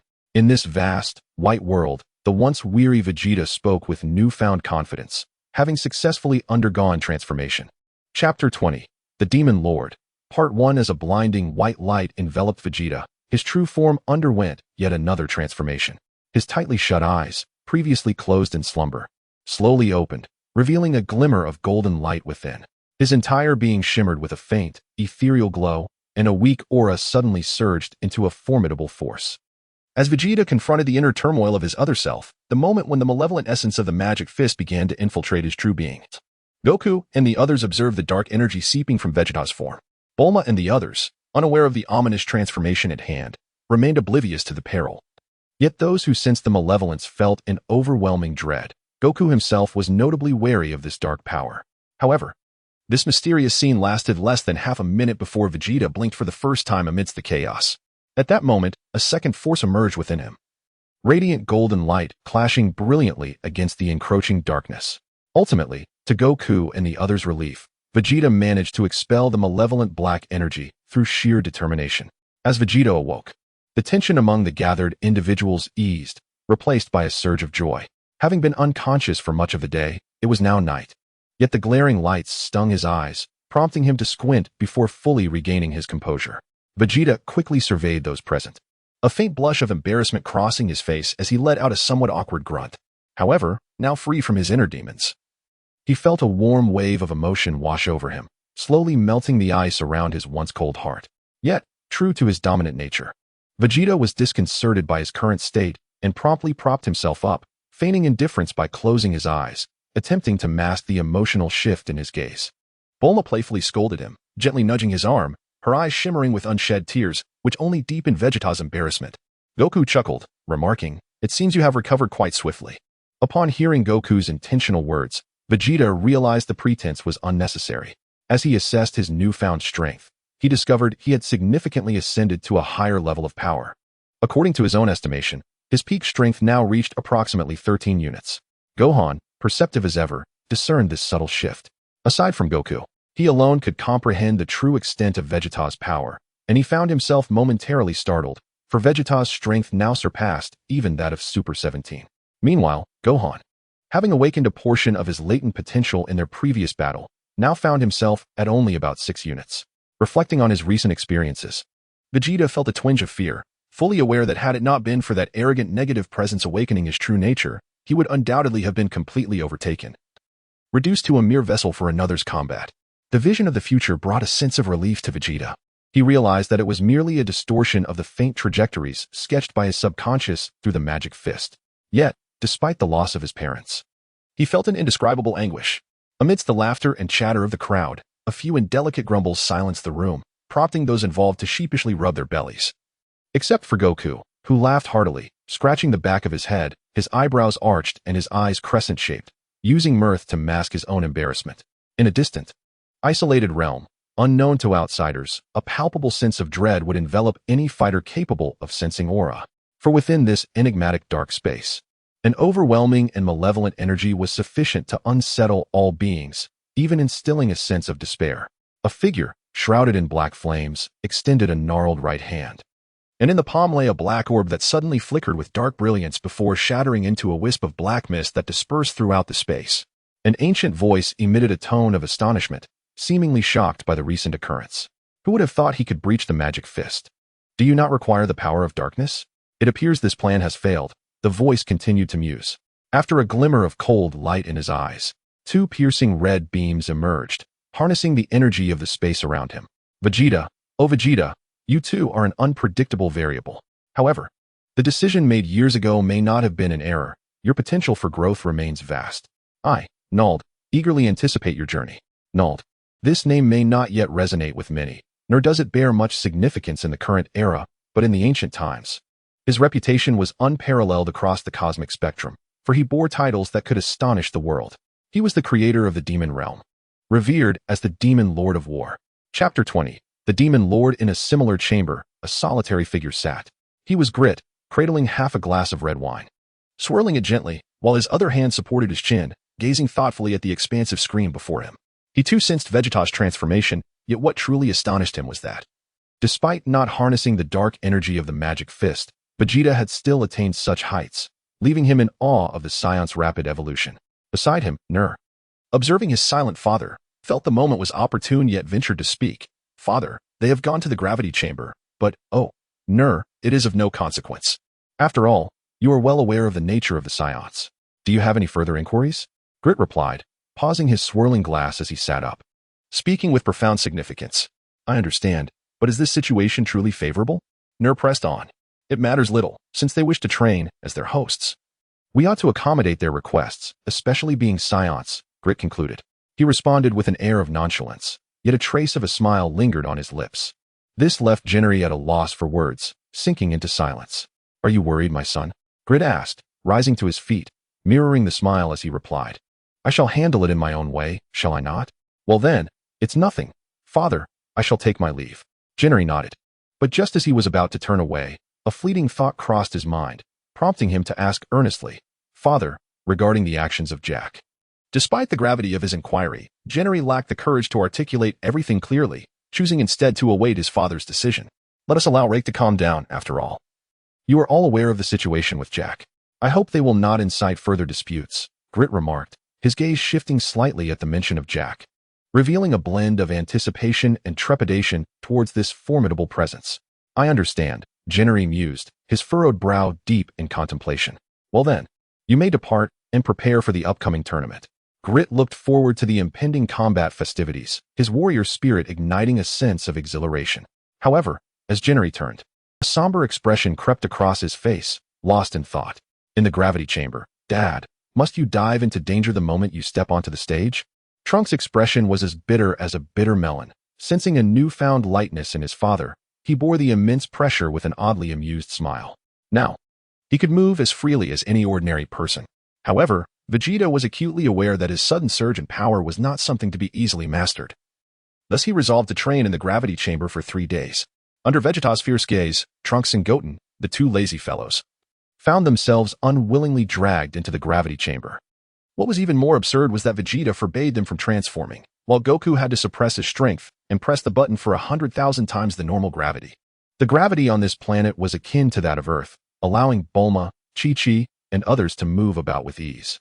Goten shot Trunks an accusatory glare, akin to a scorned lover, but Trunks completely ignored him, adhering to the unspoken brotherly bond of facing challenges together. What time is it?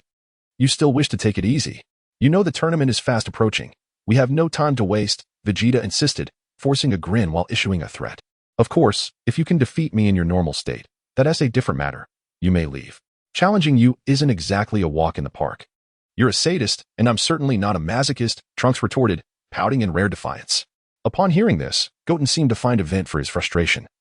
Deliberately raising his voice, Uncle Vegeta, Trunks is asking if it's true. He claims he is willing to give it a try, asserting that one day he will show you. The scene of framing and blame caused Trunks' expression to change dramatically. Just as he was about to angrily denounce Goten's lack of righteousness, the latter interrupted him. Moreover, I am not Trunks. Surely there should be some leniency, right? Goten, do you wish to be lazy like Trunks? Vegeta clenched his fists, producing a cracking sound, and gently smiled as he inquired, You two children, do you intend to seek my opinion on your predicament? No, no, no. Is that even a possibility? Goten and Trunks exclaimed in unison, frightened and instinctively huddling together against the wall, questioning each other's feigned ignorance. Chapter 20. The Dark Lord. Part 3. Haha, I never expected you, Vegeta, to possess a sense of humor. Goku chimed in, stepping forward and tightening his belt with a smile. What? You insufferable cockroach. Do I really? Vegeta stammered, awkwardly trying to explain, his face flushed with rare embarrassment. All right then, let us assign our training partners, as time is of the essence. Gohan interjected with a smile to ease the tension. Indeed, indeed. OOB, heavily influenced by Goku's training methods, was already prepared for rigorous practice, nodding eagerly like a chick pecking at grains. Then I shall team up with Vegeta. Goten and Trunks will pair up, and Gohan, you will partner with OOB. Gohan, you may transform to fight, but refrain from using your full strength, while OOB, it would be beneficial for you to also restrain your power during training. Goku assessed the group and devised a plan, addressing everyone. Train diligently, and remember, those who lose in each pair shall go without food. What? The group exclaimed in astonishment, well aware that their strengths were closely matched. A fierce rivalry was inevitable, especially given the Saiyans' competitive nature.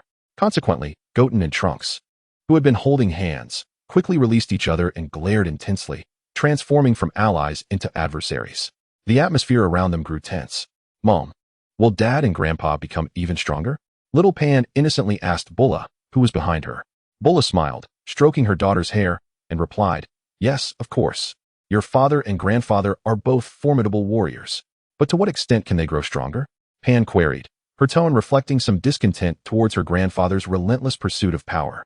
Indeed, your grandfather is a battle fanatic, though the rest are simply single-minded, Chi-Chi remarked, playfully chiding Goku.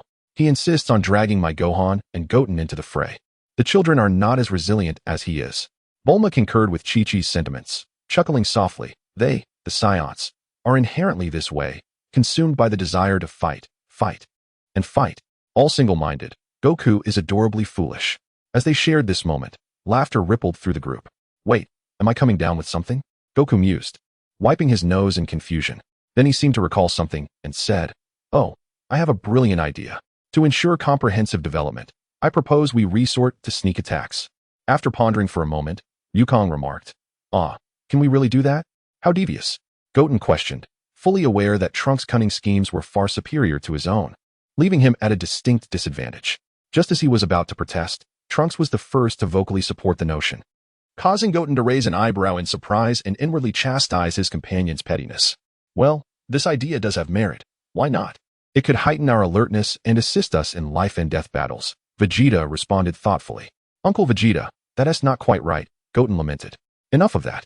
You should focus on being vigilant against your opponent, Vegeta teased, casting a glance at the eager Trunks.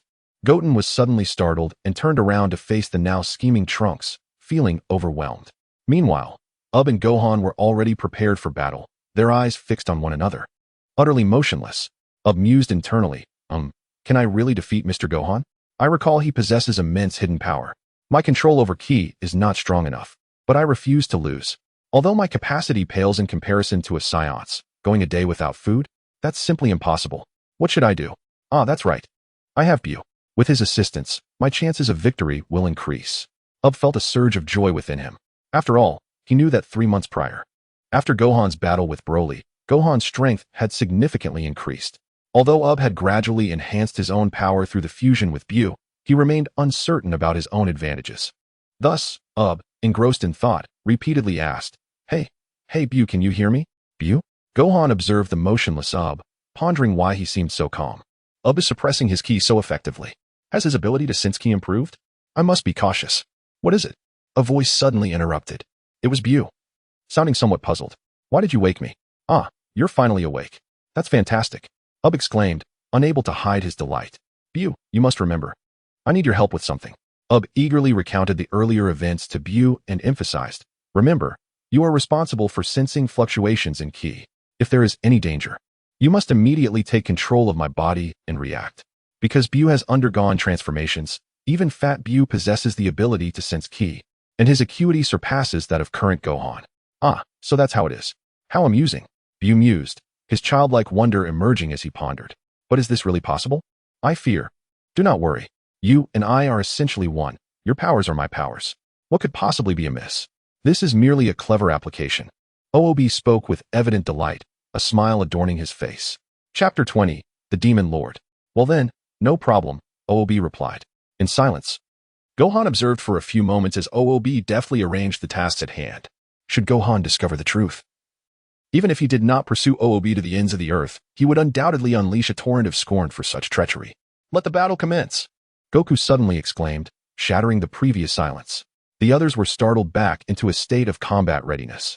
Having adapted to the gravity over time, they were now able to move with relative ease, though not without effort.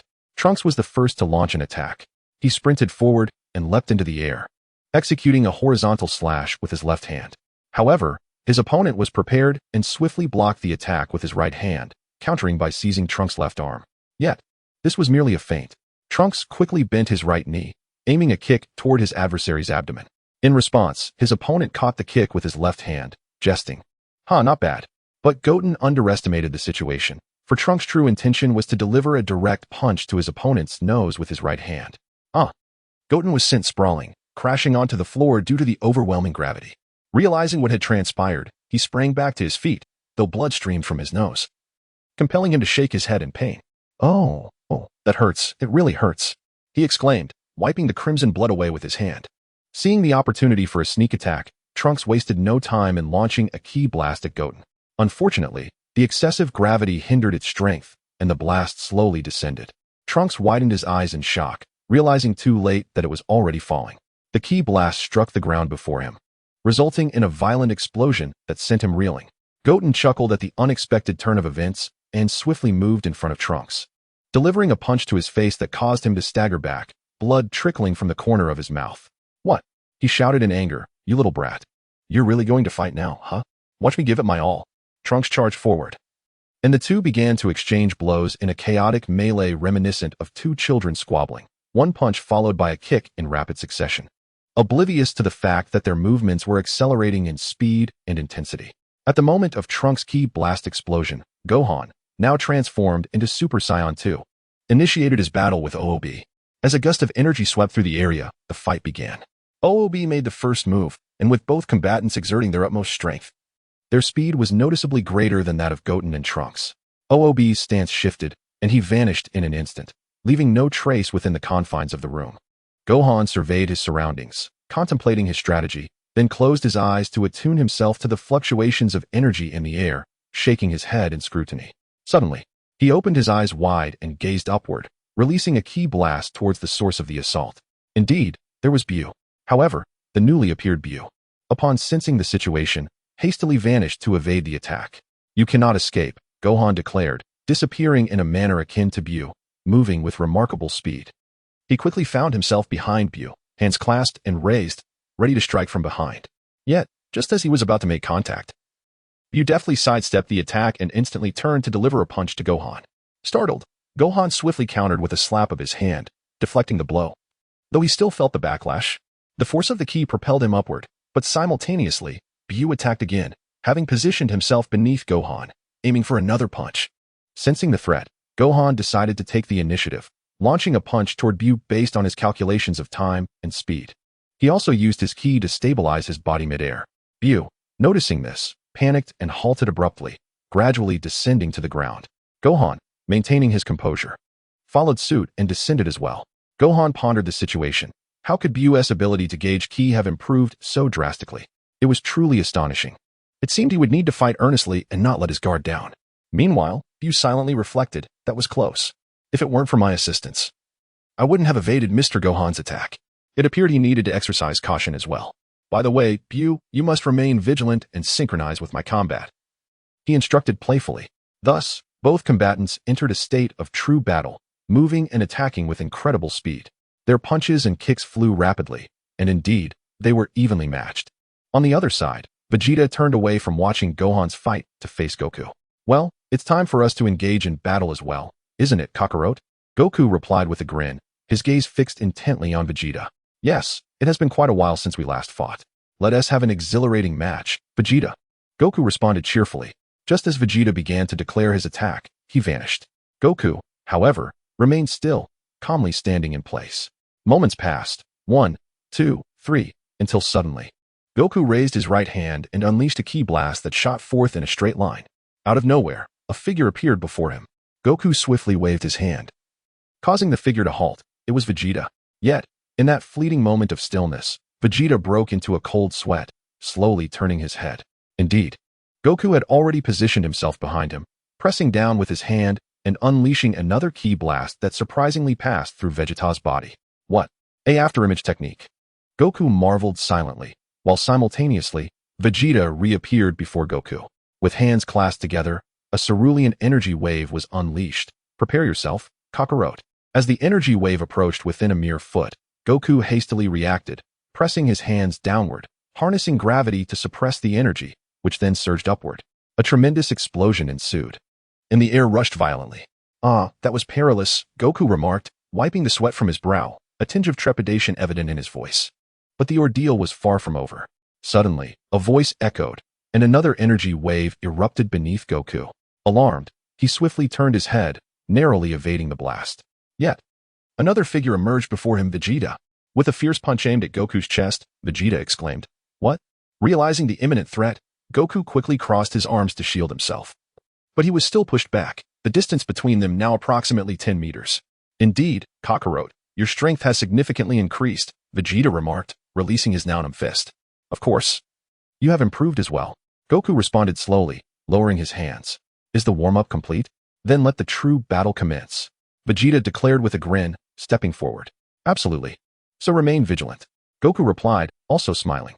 Then, the two vanished, instantly attacking from the east. Yet before their afterimages faded, they appeared in the south, north, and east once more, unleashing a continuous wave of energy. 1, 2, 3. Thus, 3 days of training passed. They emerged from the gravity chamber, their battle gear in tatters, exuding an undeniable aura of power. Indeed, their strength had markedly escalated, incomparable to their former selves. It was true what they said, absence sharpens the eye. Chapter 21. The Divine Foreboding. Tian-D's concerns. The scene transitions to our familiar planet, Earth.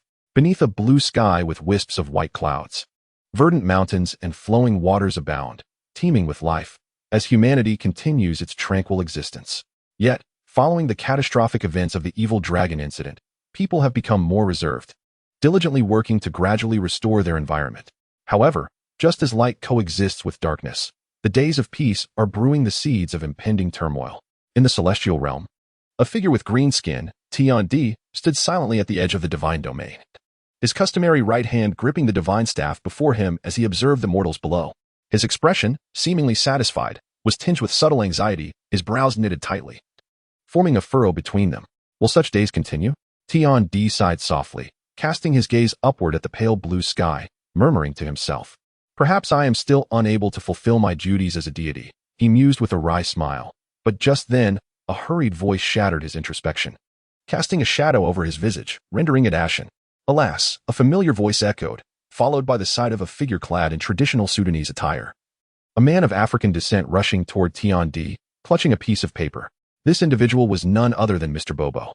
Upon observing the contents of Mr. Bobo's grasp, Tian-D's expression shifted dramatically, his pupils dilating in a state of panic, for he understood the grave implications. Alas, Divine One, the analytical report has been released, and the situation aligns precisely with your fears. Their destination is indeed Earth, Mr. Bobo exclaimed, his demeanor betraying a hint of trepidation as he processed the alarming data before him, his tone laden with palpable fear. Tian-D, crushed by the weight of despair, felt the last vestige of hope shatter within him, his eyes reflecting boundless dread. Trembling, he stammered, Is this truly the case? Mr. Bobo, are you certain there are no errors in the data?" At that moment, he was reluctant to confront such a reality. Even a nightmare would be preferable to this ironclad truth. After all, dreams eventually fade, while reality remains an undeniable existence, representative of all that is to come. "No, Divine One, the data is infallible. I have verified it multiple times. All outcomes are identical. They truly intend to reach Earth," Mr. Bobo replied, his voice gradually diminishing under the weight of fear. Upon hearing this unequivocal truth, Tian-D did not succumb to despair. Rather, amid his profound terror, a flicker of resistance ignited within him. He slowly closed his eyes, letting out a deep sigh, and murmured with a sense of powerlessness, "Disaster has indeed arrived. I remain utterly incapable as the deity of Earth, unable to contribute in any meaningful way."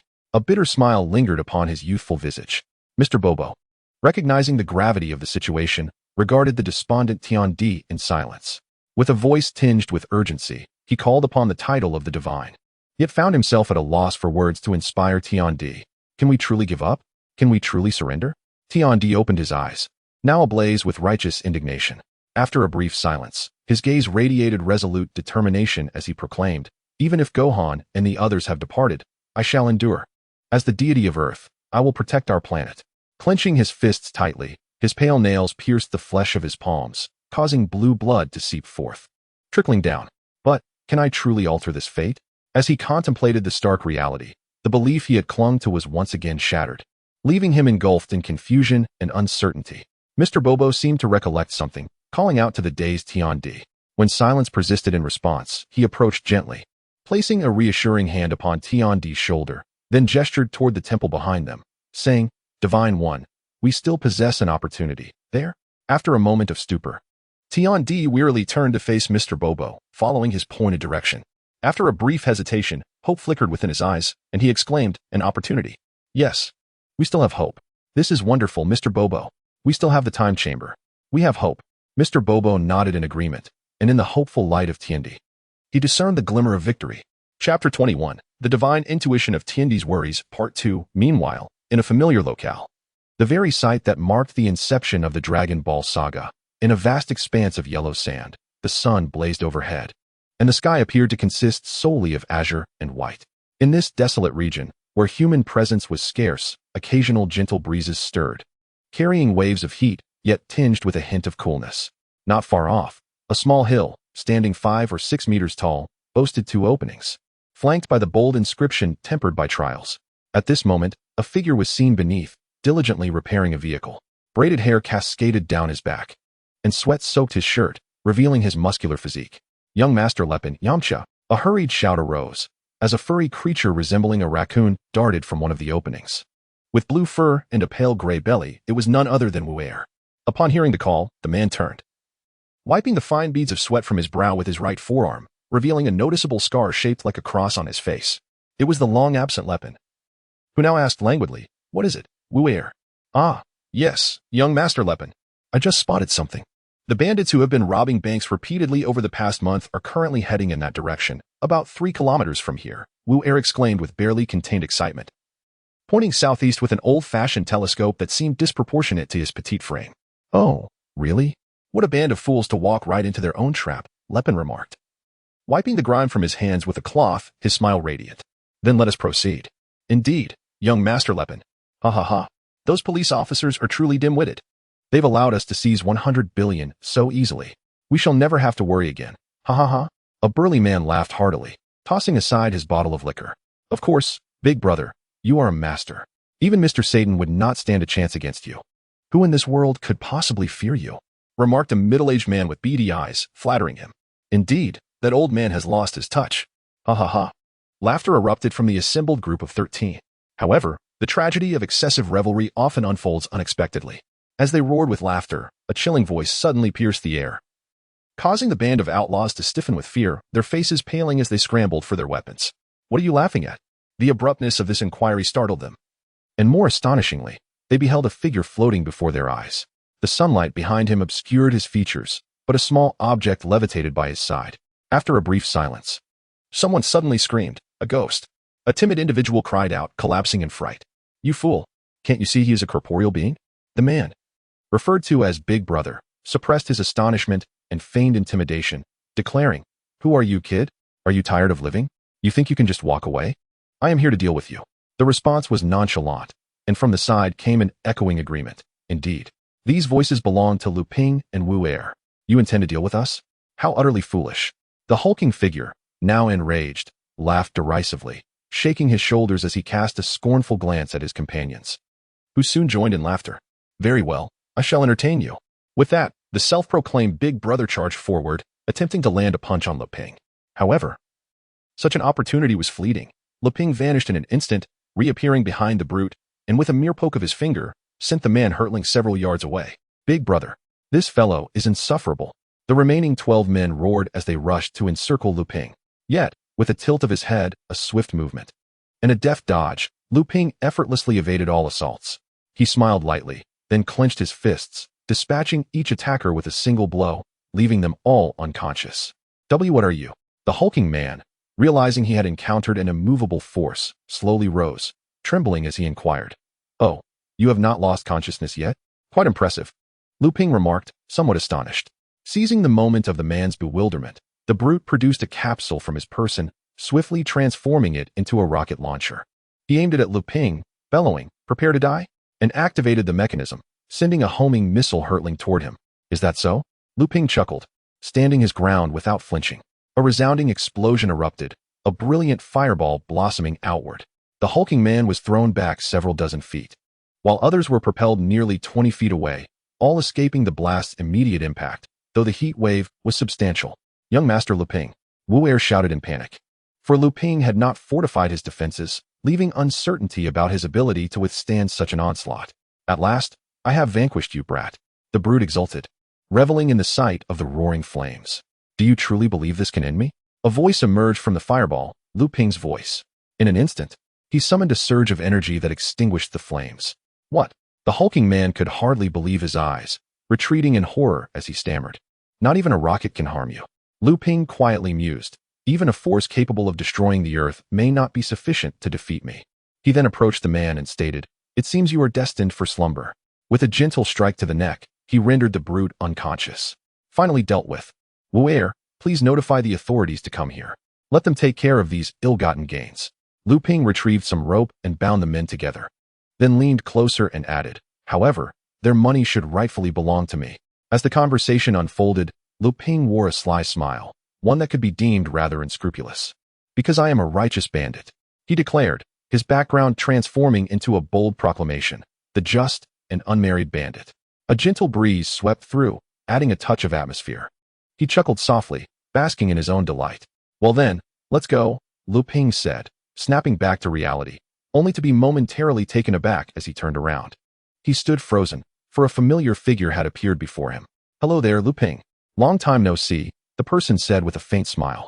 Chapter 21. The Divine Intuition of Tiandi's Worries, Part 3. Indeed, it has been a while, great God. Lu Ping responded respectfully, recognizing the figure as Tiandi. After a brief moment of surprise, he inquired, Is there something you wish to discuss with me, great God? Lu Ping sensed a hint of concern in Tiandi's expression. Yes, I indeed have a matter to address, and would like to request your assistance, Tiandi replied with some difficulty. I need you to fight again to defend our Earth. Is there trouble brewing on Earth? Lu Ping's brow furrowed with unease at the news. Yes. The calamity we face is immense. You must have sensed it too. Gohan and the others have already departed from Earth. Only a handful of us remain. I am not a fighter, and thus, I implore you to take up arms, Tiandi said, his expression somewhat hesitant. Lu Ping nodded in acknowledgement but did not respond immediately. Beside him, Wu Er watched Lu Ping's silence, clearly wishing to shield him from the perils of battle. He looked at Lu Ping with hopeful eyes, silently pleading for him to decline. After a moment of contemplation, Lu Ping cast a glance at the vacant Wu Er and, taking a deep breath, declared, Very well, I shall fight, for I am a Dragon Ball warrior and must defend the Earth. A smile masked the turmoil within him as he lowered his gaze, silently apologizing to Wu Er. I must fight to protect you, everyone, and our planet. Please forgive me. Is that so, Master Lu Ping? You will indeed go to battle? Wu Er stuttered, tears welling up in his eyes. I will accompany you, Master Lu Ping, he said, flying over with tears glistening. Lu Ping embraced Wu Er, smiling as he did so. Meanwhile, Tiandi observed this scene, burdened with guilt, contemplating his own inadequacy for disrupting their peaceful existence and failing to protect this beautiful planet. He gazed at the azure sky, adorned with drifting clouds and fresh air. Lost in thought, Great God, Lu Ping approached and shook Tiandi's shoulder, asking, And what about everyone else? Ah, yes, Tiandi replied, regaining his composure. Indeed, I will explain everything to them. For now, I need to ask you to go to Kame House to find Infinite and Android 18, and then proceed to the shrine with them. I will seek out Tien and the others, and once we gather at the shrine, I will clarify everything. Very well. I shall make my way there now, Lu Ping replied, turning to Wu Er and saying, Wu Er, please wait for me at the shrine. I will arrive shortly. Yes, Master Lu Ping. Well then, I shall take my leave. With that, Lepin invoked his levitation technique, soaring towards the familiar yet unremarkable Kame House. As Lepin vanished into the distance, Wu Er experienced a peculiar sensation as a brisk breeze swept past. Wu Er, you may proceed to the temple on your own. There, Mr. Bobo will elucidate matters for you. I, too, must seek out Tianjin Fan and the others, Tiandi remarked, glancing over at Wu Er. Yes, Lord God. Wu Er replied. Then I shall depart. Do take care. Tiandi expressed a hint of regret before also employing the levitation technique, heading towards a designated destination. At Kame House, Father, Mother, are you not weary? You have been battling here for quite some time, Marlin observed as he watched the clash between Krillin and Android 18. Meanwhile, Old Turtle had long since curled up, hiding in a corner, trembling with trepidation. Ah, is that so? Krillin and Android 18 abruptly halted their rapid movements. Let us take a moment to rest, Krillin suggested with a smile. I shall fetch you some drinks, Marlin acknowledged, stepping inside Kame House. And please bring an extra bottle. Krillin called out with a chuckle. Is that so? Very well, Marlin responded, continuing into the house. Ha, ha, this little one is so concerned about us. She must have a request, Krillin remarked with a wry smile. You're just spoiling her, accommodating her every whim, Android 18 teased in response. Heh, just like you. Do you sense it? Someone approaches us. Is it him? It has been quite a while since we last met, Krillin said, a bittersweet nostalgia masking his smile. It has indeed been far too long. Chapter 21, The Divine Intuition and Tian-Di's Concern, Part 4. Android 18 nodded with a smile. No sooner had she spoken than a voice echoed nearby. With a whoosh, a figure streaked across the sky, sending 2 rows of towering waves crashing against the sea, finally alighting on Kame Island. Hee, greetings to you all. Lepin smiled in greeting. I trust everyone is in good health. Ah, so it truly is you, Lepin. Greetings. It has been ages since we last saw each other, Krillin exclaimed excitedly, recalling their shared training experiences. At that moment, Marlin emerged, somewhat astonished to see Lepin, yet politely said, Hello, Uncle Lepin, as he handed out drinks, now understanding his parents' earlier remarks. Old Turtle, hearing the familiar yet strange voice, peeked out and spotted Lepin. Feeling a surge of joy within, amidst the cheerful chatter and laughter, Krillin inquired, Lepin, your arrival suggests you have matters of import to discuss with us? Lepin's expression shifted to one of seriousness as he replied, Indeed, I have come at the behest of the Lord God, with the purpose of gathering you all to journey to the temple together. Is it Tian-Di? What business could he possibly have with us? Android 18 asked, intrigued. Yes. The specifics elude me. All I know is that he mentioned our Earth is once again facing calamity, and he wishes for us warriors to unite in its defense. Tianjin Fan and the others will also be joining us, Lepin stated, directly addressing the matter at hand. Is yet another crisis upon us? The aged turtle, who had been observing from the side, stepped forward with a generous demeanor and inquired as well. Indeed, it was rumored to be a significant calamity. Lu Ping expressed his concern. Is that so? Another disaster has arisen? Shall we set off then? Klin glanced at his daughter and said, Marlin, you should accompany us to the temple. Ah, must I? It seems rather dull there, Marlin replied, feigning a distressed expression and pouting. Do not be like that. This is for your safety. 18 understood her daughter's sentiments and added, in the temple, your security will be greatly enhanced. Trust me, you should go there. All right, I understand. Marlin nodded, encouraged by her mother's words. Then let us depart now, Klin declared, but suddenly recalled something and added, by the way, what about you, Sea Turtle? What do you plan to do? I will remain here. After all these years, the old turtle replied, and assist Master Wu Tian in looking after the home. Is that so? Then we shall meet again later. Take care of yourself, Klin responded with a nod. Farewell, Klin said as he soared into the air, gliding through a beam of light, clearly visible against the azure sky. 18, Lu Ping and Marlin also ascended, heading towards the Celestial Island Temple. Upon reaching the temple, the sky was perpetually a brilliant blue, with only a few wispy clouds adorning it. Oh, everyone is nearly here, Tian-Di, who had just returned to the temple, turned and smiled in anticipation of their arrival. Indeed, shortly thereafter, 4 figures landed gracefully at the temple. Tianjin Fan and Jiao Zi also turned to greet them.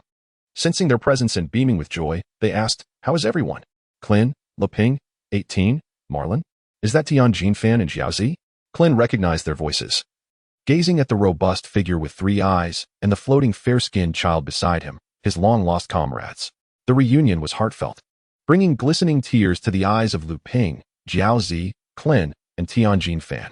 The warriors had finally gathered once more, of course, excluding Goku and the fact that Launch chose to remain at Tianjin Fan's home. Witnessing this warm scene, Tian-Di was moved. He initially smiled, but soon his expression shifted to one of gravity, as Mr. Bobo cried out, Truly, Divine One. The gathering was halted as they turned to see Mr. Bobo rushing over, the white paper in his hand gleaming brightly. Tian-Di examined the paper handed to him, and his countenance immediately turned serious, prompting the others to realize the gravity of the situation. Concerned, they asked, What is it, Divine One? Tian-Di looked at each of them, and after a moment of silence, finally spoke. According to this analysis, a spacecraft will land on Earth in approximately 15 days. And I have a foreboding sense that those aboard possess formidable power, with at least 3 individuals exhibiting combat abilities exceeding 50 billion. Whether they are foes or allies remains uncertain, yet one thing is unmistakable. They appeared at the very moment Gohan and his companions vanished into the cosmos. This juncture likely coincides with Gohan's transition to another dimension. This is merely his conjecture, of course, and he remains oblivious to the world concerning the Saiyans. In other words, their arrival was a deliberate act to obstruct Gohan's intention of coming to Earth, suggesting that their motives are anything but benevolent. What? Could it be that those individuals have undergone a transformation? Krillin inquired, aware of the Universal Fighting Tournament that day. The details remain murky, yet I harbor an uneasy premonition. Earth is on the brink of another conflict. Tien trembled as he spoke. This could very well be our greatest challenge to date. Anxiety gripped the group. Their brows furrowed and eyes fixed, acutely aware of their own insignificance. Is this a despairing fear? They all closed their eyes, with only the beautiful sky starkly contrasting the encroaching darkness of the future. Chapter 22. The Calm Before Battle, Part 1. Fifth update. As the door to the gravity chamber swung open, two figures swiftly darted down the elongated corridor, startling the patrolling guards with their formidable presence. Although unable to discern the identities of the figures, the guards were nonetheless intimidated by the aura they exuded. Had they been aware that the two were merely sluggish due to hunger, their expressions would have conveyed even greater astonishment. Goku and Vegeta exchanged knowing smiles, while Gohan and OOB observed with a hint of awkwardness. However, as their stomachs protested, they could only affirm the actions of Goten and Trunks, who were unmistakably the two shadows from earlier. In an effort to motivate Goten and Trunks, Goku and Vegeta mandated that they forego breakfast that morning, insisting they only leave the gravity chamber after battling under normal conditions and determining a victor, which meant they would not complete their training until midday of the fourth day.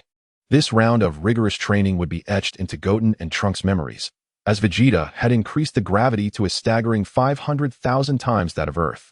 In a frenzied sprint, Goten and Trunks traversed several kilometers in mere seconds, bursting through the door ahead and lunging toward the food table with eyes glowing an eerie green, ravenously devouring the spread before them. Suddenly, the sight of two disheveled figures charging in left the gathered crowd momentarily stunned, even though their high standards led to only mild reproach. Once it became clear that the ragged individuals were Goten and Trunks, relief washed over them. Though curiosity about their experiences lingered, especially among those who could sense their rapidly increasing powers. Is that really Goten? Kiki exclaimed, unable to believe that the disheveled and odorous figure before her was her own son, momentarily dizzy from the revelation. Later, there will be a sixth update.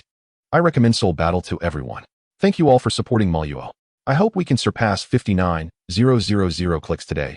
We shall tackle the monumental threshold of 60,000 tomorrow. Bulma was taken aback by Trunks' defeated demeanor, yet she remained silent, her delicate brows furrowed, for she understood that Vegeta often faced such experiences. Thus, Bra was not overly alarmed.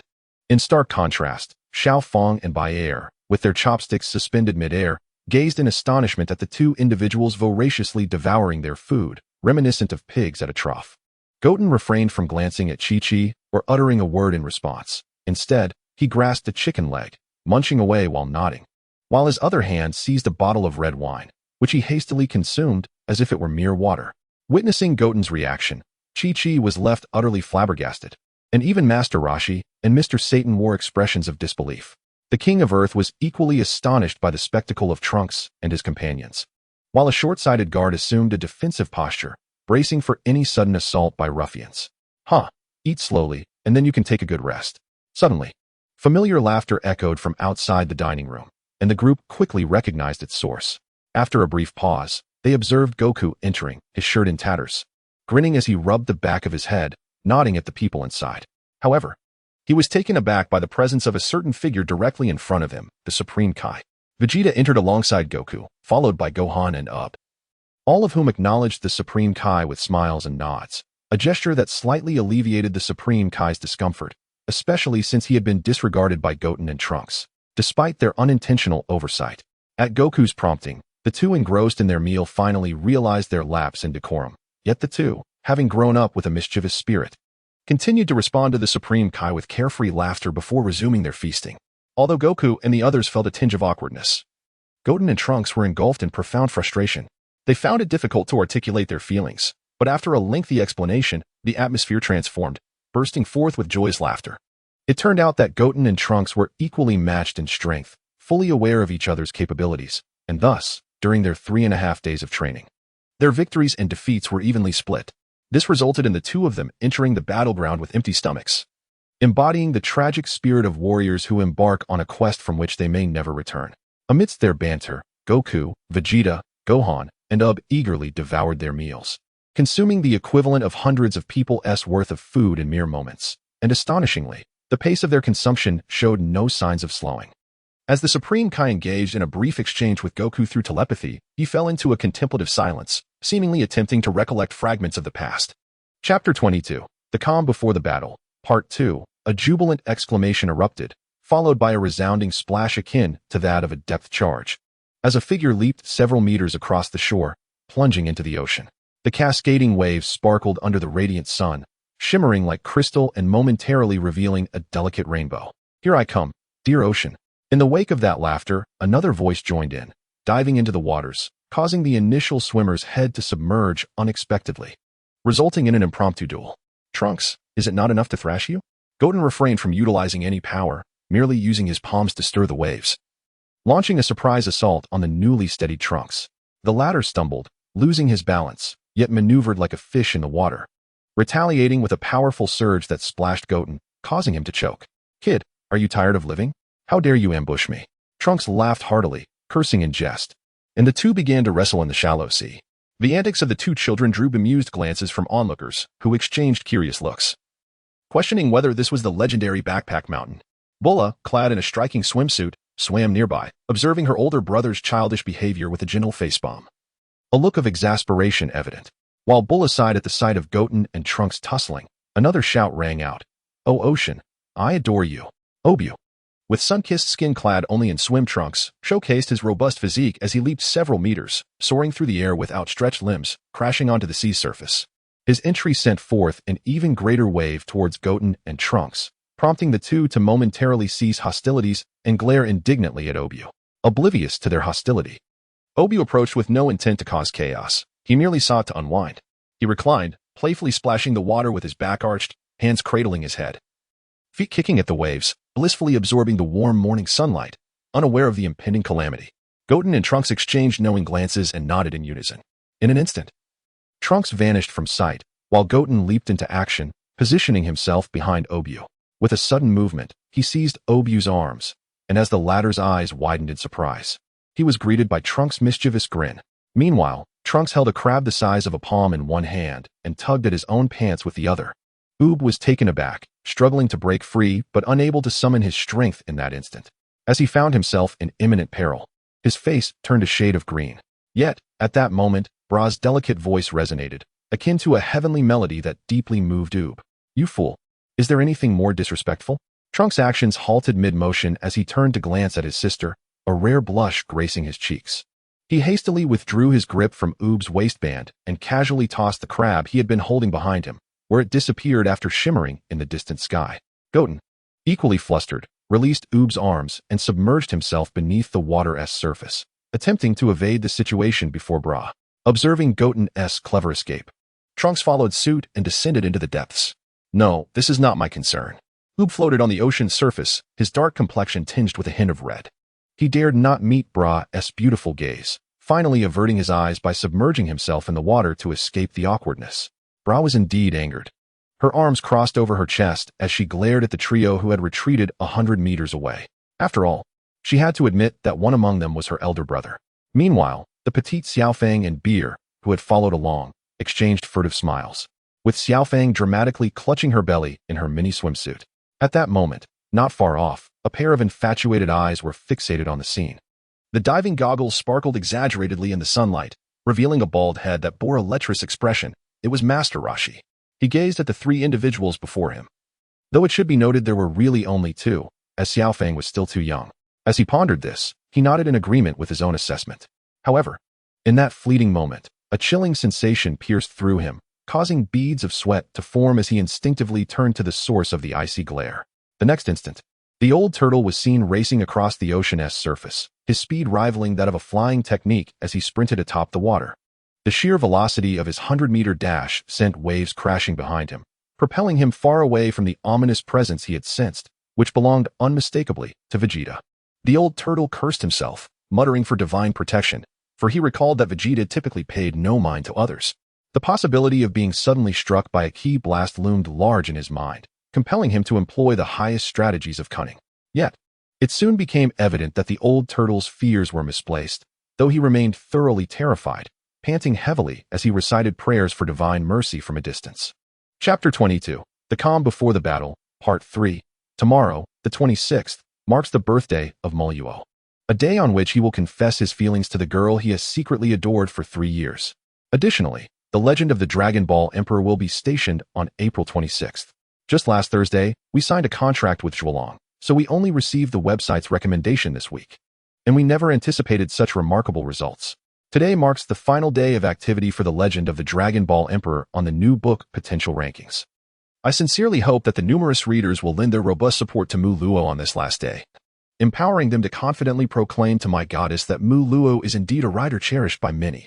A gentle click to collect and a single recommendation would be the greatest endorsement for Mu Luo, for which I am profoundly grateful. Familiar with the nature of Master Rashi.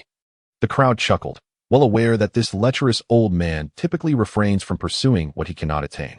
Meanwhile, Mr. Satan had long distanced himself from the main group, now exuberantly showcasing his physique in a ring, striking poses to elicit cheers from the young maidens, and then casting a cold, penetrating gaze as he ostentatiously boasted.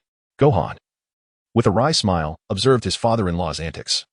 Unable to suppress his admiration for the man's remarkable disguise skills, using adhesive to secure a wig and creating a rather exaggerated tuft of hair on his chest.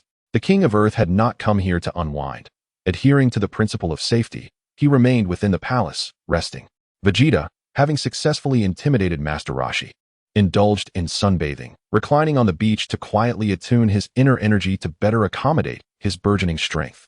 Nearby, Chi-Chi and Bulma sat beneath a sunshade, lacking the playful spirit of the younger generation, yet engaging in light-hearted conversation, occasionally erupting into laughter, seemingly a rare moment of relaxation.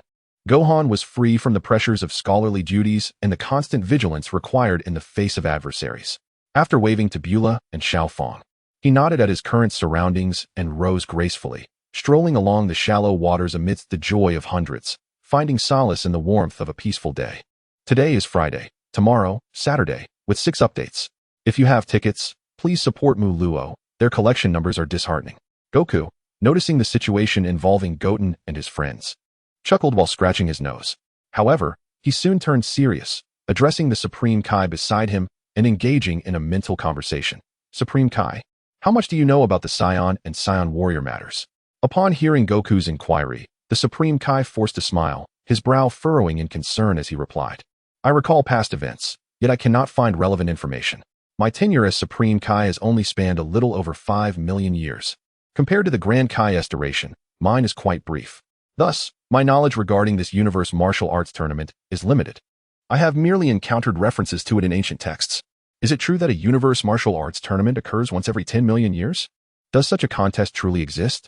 Though Goku is often perceived as simple-minded, he is not devoid of insight. Having weathered numerous storms, he has developed a sensitivity to certain matters. In the murmurs of Shenlong, Wukong pondered whether the impending cosmic calamity would unfold during the tournament, and the origins of the Saiyans left him perplexed. Despite the silence between Vegeta and Gohan, Wukong sensed their deep concern regarding the decline of the Saiyan race. As Glit had remarked, it was prudent to keep the secrets between the Saiyans and the Saiyan royalty from Vegeta for the time being. Wukong, understanding B's temperament, refrained from discussing this matter with others. Before arriving here, he had sought counsel from the ancestors about the tournament, but unfortunately, they informed him that they were sealed at the time and were not clear about the details of this martial assembly. The Grand Kai's face bore a troubled expression. Given his youth in the role of the latest Grand Kai, he was ill-equipped to assess the situation, especially since the former Grand Kai had already passed away. Just as Wukong felt frustrated by this ambiguous response, the Grand Kai seemed to recall something, his face displaying astonishment as he spoke.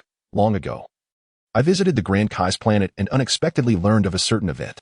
Over 4 million years ago, a group from beyond the universe suddenly invaded the netherworld, devastating 1/5 of it in less than a day.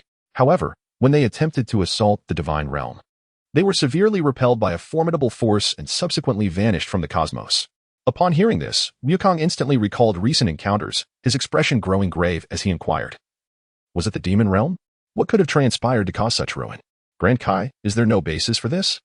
Wukong's question was not a challenge to the Grand Kai's capabilities. After all, during their conversation the previous night, the Grand Kai had already shared insights regarding ancient texts. The universe had experienced several calamities, and most historical records had been destroyed, including those within the Grand Kai's realm. Consequently, None of the current deities had lived for more than 10 million years, making it impossible for them to grasp the secrets of the past. Wukong's initial thought about the demon realm was merely a connection drawn from recent events. Indeed, despite indications that the demon realm might have undergone a period of decline, it was relatively brief. Now, having shed its previous silence, the demon realm had adopted an audacious demeanor, making it the prime suspect. Chapter 22, The Calm Before the Battle, Part 4, Demon Realm? The Grand Kai was taken aback. As the highest authority in the universe, he was aware of the recent stirrings within the demon realm. However, he had not anticipated that Wukong would directly confront a prominent figure from the current demon realm, which left him regarding Wukong with a peculiar expression. In that moment, Wukong discerned the perplexity in the eyes of the god of the Kai, prompting him to succinctly convey the events involving several enigmatic figures he had encountered over the past few days. Upon hearing Wukong's account, the latter's expression darkened significantly, plunging him into deep contemplation. The gravity of the situation revealed to him by Wukong surpassed the information he had previously gathered. The demon realm had commenced its offensive against the universe. Could it be the legendary Seven Killers? Yet, according to the ancient texts, was their power truly so formidable? There seemed to be inconsistencies. What could be the truth behind this?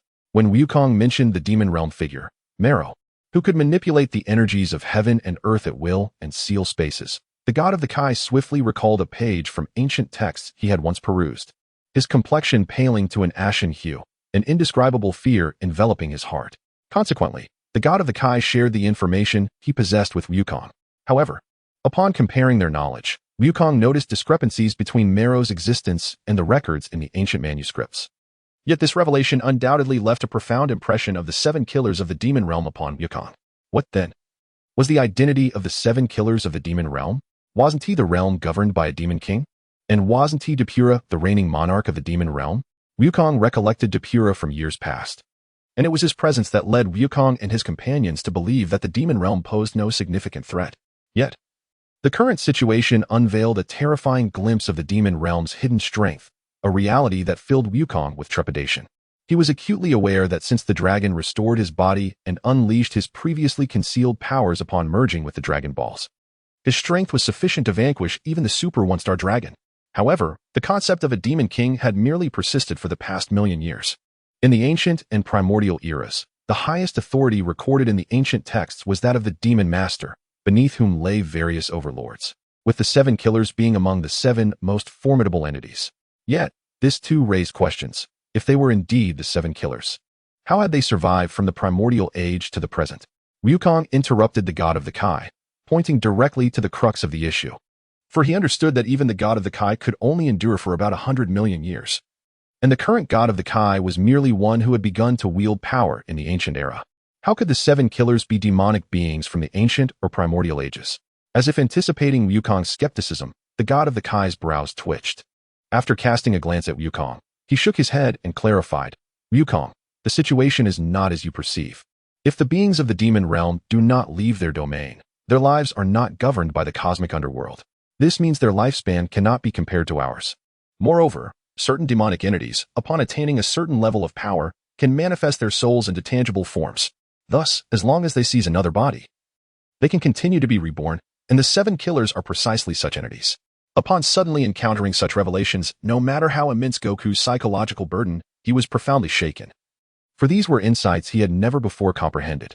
Had he not gleaned such ancient texts from the mouth of the Kaioshin, he would have never fathomed that the demon realm harbored such secrets. Yet, the questions lingered, and just as Goku was poised to inquire further, the Kaioshin seemed to decipher his thoughts and promptly divulged the following. The malevolent planet you once encountered, indeed, belongs to the demon realm, if the records are accurate. It is the home planet of one of the seven killers, a breeding ground for demons whose strength far surpasses that of the once feared Dabura. The entities dwelling there are capable of unleashing catastrophic chaos upon the universe. Goku gasped, recalling that if the malevolent planet had truly descended upon Earth in those days of weakness, even a solitary demon could have obliterated the entire globe. From the dramatic shift in Goku's expression, the Kaioshin discerned his trepidation and light-heartedly remarked, "However, the records indicate that the malevolent planet is bound by formidable seals. Since its departure from the demon realm, the demons within are unable to escape the confines of their celestial body, nor can they unleash their full power, thus sparing the universe from calamity, which is a negligible concern." Goku, however, remained unconvinced, rapidly revisiting the events of the past few days, attempting to unearth more secrets amidst the minutiae. Yet, as the enigmatic dark energy flashed through his mind, his countenance shifted dramatically. A look of unparalleled shock etched upon his features. Could it be? Goku furrowed his brow, his oceanic eyes shimmering with profound brilliance, while his heart surged with tumultuous excitement. Chapter 23. The Mysterious Woman, Drofin. The third update. On a distant celestial body, it appeared a brutal massacre had recently transpired. The crimson sky was translucent as blood, radiating an overwhelming sense of oppression. The dark brown earth lay scarred and pockmarked from the battle, a desolate sight, with the air thick with the acrid scent of blood, inducing a nauseating impulse. A series of figures appeared like phantoms, one imposing man stepping forth, resembling a blood-soaked apparition, his scarlet cheeks adorned with a grotesque grin, occasionally licking the blood from his lips with a long, pointed tongue, reveling in the visceral thrill of carnage. Fully aware that the blood on him was merely the splatter from vanquishing foes. Could it be 1,000, or perhaps 800? Another figure, a middle-aged man, pristine and unblemished, bore sharp, eagle-like eyes beneath his arched brows. Upon catching the faint whiff of blood, his aristocratic nose wrinkled slightly, and his brow furrowed in distaste. Yet, those present understood that such a seemingly genteel individual harbored the most lethal intent. Among the three who had journeyed from afar, the last to arrive was a young man. His battle attire stained a vivid crimson with the blood of his foes. Beneath his calm demeanor lay a tempest of murderous intent. In his left hand, he held a head still dripping with blood, the raven locks of the deceased woman tangled in his claw-like fingers, revealing her exquisite beauty. Yet, her lifeless eyes were wide with terror and helplessness, her contorted features suggesting that the young man had slowly tortured her after breaking her spirit. The young man cast a cold gaze at the hulking figure before him, relinquishing the severed head to the man without a hint of emotion. The brute, having discerned the head belonged to a beautiful woman, felt a perverse thrill surging within him. Upon receiving the grisly token, he embraced the bloodied head with unrestrained joy, eager to admire the delicate visage it bore. This man harbored a twisted obsession, collecting the heads of handsome men and beautiful women as grotesque trophies. A middle-aged man, disdainful of such depravity, turned his attention away from the brute, intending to inquire of a nearby rugged companion about the urgency that had summoned them all together. However, upon seeing the grave anger etched on the man's face, he wisely chose silence. The other two, the young man and the brute, also sensed the tension in the air, exchanging silent glances as they awaited their leader's words. Brother two, what on earth has transpired? After a prolonged silence, the brute, ever straightforward, broke the stillness with his inquiry, eschewing any hint of subtlety. The man known as Brother Two inhaled deeply, masking the fury within his gaze. When he finally opened his eyes, they were filled with sorrow, and he dropped a bombshell that shattered the atmosphere. Brother 3, Brother 4, Brother 7, and Brother 9 are all dead, slain by Sieku. The sudden revelation struck the remaining three like a thunderclap, particularly inciting the young man, whose anger flared uncontrollably upon realizing that his own elder brother was among the fallen. Brother 4, the youngest among their sworn band of 12, known as the 12 Assassins, each commanding a legion of 10,000 shadowy warriors. Present were the four, representing February, June, October, the Brute, and December. Stop. Anticipating the young man's impending outburst, Brother Two bellowed, his voice resounding like thunder within a 100-mile radius. The young man, now several dozen miles away, felt a tremor course through his body, as an overwhelming force compelled him to halt. In the subsequent moment, February and the others rushed over, signaling for calmness. The fierce gaze they cast made the young man relent, though his entire being trembled with reluctance. Chapter 23. The Mysterious Woman Driafin, Part 2. Brother, must we all remain silent? It is not only my elder brother, third brother, seventh brother, and ninth brother will also die with their eyes unclosed if this continues. I cannot accept this. The youth, stirred by indignation, transformed from a previously tranquil demeanor into one of grotesque rage. As he voiced his unwillingness, an astonishing aura emanated from him, hinting at his vow for vengeance. Suddenly breaking free from February's imposing presence, he attempted to flee, only to be met with a powerful gust that confined him once more. The voice that followed thundered, "This is our elder brother's order. He has commanded us not to provoke the evil Jack, including her." Interrupted by this fierce admonition, the young man's fury was momentarily quelled. Yet his expression was one of profound sorrow, compounded by the realization of his elder brother's obstructive command. In the brief silence that ensued, the handsome middle-aged June discerned the general situation. Despite his sorrow for the loss of his comrades, his inherent composure allowed him to see further. In the face of overwhelming power, he too chose to follow his elder brother's lead, recognizing that their strength could not contend with the monstrous Jack. Fourth update. Please support with your collections and recommendations. This week is swiftly passing, yet the number of collections for Twilight remains pitifully low. I implore all readers to lend a hand. However, the brash October disagreed vehemently with such a cowardly approach. Having the closest bond with December, he empathized deeply and, filled with his own indignation, questioned, why must elder brother act this way? We, the 12 brothers, should stand united in both advance and retreat. Must we truly defer to the whims of Jack? We have Lord Rake and Prince Jinnery above us. We possess the right to eradicate traitors. Now that Jack has offended our authority, it is our duty to confront him. No, you have no idea of Jack's terror. You are outsiders, unaware of the profound impact of past events. The power Jack wields is too formidable. Those who experienced the battles of yore would tremble in fear. Elder brother is correct. February shook his head, dismissing October's words. The memories of the past battles still haunted him, for any compatriot of the same generation would never forget the sheer horror of Jack's displayed might. Among the 12 killers, several were not of the Saiyan lineage, including October, December, and their elder brother, thus leading to some skepticism regarding Jack's overwhelming power based on hearsay. June, who had remained silent, was not a Saiyan either. However, his meticulous nature instilled in him an unwavering belief in the tales of Jack's frenzied strength. He understood that only by acknowledging the enemy's might could one avoid being intimidated by their hidden trump cards in battle. However, it is now apparent that February involuntarily shudders at the mere recollection of past events, a realization that sends a tremor through the wise June, who ponders whether the information he possesses is inadequate, thus elevating the formidable status of Jack in his mind. I urge you to exercise patience. Our elder brother will relay this matter to His Highness Journey and even King Grit. Should the opportunity for vengeance arise, our remaining 8 brothers will, if necessary, sacrifice their lives to ensure that Jack experiences profound regret. February attempts to temper the mindset of the two, adopting a measured tone to deter their immediate thirst for retribution. Yet he alone comprehends the improbability of such an outcome.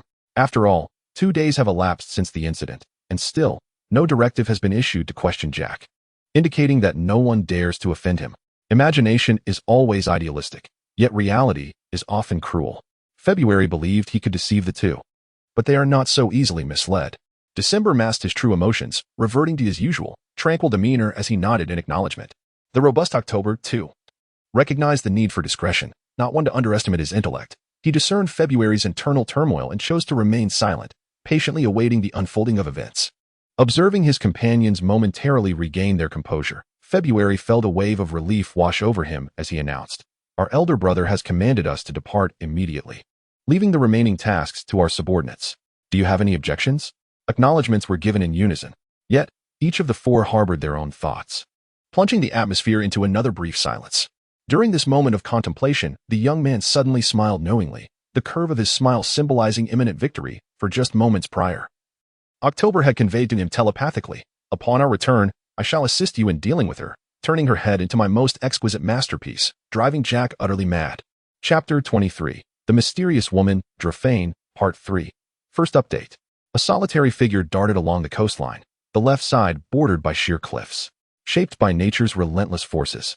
Gentle waves caressed the hardened rocks, resulting in the accumulation of delicate white sands along the shore, adorned with mottled, colorful shells, glistening under the sun's rays. A light sea breeze brushed against Gohan's face, allowing him to revel in the refreshing coolness of summer. In this desolate setting, he basked in personal tranquility, for he had always cherished peace. In moments of solitude, the world seemed to embody perfect harmony. Reflecting on this notion, Gohan couldn't help but smile wryly, as recalling the events of the past year stirred within him a complex array of emotions: confusion, liberation, or perhaps mere illusion. Prior to the emergence of the malevolent dragon, Gohan had endeavored to enhance his strength with the intent of safeguarding Earth. Yet, he alone understood that over the past 20 years since the Buu incident, his power had fallen far behind that of his father. Attributing blame to this aspect does not imply that Gohan harbored a desire to claim the title of the world's strongest. He was well aware that such thoughts had never crossed his mind. However, on the fateful day when Baby launched his assault, the tranquility that had long enveloped Gohan's heart was stirred anew, accompanied by a profound sense of self-reproach. Once, his prowess had vastly eclipsed that of his father. Yet during the 7 years leading up to the confrontation with Buu, his father, through relentless training, had surpassed him in the Super Saiyan 3 form. I based this on the animated version, where Goku's Super Saiyan 3 is more formidable than the mysterious Gohan, and Kid Buu is stronger than Gohan. Nevertheless, it was during that same year that Gohan relinquished his role as the primary protector of Earth. Over the course of 2 decades, he had made significant strides, yet upon facing Baby, he realized that his father had elevated himself to an entirely different echelon, with even Vegeta surpassing him considerably. It is perhaps ironic that, despite possessing extraordinary talent, Gohan was simultaneously gripped by a yearning for peace that repelled the notion of war. In the midst of this internal conflict, he found it impossible to harden his resolve for rigorous training. Rejecting the advent of war naturally led him to eschew the pursuit of strength. However, this mindset was irrevocably shaken during the Evil Dragon incident. Even if one desires a semblance of peace, the world will not permit such selfishness. He remained painfully vulnerable, with all battles largely borne by his father's strength. Unbeknownst to him, Gohan had lost his singular faith in Goku. It was not that he wished for his father to be denied the title of the universe's strongest, but rather that he could not bear the thought of perpetually being the one in need of protection. Yet, it was all too late. The evil dragon was vanquished. But the Dragon Balls were destined to vanish from the world forever, along with his father, who departed this realm alongside the Azure Dragon's shadow. In silent agony, Gohan was the one who suffered the most. His father's ultimate demise stemmed from his own shortcomings. Had it not been for the old Kai sacrificing his life for Goku's revival, this burden of guilt would have been an eternal companion. Now, although it was said that only Goku could withstand the might of the evil dragon, who could deny that had Gohan truly matured, even if he had not surpassed Goku, he would undoubtedly have been an invaluable ally, perhaps even preventing Goku's demise. No one ever blamed Gohan, yet he was not as carefree as Goten and Trunks. He understood far more. While Goten and Trunks possessed astonishing prowess that could not compare to his own, although they too had squandered a significant amount of time, was not his responsibility the greatest? Gohan smiled as he affirmed his own convictions. He bore an inescapable duty. Thus, for the past 6 months, no one knew the extent of his efforts. He trained his body with a fervor that surpassed even Vegeta's relentless pursuit. Due to having endured a prolonged period of physical frailty, the growth I experienced over the past 6 months has been modest, yet significant. During the interval between the baby incident and the evil dragon event, my strength was elevated by 2 tiers through numerous battles. While my fervent training in the preceding half-year enhanced my abilities by 1 tier, allowing me to reach the threshold of half a Super Saiyan. This half measure is a testament to my sense of responsibility. Gohan, concealing his innermost thoughts, forced a smile and even offered guidance to Tenor. However, in solitude, he relentlessly chastised himself, striving to attain greater power to defend the Earth in place of his father. During this time, Gohan recognized that he had changed. More importantly, the fervor for peace within him had begun to show signs of fracture and wavering. Little did he anticipate that his father would unexpectedly reappear in this world. Driven by instinct, Gohan's mindset shifted once more, and subconsciously, he relinquished the burden of protection, transferring the responsibility of safeguarding the Earth back to his father. In that moment, Gohan found himself in turmoil, grappling not only with his faith in peace, but also with a burgeoning disdain for his own perceived weakness. Yet, he was tormented by an inherent aversion to the pursuit of power, yearning only to cherish those close to him, deeming that sufficient. He felt no need to assume the role of a savior, for he had no desire to do so, recognizing that such a path would invite trouble. Human nature is inherently selfish, and Gohan believed himself to be no exception. As his heart underwent yet another transformation, his inner world became increasingly conflicted. Nevertheless, he continued to conceal his true feelings, allowing his cheerful facade to remain intact. However, while Gohan was lost in contemplation, a melodious request, akin to a celestial melody, stirred his senses.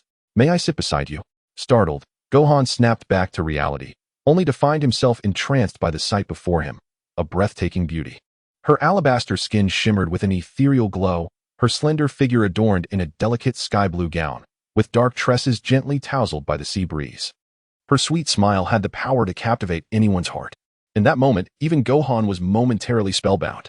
Yet, true to the legacy of Goku, he harbored no ulterior motives. Rather, he was simply mesmerized by the exquisite visage before him, for it was the first time he had encountered such unparalleled beauty. Gohan stood transfixed. His breath caught in his throat. Had he been ambushed at that moment, he would have been in the gravest peril. That stunning smile lingered.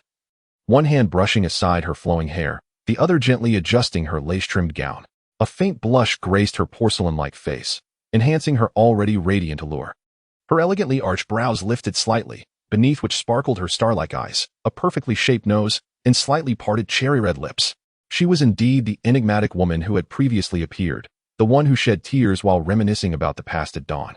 Gohan, finally responding, felt a flush of embarrassment wash over him as he stammered his words. Upon hearing Gohan's remarks, the mysterious woman beamed once more, then gracefully settled herself beside him. A mere half-meter away, her luminous eyes fixed intently on the azure sea. Gohan swiftly adjusted his demeanor, inhaling the subtle, orchid-like fragrance that wafted through the air. Yet his heart remained untroubled. Instead, he sensed a sanctified aura emanating from her, which alleviated any apprehension regarding her unclear origins. After a brief moment of awkwardness, Gohan broke into a cold sweat. Had she been an adversary, he might have been struck down in an instant. Fortunately, she harbored no malice.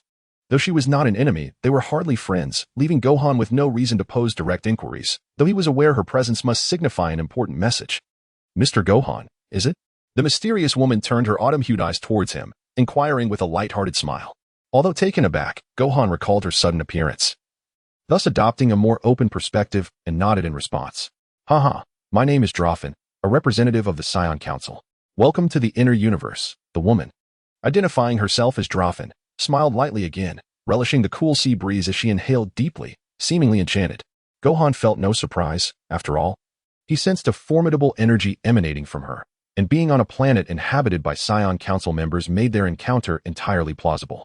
Curiosity piqued, he directly inquired, "May I ask what brings you here, Miss Drafen?" "Well, there's nothing particularly pressing. I merely wish to see you, as you bear a striking resemblance to him," Drafen replied. But her expression suddenly shifted to one of melancholy, her delicate brows knitting into a subtle wave. "Him?" Gohan's interest was aroused, having noted the change in her demeanor. Yet, Drafen did not fully elucidate, instead diverting the conversation. "I hope you all can become friends." Noticing Gohan's resigned expression, Drafen chuckled lightly and added, "You must have noticed the grand formation that separates the inner and outer universes. I am unaware of its origins, although I have been curious about it since childhood. I have found no information. I wonder how those from your world perceive it?" Her words struck Gohan with startling clarity, though his expression remained unchanged. A tempest of concern surged within him. Grid had not elaborated on the ceiling formation, yet this mysterious woman had voluntarily disclosed her ignorance regarding its origins. This implied that the inner universe, too, was unaware of its provenance, a revelation that hinted at numerous possibilities. In Gohan's gaze, he discerned the true intentions of the other. And with a smile, Drafen continued, "I have a deep yearning to explore the world beyond our own. It is a pity that I have never had the opportunity until now. Could you enlighten me about the outside world?" "Haha, please do not mind my curiosity. Our two races are renowned as the mightiest warrior nations of the inner and outer cosmos. I wonder which side will emerge victorious in this great conflict. And if our two races have ever determined a victor in the past?" Before Gohan could respond to the first inquiry, the subsequent questions struck him like heavy bombs, stirring his heart. Nevertheless, his expression remained as tranquil as a still pond, and he replied with a smile, "Haha. I too have only recently learned of the existence of the inner cosmos. I am not well versed in the matters of the Great Formation, as my home on Earth is quite distant from here. Earth is a beautiful place, with gravity akin to that of here, though its size is considerably smaller, adorned with a blue sky and white clouds. History has already provided the answer. We are each the first race of our respective cosmos. Have we truly never had the chance to venture into the outer cosmos? It is only within this past year that the outer cosmos became aware of the inner cosmos's existence. Yet, why did the inhabitants of the inner cosmos not appear a year ago? The mutual recognition of our races as the strongest warrior nations does not clarify which side is truly superior. Surely, there must be some hidden intricacies at play. Oh, I had presumed there to be significant differences. Drafen feigned disappointment, and his authentic expression tightened Gohan's gaze as he sought to extract further information. There exists a planet where the sky is verdant, the clouds tinged with azure, and the flora is a striking blue. There is another planet devoid of sunlight. Its surface formed entirely of rock, yet it shimmers with the brilliance of countless stars. Gohan engaged Drafen in conversation, and for a moment, their camaraderie blossomed as they exchanged laughter. Yet, both understood the unspoken truths that lingered beneath the surface. Chapter 24. The battle commences, the feudal lord struggle, Part 1. Third update. Outwardly conversing amicably, Gohan had gleaned much from Drafen's subtle hints. However, he did not wholly accept the other's assertions, intrigued instead by the reasons behind Drafen's enigmatic manner of speech. This sudden appearance of a mysterious woman had certainly prompted a sense of caution within him. While he was puzzled by her identity, there was no need for him to pursue the matter further, as some things are not as straightforward as they appear. Her melodious laughter, though not as resonant as the waves crashing upon the shore, possessed a calming allure. As Gohan recounted his experiences of interstellar travel, the vivid scenes, some amusing, others perilous or awkward, evoked inexplicable laughter from Dorofin, which Gohan found slightly vexing. During their exchange, Dorofin's mind occasionally conjured the image of a figure, strikingly similar yet seemingly worlds apart. Their personalities and upbringing were not alike, yet they shared a remarkably similar starting point in life. However, under differing circumstances, the chasm between their current selves had grown significantly. Sensing the profound sadness emanating from his companion's silence, Gohan judiciously adopted a demeanor of quietude. Yet, in that fleeting moment, an unexpected upheaval transpired. Instinctively aware of the discord in the atmosphere, Gohan erupted with a fierce intensity, swiftly lifting the seated Drolfin as he ascended into the sky, halting at an altitude of 1,000 meters. The tranquility of the ocean, once calm, now morphed into a tumultuous spectacle as an enormous dragon surged forth from beneath the waves. In an instant, a blue luminescence pierced the surface, heralding the arrival of a colossal water dragon, which charged towards Gohan and Drolfin's tranquil position with a deafening roar. Recognizing that the threat was far from over, Gohan released his hold on Drolfin, pivoting with agility to unleash a devastating energy wave, which obliterated the stone dragon that had coalesced from the cliff below. It was only then that Drolfin grasped the gravity of the impending peril. Despite her considerable strength, she felt woefully inadequate compared to the level of combat before her. Aware of Gohan's intent through his gaze, she hovered beside him, yet the sudden turn of events sent a tremor through her spirit, draining the color from her porcelain skin and igniting a flicker of panic and regret in her beautiful eyes. She understood that the attack was now imminent, and the companions responsible for her safety had likely perished. Her life was now in jeopardy. Gohan's eyes narrowed as he beheld two unfamiliar figures materializing ahead. Following the battle with Kakarot, he had come to realize that some individuals possessed the ability to harness elemental forces or other energies of the earth. However, encountering two such adversaries in one day made Gohan acutely aware that the situation was far more complex than it appeared. Without exchanging superfluous words, he advanced slightly, allowing electricity to course through his body as golden light surged around him. His golden hair stood on end beneath the intense golden flames, and his emerald green eyes radiated an icy resolve as he transformed into a Super Saiyan at the first level. Saiyans, no matter who you are, vacate this place immediately. The larger of the assailants bellowed, suppressing a flicker of fear upon witnessing Gohan's transformation. They were none other than the members of the Kill Guard, October and December. The younger one, however, was not as reckless as his counterpart. Upon observing the disturbance in the surrounding energy, he recognized that Gohan was no ordinary foe. Even without the ability to sense the opponent's power, his sharp instincts informed him that this prey possessed the capability to counterattack. Upon hearing the adversaries speak, Gohan furrowed his brow, affirming that they were not targeting him directly. However, their words sparked his curiosity regarding the identity of the mysterious woman, while simultaneously instilling a wariness about the truth lurking behind the events. Gohan, Mr. Gohan, Drolfin murmured, her lips forming a delicate line of crimson.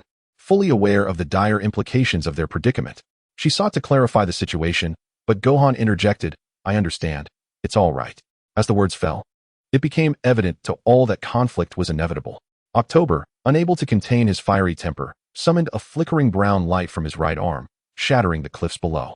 Subsequently, an endless cascade of rock fragments converged upon his right arm, and within the span of a single breath, a colossal stone fist, measuring 10 zhong, was hurled towards Gohan. Gohan had indeed chosen an appropriate battlefield. Positioned high in the air significantly diminished the efficacy of his opponent's water-based powers. As he observed the impending strike, an astounding aura erupted from his being. With his right hand extended forward, he unleashed a beam of golden light, shattering the opponent's fist upon impact. Yet, October merely sneered, while December retaliated with a ki blast. At the moment Gohan extinguished December's attack with his left hand, October's shattered right hand reformed, striking Gohan with astonishing swiftness, catching him off guard. As October engaged in combat with December amidst the billowing smoke and flames, he exploited the advantage of obscured vision to launch his attack. Gohan was taken aback. The subtle aura emanating from his adversary, derived from the power of stone, was so faint it could easily be overlooked. In an instant, a massive stone fist broke through the flames, crashing before him. With a thunderous impact, Gohan crossed his arms in defense, but the overwhelming force still propelled him backward. Although the backlash affected Drolfin behind him, Gohan absorbed most of the force, sustaining minimal injury, retreating 100 zhong. Gohan utilized his own ki to dissipate the residual waves of energy around him. Suddenly, he unleashed several ki blasts, carving arcs through the void as they pursued his adversaries. Taken aback by Gohan's counterattack, October and December hastily defended themselves, yet they were still pushed back 1,000 meters by 3 of Gohan's ki blasts. With the youth coughing up blood but his eyes burning with fervor, October was likewise alarmed. His right arm had become the focal point of the assault. Completely shattered at this moment, had it not been for his body's resilience surpassing that of his peers, he would have been left in a bloody mess. Chapter 24. The battle commences, the Lord's Contest, Part 2. A single strike was enough to subdue the enemy. Gohan's overwhelming force eclipsed the combined efforts of his opponents. Nevertheless, they showed no signs of immediate surrender. In their desperate bid to eliminate Drolfin, they were prepared to stake their very names, inadvertently alerting him to their intentions, thus compelling them to fight to the bitter end. Damn it! Both shouted in unison. The youth wiped the blood from the corner of his mouth, radiating a deep blue light as he summoned the energies of the surrounding world. A torrent of water surged forth, coalescing into several 100-foot-long blue dragons that ferociously lunged at Gohan. Meanwhile, October's body glowed with intensified brown light, continuously absorbing rock fragments around him. Under immense pressure, a multitude of stones gathered upon his outer layer, having assimilated the sheer cliff face, towering 1,000 zhong in mere moments. As the water dragon surged forth, the mighty giant absorbed an immense stone block, nearly 10,000 square feet in size, into its own colossal form, towering 100 feet high. With a single step, it traversed the void in pursuit, the synergy between them exuding the formidable might of 7 forces, all aiming their assault at the frail Gohan. Faced with such a concerted onslaught, Gohan merely scoffed, initially employing a protective shield to ensure Drolfin's safety, before stepping outside its confines.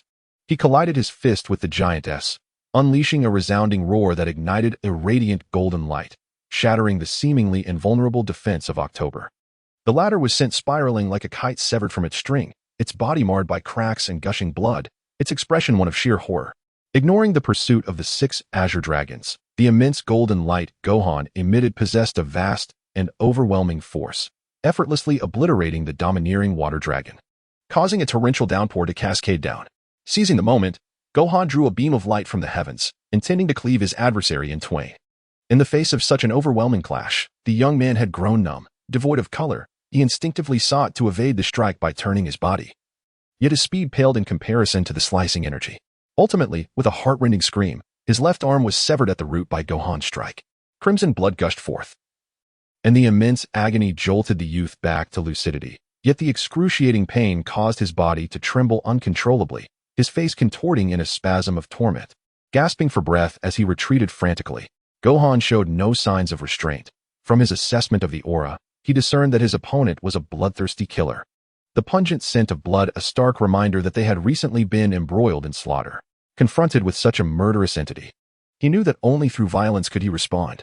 However, just as Gohan stepped forward to obliterate his foe, the surrounding expanse suddenly crumbled into a void, and a formidable aura descended upon the battlefield in an instant.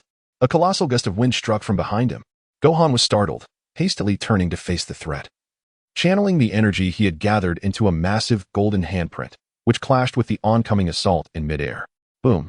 A tremendous explosion erupted, unleashing a cataclysmic force that dispersed the cloud of destruction across 100 miles, sending a tempest that uprooted flora within 10 miles. Even the vast ocean beneath roiled into towering waves, and onlookers on the planet beheld the celestial bodies above quaking violently, the ground trembling beneath them. Gohan, caught off guard, suffered no injury, yet he lost the ability to sense the presence of his previous adversaries in the aftermath of the collision. They had seized the opportunity to flee. At that moment of shattered void, Goku and Vegeta, among others, sensed the shift in Gohan's energy, their expressions shifting instantly. However, upon realizing that Gohan had relinquished his Super Saiyan state, they fell silent, exchanging nods with Goten and swiftly pursuing the site of battle. Gohan sensed that his opponent had truly vanished, allowing him to relax as the layers of golden light dissipated, revealing his dark hair once more. However, he found himself puzzled as to why the adversary chose to attack him instead of directly eliminating Drolfin. Consequently, Gohan began to subconsciously regard the enigmatic woman before him with caution. When she politely requested to leave, he made no effort to detain her, instead watching her ethereal, pale blue figure fade into the distance. In less than 3 seconds after Drolfin's departure, Goku and Vegeta traversed the vast distance, only feeling a genuine sense of relief upon seeing Gohan unharmed. Yet, as they engaged in conversation with him, they too became intrigued by the mysterious identity of Drolfin. All three harbored questions in their minds. Who exactly was she? Chapter 24. The battle commences, the Feudal Lords Contest, Part 3, 5th Update. Returning to Earth, the gravity of the situation rendered the atmosphere around them tense and heavy, leaving everyone in the realm of the divine speechless and paralyzed by despair. Even Android 18, who was fearless in the face of adversity, truly grasped the essence of fear. Do we truly possess no glimmer of hope? Tien broke the silence. Posing the question with an air of apparent calm, though despair lingered within him. After a moment of struggle, he declared with indignation, "We cannot simply sit idly by. We must take action." His hands clenched tightly, demonstrating his resolve. "There is no reason for us to evade this. We are Dragon Ball warriors, after all," Yamcha chimed in. Though he hesitated when mentioning Goku, inwardly questioning, "Can we still rely on Goku?" His voice dwindled to a whisper. The group fell into contemplation, fully aware that, at this moment, they no longer had Goku as their pillar of support. Note, they remain unaware that Goku has already returned. No. Perhaps sensing the forced bravado of his comrades, Tien rallied his friends with renewed vigor, stating emphatically, "We still have a chance." This declaration lifted the oppressive atmosphere back to a semblance of normalcy. However, Tien's unwavering conviction sparked curiosity among all present, except for Mr. Popo, as they wondered about the source of his confidence. "We still possess hope, albeit faint, yet we must endeavor to try. Indeed, we have a chance," Mr. Popo added. Hearing such words, the group was momentarily taken aback, a mix of excitement tinged with a hint of anxious pessimism. "Is that truly so? Tien, what other options do we have?" Krillin inquired, his eyes reflecting a yearning for hope and possibility. "Yes, we have one potential course of action, the hyperbolic time chamber," Tien declared, gesturing towards the temple behind him with emphasis. The hyperbolic time chamber. Everyone, except for Mr. Popo, was once again astonished, their expressions revealing a flicker of hope. Yet, the question lingered, was this plan truly feasible? On the 18th, maintaining a rational perspective, she finally spoke up. "Can we truly elevate our strength to another realm within such a brief span of time, thanks to the hyperbolic time chamber?" Although reluctant to dampen the spirits of the group, the 18th voiced her inquiry candidly, her eyes gently closing as she pondered. "Indeed. Can we significantly enhance our combat prowess in just 2 days? After all, with only 2 days at hand." Her husband's cold splash of reality prompted Krillin to soberly question the feasibility of their endeavor. Tianjin, Yamcha, and Kaiatsu fell into a contemplative silence. "However, it is not entirely impossible, for this time we each have 5 days." Tianjin's words resonated like a melodious symphony, invigorating those present. Yet, reflecting on past events, he continued, "Due to the previous destruction of the hyperbolic time chamber by Majin Buu and Super Saiyan 3 Gotenks, along with Mr. Piccolo's obliteration of the access door, I have made adjustments. I reached an agreement with the deity of that dimension, requesting the right to remain there for 5 years, and he graciously acquiesced to my request. Thus, each of us will have 5 days within the hyperbolic time chamber, allowing for a substantial enhancement of our powers." With this monumental revelation, the atmosphere erupted in excitement. Kaiatsu floated midair, performing a joyful somersault. "Really? Haha, this is fantastic. Thank you, Lord Kami." Everyone was elated, finally catching a glimmer of hope, envisioning the sun rising in 16 days. At that very moment, the sun shone with an even more radiant brilliance. Meanwhile, on the planet of the Saiyans, a robust figure stood on a balcony, gazing contemplatively at the moonlit sky, which bore a larger satellite than that of Earth. Lost in thought, he was abruptly awakened. "Father, may I inquire what orders you have?" Neely dared not meet the eyes of his imposing father, instinctively feeling a sense of dread towards his father's iron-fisted methods. Noticing the somber expression on his father's face, he understood that the man was aware of the events that had transpired that day. "Neely, I expect you to manage Kakarot well. He is loyal to you. I do not wish to directly interfere in your confrontations, but I do not want to witness a repeat of past occurrences." Great S unspoken authority weighed heavily on Neely, causing beads of sweat to form. He could only respond instinctively, "Yes. I am aware of the matters concerning Kakarot and the threat he poses, since I have not issued any commands." "You should not be so wary of him. Have you already forgotten the madness of his past battles?" The sudden mention of Kakarot's chaotic conflicts sent a wave of apprehension through Neely. "If Kakarot truly intends to provoke him, I advise you to steer clear of this turmoil." Kakarot is a vital subordinate of mine, and I wish to see him unharmed. Even so, you may not be able to inflict any damage upon him. Furthermore, I urge you to keep the matter of your confrontations discreet, so as not to incite suspicion among the Saiyans. Our true enemies do not lie among them. Upon hearing the thunderous words of Grit, Jenny realized the profound negative repercussions of the recent raid, and for the first time, he witnessed the fury of his father. Indeed, Jenny replied respectfully, but after a moment of contemplation, he added, Father, after reconnaissance, it appears that the powers of Goku and Vegeta have significantly increased. Yes, I am aware. I did not anticipate such rapid advancement in just 3 days. They truly embody the essence of Saiyans, Grit responded, gradually calming his demeanor with a reflective tone. However, he wondered if such observations were sufficient, particularly regarding Goku, whose strength remained an enigma. Do not dwell on it excessively. Everything remains within my contemplation. The tournament commences tomorrow, and we must remain vigilant against them. What about those who previously assaulted Vegeta? Indeed, they are the ones of utmost concern. I hope they do not disrupt the proceedings of the tournament. By the way, what are the others? Grit shifted the conversation, posing an unusual inquiry. There has been no significant movement. The Elder Council shows no signs of change. However, Jenny refrained from elaborating, having sensed an unsettling undercurrent. Still no news of Shadow? Is there absolutely no trace of them? Uncertain, but various indications suggest that Shadow might have departed the inner universe. Is that so? Could it be that they have ventured to Earth? Grit's eyes sparkled with profound insight as he chuckled. Earth, what should we do? Jenny inquired urgently. Nothing of great concern. It is already night. You should retire and rest, Grit advised. Yes, I shall take my leave. Jenny bowed and strode out with agile steps. Grit then turned his attention back to the desolate moon. Chapter 24. The Battle Begins. The Lord's Rivalry, Part 4. Time continued its relentless march, and suddenly, the sky brightened as the crimson sun replaced the pale moon, casting a ruby glow to the east. Goku and the others were fully prepared, awaiting departure. Today marked the commencement of the grand tournament, and the participants residing there had mostly gathered to embark towards the colossal celestial body, where an extraordinary battle awaited them. Goku. We cannot personally attend the venue. The gravitational pull of the tournament planet is overwhelming, so you must take care of yourself. Goten and Gohan will depend on you. Chi-Chi tenderly admonished, grasping Goku's hand. However, those present could discern the underlying truth in Chi-Chi's fierce gaze. Her concern was for the safety of Goten and Gohan. The affectionate glimmer in her eyes served as a warning to Goku. Should anything befall their sons, he should understand how to address it, correct? An unabashedly protective threat. Such was the consensus regarding Chi-Chi's sentiments. Everything will be fine. We shall only be there for 8 days. The preliminary rounds will last 5 days, selecting the top 64, followed by 3 days for the final competition.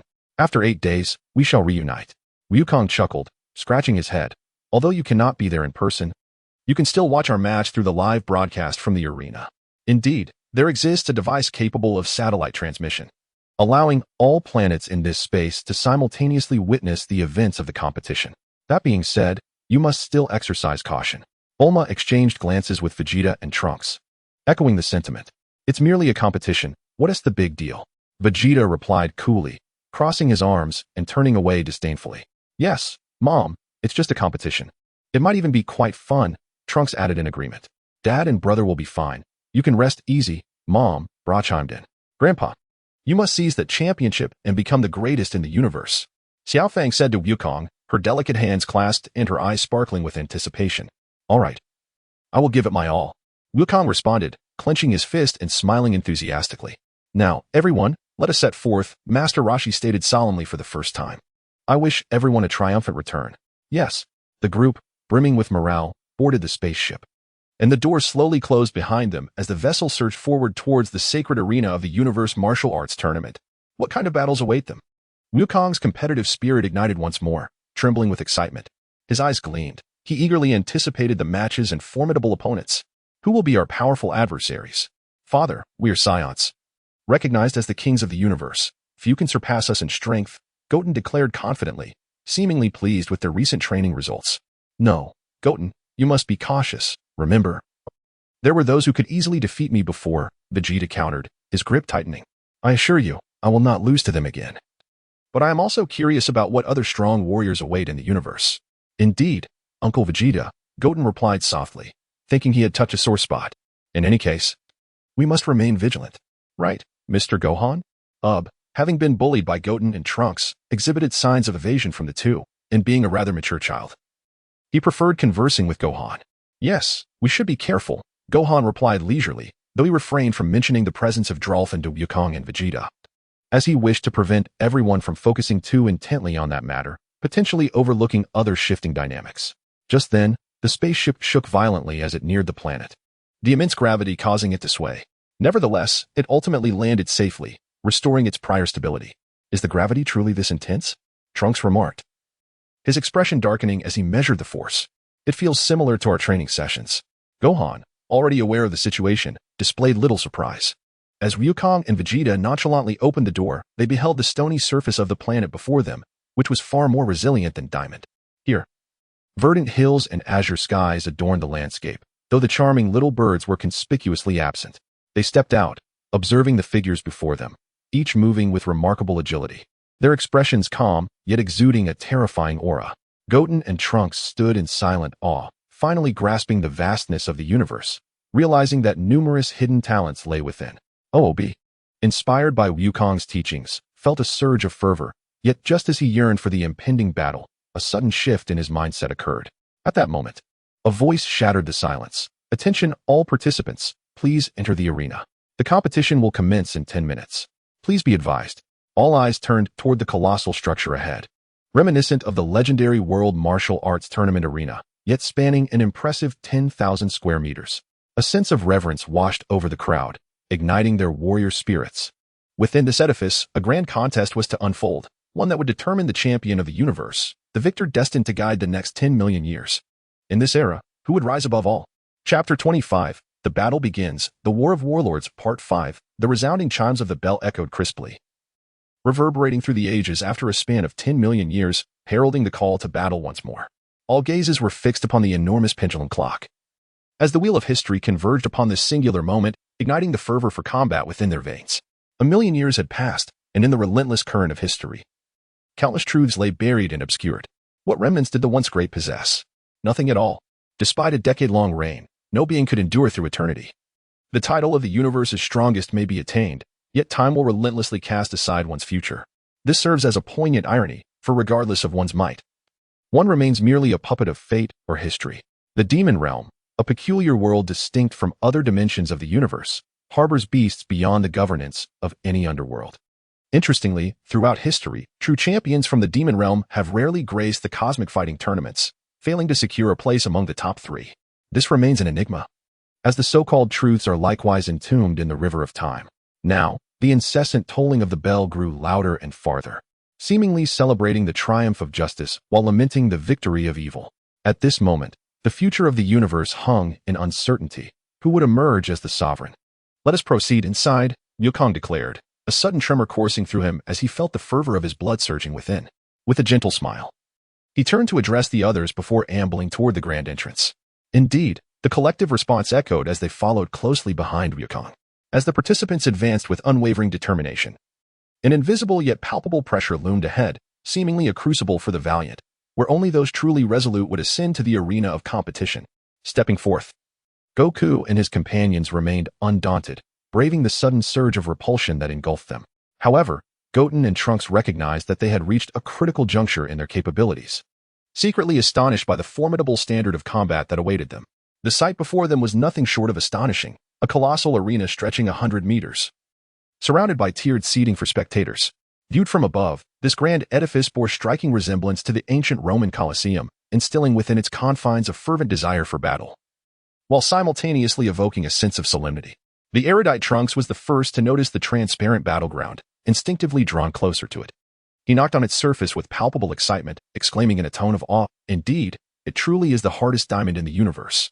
Apologies, but I, Moluo, seek to verify something.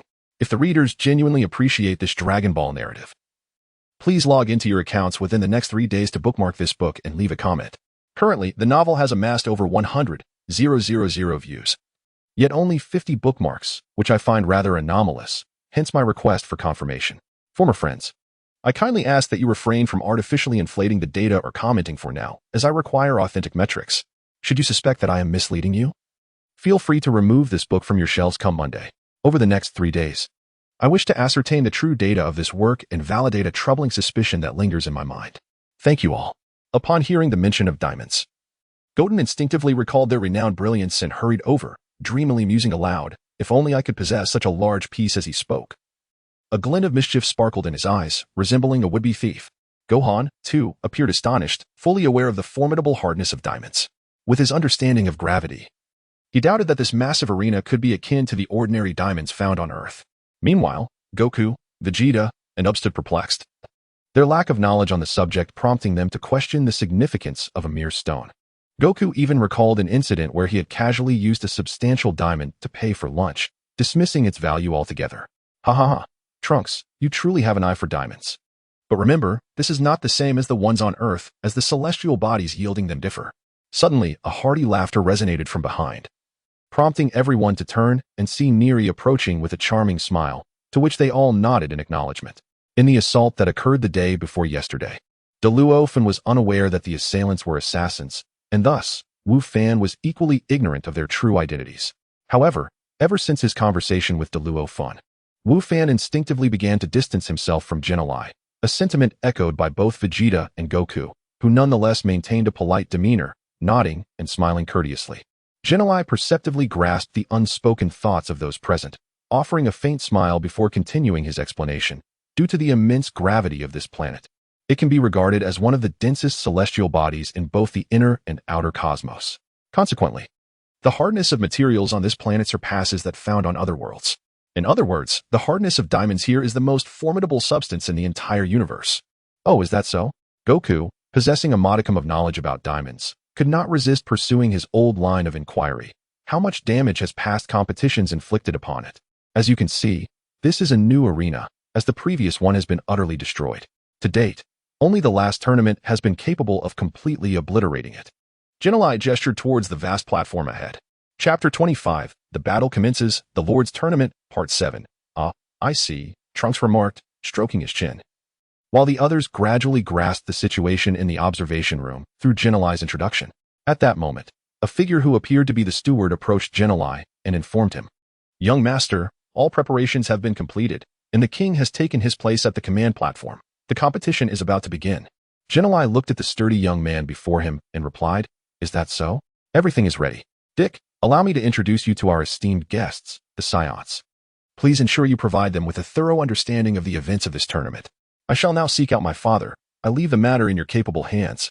"Yes, your highness." The young man named Dick bowed respectfully as he bid farewell to Genelai, then turned to Goku and his companions, saying, "Feel free to ask me anything. I will share all that I know." "You are a fighter as well, are you not?" Trunks was the first to inquire, feeling a sense of camaraderie with the affable young man. "Indeed, though I am not particularly skilled in combat, I do not possess the same prowess as you Saiyans," Dick replied with a smile. "Haha, strength is not so clearly defined," Goku remarked, somewhat aimlessly. However, upon noticing Dick's slightly awkward demeanor, he shifted to the main topic. "You must have information regarding the participants in this tournament?" "Yes, but we cannot disclose specific details about the competitors to outsiders. All we can provide is a brief introduction to the contestants before the match," Dick explained. "Indeed, that is quite necessary," Wu Fan nodded in agreement, supporting his chin with his hand. "How many contestants are there in this tournament?" Vegeta, displaying a wry smile at Goku's straightforwardness, opted for a more subtle approach to extract information. "There are 896 participants, with 332 hailing from the inner universe and 564 from the outer universe. However, thousands have gathered at the venue, as the preliminary round aims to select 56 warriors for the semifinals, with a few among you, along with the king and the young master, advancing directly to the next stage." Upon hearing this, Gohan fell silent, for in this revelation, he unexpectedly found no mention of Sieku, and he was acutely aware of the gravity of the situation. The pressure exerted by Sieku surpassed even that of Jinny. In this regard, is it true that each galaxy, among the total of 4, comprises 141 warriors? After a moment of contemplation, Goten inquired. "No, that is not the case. We select based on their combat prowess. The Eastern Galaxy has 176 warriors, the Western Galaxy has 192, the Southern Galaxy boasts 180, while the Northern Galaxy only has 84. And the Demon Realm contributes 12. Only 84 from the Northern Galaxy." Both Trunks and Goten questioned, as the Earth belongs to this galaxy. Indeed, that is the reality, as the combat standards there are rather low. However, Your strength is exceptional. Saiyans are anything but ordinary. Dick did not underestimate the familiar faces before him. For according to the information he possessed, they all exhibited remarkable combat abilities. Recent celestial phenomena had many pointing fingers at Goku. And Dick's suspicions were not far from the truth. Are beings from the demon realm also coming to fight? This does not bode well. Goku recalled the persistent provocations from the demon realm, a flicker of anger igniting within him. Gohan and the others had also learned of certain deeds from Goku's mouth regarding the demon realm, and thus held a certain apprehension towards the aforementioned 12 individuals. Vegeta felt a surge of genuine rage. Having faced defeat at the hands of an opponent in the past, he now possessed the strength to fight back. And that deceptive phantom punch had tricked him grievously. Indeed, such is the case, as the demon realm has always participated in this grand tournament. Though they do not dare to act recklessly. It seems a chaotic battle is brewing in the cosmos, Vegeta remarked, his tone cold as he crossed his arms. Meanwhile, OOB remained silent, standing there in contemplation. What is it, Bu? What troubles you so? OOB silently questioned Fat Bu within himself. I do not know. It feels as though I have been here before, long ago, and now I sense an invisible weight pressing upon me. Is that so? What should we do? We are one and the same. OOB replied with great urgency, his mind clouded with concern. Will this affect the competition? I do not know, came the silent response. After a period of arrangements, all preparations were complete. The competitors and spectators, those with sufficient capability to arrive, took their places in the rest area. The competition officially commenced. Chapter 25, The Battle Begins, The War of the Lords 8, 4th Update. A resounding voice echoed throughout the entire venue. The speaker was none other than the Kaishin. Instantly, the entire arena erupted in cheers, only to fall silent in an instant. All the warriors instantly arrived in the audience seats, sitting with a speed that rivaled even Goten's. At that moment, the colossal screen in the northern expanse illuminated, revealing a sophisticated intelligent computer. The numbers and figures within were in constant flux, eagerly anticipating the emergence of all present. Indeed, the screen finally stabilized, depicting two figures, the celestial deity Starn from the northern galaxy and the warrior Sutton from the southern galaxy. As the subtitles materialized, two individuals manifested on the stage, one clad in divine attire, towering in stature, while the other stood bare-chested, with yellow hair and a robust physique. Commence. In an instant, both vanished from sight, yet none among the audience displayed any astonishment. Observing the battle, Goku exclaimed with enthusiasm, "Incredible! Despite the immense gravity, their speed remains astonishing. The warriors of the universe are truly unfathomable." The dazed OOB regained his composure. Stepping closer to witness the unfolding conflict, the arena was perpetually agitated by shockwaves, the sound of their swift movements reverberating through the air. Suddenly, both fighters' speeds diminished, revealing Sutton pursuing Starn, who then accelerated instantaneously, aiming to deliver a powerful blow. Starn, unfazed, swiftly conjured a ki blast, intending to strike first at Sutton. Left with no choice, Sutton countered with his own ki attack, which soared beyond the venue. Due to the overwhelming gravity, the energy blast detonated upon impact with the ground, emitting a brilliant light and a fierce gust of wind, yet only singed the earth slightly, demonstrating minimal destructive power. Both combatants halted, standing in the arena. The warm-up match had concluded. It was time for battle. Sutton remarked, "I haven't even unleashed the full potential of the World Tree's lineage." Starn replied, "Indeed. I never expected your speed to be so formidable." "Is that so?" "We shall see," Sutton replied, vanishing once more, his speed now several times greater than before. Starn merely smiled and leapt backward, as a ki attack crashed into the spot he had just occupied. Upon landing, Starn utilized the recoil to propel himself upward, launching a kick forward. In the urgency of the moment, Sutton raised his left hand to block Starn's right leg while retaliating with a punch from his right hand. What? Starn sensed impending danger and quickly shielded himself with both hands, yet the force of the impact propelled both fighters apart. Sutton, however, swiftly regained his footing and pursued Starn. As Starn turned around, he found Sutton before him, and in a flurry, clenched his fists to gather energy, activating his protective shield. The resultant force struck Sutton unexpectedly, sending him reeling. "Is this truly your power?" Sutton observed Starn, beads of cold sweat forming on his brow. "Yes, this is my strength. Come on. I believe you have yet to unleash your full potential. Did you notice that as well? Initially, I thought that full strength would not be necessary in the first match. Yet it has proven otherwise." Sutton has similarly surged in power, though confusion still lingers in his heart. The outcome is evident. Vegeta observes the unfolding contest. As both contenders reveal their true capabilities, He discerns the result through their auras, proclaiming that deity is destined to win. He has not even unleashed his full strength yet already surpasses his opponent. Others nod in agreement with Bakita's assertion, yet Dick, standing nearby, watches them with a furrowed brow and a silent demeanor. The first to attack is Star, who swiftly maneuvers behind Sutton, landing a punch to his back. Unyielding, Sutton spins to retaliate with a punch of his own, only to be blocked. He unleashes a series of energy blasts, but Star heightens his aura, nullifying each one. Sutton vanishes, reappearing beneath Star, leaping to strike at his chin, but Star has already evaded, now crouched beneath Sutton, delivering a heavy blow to his abdomen. This explosive assault renders Sutton unconscious, determining the victor, Star. A voice resounds throughout the arena, and the audience erupts in astonishment. After all, there are non-participant spectators. The combat was exhilarating, showcasing a high level of skill. Goku observes Star, whose strength remains concealed, while he scans the energy fields of those present. Noting the presence of many hidden talents, Goten and Trunks fall silent, having never anticipated the intensity of this tournament would far exceed their expectations. Upon hearing the results of the first match, those invested in the tournament erupt in cheers, igniting excitement throughout the entire inner universe. In this moment, the Cosmic Fighting Tournament officially commences. Chapter 26, The Brave Guardian Pacus, Part 1. First update. Dragon Ball, The Legend of the Emperor emphasizes the narrative structure and the depiction of fervent battles, which may not align perfectly with the style of a novel. However, Moluo envisions transforming this story into a non-commercial comic in the future, thus avoiding infringement. And therefore writes Dragon Ball, The Legend of the Emperor in a manga animation format for ease of future adaptation. Moluo believes that many Dragon Ball enthusiasts still revel in the passionate battles, and of course, the captivating storyline will also satisfy the audience. Please support Moluo. Thank you. Victor Star. A commentary from the arena, processed for clarity, reverberates throughout the inner universe, followed by the cheers of billions, many calling out Star's name.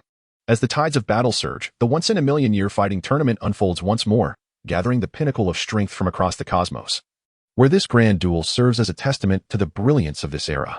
Indeed, this truly lives up to the title of the universe's premier combat tournament, where the level of fighting is extraordinarily high, leaving the god of destruction utterly astounded. He is acutely aware of the terrifying gravitational force of this arena. Taking a sharp breath, he reflects, it appears that the powerful beings within the cosmos remain hidden from view. My own understanding has proven to be rather limited. However, he chuckles, this is merely the preliminary round, my esteemed god of destruction. I can only imagine the intensity of the finals. Sitting beside him, Grit responds with a smile. Indeed, the battles between the champions and the Saiyans will undoubtedly be even more exhilarating. The god of destruction, momentarily taken aback, expresses his own anticipation. At this instant, all eyes fixate upon the solitary figure standing proudly on the competition stage. This presence exudes a formidable aura, causing many warriors to feel a pang of trepidation, while others are captivated by his striking visage. This individual is Star, whose cold, piercing gaze scans the figures clad in black. Suddenly, he vanishes and reappears in the position he had previously occupied, slowly closing his eyes. As the victor departs the stage, the commentator pauses briefly before continuing to orchestrate the ensuing battles. Now, let us proceed to the second match. Concurrently, the massive screen once again displays the identities of the contestants. After a few tense seconds of anticipation, it confirms Warrior Carla from the West Galaxy versus Warrior Ted from the West Galaxy. In this electrifying moment, the audience erupts in fervent cheers, with supporters on both sides vocally expressing their enthusiasm. Just then, two figures materialize on the stage, locking eyes with one another. Carla, a striking warrior with long blue hair and clad in what appears to be battle attire, slightly bows, placing his right hand over his heart as he speaks. Allow me to introduce myself. I am Carla, hailing from the distant West Galaxy. My goal here is to challenge and triumph over all opponents, vying for the title of the strongest in the universe. Oh, is that so? I too have come to compete for that very reason. Let us all give our utmost and relish the thrill of battle, Ted replies with a hearty laugh, responding with utmost courtesy. Then, let the battle commence. The commentator nods with ease, signaling the commencement of the second match. As the announcement resonates, both combatants exchange a glance, adjusting their stances for battle, their hands poised in readiness. In a fleeting moment of silence, Ted's left hand subtly twitches, prompting Carla to recognize the impending attack. A surge of energy envelopes him as he swiftly dashes forward, his right hand clenched, aimed at Ted. The latter's expression shifts instantly, realizing the danger but finding himself unable to evade in time. In a frantic attempt, he leans backward, striving to create distance and await an opportune moment for a counterattack. Ultimately, Ted skillfully evaded Kara's punches, yet the latter relentlessly pursued him. Just as it seemed that she would close in, Ted seized the opportunity to counterattack, swiftly flipping over and pressing his hands against the ground. With a powerful kick, he propelled himself upward. Sensing the imminent danger, Kara attempted to decelerate but could not overcome her momentum. In a moment of desperation, she unleashed a burst of energy from her right hand towards the ground. Although the force was modest, the resulting gust of wind lifted her just enough to narrowly escape Ted's foot strike. However, at that precise moment, Ted had already positioned himself directly above her. Harnessing the momentum from his dive, he aimed to strike at Kara's back. Startled, Kara quickly turned her body, only to find her adversary closing in on her. With time running short, she crossed her arms in a defensive stance, forming a cross to absorb the force of the impending blow. Nevertheless, the sheer impact sent her crashing to the ground, her hands bracing against the platform, causing the entire arena to tremble. Remarkably, the platform remained unscathed, showcasing its formidable resilience. In this fierce battle, Ted offered no respite to Kara, continuing his assault with the momentum of his dive. Sensing the peril, Kara gripped the ground tightly, executing a full 360-degree spin to evade Ted's attack. As she landed, she utilized the recoil to launch a counteroffensive, her fist aimed directly at Ted's chest. Chapter 26, The Brave, Guardian of Pakas, Part 2, Second Chapter. What? Ted suddenly recognized the imminent threat, hastily bringing his palms together to block Kara's punch. However, the force behind her strike was overwhelming, creating shockwaves that propelled Ted several paces back, while Kara deftly absorbed the impact, landing smoothly. At this juncture, the two adversaries exchanged silent glances, contemplating the ensuing battle. It seems you truly possess strength, young one. Your power is commendable, yet I believe you can push yourself further, Ted remarked with a smile.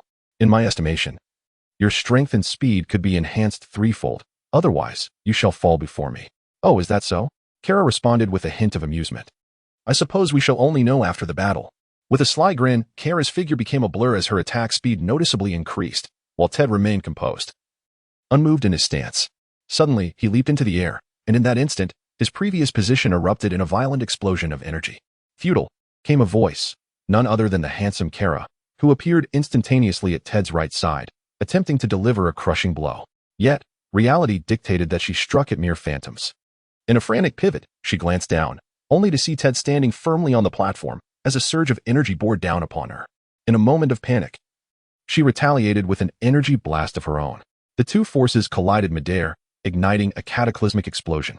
Amidst the shockwave, Kara tightly shut her eyes to shield them, relinquishing her observations. At that moment, Ted loomed above her, delivering a powerful elbow strike to her back.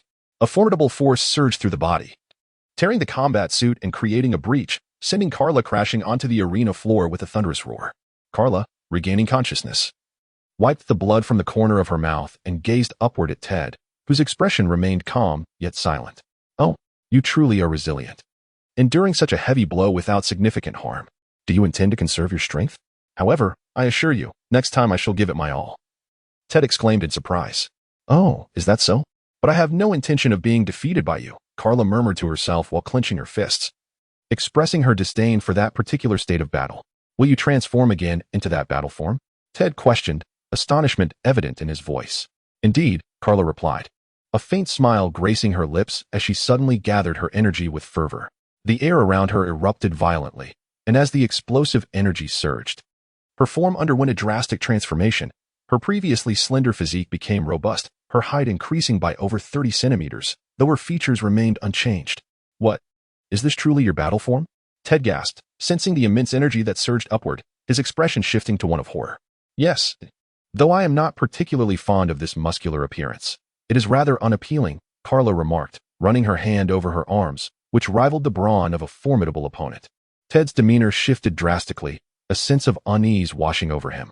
Then let us engage in battle, Carla said with a smile. This is overwhelmingly powerful. I can only imagine that his strength has increased by several dozen times. Ted mused. Indeed, he is quite formidable. His battle power must exceed trillions. And he likely has yet to unleash his full potential, Vegeta commented, crossing his arms and smirking at the displayed prowess. It is astonishing how vast the universe is, concealing so many powerful beings, Gohan reflected. Dick observed the ongoing dialogue among the group in silence. In an instant, Carla vanished from her position, launching a sudden assault on Ted, appearing before him and delivering a powerful punch to his abdomen. Ted's eyes widened in shock as he expelled a mouthful of bitter liquid. His body propelled backward. Yet, amidst his rage, Ted ceased his movements, raised his head, and unexpectedly unleashed a ki blast towards Carla. However, she deftly sidestepped the attack with ease. What? Ted exclaimed in disbelief as he relentlessly fired ki blasts at Carla, who remained unfazed, expertly dodging the barrage. The resulting explosions of energy created a cacophony of flames, smoke, and shifting air pressure, intensifying the atmosphere. As the ki assaults waned, Ted panted heavily but managed to smile. Yet, when the smoke cleared, panic set in. Before him stood Carla, entirely unscathed, her protective shield intact, and even her combat suit remained unblemished. Truly, you are astonishingly strong. Ted marveled, an even broader smile spreading across his face. But I shall not surrender. In that moment, Carla had already appeared behind him, delivering a sudden shoulder strike before he could react, resuming her relentless assault. Tearing through the fabric of the void, he pursued the rebounding Ted, striking his knee between Ted's shoulder and neck, before vanishing again, reappearing on the martial platform. With his raised right hand, he deftly caught the descending Ted, delivering a blow that rendered him unconscious. The sight of this spectacle incited an uproar, and the spectators once more erupted in cheers. Chapter 26, The Brave Guardian of Pakaz, Part 3, Third Update. As the Cosmic Martial Arts Tournament unfolded with fervor, another familiar locale emerged, shrouded in golden, dense clouds, atop which floated a diminutive palace. Within the hall, a colossal figure stood, reminiscent of the Bull Demon King, albeit with a prominent character for Yama emblazoned upon his purple-blue hat. It was none other than the Lord of Hell, King Yama. Suddenly, a blue-faced imp rushed in, breaking the silence of the grand hall with a shrill voice. "Oh, what troubles you so?" King Yama inquired, his eyes glinting with menace as he prepared to rise. Back to your majesty," the little demon stammered. "Frisia, Cell, Baby, and Super 17 have demanded to witness the Cosmic Martial Arts Tournament. They are wreaking havoc in hell. Please, your majesty, issue your command." The demon trembled under the weight of Yama's gaze, yet respectfully conveyed the news. "Oh, is that so? Truly a troublesome lot. Very well, I too wish to witness the battles unfolding there." "Summon them here at once," Yama replied, his wrath subsiding as he stroked his beard. Following this directive, several luminous arcs cut through the air, the external aura descending before Yama's palace, stirring a commotion outside. "Lord Yama, have you finally deigned to meet us?" Frisia, leading the way, flicked his massive lizard tail as he sauntered into the palace, his pale body gleaming with delight. "Indeed, it should be thus," Cell remarked, arms crossed. Entering behind Frisia, followed closely by Baby and 17. "Oh, Frisia, what did you just say?" Yama, upon hearing the barbed remark, turned with a frown, responding with a sardonic smile. "Do you wish to indulge in the delights of that place? I am aware their hospitality is quite commendable." "And no, not at all. We were merely jesting. You, Lord Yama, are known for your fondness for humor, are you not?" Frisia quickly changed his tone, flattering him, while Cell regarded him with a puzzled expression. "Ah, so you truly wish to witness the Cosmic Martial Arts Tournament? Is that sincere?" Yama, no longer inclined to jest, inquired with curiosity. "Indeed, that is our sole purpose. We wish to behold the mightiest battles in the cosmos," 17 interjected. "However, how did you come to learn of this tournament?" Yama's eyes glinted with a hint of wariness, as if recalling something significant. "Oh, is it so implausible that such matters might reside within my memory?" Baby chuckled, pointing to his head. Yama chose not to press further, understanding Baby's origins. After all, it was reasonable that the Saiyans and the Z-Fighters coexisted, making the existence of this tournament entirely plausible. "Then follow me to the chamber where one can glimpse the world beyond," the King of Hell replied after a moment of contemplation. "I am grateful, my lord." Baby responded with a smile that danced on the edge of irony. "Oh, how fascinating. Why was I not invited?" Suddenly, a voice echoed from behind, accompanied by a terrifying aura that enveloped the hearts of all present. Startled, they turned to discover the formidable Super One-Star Dragon. The expressions of the crowd shifted dramatically before they relaxed, merely smiling before following the King of Hell into the palace's underground chamber, returning once more to the battlefield. After a fierce struggle, Carla had triumphed over Ted. He now returned to his previous seat, leisurely closing his eyes in a state of contentment. At that moment, a figure clad in black, emblazoned with a symbol of magic upon his chest, approached Star with a mocking tone. "Star, is this your true strength? Must you exert such effort to defeat that insignificant insect? But I am different. Behold, Our demon realm shall claim victory in this grand tournament, and the universe will fall under our dominion. Star remained unfazed, not even lifting his gaze, his eyes still shut, dismissing the taunts before him. How dare you underestimate us? The figure seethed, his anger intensifying, yet he maintained his composure, ultimately sneering as he departed. Opposing our demon realm is your gravest mistake. Nearby, another individual, clad in divine attire, observed this exchange. Sensing something, Star opened his eyes, but the earlier figure had already averted his gaze. The third match commenced, featuring the deity Pakas from the southern galaxy against the demon warrior Gory. Ah, is it finally beginning? How swift, remarked the earlier figure in black. Another so-called deity, him? Prepare yourself. Gory, the dark-cloaked warrior, laughed heartily, suddenly appearing in the center of the arena. Following him was the previously seen deity, strikingly handsome yet resolute, with long black hair flowing back reminiscent of Super 17. On the battlefield, Gory licked his lips, taunting, "You are truly unfortunate, Pakas. Today, you shall meet your demise. Oh no, I shan't kill you outright. I shall relish in tormenting you first. Ha ha.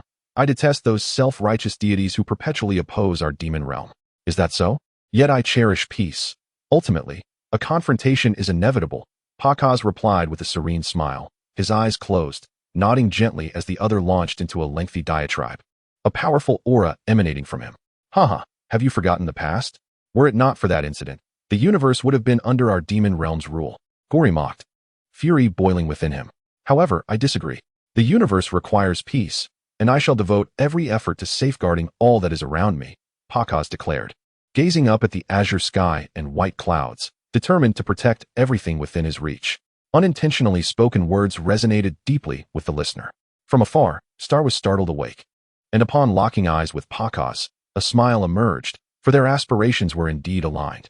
Huh, foolish dreams, I shall shatter you, Gory bellowed, immediately unleashing a dual energy attack upon his adversary. Yet, Pakas exhibited no inclination to evade. Instead, he slowly extended a hand from beneath his divine attire, and with a swift motion, he dispersed the two energy blasts. The projectiles veered off into the distance, wreaking havoc outside the arena, leaving the ground marred and deeply cratered. The swirling in the aftermath. With the energy attacks neutralized, both Gory and Pakas had vanished from sight, leaving only the persistent rumble of the arena, which began to tremble under the weight of their escalating conflict. A resounding crash reverberated through the venue, and suddenly, two silhouettes materialized upon the stage. So it is. I had underestimated your strength, Gory growled. Now, I eagerly anticipate how long you can withstand my onslaught. I shall tear you apart limb from limb. Oh, is that so? Are you preparing to transform? Beast of the demon realm, Gory. Pakas replied coolly, unfazed by the threat. You know my identity? Huh. That can only spell despair for you. You must also be aware that I rank as the third strongest among the new generation of the demon world. Gory laughed unabashedly, his visage contorting into a grotesque form as he morphed from human to beast. His skin flushed a deep crimson, a single horn sprouted from his brow, and his muscles swelled, veins protruding prominently. His physique rivaled that of Broly. Is this your true form? Pakas inquired, his expression remaining impassive. Your power is indeed formidable, but I suspect your speed must lag behind. After a moment of silence, Gory grinned menacingly. Then your attacks will prove futile against me. You, who only seeks to evade, will ultimately succumb. Oh, is that so? Then watch closely. Pakas markedly accelerated, leaving a bewildered Gory unable to perceive his movements as he frantically searched in every direction.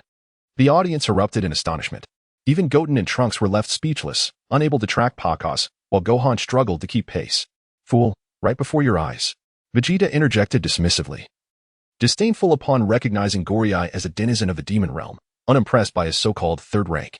Indeed, in an instant, Pakas materialized before Gory, delivering a powerful punch to his abdomen, driving his fist deep within and sending Gory crashing backward, blue blood spewing from his mouth, his eyes wide in shock.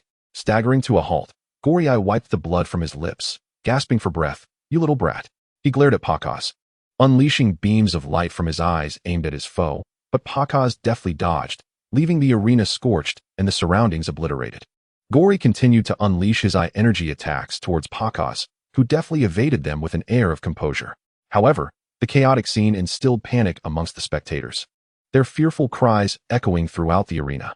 Realizing the urgency of a swift resolution, Pakas accelerated, rendering his adversary unable to track his movements, causing Gory to grow increasingly agitated. Yet, a cold smile soon played upon Pakaz's lips as he spun rapidly, executing a 360-degree assault, unleashing twin beams of deadly light that wreaked havoc in their wake. Ha ha. Come on. Gory cackled maniacally. Fall down. But his frenzied laughter was abruptly interrupted by a furious voice. Pakaz appeared directly above Gory, diving down to deliver a powerful punch to his head. The tremendous force reverberated through the entire venue, shaking it violently, and even the martial platform suffered its first damage, denting by 2 centimeters. Struck unexpectedly, Gory let out a piercing scream before his body trembled violently, halting his previous assault as he slowly collapsed into unconsciousness. After a brief moment of silence, the crowd erupted into cheers, their jubilant voices resonating throughout the venue. In this divine clash, the victor was Pakaz. Chapter 27. Conspiracy in Battle. The Spread of Evil, Part 1. At this moment, 4 figures clad in black stood up, gazing silently at the fallen Gory, seemingly deep in thought. Foolish waste, daring to proclaim himself the 3rd strongest in the demon realm, echoed a familiar voice, belonging to one whom Qing Luo deemed a useless individual. His existence is indeed unnecessary. It seems we can eliminate him first, remarked another through mental transmission. He indeed. A loyal dog to Shero like him has no need to linger. Such words were an affront to the lineage of Gory. After all, his ancestors were once prominent figures in the demon realm. Hearing their companions denounce this turncoat, another individual smirked, though he felt a twinge of apprehension when the ancestral lineage of Gory was mentioned. In that era, he was the foremost under the 7 Kills Luo, his power and status eclipsing that of Yans and Mingjia. Perhaps Shero merely seeks to consolidate his influence within the demon realm, for now. It appears that Shero and Lord Marrow stand in opposition, while Qing Luo remains neutral, indicating that the demon realm is not as tranquil as it seems. After a moment of contemplation, one concluded, I am aware, otherwise he would not be so eager to suppress me. Fortunately, my father is truly a waste, which has dulled their perceptions of me, allowing me to survive under their assumption of my worthlessness. But I swear, one day I shall make him regret his arrogance. The earlier individual spoke angrily, subtly nodding to the 3rd figure beside him, signaling him to eliminate Gory, who promptly vanished at the command. Acting so swiftly may arouse suspicion. Another voiced his concern, his naturally melodic tone revealing him to be male. No trouble at all, while Yans and Mingjia remain grievously injured. We too have completely recovered. At this moment, eliminating that worthless individual would incite our friends to confront them, thus granting us the opportunity to escape the clutches of Shaoro and subsequently enhance our strength by vanquishing those 2. Upon hearing the term friends, the individual smiled knowingly, for indeed, the enemy of my enemy is my friend. Just as the 2 were satisfied with their scheme, another cloaked figure interjected, My lord, how should we proceed in this situation? The man pressed his palm against his chest, bowing respectfully. Is it Gister? There is nothing to worry about. It merely deviates slightly from our expectations, replied the cloaked figure, eyes closed, with a magnetic tone. What about Lord Melua's side? Gister inquired, lowering his head. It is trivial. There is no need to report this to Lord Meluo. By the way, how are the injuries of those 2? The magnetic-voiced man questioned again, clearly aware that Gister was his loyal follower. They have healed about 70 to 80%, but in terms of strength, my subordinates estimate it to be merely 30%. Oh, they have recovered so swiftly? Another cloaked figure expressed surprise, his thoughts deepening. Yes, your majesty, Gister responded with equal reverence, marking the first revelation of the cloaked figure's identity, the current king of the demon realm. Upon hearing Gister's report, the magnetic-voiced man was taken aback for a moment. After exchanging glances with the Demon King, they arrived at the optimal combat strategy, their eyes shimmering with determination. Then, Gister, prepare for your match, and informed Teva to refrain from eliminating Gory for the time being. The Demon King's eyes narrowed, exuding a chilling intent akin to that of a hawk. Understood. In an instant, Gister vanished, leaving behind an empty space. The magnetic figure turned his gaze toward the observation room, a knowing glint in his eyes as he beheld a familiar silhouette. Sun Yukong. A sudden, chilling aura converged upon him, prompting Yukong to abruptly lift his head. His previous excitement transformed into seriousness as he too recognized those cold, familiar eyes, reminiscent of a figure he had encountered before. Chapter 27. The Conspiracy in Battle. Evil Spreads, Part 2, Second Update. Similar eyes materialized before him, yet this individual was the hellish Frisia. Heh. I never anticipated that the combat standards of this so-called universal fighting tournament would be so abysmally low, Frisia mocked, nonchalantly wiping his nose and spreading his hands in jest. However, none among the audience dared to respond, as Shilu, Baby, Super 17, and Super Yi Xinglong gazed into the vast crystal orb that revealed the world beyond, rendered speechless. What on earth is happening? The laughter abruptly ceased. Frisia sensed something amiss in the atmosphere, perplexed by the expression surrounding him. Fools. Shilu displayed a hint of impatience. Casting a cold glance at his counterpart, and in a tone tinged with mockery, inquired, "Have you not yet realized?" Frisia, incensed by this derogatory jest, felt the veins on his forehead throb, yet as he recalled the earlier battle, his eyes widened in gradual comprehension, stuttering in astonishment. Could it be? Oh, you have indeed discerned it. They are fighting on a planet with immense gravity. In other words, their true strength far surpasses what we have witnessed. Baby. With a disdainful glance at Frisia, remarked. Frisia was momentarily struck dumb, his eyes filled with terror. Meanwhile, Super One-Star Dragon's gaze lingered upon Pacus. His enchanting red eyes shimmering with a glint of light, and a subtle smile graced his lips. In another location, what? North Kai. Are you truly claiming that your Goku is the strongest in the universe? Do you not know how to spell shame? A diminutive figure approached, their face flushed with indignation. Are your eyes blind? My Goku has defeated even One-Star Dragon. Do you know who One-Star Dragon is? My adorable little one, West Kai, also moved closer. Their faces nearly touching, engaging in a contest of wills. Humph. What grandiose claims are you making? If it weren't for the power of the entire universe, could Goku truly defeat One-Star Dragon? Well, in any case, my Goku transforming into Super Saiyan 4 is undoubtedly the strongest, North Kai retorted with a rapid mental shift. Turning smugly away, while West Kai lost his balance and fell to the ground. What the? West Kai suddenly propped up his tiny frame, shouting, "Then mine." At that moment, a resounding voice suppressed West Kai's utterance. Attention, everyone. Please gather at the martial arts arena. The Grand Kai has important matters to discuss. Please hurry. The sudden announcement caused the corporeal souls on this planet to cease their combat, and both West and North Kai halted their bickering, contemplatively flying in the same direction. In less than half a minute, all had assembled at the fighting arena, respectfully facing the grand stage. At this moment, an elder emerged from behind the curtain, comfortably seated upon the throne, stroking his long white beard while donning fashionable sunglasses. The onlookers gazed at the stylish elder, collectively expressing, "We honor the arrival of the esteemed Grand Kai." "Ha ha, very well. Everyone take a seat," he chuckled. "The purpose of this gathering is to present to you a magnificent event known as the Universal Martial Arts Tournament." The Grand Kai, with a smile while stroking his lengthy beard, pressed a remote control, activating the switch. Instantly, a portal opened in the arena, revealing a large cubic crystal hovering above. The spectators, taken aback by this spectacle, exchanged astonished glances. What is the Universal Martial Arts Tournament? West Kai queried, bouncing forward with his diminutive form for a closer view. Heh, you truly do not know about the Universal Martial Arts Tournament? How quaintly naive, North Kai chuckled, covering his mouth with a smirk. What? West Kai erupted in fury, leaping with indignation. Chapter 27, Conspiracy and Battle. The Spread of Evil, Part 3, Enough with the clamor, esteemed kings of the Northwest. The Grand King, having sensed their agitation, addressed them. Allow me to elucidate the nature of this tournament. This cosmic fighting tournament is an event that takes place in a distinct realm of the universe, gathering the most formidable warriors from across the cosmos. Here, the strongest champion shall emerge, one whose status rivals even my own, potentially enabling that sovereign to dominate the entirety of the universe. This tournament occurs once every 10 million years and stands as the pinnacle of combat among the realms of the underworld, humanity, divinity, and demonhood. A gasp of astonishment resonated throughout the assembly. The West King, taking cautious steps closer, inquired, "Is it true, Grand King?" "Indeed, it is likely true," he replied. "However, I have only held the position of Grand King for a mere 400,000 years, thus my knowledge of the specific details is limited." The former Grand King mentioned that the previous tournament was so overwhelming that even the divine realm felt its repercussions. Yet the recorded archives from that time have mysteriously vanished for approximately 750,000 years. Is that so? The North King interjected, nudging the West King aside to pose his question. What of the kings of the divine realm?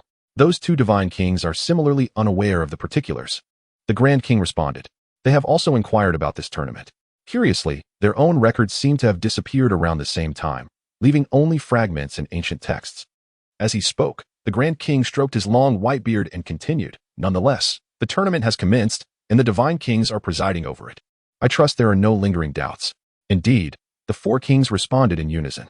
At that moment, a vast crystal cube materialized, revealing the backdrop of the fighting arena, where fierce battles continued to unfold. For the mighty warriors, time on the battlefield often stretches interminably, In what felt like mere minutes, 3 fierce contests had already taken place. Among them stood a warrior from the demon realm, referred to as Gister, facing off against his opponent, Puta, a fighter from the southern galaxy. Oh, you are quite resilient. Puta, are you not?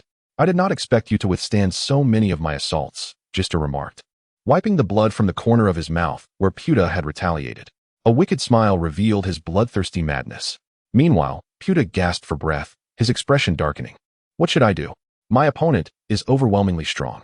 I have given it my all, yet it feels as though he is merely toying with me. Damn it. This demon is too powerful. As the blood flowed profusely from his wounds, Puta's vision began to fade, and his consciousness grew hazy. Trunks silently observed the unfolding battle. Cold sweat trickling down his brow as he pondered. Gister is far too formidable, vastly surpassing the earlier foe, Gory. Even I can barely perceive his movements. His speed exceeds my own. The strength of Wu Tian is on par with that of Trunks, and at this moment, he has begun to feel a sense of trepidation towards Gister's formidable power. Suddenly, he has vanished. Wu Tian gazes down at the arena, exclaiming in astonishment. Indeed, Gister has completely disappeared from the scene, but almost instantaneously, Puta is sent flying, having been struck. The location of Gister's attack is right before him. Puta clutches his slightly concave face, struggling in agony.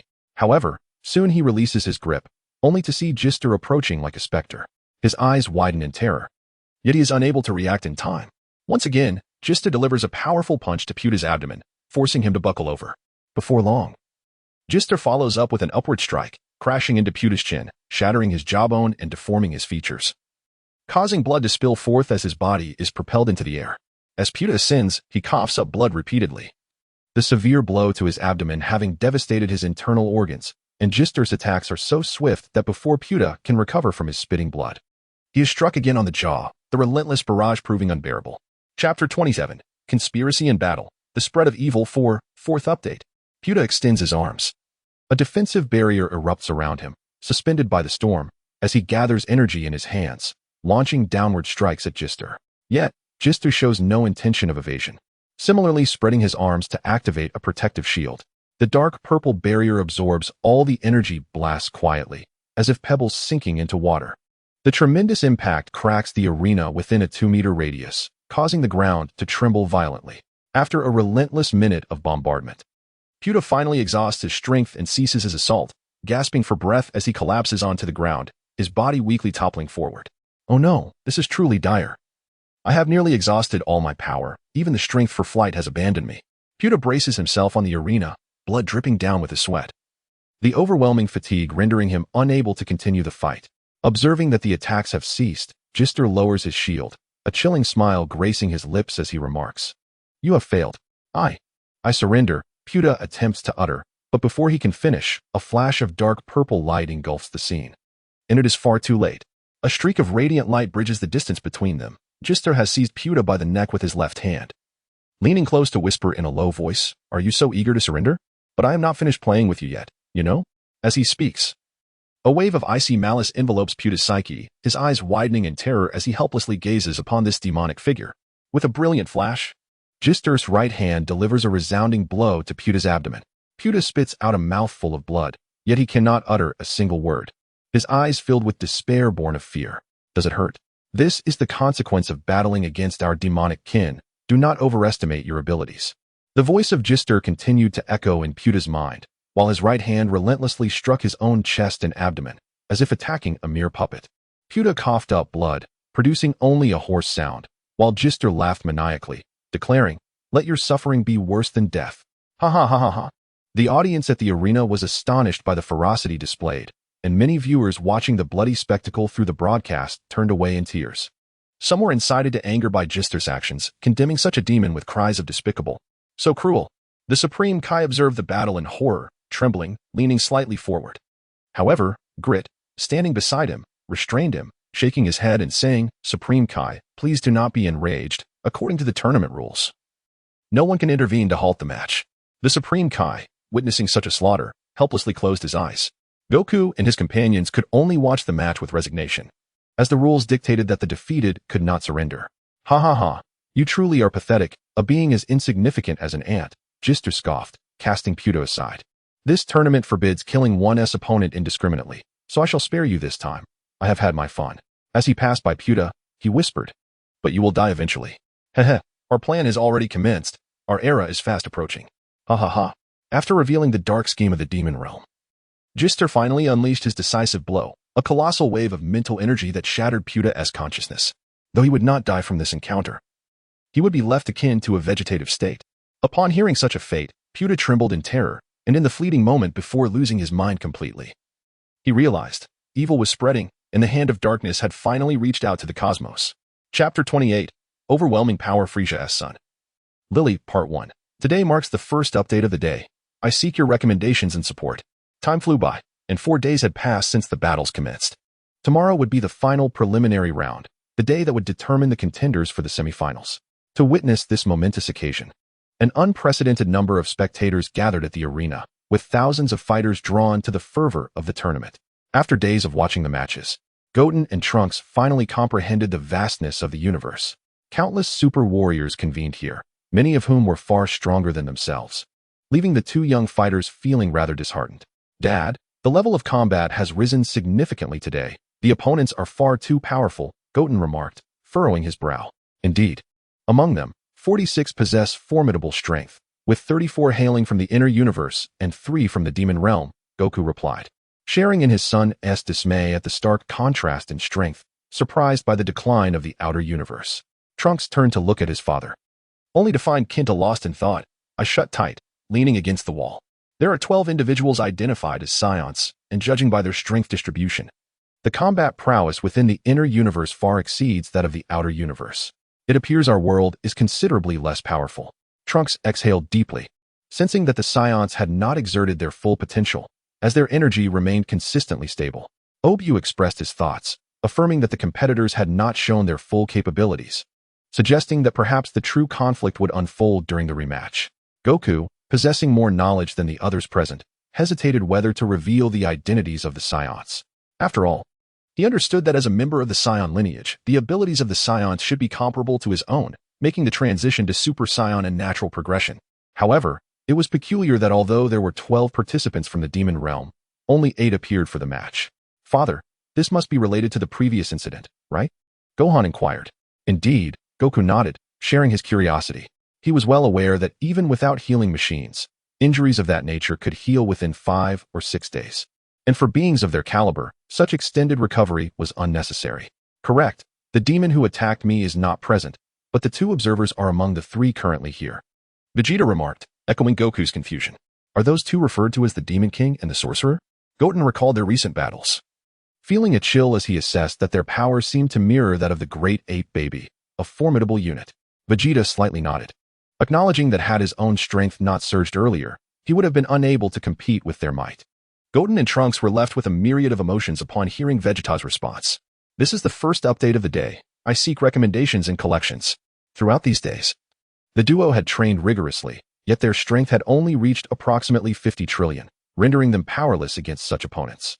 Goku added, "During the recent battles, I sensed a connection between that sorcerer and Frisia, yet I could not discern his identity." "But Frisia's race shouldn't belong to the demon realm, right?" Gohan questioned. "Indeed. It's merely a feeling," Goku replied, leaning against the wall, his starry eyes lost in contemplation. The atmosphere around them fell into silence once more. After a considerable pause, the sudden sound of a door opening startled those present, drawing their attention to the familiar figure that had just arrived. Striding in with a vigorous gait was a deity from the outer universe, Pakas. It seemed he was aware of the confusion among the attendees, and he smiled as he addressed them directly. "Perhaps I can shed some light on the matters concerning the sorcerer and the demon realm." Astonishing words left everyone, including Wukong and his companions, visibly shaken. Vegeta instinctively assumed a defensive posture, and the group became wary of the unfamiliar figure before them. Ever since they learned of the King Kai's abilities, Wukong and his friends understood that some beings in the universe possessed the power of telepathy, capable of penetrating the thoughts of their adversaries. It appears I have overstepped my bounds. I apologize for this, as I have some pressing matters to discuss with you all, and I hope you can forgive my intrusion into your minds," Pakas stated, recognizing his abruptness and sincerely adjusting his demeanor and stance. "Do you truly grasp these matters?" Wukong inquired, casting a skeptical gaze at the composed Pakas, who exuded no malevolent aura. Thus, he attempted to voice his question. "Indeed, concerning the affairs of the demon realm, I possess knowledge that surpasses even that of the King Kai. Pakis's words detonated like a cannonball. This time, no one interjected. It was evident from his tone that Pakis was prepared to provide further clarification. The Frisia clan was certainly not of the demon realm. However, it is crucial to understand that once a person surrenders their heart to the devil, they may become a member of the demon realm. That figure in black is one such individual. Nevertheless, one issue remains. I cannot ascertain the identity of this figure, and beyond the Demon King and the Dark Lord, there exist two additional figures. Vegeta acknowledged as he perceived the gaze directed towards him, instinctively grasping the inquiry and nodding in response. Yes, the two who previously attacked you are among the 12 esteemed lords of the demon realm, specifically, the Dark Lord and the Flame Lord from the 12 Demon Kings. The Frisia clan member you encountered is merely a newly appointed king, Pakis elucidated. Chapter 28. Overwhelming Power. Frisia's son, Lily, 12 Demon Kings. The group was taken aback, having learned from Wukong of the existence of 7 formidable demon beasts in the demon realm. Now, with the mention of 12 Demon Kings, they pondered the intricate hierarchy within the demon realm. May I inquire about the 7 killers of the demon realm? Who was among those present and possessed a keen sense of energy, was the first to ask. On the day Wukong returned, had sensed an overwhelming demonic energy not far from his location. However, soon after, that figure vanished, replaced by 2 slightly weaker demon beasts.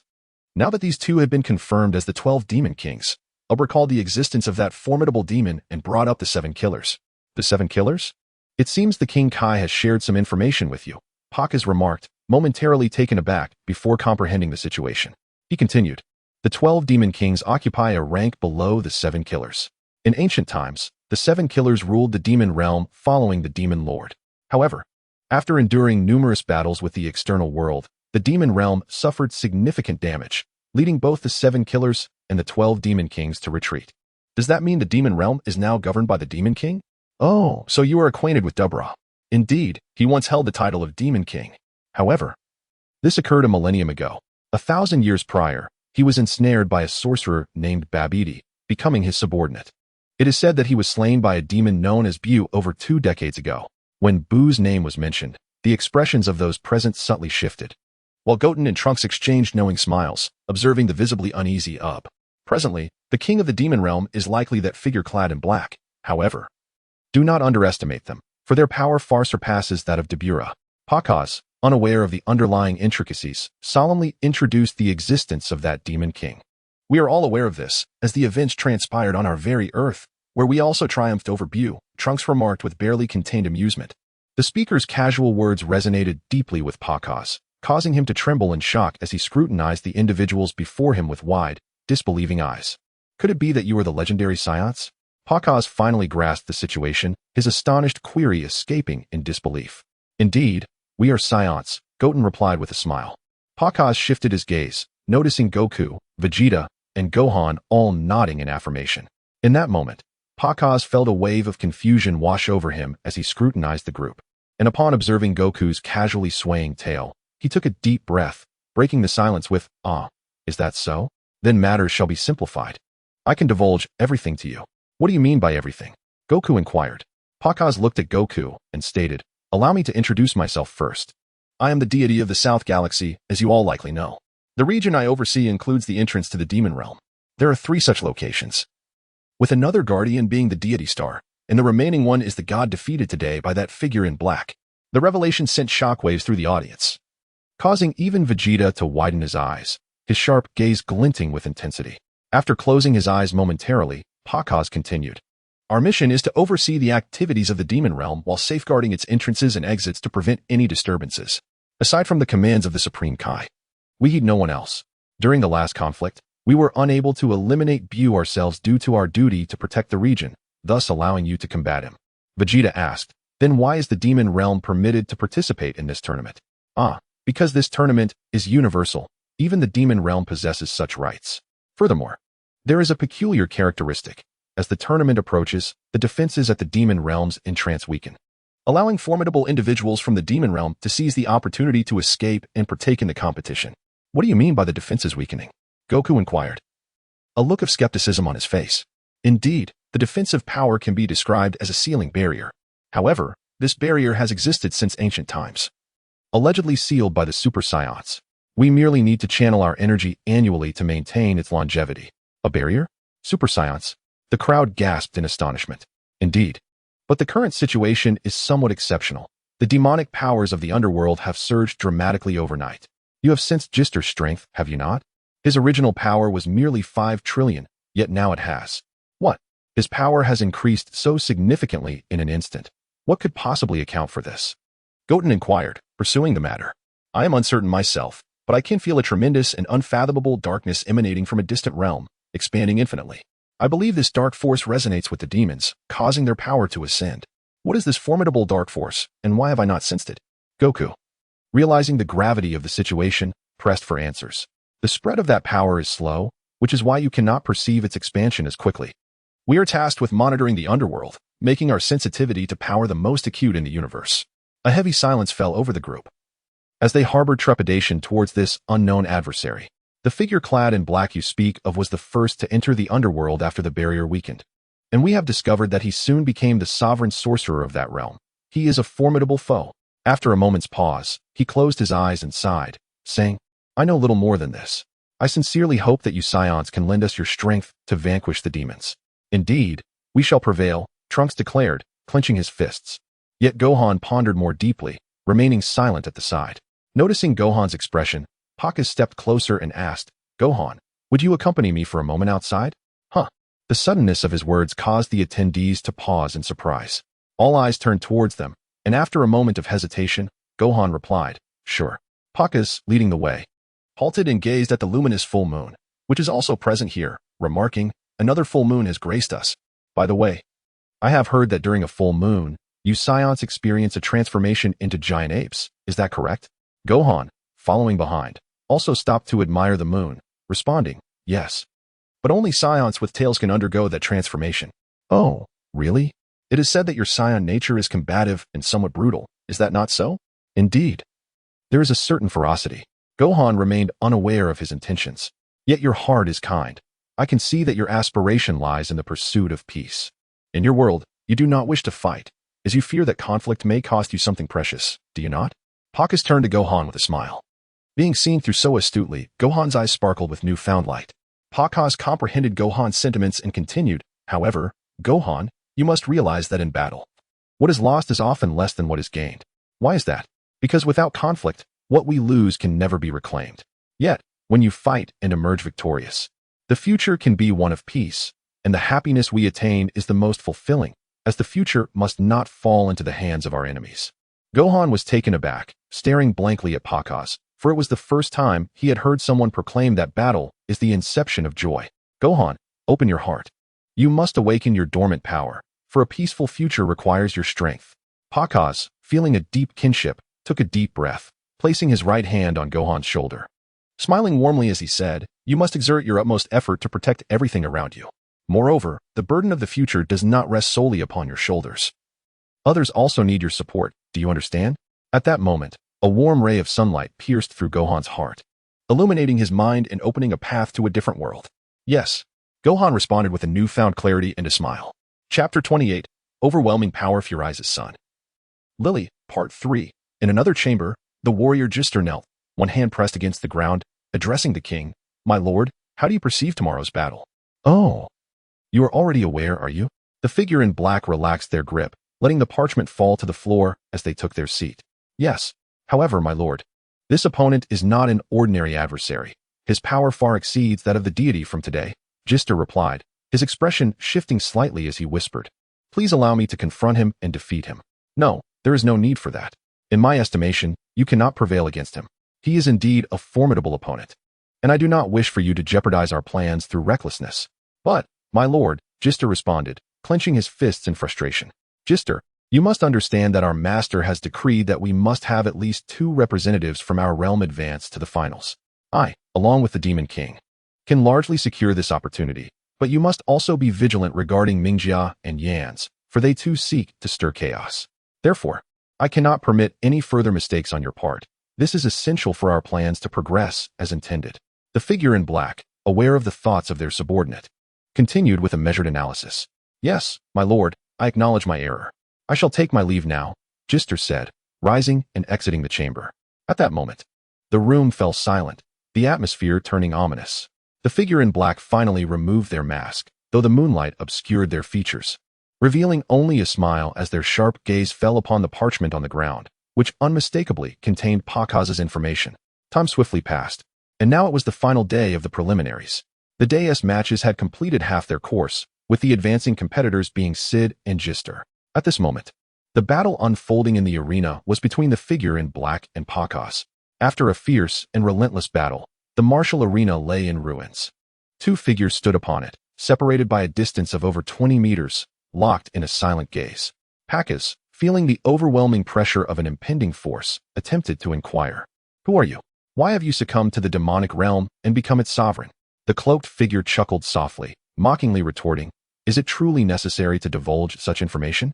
Pakaz's expression tightened. The voice held a hint of familiarity, reverberating in his ears. Yet, both remained silent, their eyes fixed on one another, each searching for an opportune moment to strike. In an instant, they both vanished from sight, leaving only the dust swirling in their wake. Suddenly, they reappeared at the center of the arena, their elbows colliding with a force that unleashed a tremendous shockwave, creating a 2-meter-wide crater that shook the surrounding area. The two combatants immediately engaged in close-quarter combat, launching a flurry of attacks and defenses, each strike resonating with explosive energy. In a fleeting moment of distraction from the cloaked figure, Pakaz unleashed a ki blast. However, the figure swiftly evaded the attack, propelling himself away from Pakaz's reach. Noticing the increased speed of his opponent, Pakaz intensified his assault, unleashing ki projectiles with both hands. As the cloaked figure halted his retreat, he found two ki blasts hurtling towards him. In a desperate maneuver, he caught both projectiles in his hands, crushing them with a sinister grin directed at Pakaz. The spectators gasped in astonishment, Pakaz included, but he quickly regained his composure and unleashed another barrage of ki blasts. The cloaked figure, undeterred, countered with his own hands, neutralizing each projectile amid a cloud of dust that enveloped him. Sensing the moment had come, Pakaz dashed toward the figure, plunging into the dust with a raised fist aimed at his adversary. Yet, he underestimated his opponent. With a powerful kick, the cloaked figure struck Pakaz squarely in the chest, sending him crashing into the arena floor, which caved in dramatically, reverberating like an earthquake throughout the venue. Pakaz swiftly emerged from the crater, only to immediately bend down to evade another attack, as the cloaked figure loomed behind him, right fist poised to strike. As he dodged, Pakaz retaliated with an elbow strike aimed at the figure's abdomen. However, the cloaked figure swiftly intercepted the blow with his left palm. Though the sheer force of the impact sent him stumbling back, his expression darkening as he regained his stance. Chapter 28, Overwhelming Power, Frisia's Son. Lily, Part 4. At the same moment, the figure clad in black extended a finger towards him. In an instant, a streak of light shot forth, moving at a velocity far surpassing that of Pakaz's energy blast. Recognizing the imminent danger, Pakaz attempted a desperate evasive maneuver. Yet the shadowy figure seized the opportunity to escalate the assault, unleashing a barrage of light-speed strikes. Pakaz found himself in a relentless series of flips, observing from the sidelines. Gohan, Goku, and Vegeta stared in astonishment, their eyes wide with disbelief. Vegeta trembled with rage, stammering, "It's him. It's him." Frisia's technique. Indeed, the speed of this energy attack was unparalleled, reminiscent of the techniques Frisia had employed on Namek. Gohan, piecing together the situation, expressed his confusion. Goten, glancing between Vegeta and Gohan, felt a sense of helplessness, but soon directed his attention to the arena, exclaiming loudly, "Look!" The battle on the stage had escalated, their speed reaching new heights. Even Goten and Trunks could barely perceive the flickers of their strikes. In a breathtaking leap, Pakaz soared high, completely evading the black-clad figure's energy attack. The figure halted his assault, vanishing momentarily before reappearing beside Pakaz, prompting a fierce exchange of close combat. However, due to Pakaz's enhanced strength, he clearly outpaced his opponent, landing a powerful blow squarely on the figure's mask, shattering it, and sending the figure tumbling off the arena. Facing away from Pakaz, seizing the opportunity presented by the figure's momentary vulnerability, Pakaz dove towards him. Yet, the figure remained composed, merely combining his index and middle fingers, a yellow glow emanating from their tips as his left foot subtly pivoted to the right. Goku discerned the figure's intentions and felt a wave of foreboding. Pakaz, momentarily bewildered, sensed the danger but was a fraction too late to react. At that moment, the figure executed a sudden spin, his right hand slicing diagonally upwards. A golden light traced a semicircular arc, launching towards Pakaz in an explosive burst that vanished almost instantaneously. What was that? Pakaz's eyes widened in panic as he turned to look behind him. In his frantic attempt to evade, he only managed to graze his face. But the situation behind him was far more dire, as several planets erupted simultaneously. The ensuing brilliance of the explosions eclipsed the sunlight, with the arena itself suffering the consequences. The audience section at the back was torn asunder, and the diamond-hard arena was cleaved open, slender yet smooth fissures instilling a sense of dread. With a resounding boom. After a brief pause, the entire competition ground shook as the severed segment collapsed to the ground, debris and dust swirling around, the earth beneath trembling ominously. Ha! What a magnificent display of fireworks. The figure laughed maniacally, gazing at the stunned Pakaz.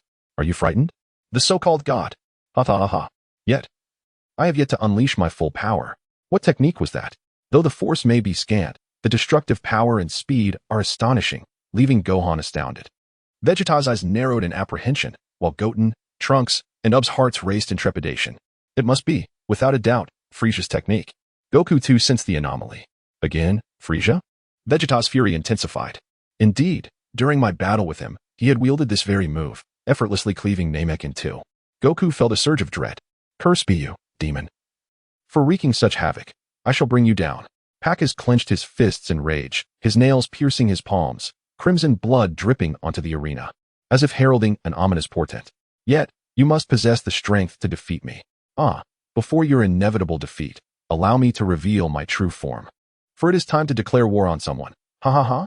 The figure clad in black chuckled softly, gradually shedding his dark garb to expose a body of intertwined azure and violet hues.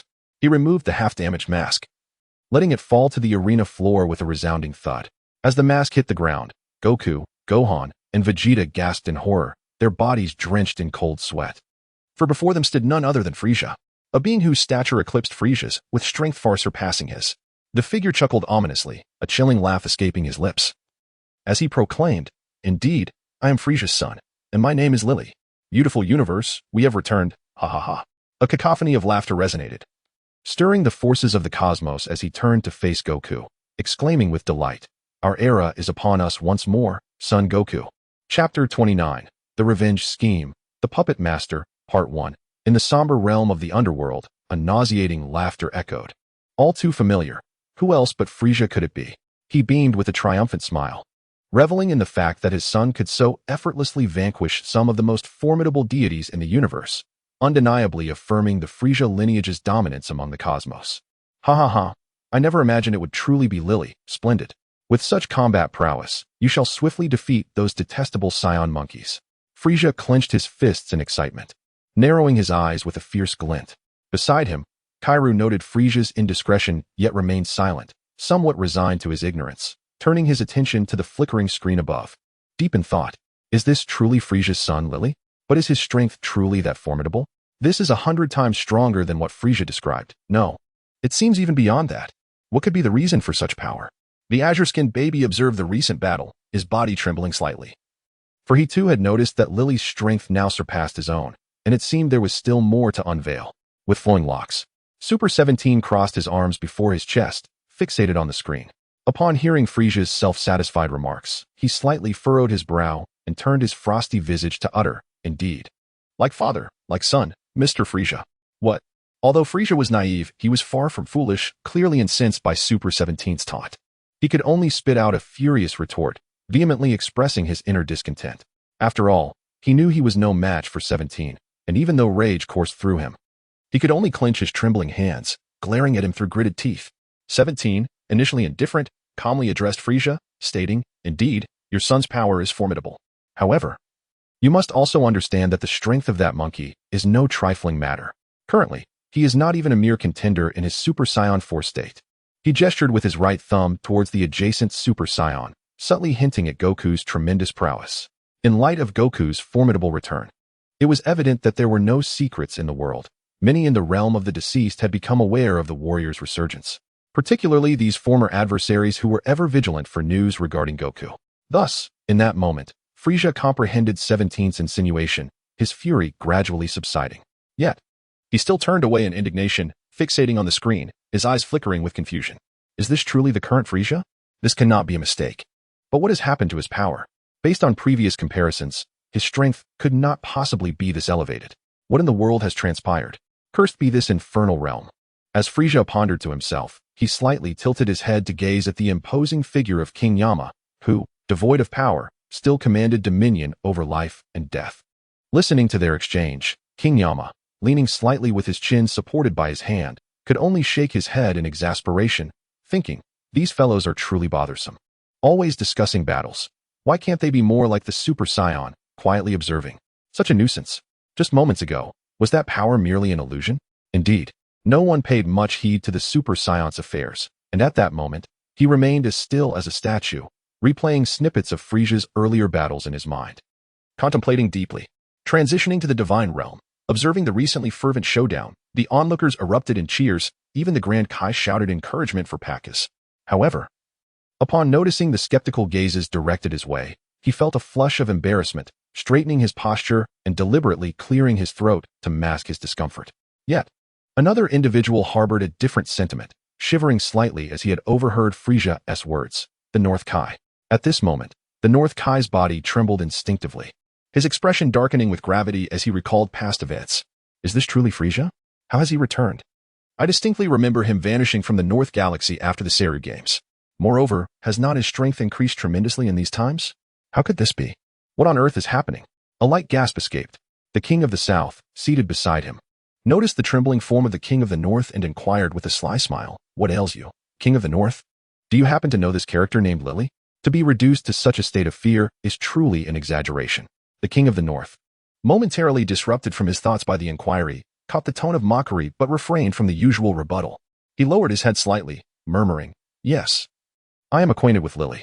He hails from the Frieza clan, being the progeny of the dreaded demon King Frieza.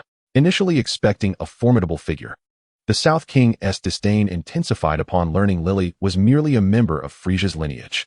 Nevertheless, he feigned interest and remarked, ah, so that is the case.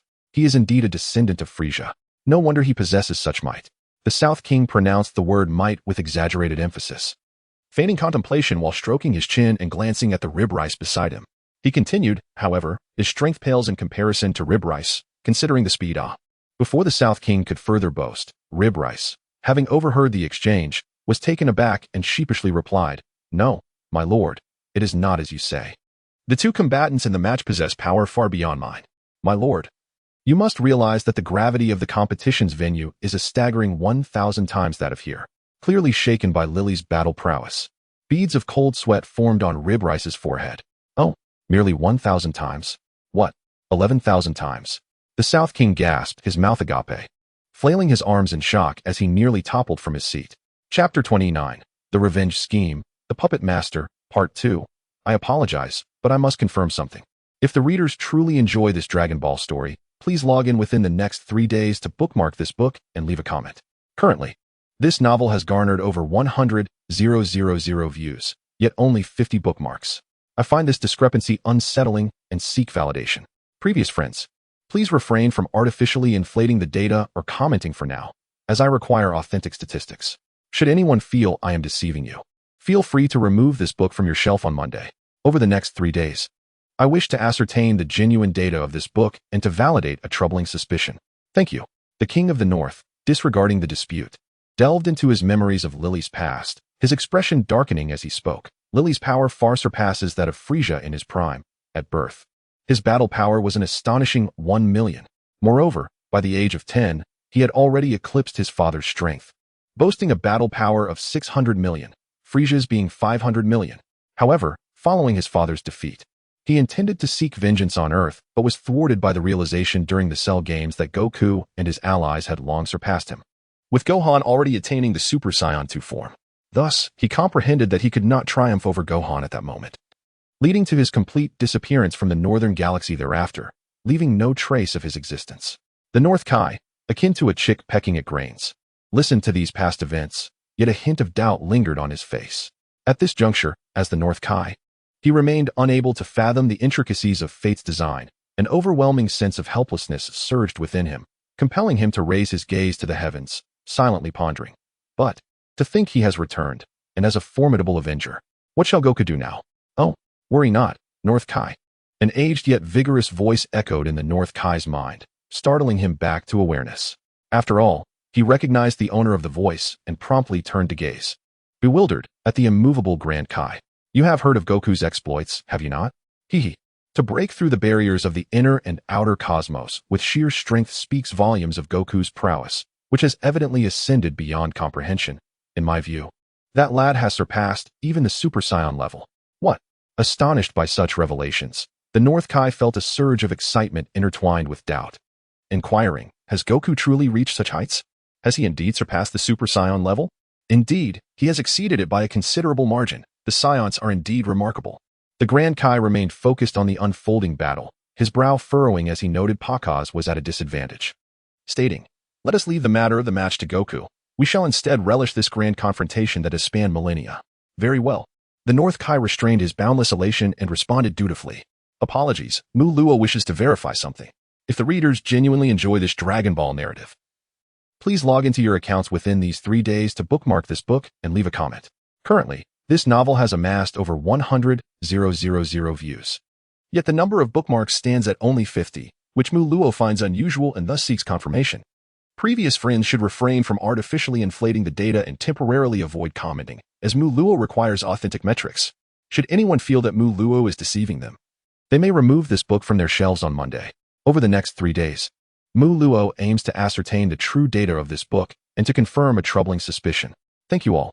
Back to the battlefield. Haha, what is the matter? Esteemed deity? Lily cast a sidelong glance at Pakaz, her chilling gaze evoking a shiver. How infuriating.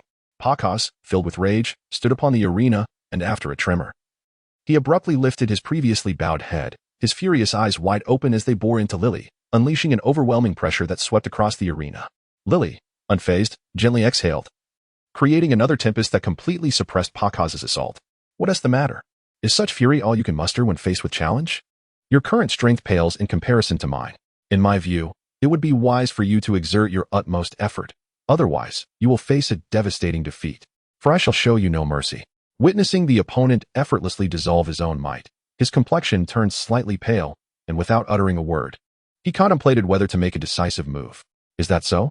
If that is the case, then let it be as you wish. Pakaz immediately clenched his fists, forming a cross in front of his head, his eyes fixed intently on Lily.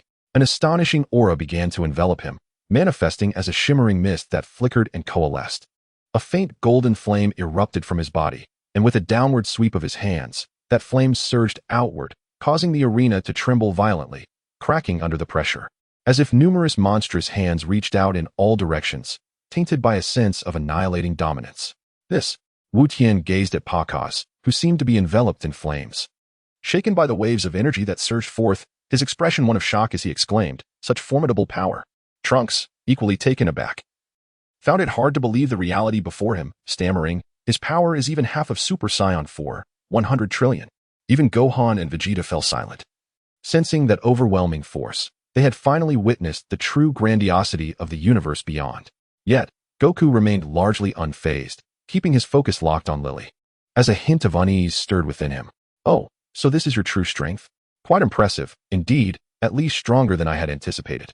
Lily tilted her head, a mysterious smile gracing her lips, clearly laced with mockery. Pakaz sensed a hint of trouble in Lily's words, but continued, "You are merely posturing, Lily." "Oh, is that so? Yet you are mistaken, for my power far exceeds this. To be frank, the form you see before you is not my final state. I have 2 more transformations to unveil." Lily cheerfully extended 2 fingers, deliberately raising her voice, casting a sidelong glance at Goku, as if to challenge him. Indeed, the spectators were left astounded. Even Frieza from the underworld was momentarily taken aback. "Surprised, are you? Perhaps you never imagined such an occurrence. However, I can show you this spectacle." Lily balled her fists, preparing to unleash her power.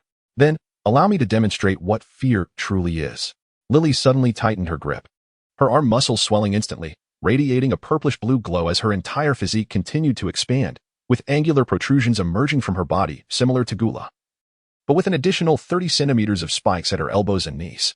In an instant, all who sensed this transformation changed countenance. Beneath that purplish-blue aura, Goku faintly detected a trace of ominous black flames, his heart racing at the sight of such mysterious and overwhelming power. Meanwhile, the Grand Kai suddenly opened his eyes wide. His brow furrowed, and his deep-set gaze sparkled with intensity, yet his expression was one of profound gravity. As the force expanded, the atmospheric pressure shifted accordingly. In an instant, A resplendent violet glow erupted violently, generating a powerful shockwave that fractured the arena, causing fissures to radiate outward. The extent of the destruction was far greater than that wrought by Pakas. The spectators found themselves struggling to breathe amidst the altered pressure, gazing in shock or trepidation at the figure of Lily before them. He appeared fully equipped for battle, erasing any remnants of his previous adorable demeanor. Yet, Pakas remained fixated on him. At this moment, neither party moved, each searching for the opportune moment to strike, which rendered the venue eerily silent. Aside from the peculiar reactions of Goku and the Grand Kai, Gohan and Vegeta were the most astounded, for in comparison to Frieza, the current Lily was undeniably more terrifying. The sinister aura he emanated, coupled with Lily's impending transformation, hinted that his prowess surpassed their own. It seemed as though there existed an unspoken understanding between the combatants, a tacit recognition of the fleeting moment just before an attack. Ultimately, it was Lily who seized the initiative. His eyes widened suddenly, unleashing two beams of light. However, Pakas quickly reacted, dodging to the left, while simultaneously launching an energy blast at Lily. The initial beams pierced the arena, leaving two circular black holes in their wake. As the energy blast approached, Lily made no attempt to evade. Instead, he calmly lifted his gaze and emitted another wave of light, colliding with the energy blast. In that moment of explosion, they both launched into a renewed assault, vanishing from the spectators' view. Waves of shock rippled through the air as their movements became a blur, engaged in a fierce melee that escalated far beyond their previous encounters. Eventually, Pakas seized an opportunity, directing a cerulean energy blast toward a gap in Lily's defense. Yet, Lily was no ordinary opponent. With astonishing reflexes, he effortlessly dodged the attack, causing the blast to detonate upon impact with the ground, enveloping half of the arena in dust. However, Lily did not leap to evade the ensuing obscurity. Pakas, believing the moment had arrived, swiftly advanced from his original position to strike Lily. Yet Lily stood there, smiling, remarkably unafraid. Was his confidence truly so boundless? Did his power genuinely eclipse that of Pakas? Although everything remained undefined, Lily's audacity was astounding. Had his strength irrevocably determined the outcome? Perhaps it can be said that this battle has long since lost its significance. The forces of darkness are anything but simple, and the future has become an uncertain variable. Chapter 29. The Revenge Plan. The Manipulator Behind the Scenes. Part 3. Lily's confidence surpassed everyone's imagination. Yet whether she truly possessed such capital remained a mystery. Nonetheless, we observed that both Wukong and Beto wore expressions of distress, their brows furrowed in concern. However, Parks would not relinquish such a splendid opportunity. He continued his assault, diving rapidly downward. In an instant, dust swirled around as Parks approached Lily, intent on delivering a punch to her abdomen. Yet, to his astonishment, Lily's fist had already reached the right side of his face. In a panic, Parks halted abruptly, struggling to regain his balance, but Lily's punch followed closely behind. Startled, Parks bent his upper body forward, utilizing his imbalance to launch a kick aimed at Lily's chin, attempting a reverse hook. Alas, he miscalculated. Lily swiftly countered, firmly grasping his foot and yanking him forward, her left fist aimed squarely at his face. What? Parks was taken aback, recognizing the impending danger. He crossed his arms defensively in front of his face, and a tremendous impact reverberated throughout the arena, dispersing a significant amount of dust. Apologies, Mullo wishes to verify something. If readers genuinely enjoy this Dragon Ball story, please log into your account within these 3 days to collect this book and leave a comment. Currently, this novel has surpassed 100,000 views. Yet it only has 50 collections, which Mullo finds unusual and thus seeks verification. Previous friends, please refrain from artificially inflating data or commenting for now, as Mullo urgently requires authentic figures. Should you deem Mullo deceptive, feel free to remove this book from your shelves on Monday. Over the next 3 days, Mullo seeks to ascertain the true statistics of this book and to verify a troubling suspicion. Thank you all. Seizing the moment, Parks swiftly rotated his body, breaking free from Lily's grip with a spinning kick, simultaneously unleashing a ki blast. In an effort to evade, Lily leaped upward, instantaneously ascending to a height of 30 meters. Gazing down at the dust on the martial arena until it fully dissipated, the arena fell into a profound silence. Note, the preceding battle transpired within a second, and most in the audience were oblivious to what had occurred. Only those capable of sensing their enemies with ki understood the nature of the clash. The dust finally cleared after 5 seconds, revealing Parks standing at the center of the arena, gazing at Lily in astonishment. How can you sense ki? He inquired. Lily chuckled lightly. Ah, it's ki, a splendid combat technique, is it not? Its sensitivity far surpasses that of the eyes. My master has spoken of this as well. Master? Your master? The onlookers were once again taken aback, as none of them had anticipated that behind Lily and the demonic realm loomed an even greater force. However, the great king remained largely unfazed by this revelation. His eyes narrowed into slits, gazing at Lily with an intensity as profound as the ocean's depths. Meanwhile, Pakaz and Goku simultaneously recalled the so-called infinite dark power. Who could this being possibly be? Without further ado, Pakaz declared, "My warm-up battle has concluded. Henceforth, I shall plunge you into utter despair." Lily ascended lightly, her body tilting forward, her head lowering as she surged towards Pakaz in a straight line, her speed significantly greater than before, resembling a phantom gliding through the air. With ample time at his disposal, Pakaz leapt backward, narrowly evading Lily's punch, which struck the arena floor with such force that it created a crater 8 meters wide and half a meter deep. Yet, Pakaz soon sensed imminent danger. Lily had instantaneously reappeared before him, delivering a powerful blow to his abdomen, causing him to spit blood and contort in agony, before being propelled backward. Pakaz attempted to retaliate with a punch aimed at Lily's face, but he was a moment too late. Lily had already unleashed a ki blast directly into his abdomen, sending him hurtling toward the edge of the arena, where a tremendous explosion engulfed the area in clouds of dust, reducing a corner of the arena to mere powder. As the dust settled, Pakaz was seen half kneeling, one hand braced against the arena floor, blood dripping from his lips, his gaze somewhat vacant, gasping for air. His attire in tatters, his abdomen and chest grievously wounded. Gohan, witnessing this scene, trembled with fury, his clenched fists transforming the metal railing into mere wire, his hair shimmering with hints of gold. Recognizing the situation, Goku approached and placed a hand on Gohan's shoulder. Gohan turned to see Goku shaking his head in resignation, which instilled a sense of understanding in him, prompting him to close his eyes. Meanwhile, Goten and Trunks were unable to perceive Lily's attacks, rendered silent by the unfolding events. Who would have thought? Who would have thought that your life is indeed quite resilient?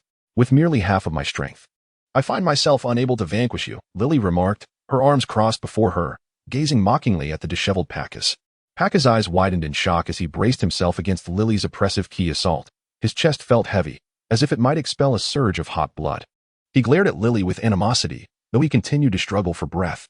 However, in the instant his breath steadied, Pakaz vanished from sight, leaving only the debris around him to race forward, erasing all traces of his presence.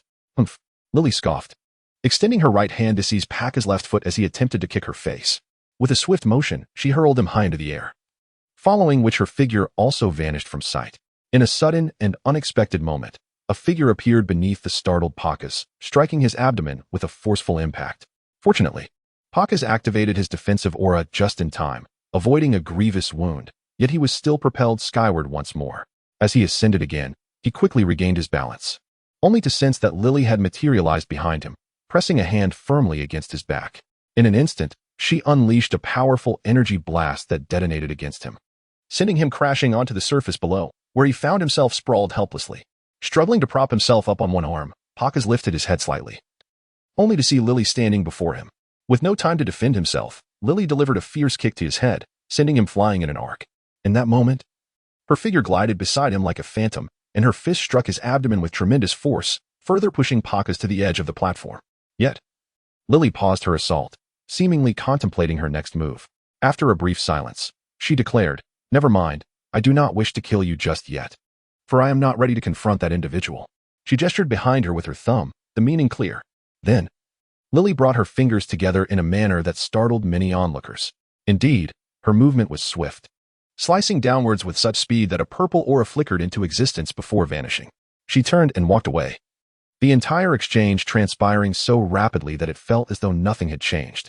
Pakaz, left in shock and confusion, realized he had not witnessed the movement of the aura at all. The speed of her strike was simply too incredible.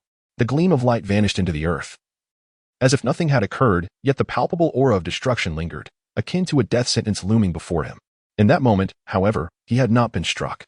While the spectators were still absorbing the astonishment, the edge of the platform where Pakaz stood crumbled away, causing him to plummet beneath.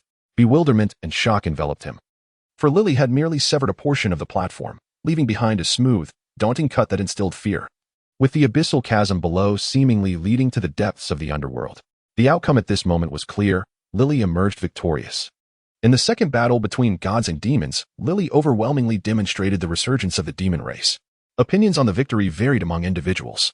While the just rejoiced that Pakaz had not been slain, Lily had already vanished from the platform, and the once sitting Gister had also disappeared. Chapter 29, The Revenge Plan. The Manipulator Behind the Scenes. Part 4.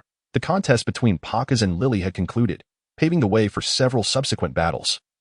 Though none of the opponents were particularly noteworthy, consequently, Goku and the others accompanied Star to escort Pakaz to the medical room. In a corner, Gohan stood in silence, his expression one of deep resignation, emanating an air of chill. As Star approached the despondent Gohan, he quietly spoke. Perhaps he has long recognized that he is no match for Lily, embracing a resolve to face his fate. Thus, he divulged everything he knew to you.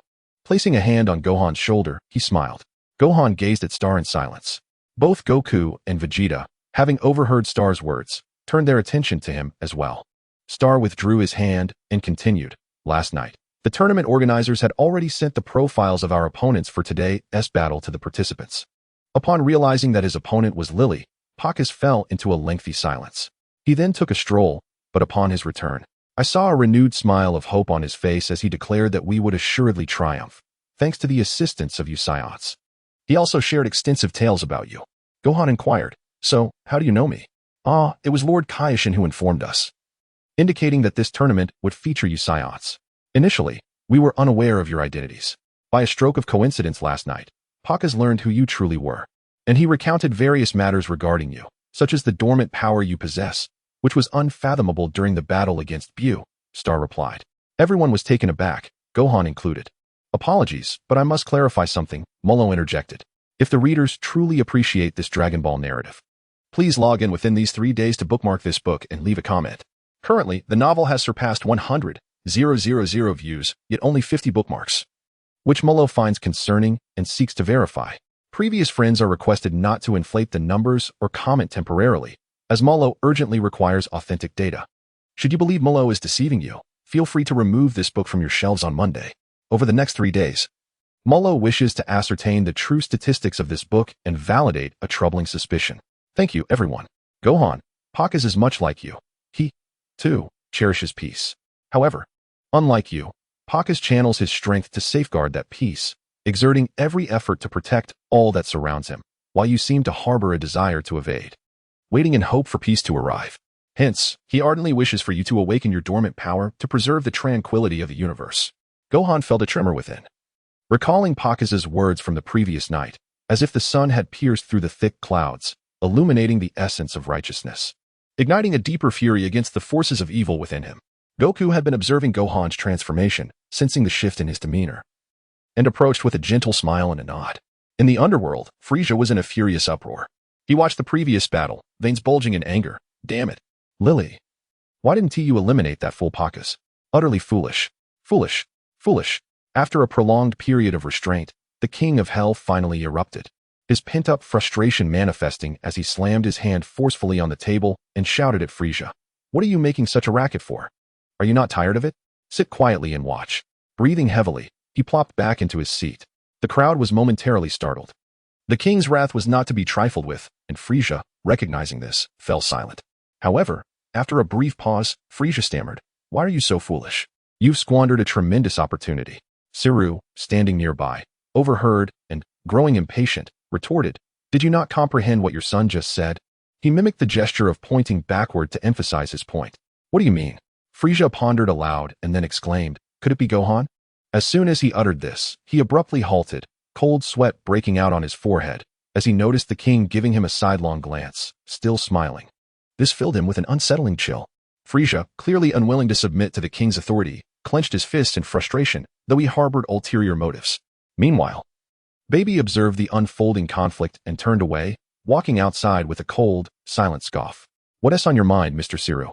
Do you harbor such intentions?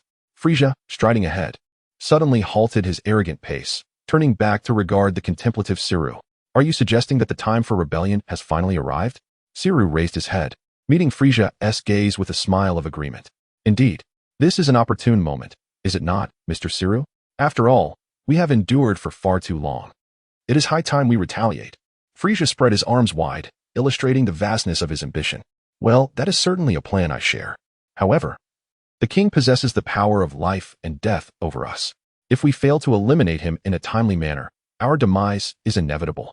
Siru crossed his arms, casting a glance at the distant throne of the king. I am aware of this, which is why we must collaborate, employing a strategy of unexpected brilliance to seize control of the situation. At that moment, both the underworld and the heavens will fall under our dominion. And even Goku and his allies will not escape our grasp. Frieza raised his right index finger, meticulously outlining his scheme. Humph, that is indeed a valid point. Yet, is the celestial realm so easily subdued? There are formidable beings there. Are we truly capable of besting them solely with our strength? Siru inquired, voicing his skepticism. Frieza found himself momentarily at a loss, his brow furrowing in contemplation. He had not anticipated such a dilemma, though the likes of Roboku were not particularly powerful adversaries. The vastness of the universe loomed large, while deities of nearly Super Saiyan level, such as Pakaz and Stana, might not exist. One could not entirely dismiss the presence of those with strength approaching a quarter of that level. In that case, their chances of victory remained exceedingly slim. Silence enveloped Shilu as he discerned the answer from Frieza's expression, helplessly closing his eyes. "Oh, so this is what you all think, Shilu." A voice suddenly resonated. And in an instant, Baby appeared before them. "Is it really Baby?" Both were astonished by his words. "Yes, I have heard your discussions, and I share your sentiment. It is indeed time to retaliate and reclaim our sovereignty." Baby clenched his fists, shaking with determination. However, just as Frieza was about to inquire, Baby interrupted him. "Are you referring to those obstacles?" With a dismissive flourish of his right index finger, Baby continued, after extensive growth. "My power has nearly reached half of a Saiyan's Super Saiyan 4 level. This means that those deities pose no real threat. I am absolutely confident in my ability to surpass them. I merely require your cooperation in other aspects. What do you think?" Shilu and Frieza fell into silence. Yet their avaricious gazes revealed their alignment with Baby. At that moment, another voice echoed from behind them. "Oh, why have you overlooked my involvement? After all, I am not one to be trifled with." The trio swiftly turned to face the newcomer, who greeted them with a smile. Indeed, it was Super 17. "How about we create a truly earth-shattering event together? Let us avenge those detestable Saiyans." Super 17 halted, hands on his hips, narrowing his eyes to affirm his resolve. Indeed. The three responded eagerly to Super 17's call, smirking and casting disdainful glances toward the realm of the King of Hell, as the desire for battle and dominance surged within them. Thus, a new infernal war was about to commence.